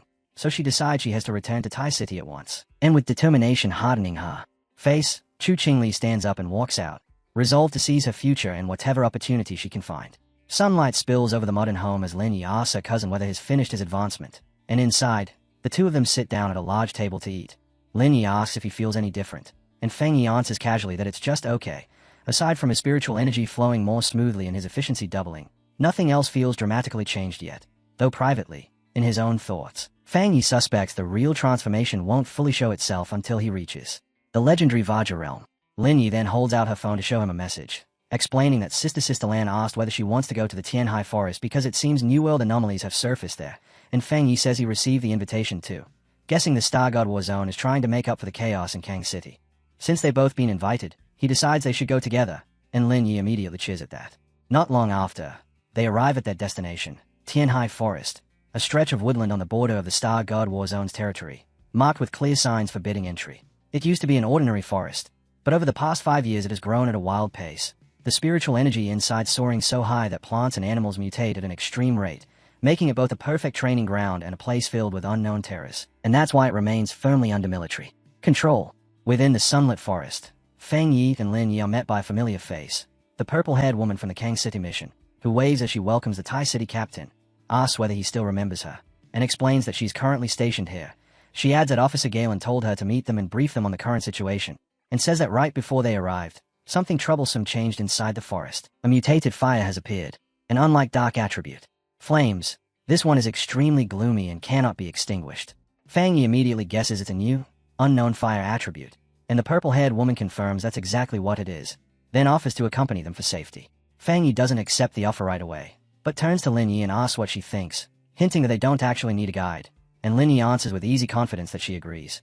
The purple-haired woman doesn't argue, simply accepting their choice and saying she'll wait right there, urging them to be extremely careful. Yet as she watches them prepare to go, she suddenly realizes she's been so focused on the sealer that she barely paid attention to the girl beside him, and when she senses Lin Yi's aura properly, she jolts in shock. Her spiritual energy is astonishingly strong, possibly even higher than the purple-haired woman's own. As Fang Yi and Lin Yi head deeper into the woods, she follows them with her eyes and smiles to herself, wondering what could have made the two of them so absurdly talented. The pair soon steps onto scorched ground, the earth crunching beneath their feet as they enter the affected zone, and what greets them is terrifying. An entire stretch of forest burning under a strange, violent fire that roars upward as if it wants to claw at the sky. Fang Yi studies it and asks if this is the place, then extends his hand to feel the energy, only to stiffen as that insane aura of death hits him, because the gloomy, Icy presence in this blaze is as overwhelming as the dark tide itself, and he recalls the warning that this fire can't be extinguished and only continues to spread. In the next instant, Fang Yi activates his golden sun breathing technique and a massive surge of golden power detonates outward from his body, and he immediately tells Lin Yi to step back, because the environment itself answers like a predator. Dark, shadowy tendrils whip out from the burning woods and stab toward them, and as Fang Yi braces and counters, he realizes these flames are nothing like ordinary fire. They are far stronger and wise. They carry an obvious hunger for human spiritual power. That dark energy crashes against his own, and he feels it clearly. Even his supreme yang attribute isn't producing the kind of suppression it should. So without wasting time, Fang Yi throws up a golden barrier around Lin Yi to shield her and tells her the source of the black fire is somewhere ahead. He warns her that because her spiritual power is what attribute, she's naturally at a disadvantage against fire, so she has to stay within his protection. And Lin Yi confirms she understands. Fang Yi then calls out his spirit sword, the blade shining as he prepares to carve them a route forward, and with one decisive, powerful slash he cleaves the dark, burning trees clean in half. Fang Yi and Lin Yi step into the passages opened and walk through it, flames raging on both sides as the forest continues to burn. Yet they advance without being touched. The deeper they go, the heavier that deathly energy becomes, until they finally reach a cliff edge and look down into a vast, dark pit, its depths threaded with glowing red veins of heat. Fang Yi notices something dripping from the rocks above, and with his eyes flaring red he concentrates on it and identifies the substance as magma. And in that moment they understand they've reached the anomaly's core, standing over a basin of flowing lava. A system window appears in front of Fang Yi and alerts him that it has detected a great change of heaven and earth, then identifies the power as the Twilight Fire attribute and announces it will automatically begin collecting data to write a new technique. Fang Yi reaches his hand down into the moving magma, and the instant he makes contact with that strange energy source, another system window pops up to announce that he has obtained the Twilight God domain. The system explains that this power can absorb surrounding attribute energies to reinforce his own yang attribute, and as Fang Yi floats in midair wrapped inside a sphere of fire, he wonders whether it resembles the fire attribute of his Desolation Flower. The system answers by adding that this power is specifically meant to amplify his core yang strength. Without warning, a horrifying red aura erupts around him in the shape of a demonic face, and the system immediately alerts him that he has gained a new ability called Death Brand, emphasizing that it's special and dangerous. Fang Yi can only stare in confusion as the system explains what that means, saying the ability grants infinite death, because if he is killed, the brand transfers onto the one who killed him and traps that person in an endless cycle of death, complete with yellow spring flames that burn them forever, death collapse that breaks their body down, and a hell scene where evil spirits greet them at the grave. Fang Yi's expression turns grave as he thinks that even if the power is terrifyingly strong, it might not be suitable for him right now, so he orders the system to store the Death Brand ability and chooses not to learn it yet. With that dangerous skill sealed away, Fang Yi returns his focus to absorbing the Twilight Fire, and as he completes the process, a swirling orb of red and black energy forms, while Lin Yi, watching from a safe distance, can only stand there stunned that her cousin can handle flames this hellish with such ease. When Fang Yi remains standing inside that new Twilight Fire, Lin Yi looks at him with awe and realizes he has gained yet another power. But then Fang Yi's expression suddenly shifts into a sharp smile, his eye flaring red as he warns Lin Yi not to lose focus because he senses something else nearby. A huge shadowy creature with glowing red eyes pushes out of the smoke behind Lin Yi, and she freezes in terror, stammering as she asks if it's a dragon. But Fang Yi drops between her and the threat in an instant, his hand shining as he corrects her. It's not a dragon, but a mutated lizard, and the beast fully reveals itself as an enormous demonic lizard with wings. Fang Yi looks it over with disgust and mocks it as nothing more than a slightly bigger four-legged insect, then decides it's the perfect test subject for his newly obtained Twilight Fire domain. The massive demonic lizard throws its head back and fires a jet of molten lava straight at him, and Fang Yi reacts immediately, eyes glowing red as he springs into the air, a blade of fire stretching from his hand as he dodges. With a heavy, decisive swing, his golden slash smashes into the monster's dark energy and detonates into a huge shockwave, the force so violent that the ground splits open and red energy surges out through the cracks, and the chaos escalates as a blinding light bursts forth. The unstable energy inside the volcanic pit ignites and explodes, and a massive blast tears through the forest like a volcanic eruption.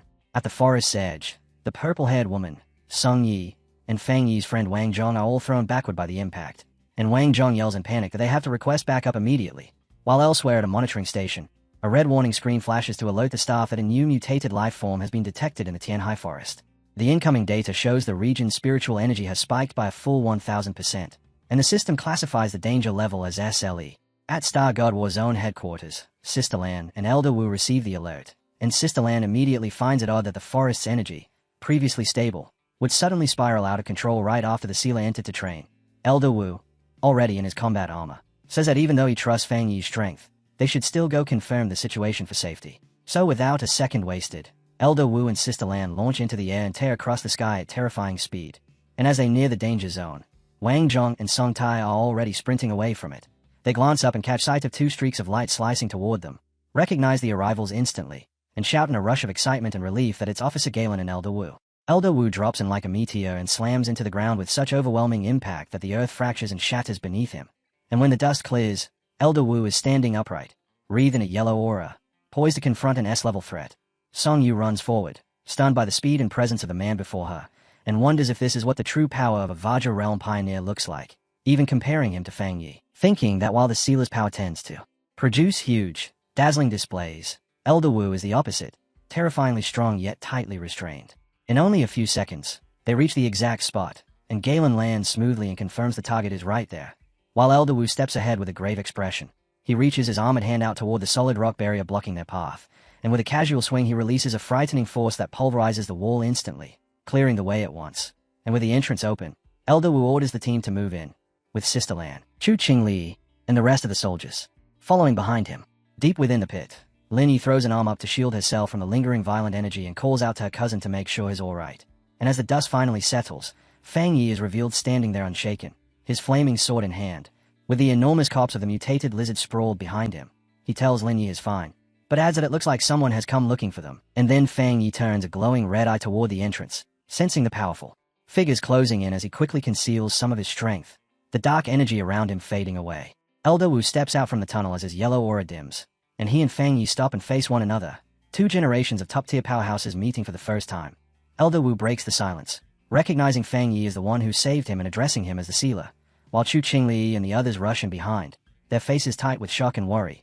Yet Elder Wu doesn't spare them a glance, keeping his attention locked on Fang Yi as he looks from him to the massive S-level mutated lizard's carcass and asks whether the sealer truly became this powerful all on his own. Clearly impressed, Elder Wu then works out what they interrupted, that the mutated lizard had been on the verge of a perfect evolution, and he realizes that if it had completed the transformation into a dragon, its strength would have risen to a level equivalent to the legendary Vajra realm. As he examines the corpse, he can hardly believe what he's seeing.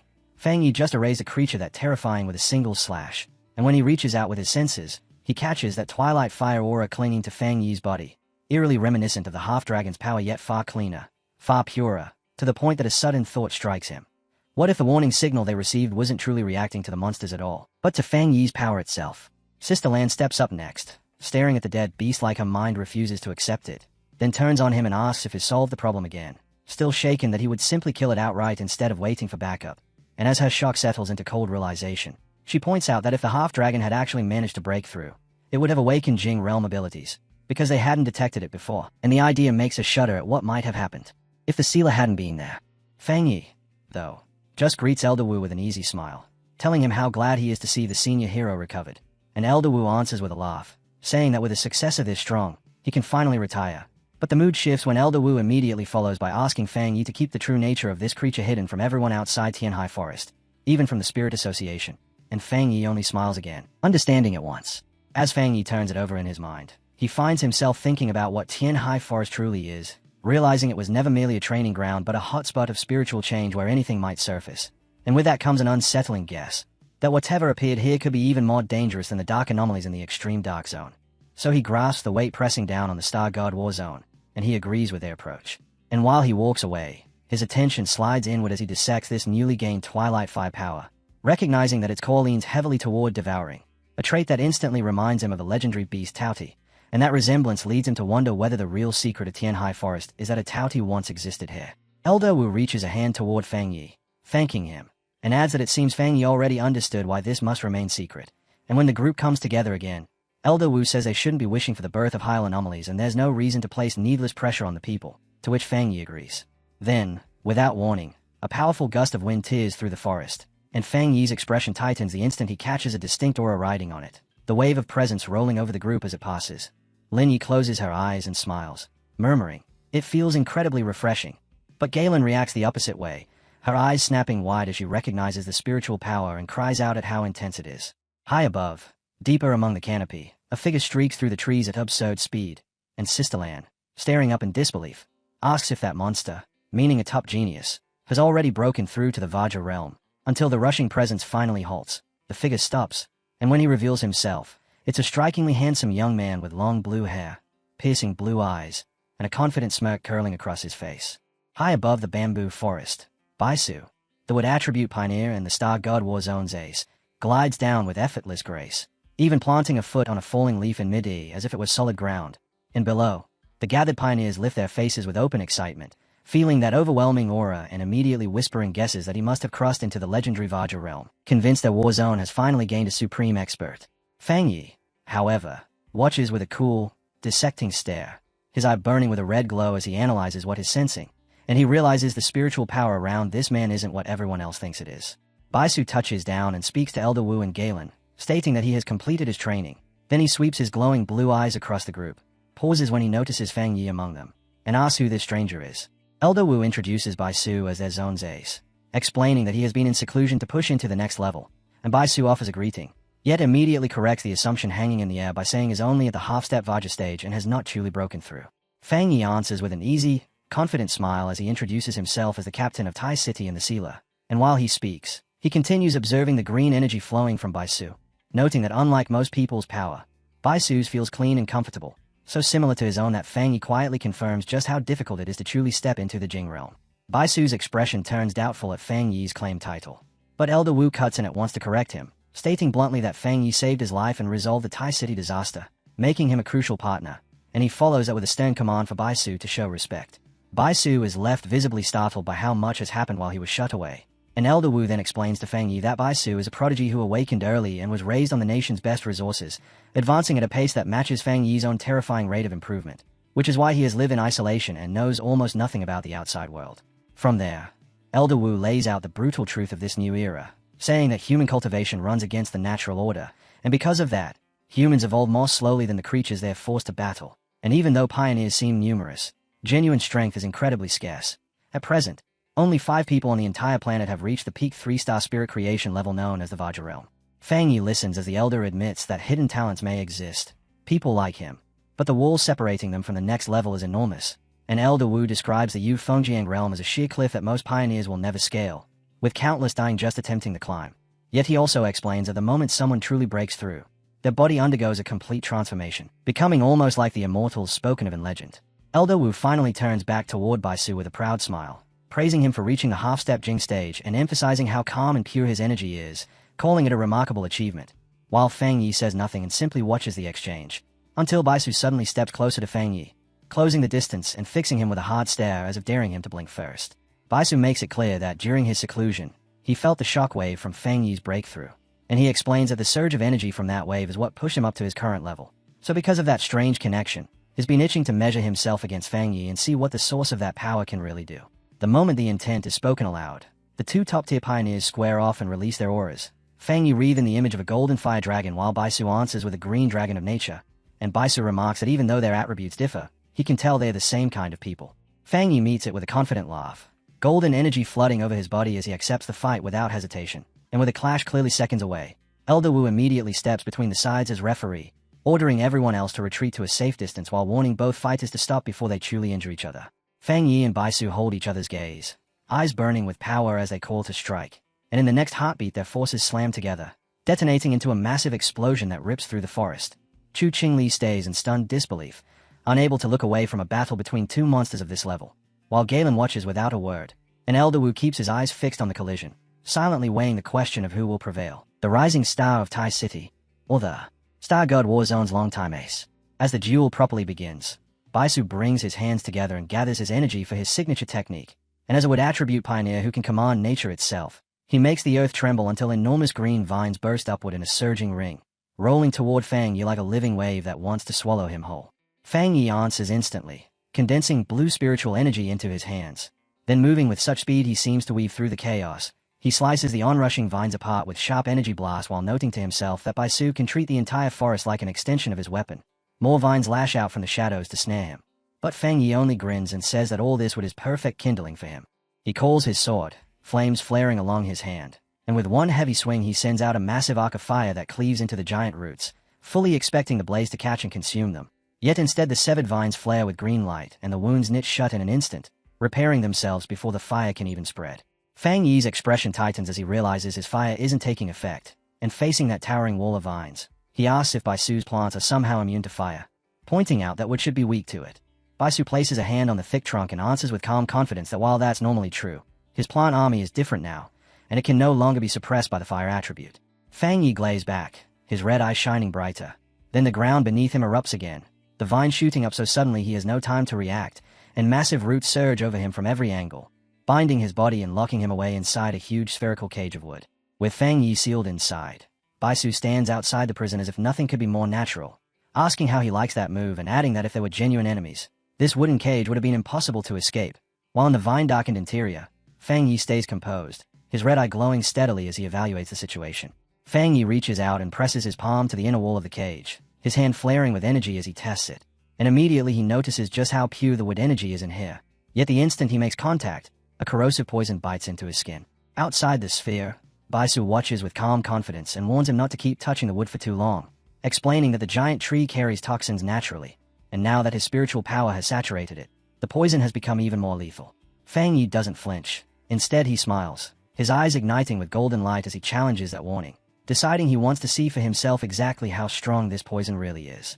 A blinding radiance suddenly bursts through the cracks of the wooden sphere, and Baisu's face snaps from confidence to shock as he senses a terrifying surge, because in the next instant a colossal pillar of golden fire detonates straight upward, blasting the cage apart and painting the night sky in flame. Baisu stares in outright terror, sweat streaming down his face as the heat rolls over him, and his mind reels because it should be impossible. His spiritually enhanced plants are supposed to be immune to burning, yet he can only watch as the flames devour his creation, and a shaken Baisu realizes this isn't ordinary fire at all, wondering what kind of horrifying power Fang Yi is truly wielding. Fang Yi uses that split second to strike from above, snapping at his opponent that is distracted, and Baisu's eyes go wide as he reacts at the last possible moment, bursting away in a blur of green energy and barely dodging the descending, flame-wreathed sword. When he lands, Baisu is visibly rattled, struggling to accept how Fang Yi, still only in the 3-star spirit creation realm, can display abilities that don't seem inferior to his own. Fang Yi drops down hard onto the scorched earth, surrounded by roaring heat, and as Baisu takes in the burning landscape, realization creeps in. This was Fang Yi's plan, because he knew Baisu would try to draw on the forest again, and he arranged his withdrawal so perfectly that the forest itself has been turned against him. Standing amid the destruction, Baisu accuses Fang Yi of deliberately setting the forest ablaze to strip away his advantage, and Fang Yi answers with a dangerous smile, admitting he did it on purpose, then explains that because Baisu is so strong he had to think ahead and cut off his retreat, adding that if he hadn't, Baisu could have kept drawing endless energy from the woods and become far harder to defeat.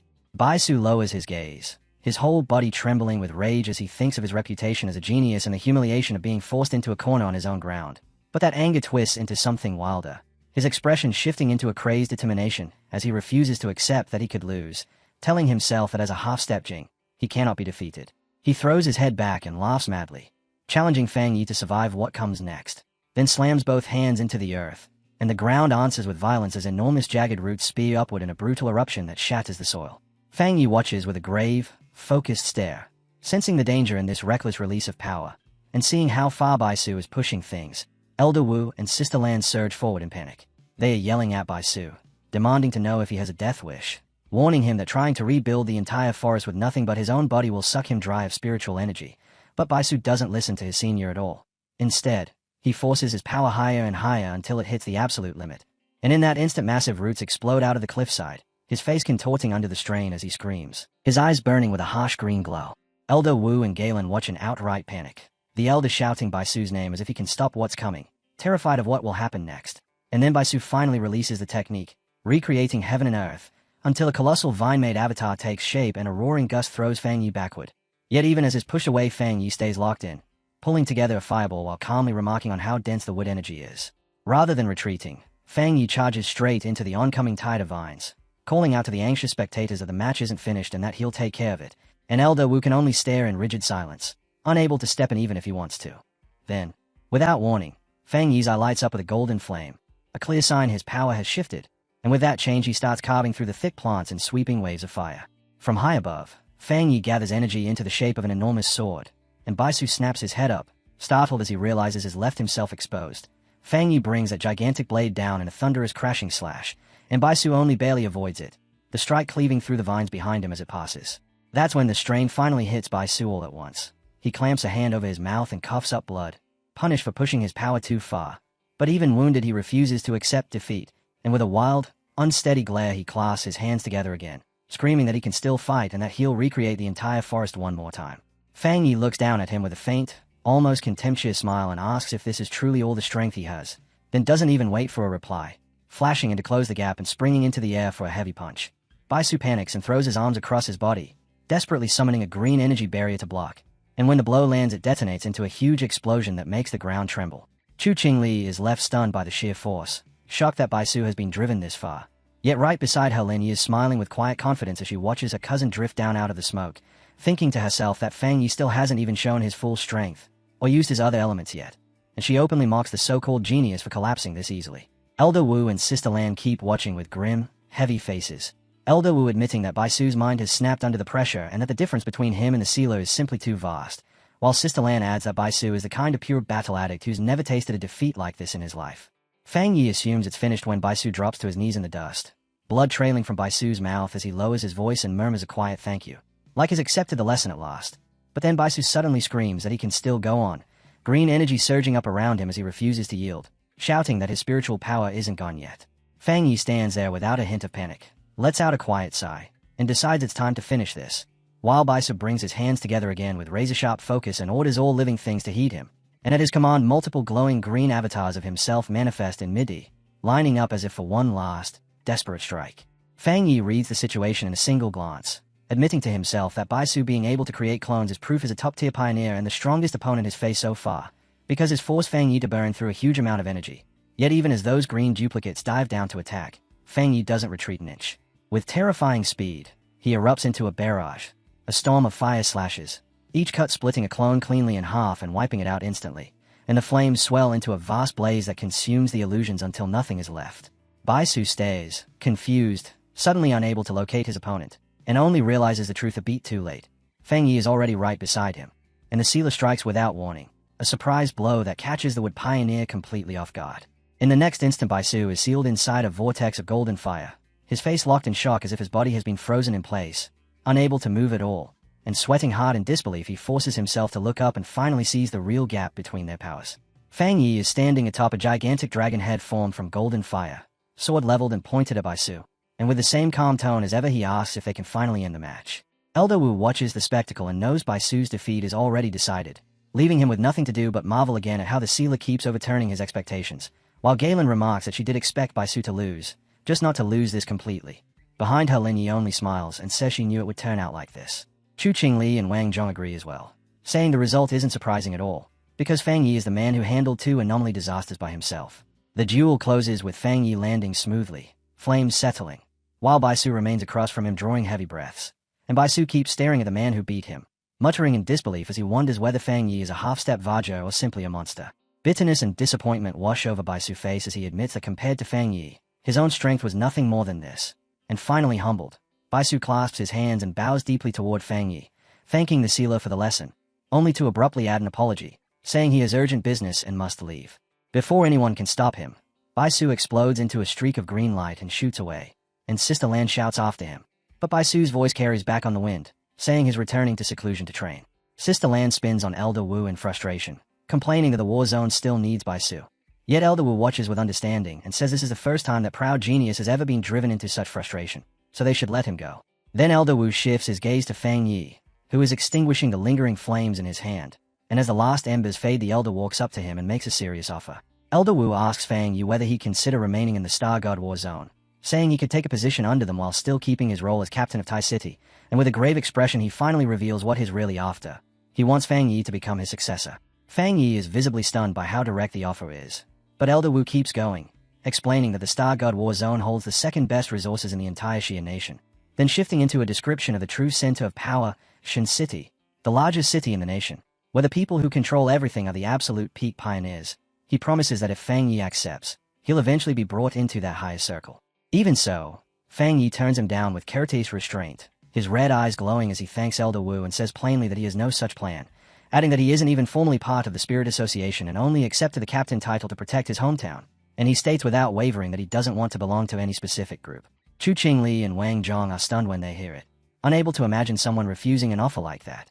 But Elder Wu takes Fang Yi's rejection with calm understanding, because he knows the strongest pioneers hate being bound by rules. Rather than press him, Elder Wu proposes something else, friendship, telling Fang Yi that even if he doesn't join, he can still ask for anything, forming a relationship of mutual backing.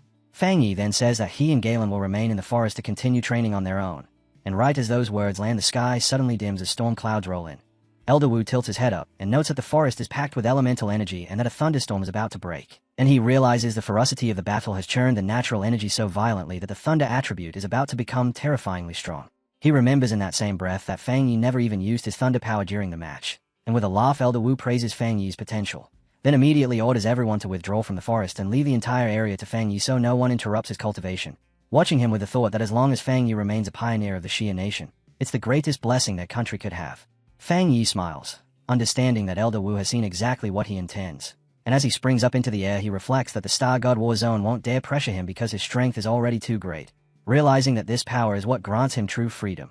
Blue electricity flickers in his eyes as he feels the storm's approach, and floating high above he welcomes the lightning, activating his divine thunder technique until a vast web of electricity wraps around him and his training begins. In the Tianhai forest, with the heavens darkening overhead, Fang Yi flies straight into the violent lightning storm, and below, Bai Su, still healing from their fight, raises a protective barrier and watches in disbelief, thinking it's insane for someone with such a powerful fire attribute to go and touch an equally pure thunder power. Bai Su understands immediately that if two opposing forces are both pushed to that kind of extreme, they should collide and lead to self-destruction, because even pioneers who possess two attributes always have a clear hierarchy, one dominant, one supportive, and never two wildly conflicting powers at their peak. So as he watches Fang Yi being wrapped in electricity, he can't help wondering if the sealer somehow doesn't even know this most basic rule. Right then a massive bolt of lightning slams straight into Fang Yi. Yet instead of being injured, Fang Yi's mouth curls into a confident smile as his eye flashes with blue electrical light and he draws the thunder into himself, absorbing it cleanly. From a safer distance, a frantic Sonu yells at Elder Wu and Galen, demanding to know why they aren't stopping him, warning that the thunder attribute is so intense that no living thing should even get close. But to her disbelief, Elder Wu and Sister Lan remain completely composed. Sister Lan turns and tells her team the shocking truth. Fang Yi isn't in danger because he also possesses a top-level thunder attribute. And she goes even further, explaining that the pioneer called the Tyrant and the Sealer are actually the same person. Chu Qingli and Wang Zhong freeze in stunned disbelief. And Chu Qingli thinks that while it isn't impossible to have two attributes, Fang Yi's level is outright monstrous, while Sister Lan just smiles and admits she reacted the exact same way when she first learned it, thinking that everyone has been so fixated on his identity as the Sealer that they forgot he's also the Tyrant, a once-in-an-era genius. Out in the heart of the storm, Fang Yi reigns in the raging energy, convinced that the stronger the lightning becomes, the more power he can absorb to harden and strengthen his body, and with a whirlwind of electricity spiraling around him he shouts up at the heavens for more, demanding more spiritual power because he won't be satisfied otherwise. Suspended in the violent electric field, Fang Yi uses the divine thunder to temper his body, feeling that immense force surge through his bones, his muscles, and every part of him as it refines him from the inside out, and as the tempering continues his various attributes, fire, yang, and even dark, begin to intermingle, smoothing out and settling into a more balanced state within him. One after another, system notifications pop up to confirm that each attribute has been tempered, until at last a final message declares the divine thunder tempering complete, stating that his body and spiritual power have fused more tightly and that his energy has been restored. Fang Yi smiles with absolute confidence, feeling as if he's been reborn, and to try out this renewed power he casually flicks a bolt of thunder toward a distant mountain, blasting its peak apart in a violent explosion. Staring at the damage, he realizes the thunder in this forest really is extraordinary. Down on the ground, Bai Su can only watch in awe, noting that the spiritual stones in the forest are nourished by that same thunder. Yet Fang Yi just destroyed a mountain with a single strike, and Bai Su can sense he didn't even use a third of his full strength, concluding that no other pioneer could possibly do something like that from so far away. As the storm finally settles, Bai Su watches Fang Yi descend, certain the training has ended, and with a hard, determined gaze he tells himself that one day in the future, he and the Sealer will fight again. Not far away, Elder Wu smiles to himself, thinking that this young talent never stops overturning his expectations, and the urge to keep Fang Yi in their war zone only grows stronger. He runs through Fang Yi's astonishing achievements in his mind, recognizes that his talent is practically without limits, and believes that if someone like that became his successor, he could leave this world with no regrets. When the last of the storm fades, Elder Wu lets out a laugh while Sister Lan remarks that the truth is the Star God War Zone needs the Sealer's help, not the other way around. And Elder Wu turns to Sister Lan to comment on how much she's matured, which only makes him more confident about their future, prompting a flustered Galen to ask if that's really true. Elder Wu's attention shifts again, and when he notices Lin Yu meditating in calm focus, a new thought strikes him. If Fang Yi won't be tied down, maybe they can invite her instead. With his training complete, Fang Yi lands lightly near his cousin, who is still drawing in the storm's rich spiritual energy, and with red eyes faintly glowing he tells her this chance is rare and that she need to work hard. Then he realizes Elder Wu and Galen are still present, and Fang Yi asks them why they haven't left yet. Elder Wu says he has a new proposal, one that asks nothing of Fang Yi, and he formally extends an invitation for Lin Yi to come cultivate at their Star God War zone. And as he speaks, Lin Yi's green spiritual energy swells and surges around her. Fang Yi weighs the offer, thinking it's an incredible opportunity for his cousin, yet he still wonders what she herself truly wants. And when Lin Yi hears everything, she opens her eyes and ends her meditation. Fang Yi turns back to Elder Wu and thanks him, explaining that as her guardian it's difficult to refuse something like this, but he can't make the decision in her place. Then Lin Yi stands, and after Fang Yi asks whether she's finished her training, she faces Elder Wu and states simply that she won't go. Looking straight at the Elder, she thanks him for the generous offer, but repeats firmly that she doesn't want to go. And though he's surprised, Elder Wu stays composed and asks what her reason is. Lin Yi says her thinking might sound a little childish, and adds that if her reason were only that she doesn't want her cousin to be used, that would be disrespectful. But as a pioneer she has pride of her own. With determination in her eyes, she declares that she wants to obtain everything she deserves through her own ability, not because of her cousin. Fang Yi goes quiet for a moment, caught off guard and genuinely surprised that his cousin has finally grown up, while Elder Wu doesn't take offense at all. He laughs, gives her a thumbs up, apologizes for being one-sided, and tells her they'll keep watching her, urging her to do her best. Lin Yi, visibly delighted, promises that she will, and later the scene shifts to Fang Yi's villa at night. As he and Lin Yi head up the stairs, Fang Yi turns inward, running through everything that's changed, thinking that the problem of his spiritual energy reserves is basically settled now, and that what he needs next is to figure out how to properly wield this new Twilight Fire attribute. While the Death Brand ability he obtained feels even trickier, a thorny issue he'll have to unravel sooner or later. When they reach the upper floor, Lin Yi abruptly halts and points ahead, asking her cousin why there's someone squatting right in front of their door, and the figure lifts her head to reveal Chu Qingli, looking exhausted as she stretches and tells them they're finally back. Caught off guard, Fang Yi asks Chu Qingli what she's doing here, and Qingying explains that something major has happened at the border, so serious that the captain of Tai City rushed to their spirit association in Tai City, urgently begging for help. Fang Yi immediately asks where that captain is now, and Qingying answers that the captain is badly injured and currently being treated at a medical facility, adding that she fought her way out of the disaster in Tai City just to deliver a message, and with no other option left she specifically requested aid from the sealer at the Tai Spirit Association Medical Center. Fang Yi and Chu Qingli go to meet the wounded captain, and in the hallway of the hospital a young woman with short, messy dark hair, her face and arms wrapped in bandages, turns in surprise when someone calls her name.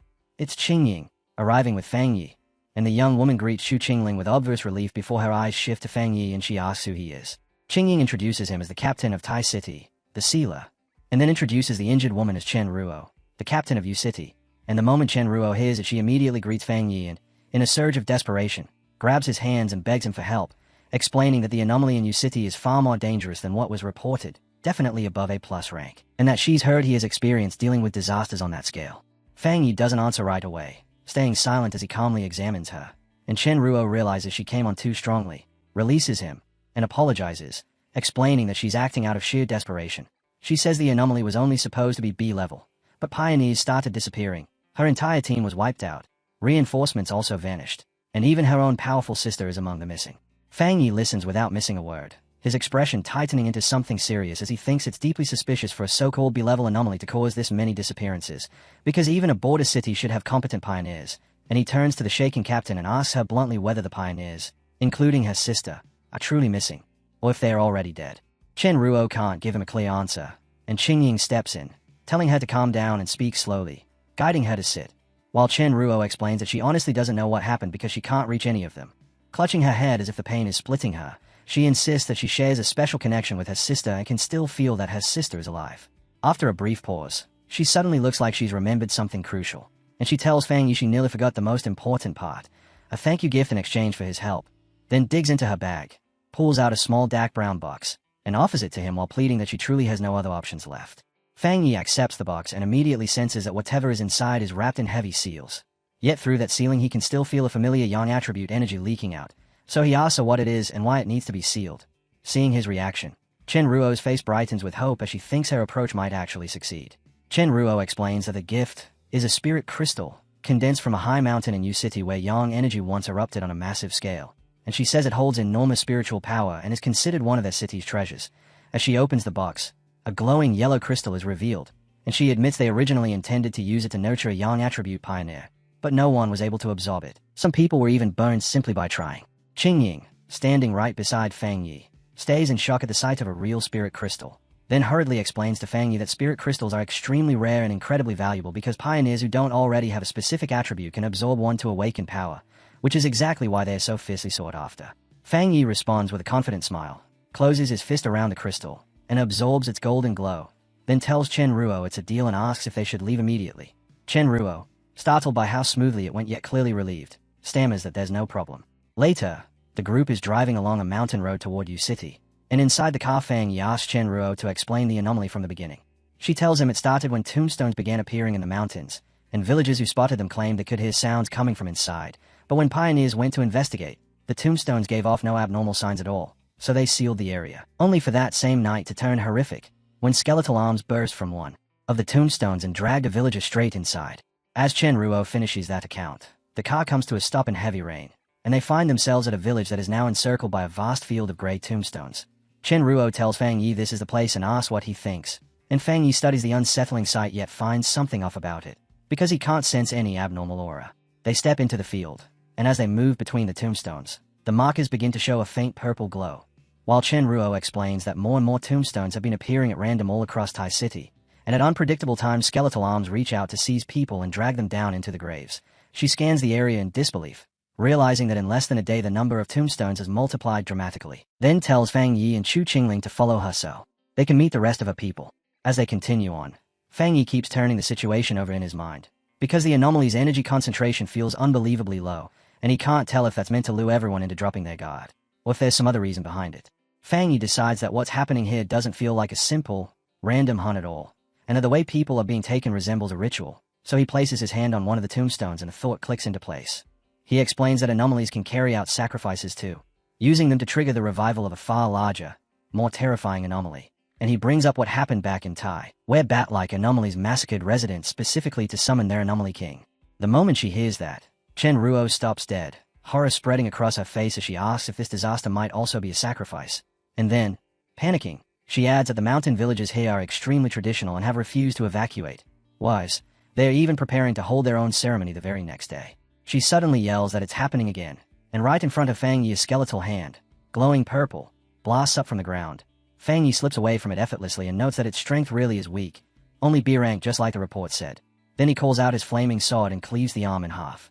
But another skeletal hand instantly erupts and clamps onto his shining blade, and Fang Yi's eyes sharpen as he watches, because that hand is connected to something far bigger, a huge, monstrous skeleton with multiple limbs that tears its way out of the earth, while all around them more skeletal creatures burst up in a ring, closing in on Chu Qingling and Chen Ruo. Chen Ruo shouts in disbelief, demanding to know why these things aren't afraid of Fang Yi's powerful yang attribute, and within moments a massive horde of glowing purple skeletons floods the area. Yet instead of showing worry, Fang Yi's lips lift into a faint smile as he thinks his theory is probably right, though he still needs proof, and he remarks that the mission has suddenly become interesting. In the middle of the chaos, Chen Ruo raises her flute and plays, even as skeletons surround her, and with each burst of green energy she releases she slices them apart, grimly noting that although the skeletons aren't high level, they are relentless precisely because they don't feel pain. Then dismay creeps in as she realizes their numbers have swelled far beyond before and seem impossible to erase completely. And as her hope starts to slip she can't help wondering if even the sealer might be helpless here. Chu Qingling sees her falter, kicks away several skeletons, and tells her not to lose heart, only for Qingyin to suddenly find herself encircled by an enormous wave of hellish red fire that incinerates the skeletons around her, leaving her staring in shock as she wonders what this unfamiliar power could be. At the battlefield center, Fang Yi releases his Twilight Fire domain, lifting into the air above a gigantic sphere of red energy while the ground beneath becomes a sea of flames that annihilates the skeletal swarm in an instant. And as this new ability activates, a system notification appears announcing it has detected a special death attribute. The system then states that his domain is continuously absorbing that unique attribute and converting it into energy to reinforce his own yang attribute. And a moment later a final notification confirms the enhancement is complete. Qingying and Chen Ruo can only watch as a tremendous fire burst washes over the field and erases the last of the skeletons. Chen Ruo is clearly shaken yet impressed, saying the sealer's reputation is well deserved, and with relief washing over her she feels Yu City might actually be saved. She apologizes for how she acted earlier and offers to bring them to meet her team. Chen Ruo leads them to a camp that serves as the base for the Yu City Spirit Association, and a group of pioneers immediately greets her, calling her captain, while Chen Ruo introduces Fang Yi and Chu Qingling, explaining that she's brought reinforcements, the famous sealer and the captain of the Yu Association. Her three teammates stare at Fang Yi in disbelief, openly doubting that someone so young could possibly be the legendary pioneer who resolved the disaster alone. and one of them remarks that his age isn't the point anyway, because what's happening in U City is on a completely different level. The atmosphere tightens when he snaps at Chen Ruo for coming back at all, and for dragging outsiders here to die alongside them, shouting that almost no one is left, that the city is on the verge of being swallowed whole, and that they were deceived, lured here so they could be used as sacrifices. As Chen Ruo tries to explain how badly her team has already suffered, Fang Yi simply watches the exchange with calm attention. Then, wearing a sober expression, states that he accepted a request and he'll fulfill it.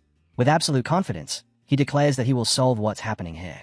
Meanwhile, Chen Shi tries to calm the furious He, explaining that because their city is remote and their customs are more traditional, the people turn to prayer when they face problems they can't overcome, pleading with the gods for help. From the edge of a cliff, Fang Yi looks down at a village wrapped in a strange purple haze rising from the tombstones, and he wonders if the villagers are preparing a large ceremony to seek blessings. Thinking about those old traditions and ritual habits, he begins to suspect that their customs are tied to the anomaly itself. A sudden, eerie wind stays through the woods, making Chen Feng and Chen Shi flinch, and when they reach a clearing they see a huge crowd of villagers gathered for a ritual. Chen Ruo realizes the ceremony is about to start and worries that if the tomb anomaly erupts during it, the result will be a catastrophe. Yet in contrast, Fang Yi finds it intriguing, and with a confident smirk he asks who wants to watch the activity. Up close as he starts walking straight toward the crowd. They arrive at Wan Square, where an enormous bonfire is roaring, and the villagers, driven to desperation, cry out to their god to witness their suffering. One man even offers his own life if it will save his children, and all around them people kneel with heads bowed, begging for the heavenly god's mercy. Then, without warning, the bonfire snuffs out, the stone platform splinters, and deep cracks spider across the square, and the real terror begins as skeletal hands claw up from behind the tombstones. Someone shrieks that the tomb monsters are coming out again, and from a swirling purple mist several skeletons rise with glowing red eyes, fixing their stare on the villagers as panic detonates through the crowd. An old man shakes uncontrollably, trying to insist this must be a trial sent by their god, while everyone else screams and bolts in every direction. A mother clutches her sobbing child, terror carved across her face as the little one cries and asks whether their god will still save them, and the chaos only intensifies as skeletons rush in and the villagers break apart in every direction, screaming for someone, anyone, to help. In the middle of that stampede, one skeleton lunges and slams into the mother, tearing her away from her child, and the little girl is left staring in horror, wailing for her mother. And just as the child is stranded alone, an even larger, ghostly skeleton rises out of the mist behind her, its bony hand stretching toward the crying girl, only for it to be erased in an instant by a flash of golden light before it can even touch her. Right after that, a tremendous wave of holy fire surges across the square, engulfing the attacking skeletons and turning the entire area into a blazing inferno, and the villagers who survive stop running as if their legs have given out, staring in absolute shock. Then their fear flips into, or as they recognize the flames, some shouting that it's heavenly fire, and their despair transforms into joy as they lift their arms up toward the sky. Through the roaring flames, Fang Yi descends and lands on the shattered stone platform, and facing the stunned crowd he tells them their prayers aren't needed anymore. His expression is cold and severe as he delivers the truth straight to them. There are no gods in this world, and no gods are coming to rescue them. For a heartbeat the villagers remain silent, still kneeling as they absorb his words, but then they completely misread what he means, and instead they start crying with happiness, shouting that a god has appeared and defeated the disaster, begging this new god to save them from the other monsters as well. Watching them, Fang Yi can only let out a quiet sigh at the misunderstanding. Standing amid the flames, Fang Yi raises his hand, his eyes shining as he activates his Twilight Fire domain, and at once a huge, swirling red sphere forms in the sky like a vacuum, sucking up all the deathly energy and scattered skeleton parts from the ground. Then he turns to the wide-eyed villagers and clarifies his identity, telling them he isn't a god at all, but a pioneer captain from Tai City known as the Sealer. The villagers and Chen Ruo's team can only stare at that terrifying red sphere, and Chen Feng, still rattled, blurts out in disbelief, asking what Fang Yi is doing, while Chen Ruo, irritated, snaps that she already warned them he wasn't an ordinary pioneer, reminding them that he's the one who single-handedly resolved the disasters in both Tai and Kang City, and that even the highest authorities treat him as an honored guest. With the immediate danger absorbed, Fang Yi shoots upward like a golden comet and streaks toward the main village, which remains buried under thick purple mist and crawling with skeletons, and as he moves a system notification appears confirming that his Twilight Fire domain has successfully absorbed a huge amount of the death attribute, greatly strengthening his own yang attribute. Looking down at the countless skeletons below, he readies himself to test that new power, summoning his blazing sword, its flames burning brighter than ever.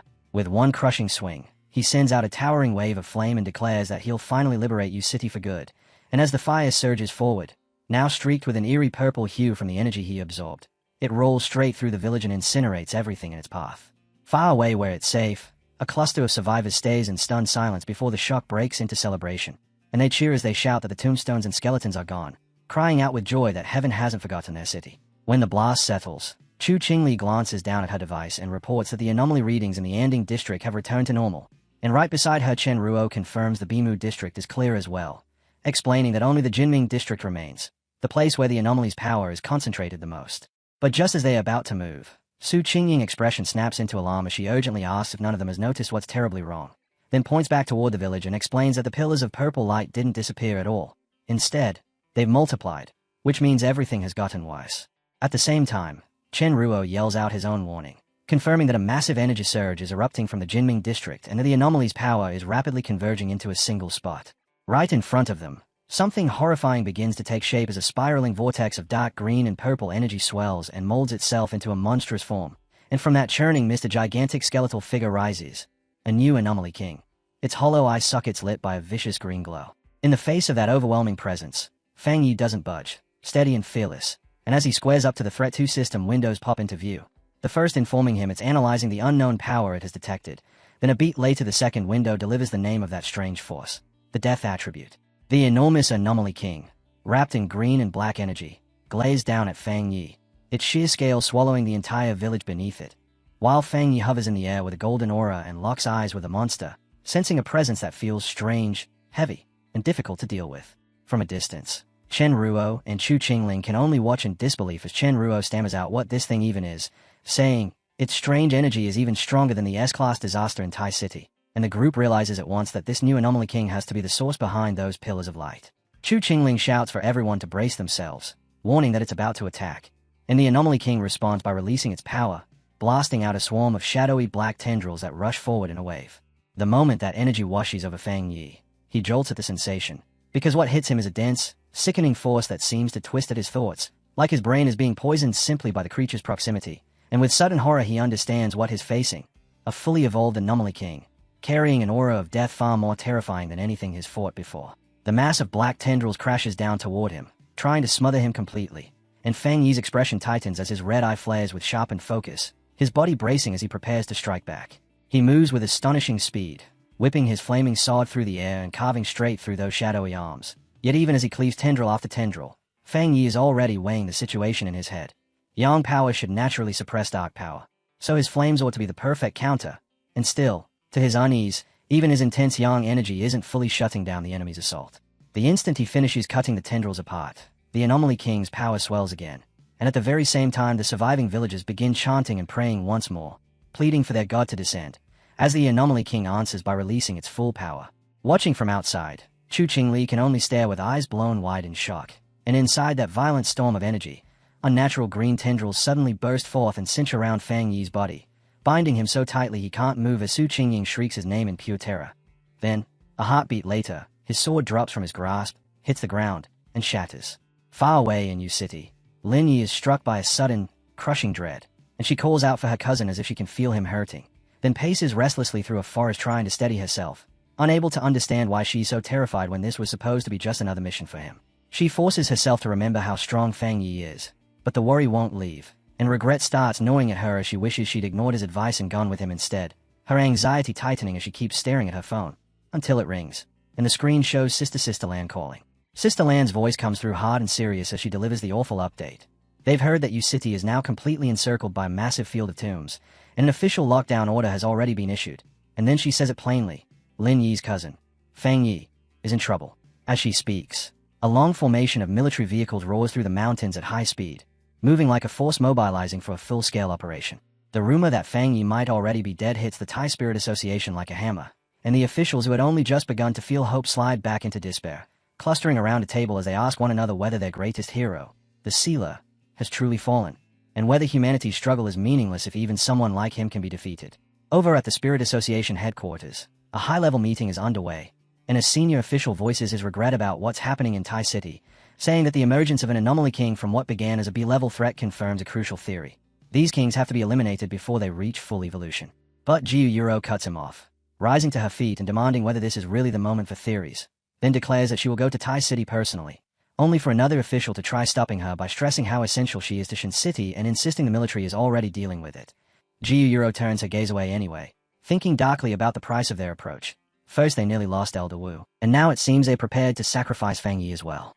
Her patience finally snaps, and as frustration spills over her entire body starts radiating blue energy while she whirls on the official and angrily accuses them of being ready to throw away a whole city simply because the battle looks too difficult. The man jerks back, stunned by the outburst, and demands to know what she's talking about, then fires right back that the sealer went to Tai City by his own choice. And in this brutal new era, he insists a single mistake leads to death, and it's no surprise that even a hero like Fang Yi could die.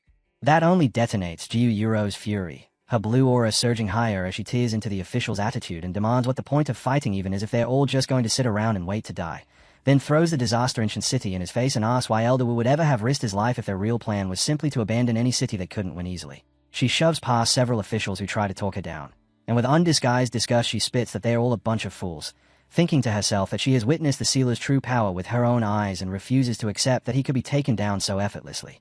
Out on the outskirts of Tai City, a massive military convoy has already formed a blockade, and inside a command vehicle Elder Wu watches the unfolding situation on a monitor as he explains that this new Anomaly King carries a twisted variation of the Dark Attribute, something they've begun calling the Death Attribute. With Sister Lan and Lin Yi seated with him, Elder Wu speculates that the sealer's loss is likely because he's collided with some kind of inescapable rule imposed by the monster itself. Elder Wu and Galen step out of the vehicle and are immediately met by soldiers, and one soldier reports that their military vehicles can't break through at all.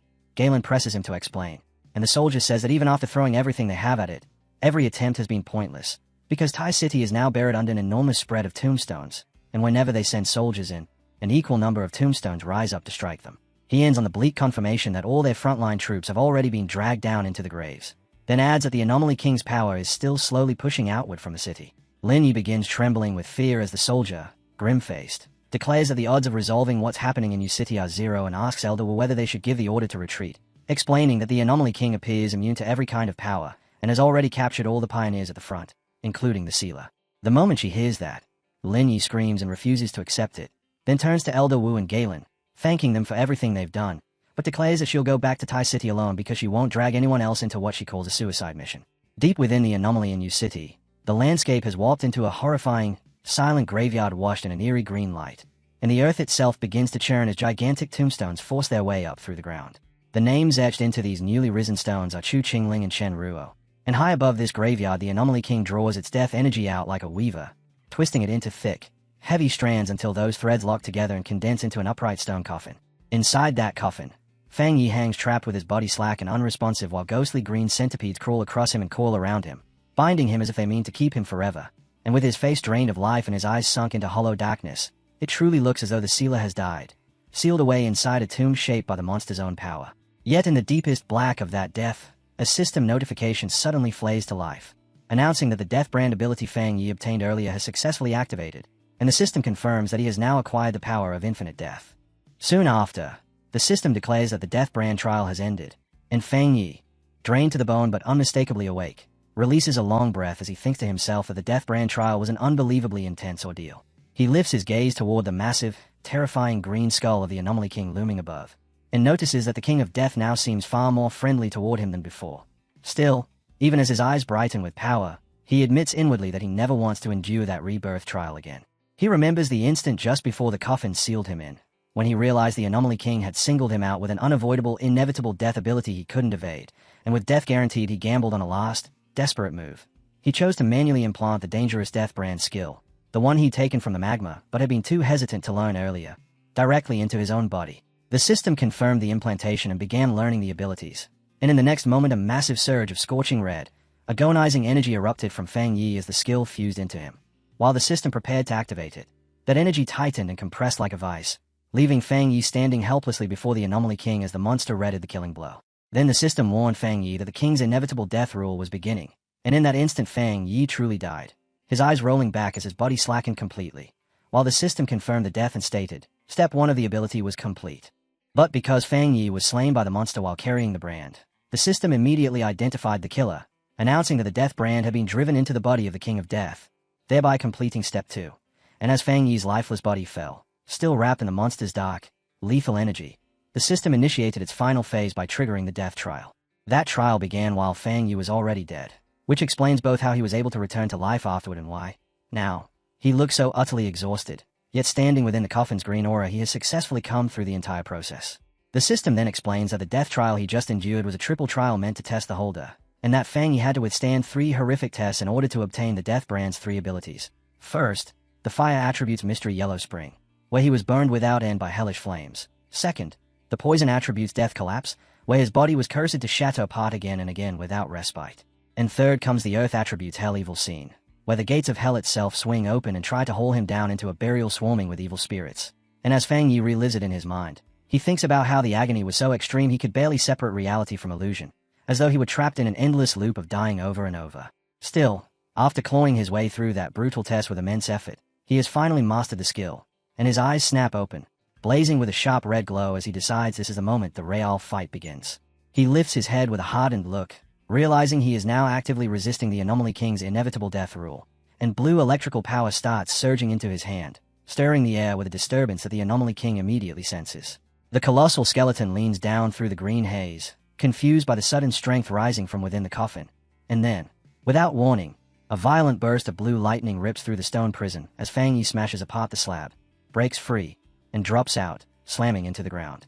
The monster peers down through the emerald mist, watching its prisoner escape, while Fang Yi pushes forward through smoke and shattered debris, one hand covering his face as he gasps for air, spent from resurrection, but alive, and finally free. The Anomaly King is struck dumb with shock, incapable of understanding how the human it just killed has returned to life, and as Fang Yi stands there facing it, the system reveals that the Death King has already sensed Fang Yi's resurrection. The giant skeleton gathers its power, preparing to crush this revived threat, and without giving Fang Yi even a second to recover, it rains down a barrage of massive green energy blasts from the sky. Each strike slams into the earth with terrifying force, and the impacts bloom into a huge eruption of green energy that swallows the spot where Fang Yi had been standing. But when the dust and energy finally thin, Fang Yi is there in a low crouch, completely uninjured. A grin tugs across his face as he realizes the monster's attacks no longer affect him, and the system confirms it outright.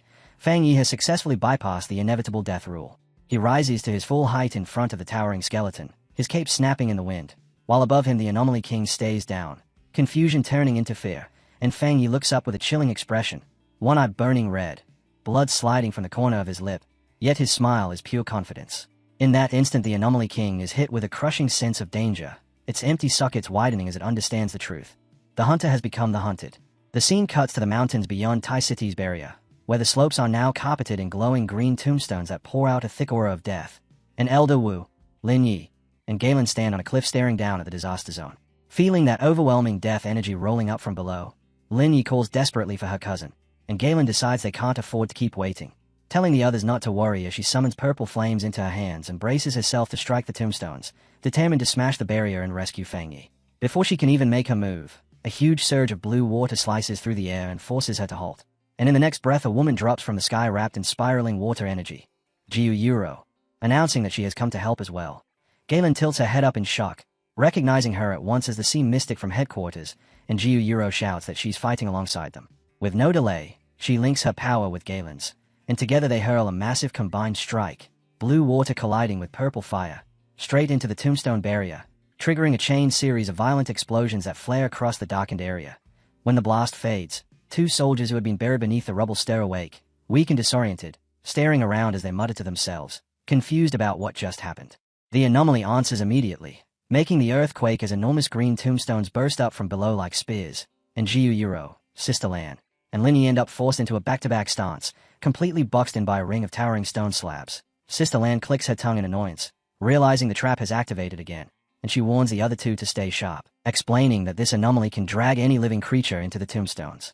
All at once, skeletal hands punch out of the ground and claw from the stone surfaces, and a swarm of skeletons drops in from above, diving toward the 3 women, only to freeze mid-attack, their bodies trembling as terror washes over them as if they've sensed something far more horrifying than the enemies in front of them. Instead of pressing the assault, the skeletons panic, scrambling to disappear as they fling themselves back into the earth and into the tombstones, desperate to hide, leaving Jiu Yuro and Lin Yi staring in complete confusion, unable to understand why the monsters suddenly fled. The group moves across the now emptied battlefield, trying to make sense of why the Anomaly King would order such a mass retreat and what it could possibly be planning. And then a heavy boot thuds down. Elder Wu arrives, carrying 2 unconscious soldiers slung over his shoulders, and he tells them this might actually be a good sign. He explains that the Anomaly King has withdrawn its power, which means anyone who was buried alive still has a chance to be revived. And as he surveys the field, where countless soldiers lie unconscious but safe, he concludes this can only mean the sealer hasn't died. In fact, Elder Wu reasons, Fang Yi must be causing so much chaos inside that the Anomaly King was forced to pull its power back just to defend itself. And as the smoke finally thins, Fang Yi's sharp red eyes appear. Calm and steady, his body completely untouched as he stands in the center of the battlefield. The system then refreshes its report. Death count, 2. And it explains that because the King of Death used its power to kill Fang Yi, it has been dragged into a cycle of death. And as punishment, its strength has been reduced by 10%. Fang Yi silently weighs what that means, thinking about how being marked by the King of Death usually equals guaranteed death. And he knows it's that inevitable death rule that makes this monster so uniquely dangerous. Yet a dark, self-assured smile curls across his face as he realizes the tables have already turned.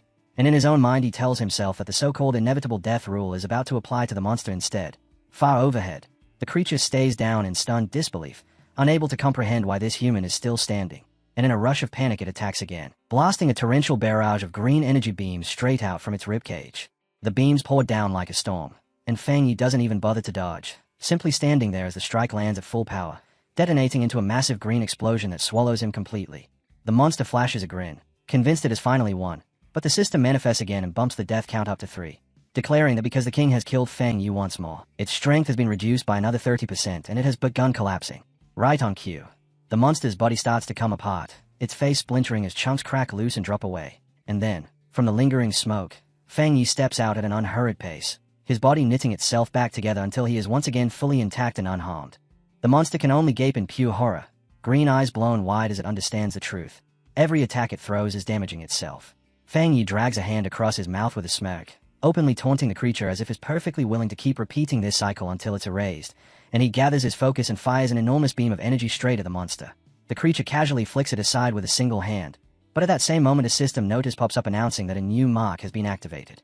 In an instant, red, hellish flames burst across the monster's body, blending into its green aura, and the creature stays at its own arm in bafflement. Fang Yi doesn't waste that opening. He springs into the air, yanks his sword free, and the blade is already roaring with fierce fire as he comes down to strike, while the system confirms the monster has been inflicted with a hellfire burning debuff that will deal constant damage. The monster glazes up at him, eyes glowing an angry green, and as it bristles at being forced back, Fang Yi pours everything into a full force swing, his heavenly fire slash, only for the monster to catch the blow with its massive hand, the collision erupting into a brutal clash. The impact hits the monster hard, and the system updates again, raising the death count to 4 while announcing the monster's power has been slashed by a staggering 4 to 5%. As the energy churns and whips through the air, a fresh system window opens to initiate the next phase, Death Collapse Mark, and the change is immediate and agonizing as Fang Yi's body begins to fracture like glass, signaling that the cycle of death is starting all over again. Still refusing to surrender, the monster lunges in, snatches Fang Yi up, and clamps down in a crushing squeeze, dragging him close to its face as if it can intimidate the human who refuses to stay dead. But Fang Yi meets it with a calm, mocking smile instead of fear, and even with cut streaking his face he tells the monster to take a look at its own state. The creature hesitates, thrown off by that confidence, and then suddenly fierce flames explode around Fang Yi. Yet he only smirks, completely unharmed. The flames crawl from Fang Yi onto the monster's hand, and it can only stare in stunned shock as its own bones begin turning to ash right in front of it. The system confirms the death count has reached 5 and that the monster is now weakened by 60%.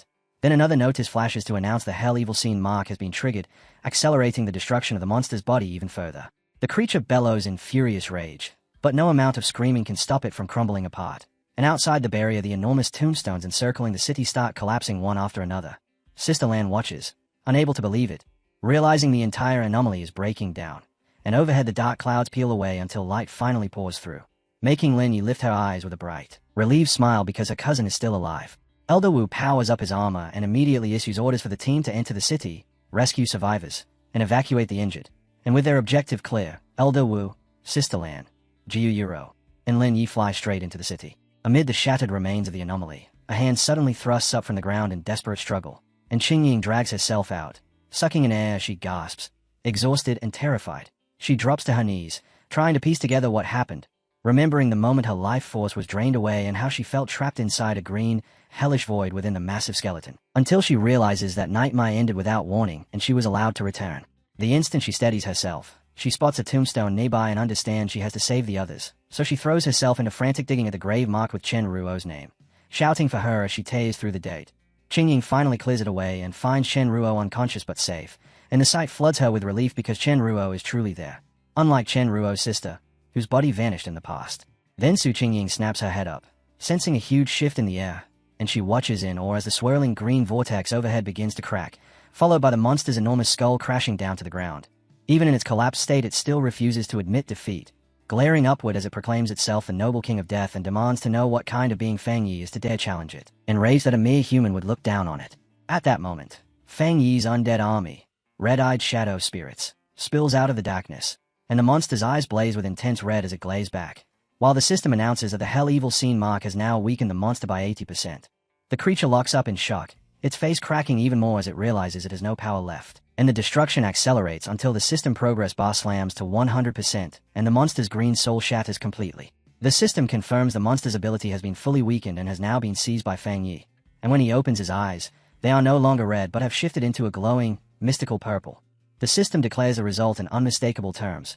The old king falls, the new king ascends, and Fang Yi stands in victory atop a high cliff, wrapped in a swirling aura of purple energy, bearing the death attribute power he has just claimed. Behind him, the dark clouds split apart, and golden sunlight pours down onto the new king as, from that swirling purple power in the sky, Fang Yi begins to descend slowly, his whole body washed in a divine glow while the darkness continues to peel back, unmistakably signaling the disaster's end.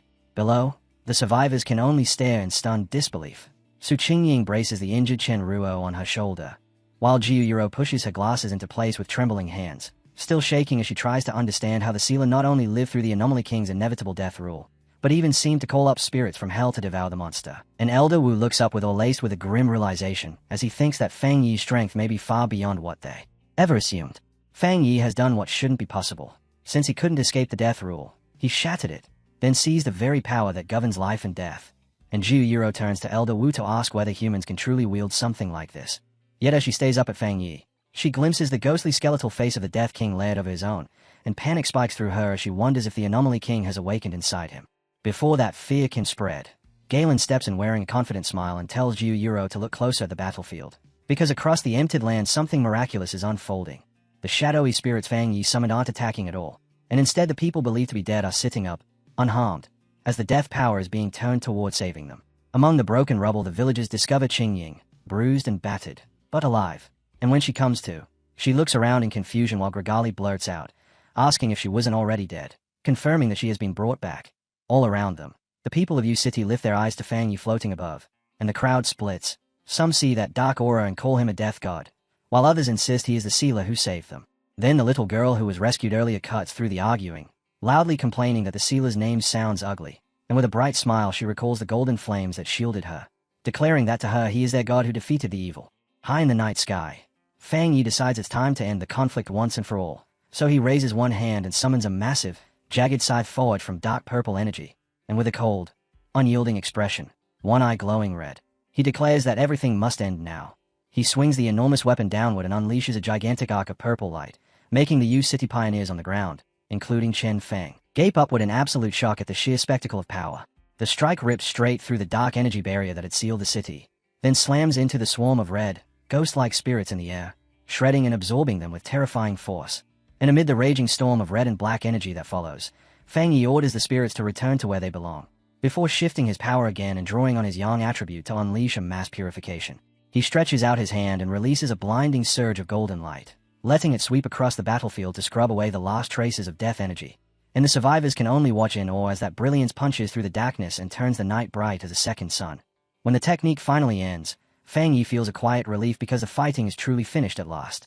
Not far away, Chen Ruo breaks down crying and throws her arms around Chen Feng, overwhelmed with joy that they made it through. While Fang Yi, fully aware that battling the King of Death drained an enormous amount of his spiritual power, can't help worrying about what unknown side effects might come from the death brand he absorbed. Still, he slowly descends from the sky and lands lightly among the ruins. The moment his feet touch down, Lin Yi barrels in without warning and tackles him into a fierce hug, shouting in pure relief for her brother and leaving Fang Yi momentarily confused, until he gently steadies her and pats her head to comfort her. She blurts out how terrified she was that he'd died, and Fang Yi only smiles and tells her everything turned out fine. Then Fang Yi's sharp gaze catches something off to the side, and he turns to see Su Qingying standing there with a bright smile, thanking him, which makes Fang Yi look a little lost until Su Qingying glances past him toward the survivors, where the U City captain, Chen Ruo, is sitting on the ground sobbing with relief as she clutches her teammate, and Fang Yi watches that scene with a warm smile before asking whether Chen Ruo's sister is still alive, thinking that in the middle of so much misfortune, saving her is a rare piece of good luck. Meanwhile, The tone among the leaders is far heavier as Elder Wu receives the final damage report, and the sight alone is bleak, rows of body bags and coffins laid out. While the numbers cut even deeper, nearly half of Yu City's population is gone, most of them ordinary people, and of the 1,500 pioneers who came to help, 50 are confirmed dead, 30 are missing, and more than 1,000 are injured. Elder Wu lowers his eyes with a hard, steady expression and speaks about reconstruction and the necessity of ensuring the victims' families are compensated, with Jiu Yuro standing behind him and adding that Shin City will also lend support to the devastated city. Beside them, Sister Lan looks down, guilt and frustration weighing on her, and she asks her teacher if they can finally make the spiritual energy recovery public, admitting she feels useless because they couldn't save everyone while still keeping secrets. Elder Wu answers her with kindness but no hesitation, telling her that a decision that big isn't theirs to make, then reminding her that ordinary people aren't as fragile as she believes, that many have already pieced together the truth and are preparing themselves for what's coming. And as he sets a reassuring hand on her shoulder, he tells her she doesn't have to carry the burden of the entire world alone. Nearby, Jiu Yuro smiles and says she originally came to meet the sealer, but now she can see her help is no longer needed. And the leaders watch as Fang Yi is swallowed by a crowd of cheering pioneers, all of them realizing this battle has pushed him into the center of the nation's attention. The voices rise together as the crowd chants his name, calling him their god and thanking him for saving them. Meanwhile, the shockwaves of the battle spread worldwide, and Elder Wu understands that publicly confirming Xian Nation's pioneer, the sealer, defeated the Anomaly King isn't just good news, it's a blunt warning aimed at every other country. Spies from all over scramble to dig up intelligence, furious that they still can't figure out Fang Yi's real abilities. While Elder Wu calmly recognizes what will happen once the full details of the Yu City incident go public, the world will conclude that Xian Nation, through Fang Yi, has deciphered the king's rule in a way no other nation ever managed. And that fear alone will keep other nations from daring to move against Xian Nation, because Fang Yi's victory has handed his country an enormous strategic advantage.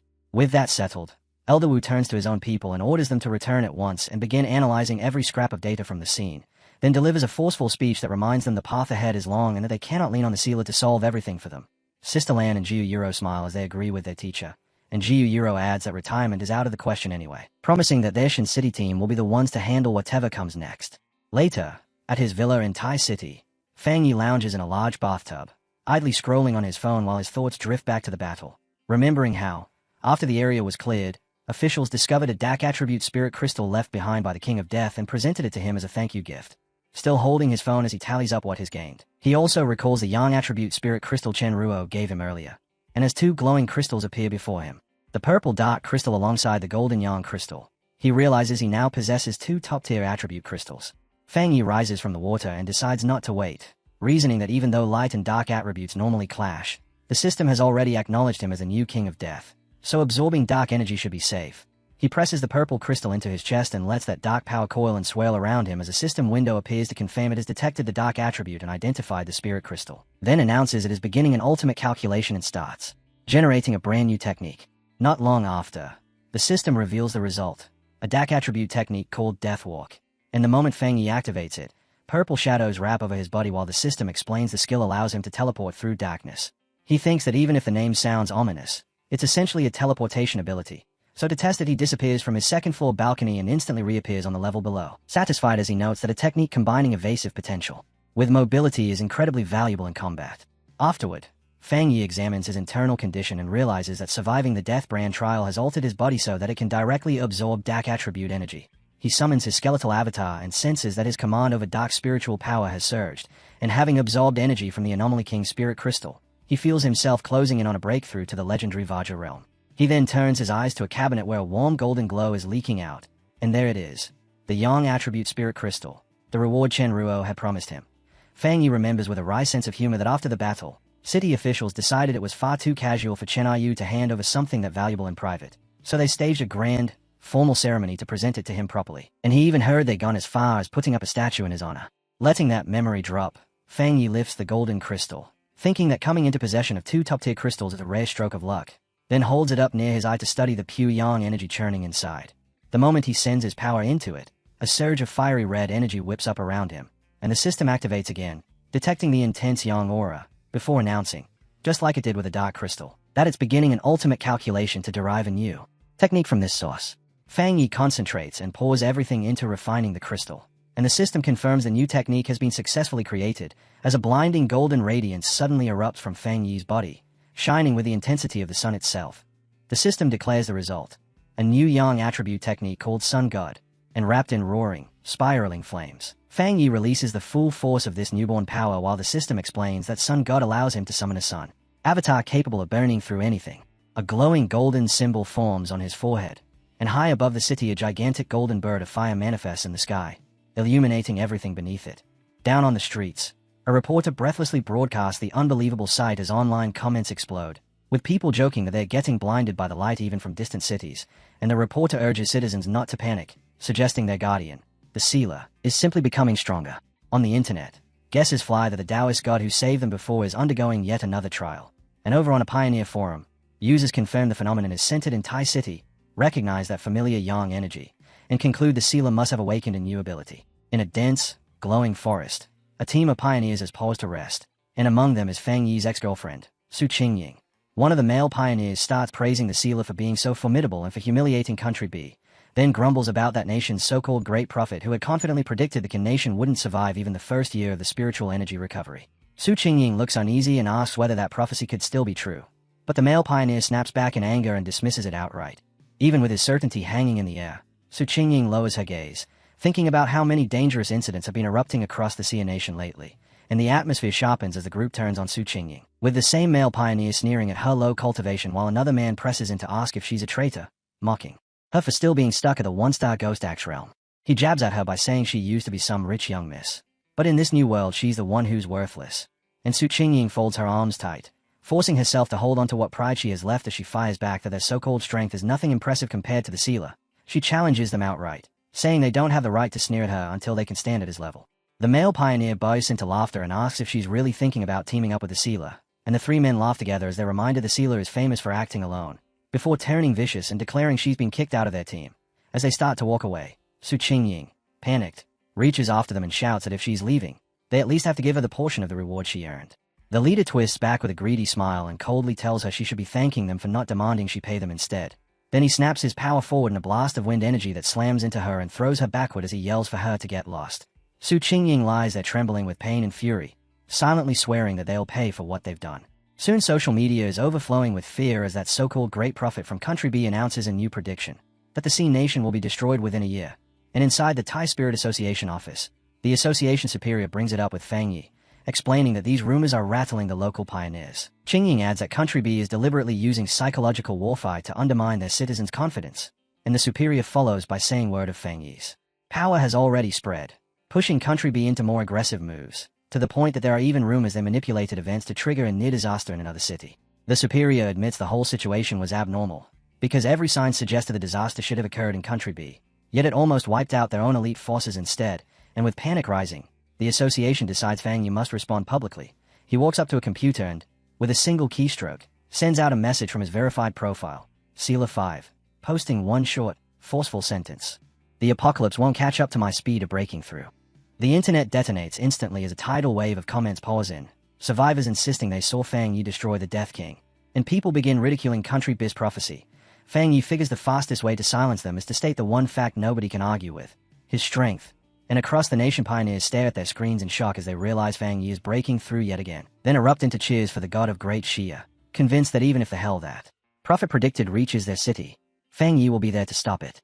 Meanwhile, inside the enemy's headquarters, Country BS information post, the atmosphere is pure chaos, with staff working themselves ragged while cursing the sealer and his frightening power, still unable to obtain even his personal data. The Country B Pioneer Network's data expert finally snaps, roaring at the team for failing to dig up information on this single person and threatening to fire every last one of them. Back at the Tai Spirit Association, the atmosphere settles, and Fang Yi tells the superior that his statement should be enough to quiet things down, drawing a laugh from the superior as he thanks him. Then an assistant suddenly rushes in clutching a tablet, face tight with panic, and reports that a new restricted area has appeared in the western region of the Xia nation after two powerful attributes collided, with the military already locking the place down. Fang Yi immediately asks what attributes are involved, and the assistant explains it's a blend of Yang attribute and Dark attribute, two opposing forces crashing against each other so violently that the zone is lethally dangerous, yet packed with enormous opportunity. The message also states that C. Mystic Ju Euro from headquarters sent this notice specifically for him, inviting him to go the next morning, and Fang Yi accepts on the spot, clenching his fist as he thinks this is the perfect chance to test the two new abilities he's just obtained. Not long after, in the barren stretches of western Xia nation, a military convoy rolls toward a swirling vortex known as the Black Sun Pool, until one armored vehicle pulls to a stop and Fang Yi steps out with Galen, Fang Yi remarks that they had to bring so many people purely for monitoring because of the black wind and rain curtain, a natural barrier they still have to break through. And he stands composed before the raging storm, studying the magnificent, chaotic clash of yang and dark attributes twisting within. At his side, the team asks whether he's ready, and facing the gigantic tornado of dark power, Fang Yi steels himself to meet this new challenge. Outside the black wind and rain curtain, the restricted zone lies under a colossal dark tornado, and Sister Lan begins introducing a set of newly arrived pioneers, explaining that they are elite members dispatched from headquarters in Shan City and High City. She adds that these arrivals are the same type as Fang Yi, top-tier geniuses of the 3-star spirit creation realm who are expected to step into the Vajra realm soon. As she speaks, the newcomers emerge behind her, spiritual power rolling off them, and a blue-haired man steps forward to introduce himself as Wang Lan, the new captain of High City and a 3-star water attribute pioneer. While at his side stands a spiky-haired man named Song Yiming, an elite Shan City pioneer wielding formidable dual wind and fire powers. Wang Lan offers a polite apology for arriving late, and Xiaolan addresses the whole group, reminding everyone of the rules for entering a restricted area before challenging them to rely on their own abilities to break through the dark curtain and push inside. Fang Yi remains silent, red eyes faintly glowing as he notices the two new captains staring in his direction, and Song Yiming answers with a dismissive snort, clearly unimpressed and eager to prove himself as he steps forward and declares he'll go first. He drags a large blade from his back, poised to display his strength, and as he channels his power into the weapon he thinks to himself that at least half the reason he took this mission was because of the sealer. He'd heard plenty of rumors about Fang Yi's rare yang attribute, and he came here wanting a direct comparison of strength. So the instant he commits, flames burst off his body as he springs into the air and triggers his dual powers, mixing blue wind energy into the blazing fire on his sword. He boasts that his fire attribute is the purest and that he uses wind to drive it to its absolute limit. Then with one heavy swing he sends a roaring wave of fire and wind crashing into the dark barrier. Galen watches and acknowledges that Song Yiming truly is a genius who has pushed both attributes to their peak. And when Song Yiming lands, the force of his strike has already carved a passage through the darkness. He gives a contemptuous scoff, saying the barrier is nothing more than fake bad weather and it's easy for him to break. Then Wang Lan steps up, deciding it's his turn, and he releases his spiritual power to form a sharp, blue water construct before charging into the dark storm. As he moves, he shapes a protective water umbrella around himself, using that defensive technique to force his way through the brutal conditions, and inside the churning blackness the water shield shines bright. Yet even so Wang Lan can feel the frightening pressure of the dark climate pressing down, realizing that if he'd come here right, after only just reaching the 3-star spirit creation realm, he might have died. He looks up, stunned, trying to comprehend how yang attribute and dark attribute can truly coexist. Because ahead the huge vortex of clashing energies is twisting across the sky, and nearby Song Yiming pinches up a trace of dark energy, remarking that it feels icy and repels the human body, thinking that simply enduring this environment is impressive enough. Wang Lan grows uneasy and guesses that maybe Fang Yi handles the pressure so well because his fire attribute is naturally close to the yang attribute, then comments aloud that breaking through the curtain is genuinely difficult. In the next instant, Fang Yi answers by detonating a surge of golden flame, using a fire slash to rip straight through the darkness, forcing Wang Lan and Song Yiming to spring away as the golden figure streaks past. Wang Lan shakes as he recognizes that unmistakably pure yang attribute, and Fang Yi cuts through the final layer of the barrier, tearing open a massive window of light. With Sister Lan at his side, he stands there as if it took no effort at all and greets the others casually, saying they've been waiting a long time, and that presence alone hits like pressure, leaving Song Yiming and Wang Lan staring in open shock because the sealer has crossed the lethal barrier as if it were nothing. Wang Lan finally asks how Fang Yi is keeping the black wind and rain curtain split apart, and Fang Yi lifts a sphere of golden energy, explaining with calm simplicity that the method is straightforward. As long as you use a yang attribute stronger than the surrounding dark attribute, you can suppress the darkness. He admits it consumes a huge amount of spiritual power, but says it can be maintained as long as you have sufficient reserves. Song Yiming bristles, irritated that Fang Yi can call something like that simple, while Wang Lan can't help wondering whether Fang Yi is truly even in the same realm as they are. And Sister Lan just smiles and tells him he'll get used to it, because every genius pioneer reacts the same way the first time they witness Fang Yi's abilities, while Fang Yi merely returns an easy smile, completely unfazed by their disbelief.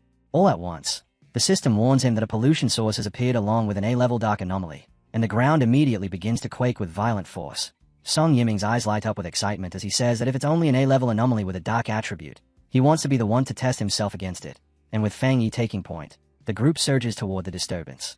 Up ahead, 3 unfamiliar figures stride out from a cave, and Fang Yi's gaze tightens as he instantly recognizes them as people from Country B.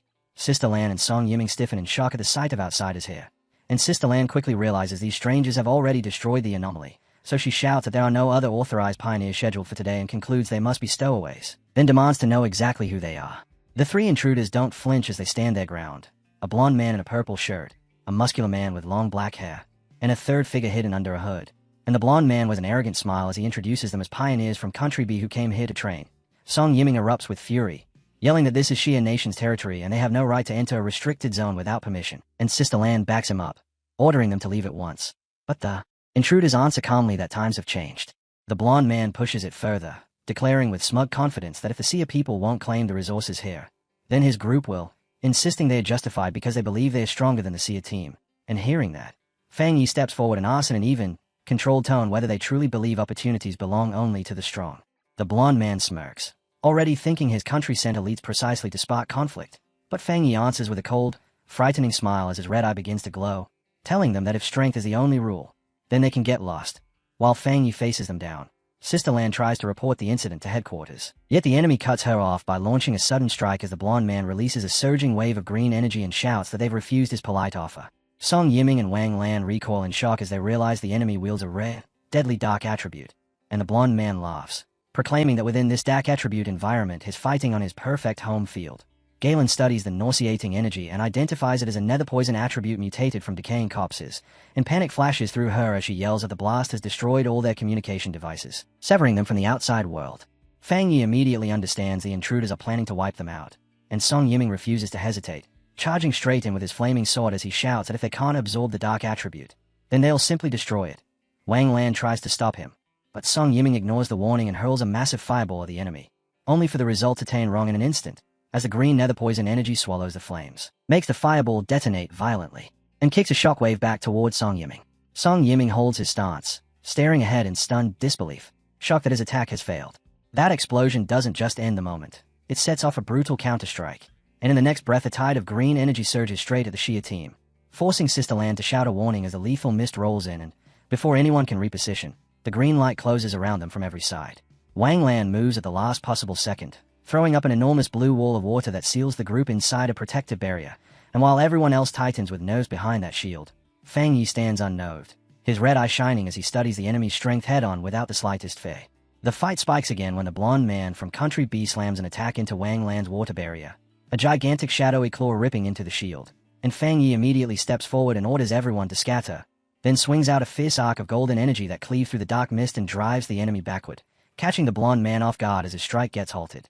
He regains control fast, floating in midair as he sneers at Fang Yi, mocking him as a fire attribute pioneer from Xia Nation and warning that Fang Yi's teammates are even more useless than he is. And right after that, dark green vines burst out from the shadows, snapping around Jialan, Wang Lan, and Song Yiming to bind them tight and drag them into a corrosive fog.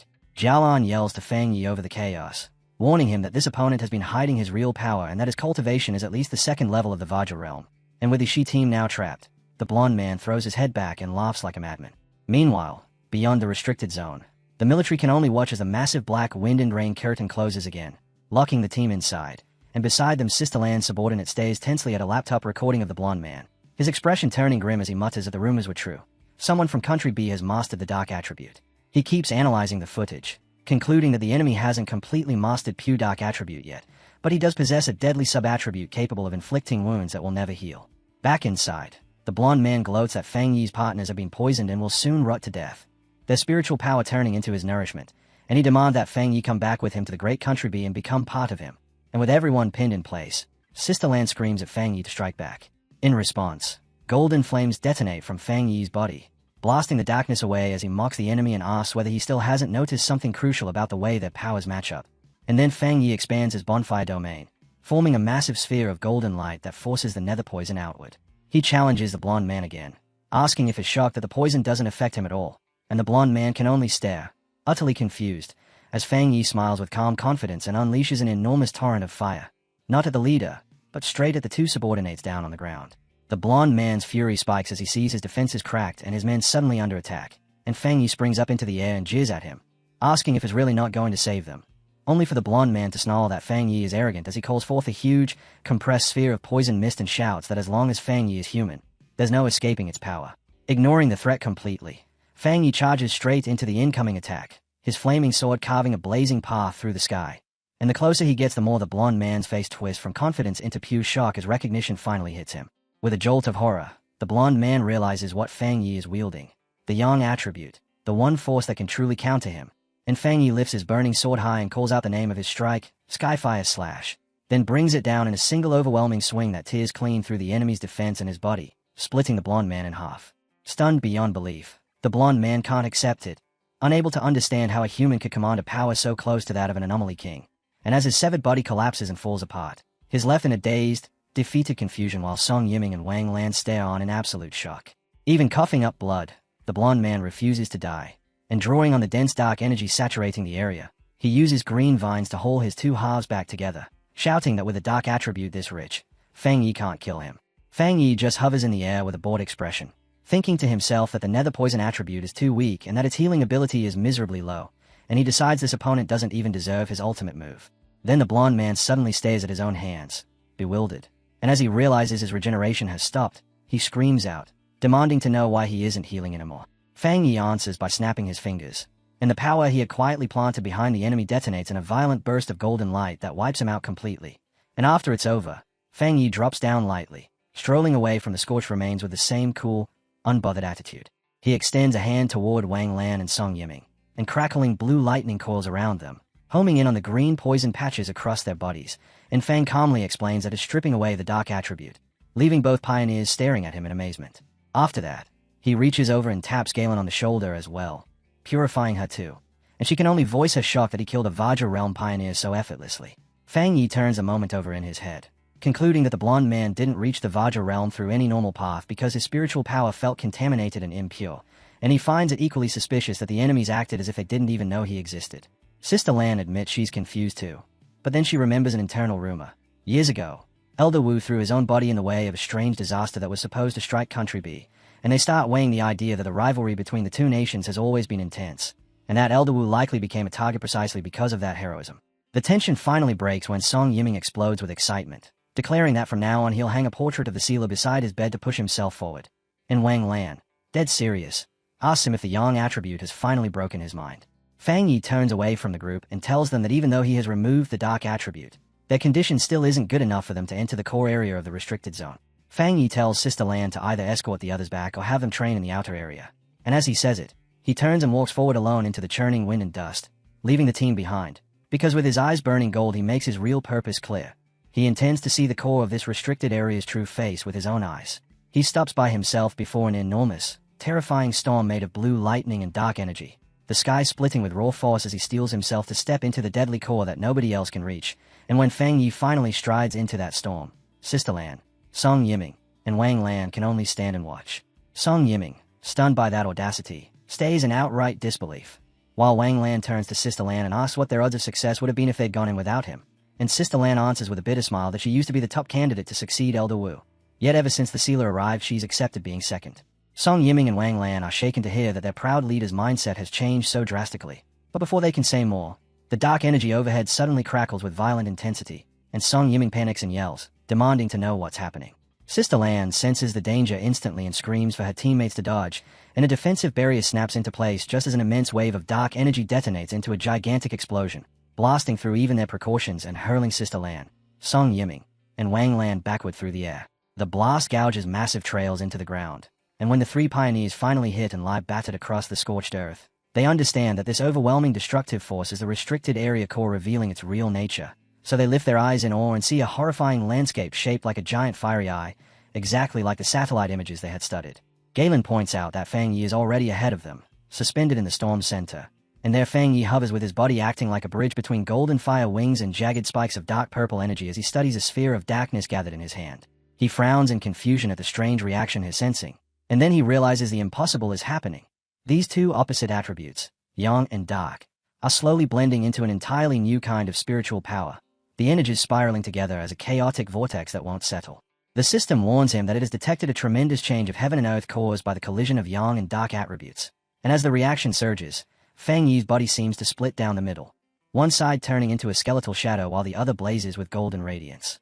Then the system declares the birth of a completely unknown attribute, turbid yang, and Fang Yi steadies the fused energy in his grasp as the system immediately begins collecting data to write a brand new technique rooted in this power. Fang Yi concentrates, drawing that twisting vortex of purple and black energy up into his head and absorbing the newborn attribute into himself. And in the next instant his eyes erupt with a blinding white glow. The system confirms the result. He has obtained a new technique, the Spirit Turbid Eye Technique, a power that governs infinite transformations and deals with illusions and reality. And as that new force takes hold, the dark energy inside the crater abruptly disappears, drained completely as the vortex sucks it dry. Song Yiming can only stand there dumbfounded, wondering if the dark attribute has fused with the yang attribute and birthed some kind of monster. But Sister Lan catches something off in the air around them and asks the others if they feel it too. And as they focus, they realize that even though this new spiritual power looks frightening, the instinctive rejection and terror the dark attribute normally brings has vanished. Wang Lan proposes they use this pure energy to cultivate. Galen agrees right away, and the three pioneers each settle into meditation inside protective spheres, eager to absorb even the tiniest portion of this high energy. Meanwhile, outside the restricted zone, the military observers are left confused because the massive energy readings have stabilized, yet the signals from Country B's intruders have disappeared, and as the soldiers put it together, they conclude the sealer must have wiped out the enemy. Remembering the rumors about Fang Yi's ruthlessness, they decide the intruders simply received what they deserved, and they hurry to contact headquarters, relieved that they managed to preserve video evidence of Country B's actions and already planning to use it as a bargaining chip in the diplomatic conflict that's coming. Far away, inside Country B's highest military intelligence office, a group of men in black suits stands on edge while a blond man with a mustache slams his fist down, demanding an explanation for what happened to their strongest pioneer, then whips his anger toward his subordinates and shouts, asking how their agent could just vanish. A man with long, wavy gray hair answers with unsettling calm, suggesting the missing agents are most likely dead, and with a dark, heavy look he admits their side took severe losses and was outmaneuvered by the Shia nation. The leader of Country B pounds the table again, yelling in disbelief that their strongest could lose so inexplicably to the Shia nation, then turns his fury on the gray-haired man and threatens him, ordering him to recover every benefit they took from Shia nation and warning that if they fail, he'll pull all funding from their organization. The gray-haired man meets that threat with a stare sharpened into something terrifying, promising they will repay this grudge in full and make CIA nation pay back with interest. And then, without warning, a surge of green spiritual energy erupts from his body, frightening even the gods. He rises and delivers a cold reminder to the leader. He may be a proud citizen of Country B, but he is not a dog like the leader's bodyguards, and he makes it clear he despises being threatened, telling the leader he hopes he remembers that. The leader and his guards freeze in a mix of fear and anger as the powerful pioneer turns and walks out, and as the gray-haired man departs, the leader shouts after him that he will immediately contact the Xia nation's leaders and demand their pioneers teach Xia a lesson. Down a dim hallway, the gray-haired man asks his subordinates for the results of their investigation, and three cloaked figures trail behind him as one reports they still can't enter the Xia nation's restricted zone and have failed to find the second young master. The subordinate adds that the tracking device implanted inside the target's body was most likely destroyed, though they can't completely rule out interference caused by the immense energy fluctuations, and when the gray-haired man hears that, his face tightens and twists with hatred. The gray-haired man accepts that the loss is real, and in that instant his hatred settles into a vow. Xia nation will pay. Meanwhile, deep in the core of the restricted area, Fang Yi hangs suspended at the storm center while the system feeds him the specifics of his brand new ability, the Spirit Turbid Eye Technique, describing it as a terrifying illusion art that can haul any creature into a realm of despair, and emphasizing the most frightening point of all. Fang Yi wouldn't even need to lift a finger, because he can lock enemies inside hallucinations until they die. Fang Yi drops down and thinks the technique sounds almost too convenient. Yet the second his feet touch the ground, a piercing pain lances through him and stops him cold as his energy surges out of control. He buckles to one knee and coughs hard, his body straining to contain what has just taken it. He wipes the blood from his lip and mutters about how tyrannical the dark power is, and as dark purple energy roars around him, he understands that even though he forged a new attribute, the power is still pushing back, hitting him with a brutal backlash. Even so, through the pain, a crooked, thrilled smile spreads across Fang Yi's face because he genuinely finds it interesting, admitting to himself that it's been a long time since he's run into a challenge this difficult. Inside a meeting room within the Country B Pioneer League, members argue over the recent defeat, one of them struggling to believe their ultimate weapon was crushed by the C Nation while another questions whether side effects are to blame. And in the middle of that discussion, the gray-haired pioneer leader strides in, his presence instantly tainting the room icy. He doesn't waste a second on words, unleashing his power as dark, ghost-like shadows lash out of the members, and with a cutting, sarcastic tone he remarks that they seem to have such unique insights, then points to a trembling subordinate and orders him to become bait for their next experiment. The subordinate panics and begs for mercy, but the leader ignores every plea, dismissing the previous leader as a straw bag and swearing he'll personally give the Shia nation a demonstration of real power. Elsewhere, in the Blue Star United Supreme Council Hall, tension thickens the air as a representative snaps that the CIA nation has gone too far, and the envoy from the E-Federation steps forward to issue a formal condemnation of the Shia nation for killing important pioneers from another country, insisting that with a global disaster looming, nations shouldn't be slaughtering each other's forces. Then, booming laughter breaks through the chamber, and someone loudly shouts, "Killed well." sending shock across the representatives' faces, and right on the heels of that disruption, Elder Wu, the Xia Nation's commander, walks in wearing full combat armor. He surveys the room with open mockery and tells his men to swap everyone's drinks for chrysanthemum tea, implying they need to cool their internal fire and calm down. And when the gray-haired pioneer leader sees Elder Wu, he's briefly caught off guard, though he immediately discards any niceties and demands an explanation for how his country's powerful pioneer ended up dead within Xia's borders. His suspicion sharpens as he studies Elder Wu and wonders how he recovered it all. But Elder Wu answers by flaring a golden aura and scoffing, asking whether the man truly believes is qualified to demand explanations from him, then firing back with an accusation that country BS pioneers struck first and are now trying to play the victim while acting as the aggressors. The gray-haired leader demands proof of those accusations, even as fear chews at him, because if Elder Wu has truly returned to his peak, then every one of their plans is already hanging by a thread. Elder Wu doesn't rise to the agitation. He simply lifts a remote with steady calm and says that if proof is what he wants, then proof is exactly what he'll give him, and the screen behind him lights up with footage of the blonde leader and his team. Clear evidence that Country B's pioneers crossed the border illegally to plunder resources. As the video plays, Elder Wu explains that the intruders destroyed their own recording equipment, yet were still killed in self-defense by Xia's pioneers, and he states outright that those arrogant invaders deserve to die, leaving the whole stunned by how undeniable Country BS treachery looks on display. Elder Wu fixes his gaze on the gray-haired leader and quotes that those who commit injustice will destroy themselves, then issues a hard warning to the entire room. If any other nation dares to steal CIA's resources, they will meet the exact same end. Fury boiling over, the gray-haired leader secretly condenses green energy into his hand and tries for a cheap strike, flinging 3 blades of green spiritual power straight at Elder Wu. But Elder Wu answers with ease, raising a golden barrier that sends the attack rebounding back to where it came from. The reflected force smashes into the gray-haired leader and hurls him backward, and Elder Wu laughs loudly, dismissing it as a meaningless little trick, while the gray-haired leader crashes down onto the stairs and his subordinates scramble to him in alarm. Elder Wu watches the mess with a satisfied look, thinking of Fang Yi, and wondering how many more miracles the sealer will still bring to the Xia Nation. Back at the restricted area, an enormous vortex of dark energy churns like a living storm, and Sister Lan, Wang Lan, and Song Yiming stand at its edge staring in. With Galen's face tight with worry as she fears the sealer may be in trouble. Inside the eye of that storm, Fang Yi stands alone, and without warning his eyes blaze with golden light as the power inside him surges to a limit he can no longer hold. So he screams and a colossal burst of golden energy erupts from his body. Then the flare compresses and settles into a dark purple aura.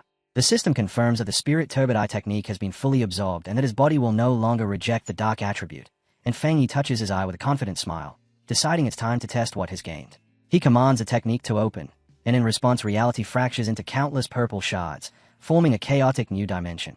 And as Fang Yi scans his surroundings, he's briefly put on alert when he notices images trapped in those shards, monsters he has fought before. He quickly understands the rule behind what he's seeing, realizing the illusions are built from his own experiences, and that discovery makes the power feel even more fascinating to him, because he reflects that the life-and-death encounters that forged his strength would become a lethal hell for anyone else dragged inside.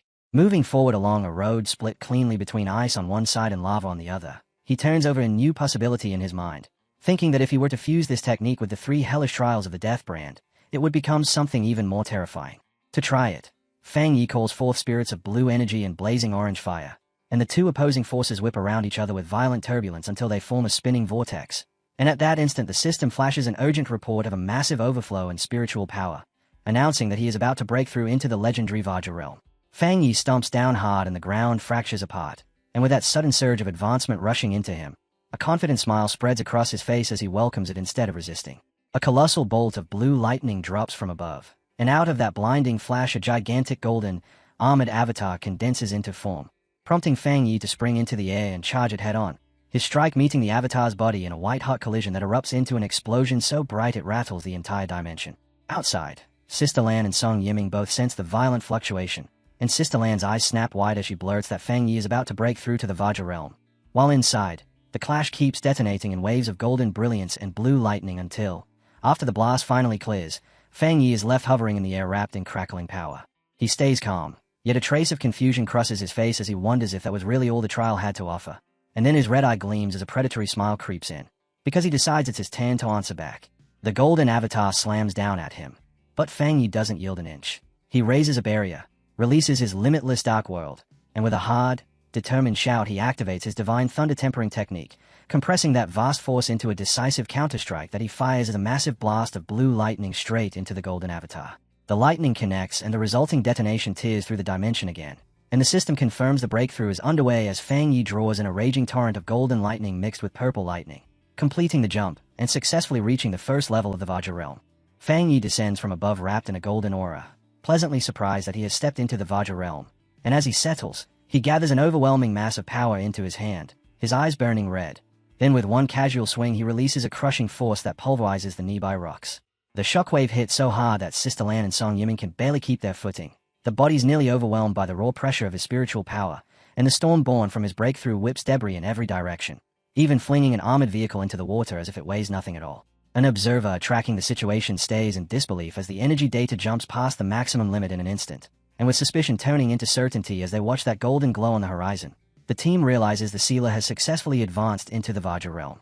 Sister Lan stands at the rim of a massive crater and notes that the restricted area's spiritual energy has been sucked nearly dry, because Fang Yi absorbed almost everything and left only a tiny remainder, and Wang Lan, stunned, remarks that Fang Yi is like a bottomless pit, though he admits it's still far better for the sealer to take that power than for country BS enemies to steal it. With that settled, the three pioneers move in and land near the heart of the phenomenon to meet him, but the moment they get close, Song Yimin goes rigid in shock at the presence pressing down on him, and out of the blinding radiance Fang Yi walks toward them with an aura so heavy it feels like an entire mountain is crashing onto their shoulders. Even under that crushing pressure, Wang Lan casually pulls out his phone and snaps a photo, deciding on the spot that he'll set it as his wallpaper to bless his own future breakthrough. Song Yimin breaks into a nervous sweat, unable to stop wondering just how terrifying Fang Yi has become. And then our guy steps out of that golden radiance looking completely composed, greeting everyone with the kind of casual ease you'd expect from someone returning from a stroll, not someone who just whipped up a world-shaking energy storm. Sister Lan watches him with open admiration and thinks to herself, if he was once a sharp sword, he has now become a divine sword shining with immense power, and the whole group can't help but marvel at what they've just witnessed, reflecting on how brutally hard it is for a pioneer to cross that half-step gap into the Vajra realm. Yet Fang Yi did it in what feels like the blink of an eye. Sister Lan's smile deepens as she thinks about the shock he's given her, convinced it's a genuine blessing for the Xia nation. And as she looks at his back she can't help picturing the future, imagining him shining ever brighter until he stands shoulder to shoulder with her teacher, Elder Wu, or maybe even surpasses him. Meanwhile, the news detonates across the internet, with reports confirming that the sealer has broken through again in the Xia nation's western region, and as the comments pour in people connect the dots and realize that an S-level restricted area was drained dry by him. Citizens celebrate the rise of another Vajra realm expert, praising their hero and reveling in what it means for their country. But in a dark room, a hand slides across a screen showing the crater, and someone spits the words "the sealer" with pure hatred, while the gray-haired pioneer leader turns to other figures hidden in shadow and warns that if Fang Yi keeps growing, the Xia nation will unite and crush their plans, declaring that the time to act is now. He seethes as he remembers how the sealer ruined their work in Tai City and allowed it to escape destruction, and he swears that this time none of them will get away. And right then a woman with long nails steps forward and produces 2 photos of Fang Yi. She explains that her followers hacked into the Pioneer mobile database and pulled these images to expose Fang Yi's real identity, and the gray-haired pioneer leader takes the tablet with a wicked grin, telling her he doesn't care what methods they use as long as they succeed, clearly pleased with their collaboration and eager for the moment they can peel back the sealer's true face. At 3 a.m. in a city, a massive red beam of light suddenly drops from the sky and spears a high-rise building, and on the rooftop Jiang Lu completes his cultivation with a swirling red fire aura twisting around him. Satisfied with the results of his effort, he laughs in triumph and celebrates his breakthrough into the 2-star spirit creation realm. Then, riding that confidence, Jiang Lu strikes a pose and snaps a selfie, already excited to see how the internet is worshipping the phenomenon he caused. Before he can dive into the praise, one particular notification grabs his attention, and he opens a news report about the sealer breaking through a restricted area and the chaos it stirred online. And as he reads, Jiang Lu's face flushes with astonishment when he realizes Fang Yi has improved yet again. The shock turns into motivation on the spot as he punches the air, thinking that if a genius like the sealer is still pushing himself this hard, then he can't afford to be content with a small breakthrough. And staring at an image of Fang Yi, he feels a surge of conviction, like he's strong enough to chase those footsteps and follow that same path. The next morning, Jiang Lu strides through the streets of Tai City, practically shouting with excitement that is finally back, and in his rush he accidentally collides with a woman in high heels. But instead of offering an apology, he spins around with irritation and snaps at her, aggressively asking if her mother never taught her to apologize. The woman responds with a calm so smooth it feels almost staged, adjusting her sunglasses and giving him a polite apology. Yet behind those lenses a complicated, glowing purple pattern lights up in her eye, and before Jiang Lu can even process what's happening, a wave of psychic power sweeps over him and the hypnotic technique clamps down. His pupils wash into a dull purple glow as his will drains away, and seeing him fall under her control, the woman lets a sinister smile curl across her lips, then orders the dazed Jiang Lu to follow her, saying someone is looking for him. Stripped of any resistance, he emptily asks where they are going, but his feet still carry him after her like a puppet. As she adjusts her hat, she murmurs the name of her organization, the Heaven's Choice Cult, and in her mind she pictures their base, a dark and ominous cathedral she reveres as sacred ground, and with her face turning solemn, she guides her captive into a shadowed alley while cloaked figures leap across the rooftops above, silently escorting them. She steels herself, repeating that her mission is to infiltrate Tai City and that she must not disappoint the leader she calls father, and as she leads Jianglu deeper into the dark passage, she swears that Fang Yi's home base will become their new territory, declaring that the Heaven's Choice Cult will soon shine across the entire nation. Jianglu comes to a place so black and frightening it feels unreal, a chamber identified as the Repentance Room of the Heavenly Chosen Church's headquarters in Tai City. And the moment awareness returns is already screaming in agony under torture, shouting that he doesn't know the person they're demanding information about. In the middle of that pain, he realizes he can't even control his own mouth, and the memory of being hypnotized snaps back into place, making him understand he's been brainwashed, and that these vicious people are trying to wring details out of him about his future master, Fang Yi.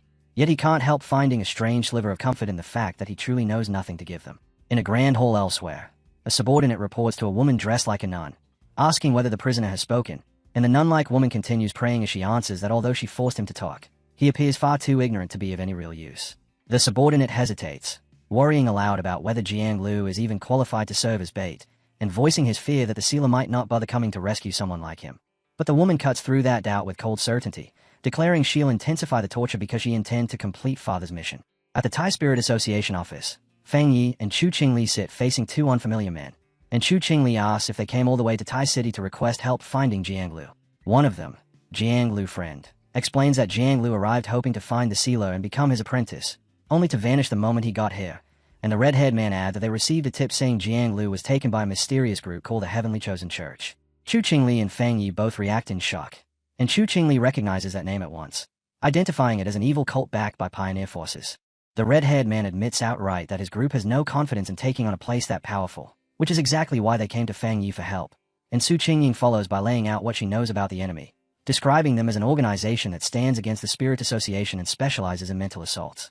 She explains that on the surface they masquerade as an ordinary church, using that harmless image to seep into the common population, while their true main headquarters sits in Chonchi City, where they've gathered nearly 1 million believers, and she adds that although the local Spirit Association has tried to strike them down, the cult is slippery and hard to pin.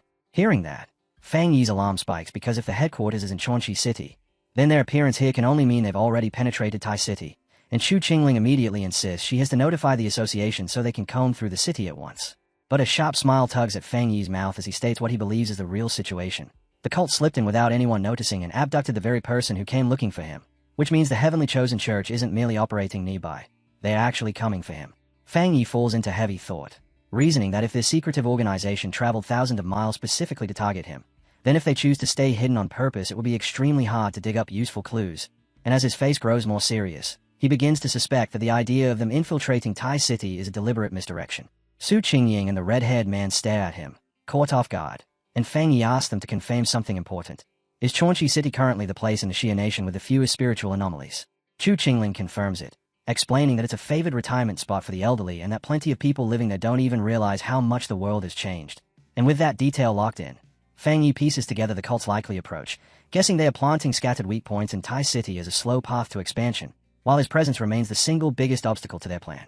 With the logic clicking into place, he abruptly rises and states his conclusion that the missing Jianglu has most likely already been transferred to the cult's headquarters in Chonchi City, and rather than sit around waiting to be maneuvered, he chooses to strike first, ordering Jiang Lu's friend to book the earliest possible tickets to Chonchi City so they can confront the cult directly. The two men respond with immediate eagerness, agreeing to follow Lord Kayla, and Fang Yi then turns to Su Qingying and instructs her to brief her superiors and push anti-cult propaganda throughout the city to keep Tai safe while he's away, which she accepts with cheerful confidence. As he readies to depart, Fang Yi thinks to himself that this cult has to be wiped out as quickly as possible, admits he's genuinely surprised he never knew an organization that strong existed there, and then, with a sudden jolt of memory, realizes his aunt is currently retiring in that very city. Meanwhile, inside the Heavenly Chosen Church headquarters in Chonchi City, a subordinate approaches the leader to report that the sealer and his companions are already flying toward the city, and the leader, dressed in white religious robes, breaks into a sinister smile, surprised that the useless bait actually worked and that Fang Yi is coming straight into her territory. She tightens her hand into a fist and crushes the energy gathered inside it, deciding on the spot that they'll need to prepare a proper welcome. She summons a glowing white clock into her hand and studies it with a wicked grin, wondering aloud whether she can twist a heretic that powerful into a tool for her church, then adds that heretics are always stubborn. The subordinate insists she has nothing to worry about, and the woman answers with a sinister smile of agreement before turning away, her body suddenly surging with dark purple energy as she declares that heretics have only one ending, to be burned down and erased completely. At the Chonshi airport, the scene is strangely calm, and Fang Yi can't help finding it impressive that flights in the Sea Nation are still operating at all. And as they move through the terminal, one of his companions explains that flights are growing scarce, and that without the Spirit Association helping them secure tickets, they probably wouldn't have made it onto a plane. Later, in a quiet stretch of woodland, Jianglu friend asks Lord Sela where they should head next. But Fang Yi tells them they don't need to go anywhere at all. They just need to wait, leaving the two companions exchanging baffled looks at the unexpected order. Fang Yi lifts a finger for silence, then with a sharp, intense stare tells them to listen. And as soon as he confirms the presence he sensed, he announces that their hosts have arrived. Cloaked figures peel out of the air around them as if the space itself is opening, and these enemies float above the ground in dark hoods with their faces wrapped in bandages, their eyes lit by hypnotic purple spirals that pulse with unnatural pressure. Fang Yi immediately warns his companions to stay alert, reminding them that the Heavenly Chosen Church specializes in mental assaults, and he orders them not to meet the enemy's gaze directly. The red-haired man and Jianglu friend both acknowledge the warning and drop into fighting stances. But while Fang Yi's attention is on the minions, a presence blooms in the purple mist behind him, and the next instant the mysterious woman appears, hovering close enough to drape herself over his shoulders as she leans in and whispers teasingly into his ear, asking why. If he told his friends not to look, he still hasn't closed his own eyes. She releases the power of her spirit creation realm, her eyes blazing with concentrated purple light as she activates a technique she calls disarming charm. And with mocking sweetness she asks whether he wanted to keep her beauty all to himself, trying to seize control of his mind. Fang Yi doesn't even flinch, and instead a dreadful red glow kindles in his eye as he smiles with a cold menace and asks her if she truly believed he would be fooled by something like that, and the woman's confidence collapses in an instant, her face snapping from smug certainty into outright shock. Behind Fang Yi, within the spiritual realm, a massive and terrifying red eye opens, crushing down over her purple power and overwhelming it completely, and Fang Yi calmly tells her that since she was the first one with the courage to come close, she deserves a reward, adding that illusion-type pioneers like her are particularly interesting to him. Inside the spiritual domain born from their clash, Fang Yi releases his mental force, his spirit turbid eye technique, and the woman of the Heaven's Chosen cult jerks back in terror, stunned that the Sela could wield illusion arts at all, because none of their reports ever mentioned such a thing. The woman forces herself back into control and scoffs, declaring that illusion arts are her cult's greatest weapon, then produces a pocket watch glowing with purple light and calls Fang Yi inferior, brimming with confidence in the power her father has bestowed on her. Inside the illusion she casts, she believes she has already cut Fang Yi cleanly in half. Yet when the moment passes, Fang Yi is still standing there untouched, wearing a smug smile, and he coolly tells her to keep going, an answer that leaves her frozen in shock. Then Fang Yi takes his turn, remarking that an opponent this lively makes the perfect test subject, and a huge sphere of red energy packed with dark spirits manifests in front of her, swallowing her whole as Fang Yi's power crashes down. She screams because the illusion is unbearably real, and wise, her own abilities refuse to respond, and from that darkness chains crawl outward and snap into place, stretching her up and crucifying her above an inferno of flames. Desperate, she shrieks that she is a child chosen by her god, but humiliation and terror slam into her at once as she remains trapped, ringed by darkness and countless hostile red eyes, her certainty splintering as her mind begins to crack under the pressure. The illusion devours what she thought was reality, and she spirals into panic until she forgets who she even is, and with shadow monsters towering above her, Fang Yi descends like a judge, his presence crushing her from every direction. In that moment she understands how weak her skills truly are, and that if she keeps resisting she will unquestionably die. And with his red eye glowing in a frightening pulse, Fang Yi demands she tell him everything she knows about the Heaven's Chosen cult's ultimate objective. Shaking, she confesses that father said they must eliminate the Sela to complete their grand plan, and Fang Yi immediately presses harder, demanding more details about that plan and demanding the location of father and his friend Jianglu. She struggles to speak, stammering that they are at the altar, but then her face contorts in sudden terror as a restriction buried deep inside her mind activates, and before she can finish the sentence, a fatal force detonates from within and cuts her off instantly. Her body drops limp and lifeless at Fang Yi's feet, and as the illusion collapses and fades, he stays down at the corpse and understands what happened. She triggered a forbidden restriction planted by father, so he concludes that any follower who tries to expose truly sensitive information is executed on the spot. The woods fall quiet again, and Fang Yi walks through the aftermath where his companions have already been defeated and lie scattered on the ground. And when he senses eyes on him from the shadows, Fang Yi calls out toward the hidden watcher, asking if they really kill their own subordinate just to keep her silent. In response, the cult's minions spring out, purple energy spiraling around clock-like objects in their hands as they shout angrily that they'll capture Fang Yi and use him to make their cult famous. They close in around him and issue a brutal ultimatum, threatening to kill his companions if he refuses to surrender. But Fang Yi only scoffs and calls forth a blade made of pure flame, and as he readies to strike, his glowing eye sweeps across them and dissects what they really are. On paper, their levels look impressive. Yet in the instant he reads their foundations, he sees the truth. That their strength is hollow, built on something weak. So with a quiet, disappointed look, he tightens his grip and unleashes a massive heavenly fire slash, ripping straight through their defenses while remarking that their real combat power is downright pathetic. The cultists are blasted apart by the surging fire, screaming as they are flung back and crash down in total defeat. And Fang Yi steps over one of them and pins him with that terrifying red glow in his eye, making the cultist tremble as he finally understands the hopeless gap between them. A shaking subordinate edges forward holding a strange oval mirror pulsing with purple energy, and Fang Yi studies it with interest as he senses something inside. A dark silhouette forms within the glass, and a voice speaks directly to the sealer, insisting this has all been a misunderstanding. The voice claims the heavenly chosen cult exists to save humanity, boasting that they've already resolved 3 spiritual anomalies in Chuanxi City, and the leader pushes the comparison further, declaring that next to their holy work, the Spirit Association is nothing but incompetence. Fang Yi answers with open mockery, telling her not to start believing her own fabricated story, and then he methodically tears apart the claim, pointing out that Chuanxi City is considered a secure zone with no record of beast disasters at all, which means the anomalies they supposedly solved never existed in the first place. From there, Fang Yi exposes what he believes is the real scam, deducing that the cult manufactures fake crises to lure in believers, siphon wealth, and convert it into cultivation resources for themselves, dismissing that kind of method as utterly despicable. The woman inside the mirror laughs down at him with cold condescension, then reveals more of her strength by turning what looked like an ordinary pocket watch into a vessel brimming with dark energy, and with anger twisting her voice she snaps that Fang Yi has misunderstood their noble cause, claiming that pioneers like him who throw themselves into danger for the Spirit Association are the ones who've been brainwashed. She challenges the very idea of protecting the weak, calling ordinary people a burden that should be abandoned to die so that powerful pioneers can rule. And as her expression warps into full fanaticism, she screams that they are walking a glorious road of evolution. Fang Yi doesn't budge, and his flaming sword suddenly crackles with blue lightning as he bursts forward at blinding speed. The cult is clutching the mirror, shrieking in terror while the leader's silhouette watches in stunned disbelief. With a face gone cold, Fang Yi tells her that if she truly believes the weak should die, then she should be the first one to go. And in the same motion he swings, fire and lightning smearing into a single streak, aiming through the cultist and the mirror together. From the other side, the leader can only gape as his strike seems to cut through reality itself, and the mirror explodes into fragments, their connection severed in an instant, and she screams, unable to comprehend how he could shatter what she considered a sacred object. The woman recoils as the flaming slash sweeps past her, barely missing its mark. For a moment it feels real, but she quickly realizes the truth. The strike wasn't physical, it was a powerful illusion. The thought immediately crosses her mind. She had almost been trapped inside Fang Yi's illusion. Fortunately, her real body wasn't present. Within her mind, the experience had been far more intense. In that mental space, an enormous Fang Yi with glowing red eyes dragged her into his domain and cut her down in a single strike, her head falling instantly. Even though it was only an illusion, the damage left a trace behind. A purple crack of energy spreads across her forehead, forming a wound. It stands as proof of Fang Yi's strange and unsettling power. Meanwhile, deep in the forest, a cultist raises a mirror. Inside it, their leader's shocked face appears clearly. She studies Fang Yi through the reflection and comments that his methods are quite interesting. Then she regains control and acknowledges his strength.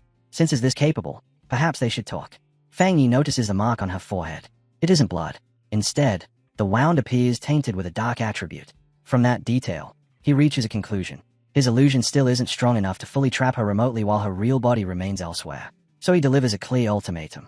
She and the Heaven's Chosen cult must leave Chuanxi City within 3 days. This is only a warning.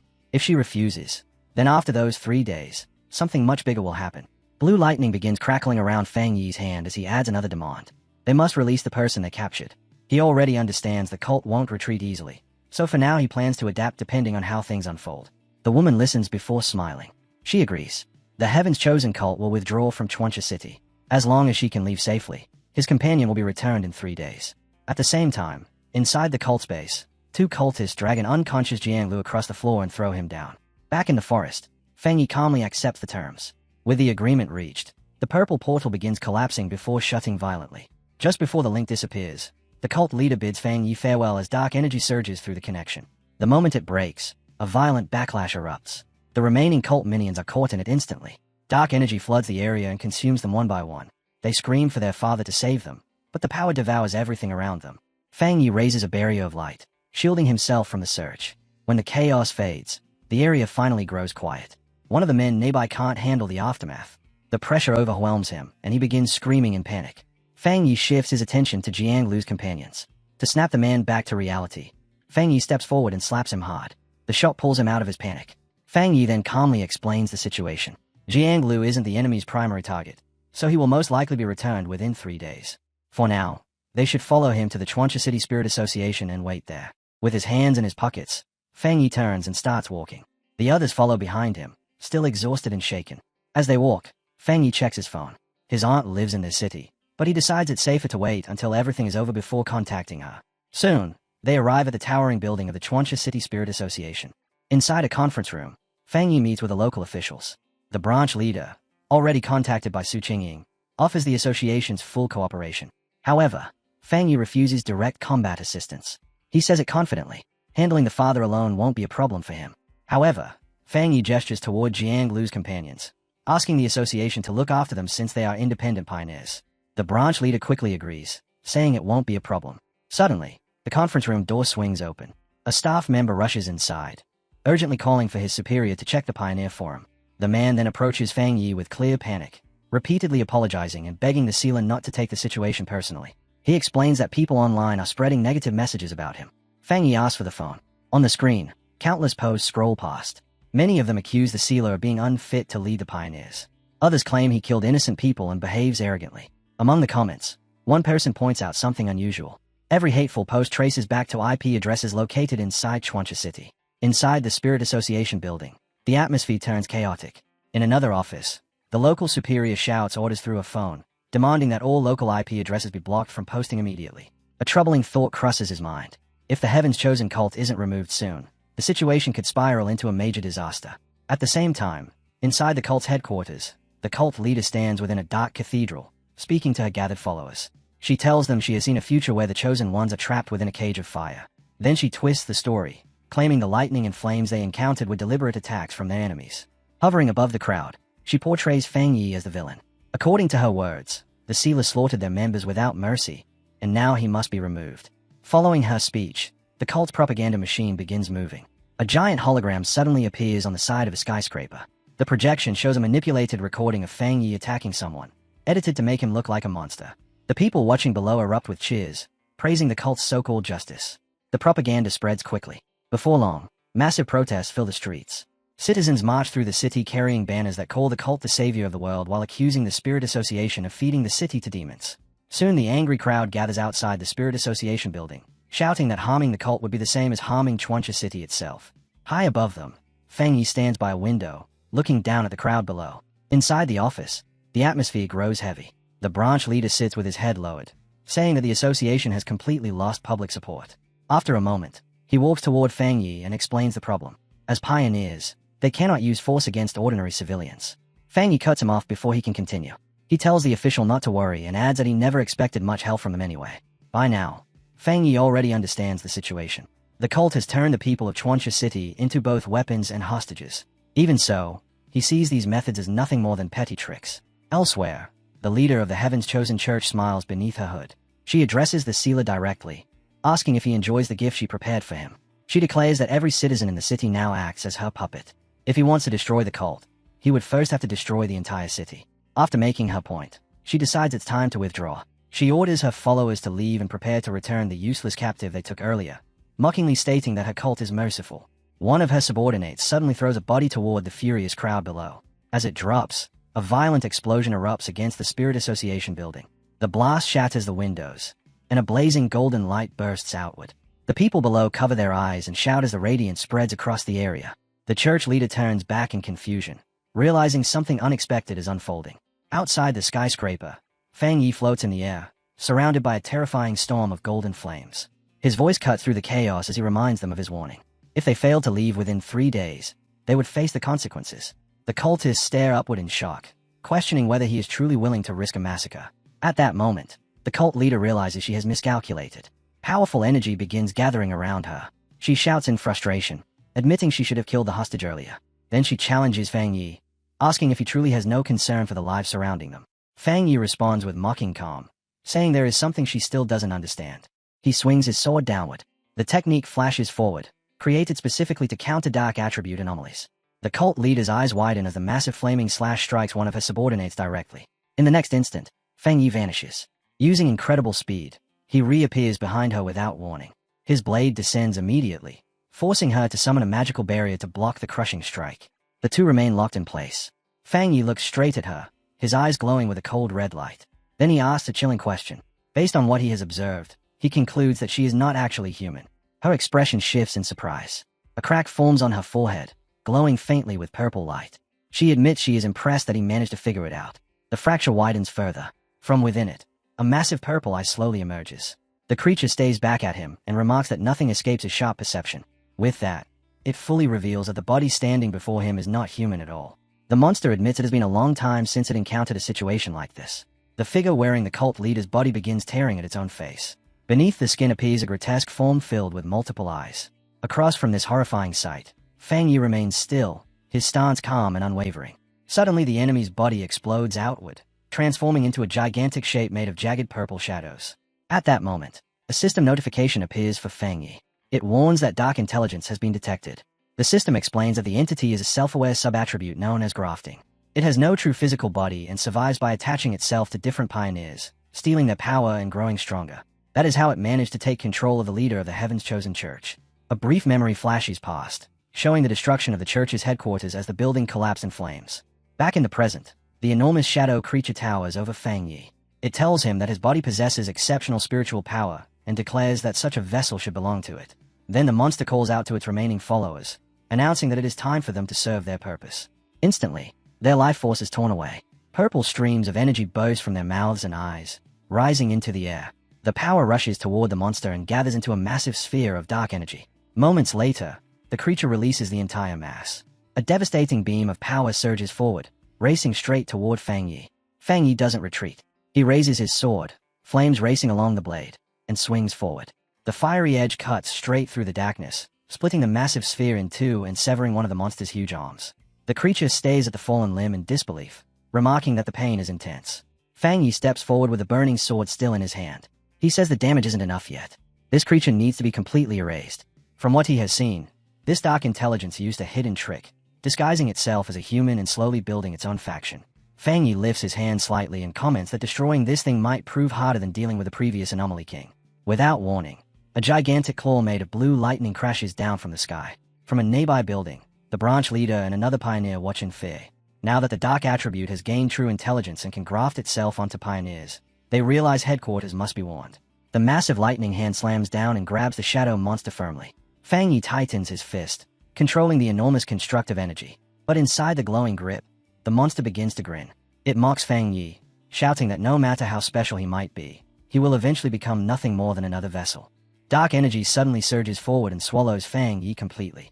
The monster laughs and tells him not to worry. It promises to take good care of his body. A gigantic sphere of darkness expands over the city, while a brilliant golden light burns at its center. Maniacal laughter echoes through the air. Inside the raging storm, Feng Yi smiles. He admits that this dark intelligence is indeed powerful. As the surrounding darkness tries to consume him, Feng Yi comments on its impressive ability to suppress him, even though his yang attribute naturally counters it. Then his expression shifts. A cold red glow appears in one of his eyes within the shadows. He tells the monster there is something it still doesn't know. Behind him, a massive demonic face formed from red energy suddenly appears. Feng Yi calmly declares that he cannot be killed. The monster senses the terrifying presence and shouts in confusion, demanding to know what he just said. The purple sphere of energy begins swirling violently as the balance of power starts to shift.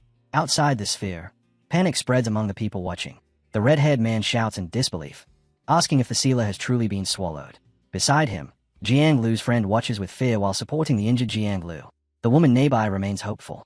She insists that Feng Yi will survive, though she admits this dark intelligence is unlike any enemy they have faced before. The branch leader raises his voice and orders everyone to calm down. They must believe in him. Amid the chaos, Jiang Lu slowly regains consciousness. Still dazed, he asks what is happening. His first thought is a frightened question about whether his master has been defeated. But inside the swirling purple dimension, Feng Yi is completely unharmed. He walks calmly through the storm of dark energy, looking around as he realizes something important. He is standing inside the body of the dark intelligence itself. A system window appears in front of him, confirming that his plan worked. The death count increases to 1, activating his death brand.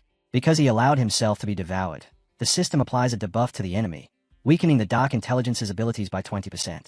Fang Yi lifts his hand and studies it, puzzled by the result. Fang Yi observes his surroundings carefully. Even though he is inside a spiritual space, he realizes he does not possess a spirit body. His glowing red eye shifts downward. Below him, countless glowing blue figures drift silently through the darkness like wandering ghosts. Fang Yi moves closer to one of them. After studying the silhouette, he asks if she is the pioneer most recently grafted by the monster, the woman who once led the Heaven's Chosen Church. The blue spirit floats quietly, her posture heavy with sorrow. Suddenly, she and the other ghostly figures around her drop to their knees, bowing toward Fang Yi. He looks down at them, his red eyes narrowing as he understands what they are trying to convey. They are begging him for release, begging for freedom from the monster that trapped them. Fang Yi quickly reaches a grim conclusion. These pioneers are already dead. What remains before him are only fragments of their soul breaths, imprisoned and bound to the creature. He summons his sword. The truth is tragic. The trapped souls share the same life force as the Dark Intelligence. Destroying the monster will also destroy them. Fang Yi gathers his strength, deciding that the only mercy he can offer is to burn everything away with his pure world divine fire. He lifts the blade and swings with full force. A massive arc of fire tears through the darkness, splitting the giant shadow entity straight down the middle. As the purifying flames spread across the space, the spirit of the female pioneer slowly fades. This time, the form disappears peacefully, free at last. But the Dark Intelligence refuses to surrender. It shrieks in pain and twists its shape, transforming into a jagged mass of spiked shadows. The creature shouts that Fang Yi's resistance is meaningless and threatens to tear his limbs apart. At that moment, a system window appears. It confirms that contact with such an enormous dark attribute has activated the Hell Evil Scene mark. The system immediately announces that the monster's power is being drained at an incredible rate. First, its strength drops by 50%. Then the reduction rapidly increases to 80%. As the Hell Evil Scene spreads through the entity, the once massive monster collapses inward, shrinking into a chaotic sphere filled with countless red eyes. The system reports that the weakening has reached a critical point. 99% of its power is gone. Now the Dark Intelligence can barely maintain its existence as it faces Fang Yi's glowing gaze. Fang Yi extends his hand toward it. His voice is cold as he commands the creature to surrender its power. The Dark Intelligence stays back in complete shock and fear, realizing that defeat is inevitable. Fang Yi gives one final order. Break! A blinding explosion of light erupts through the darkness. The entire dimension shatters apart as the monster releases a final scream of despair.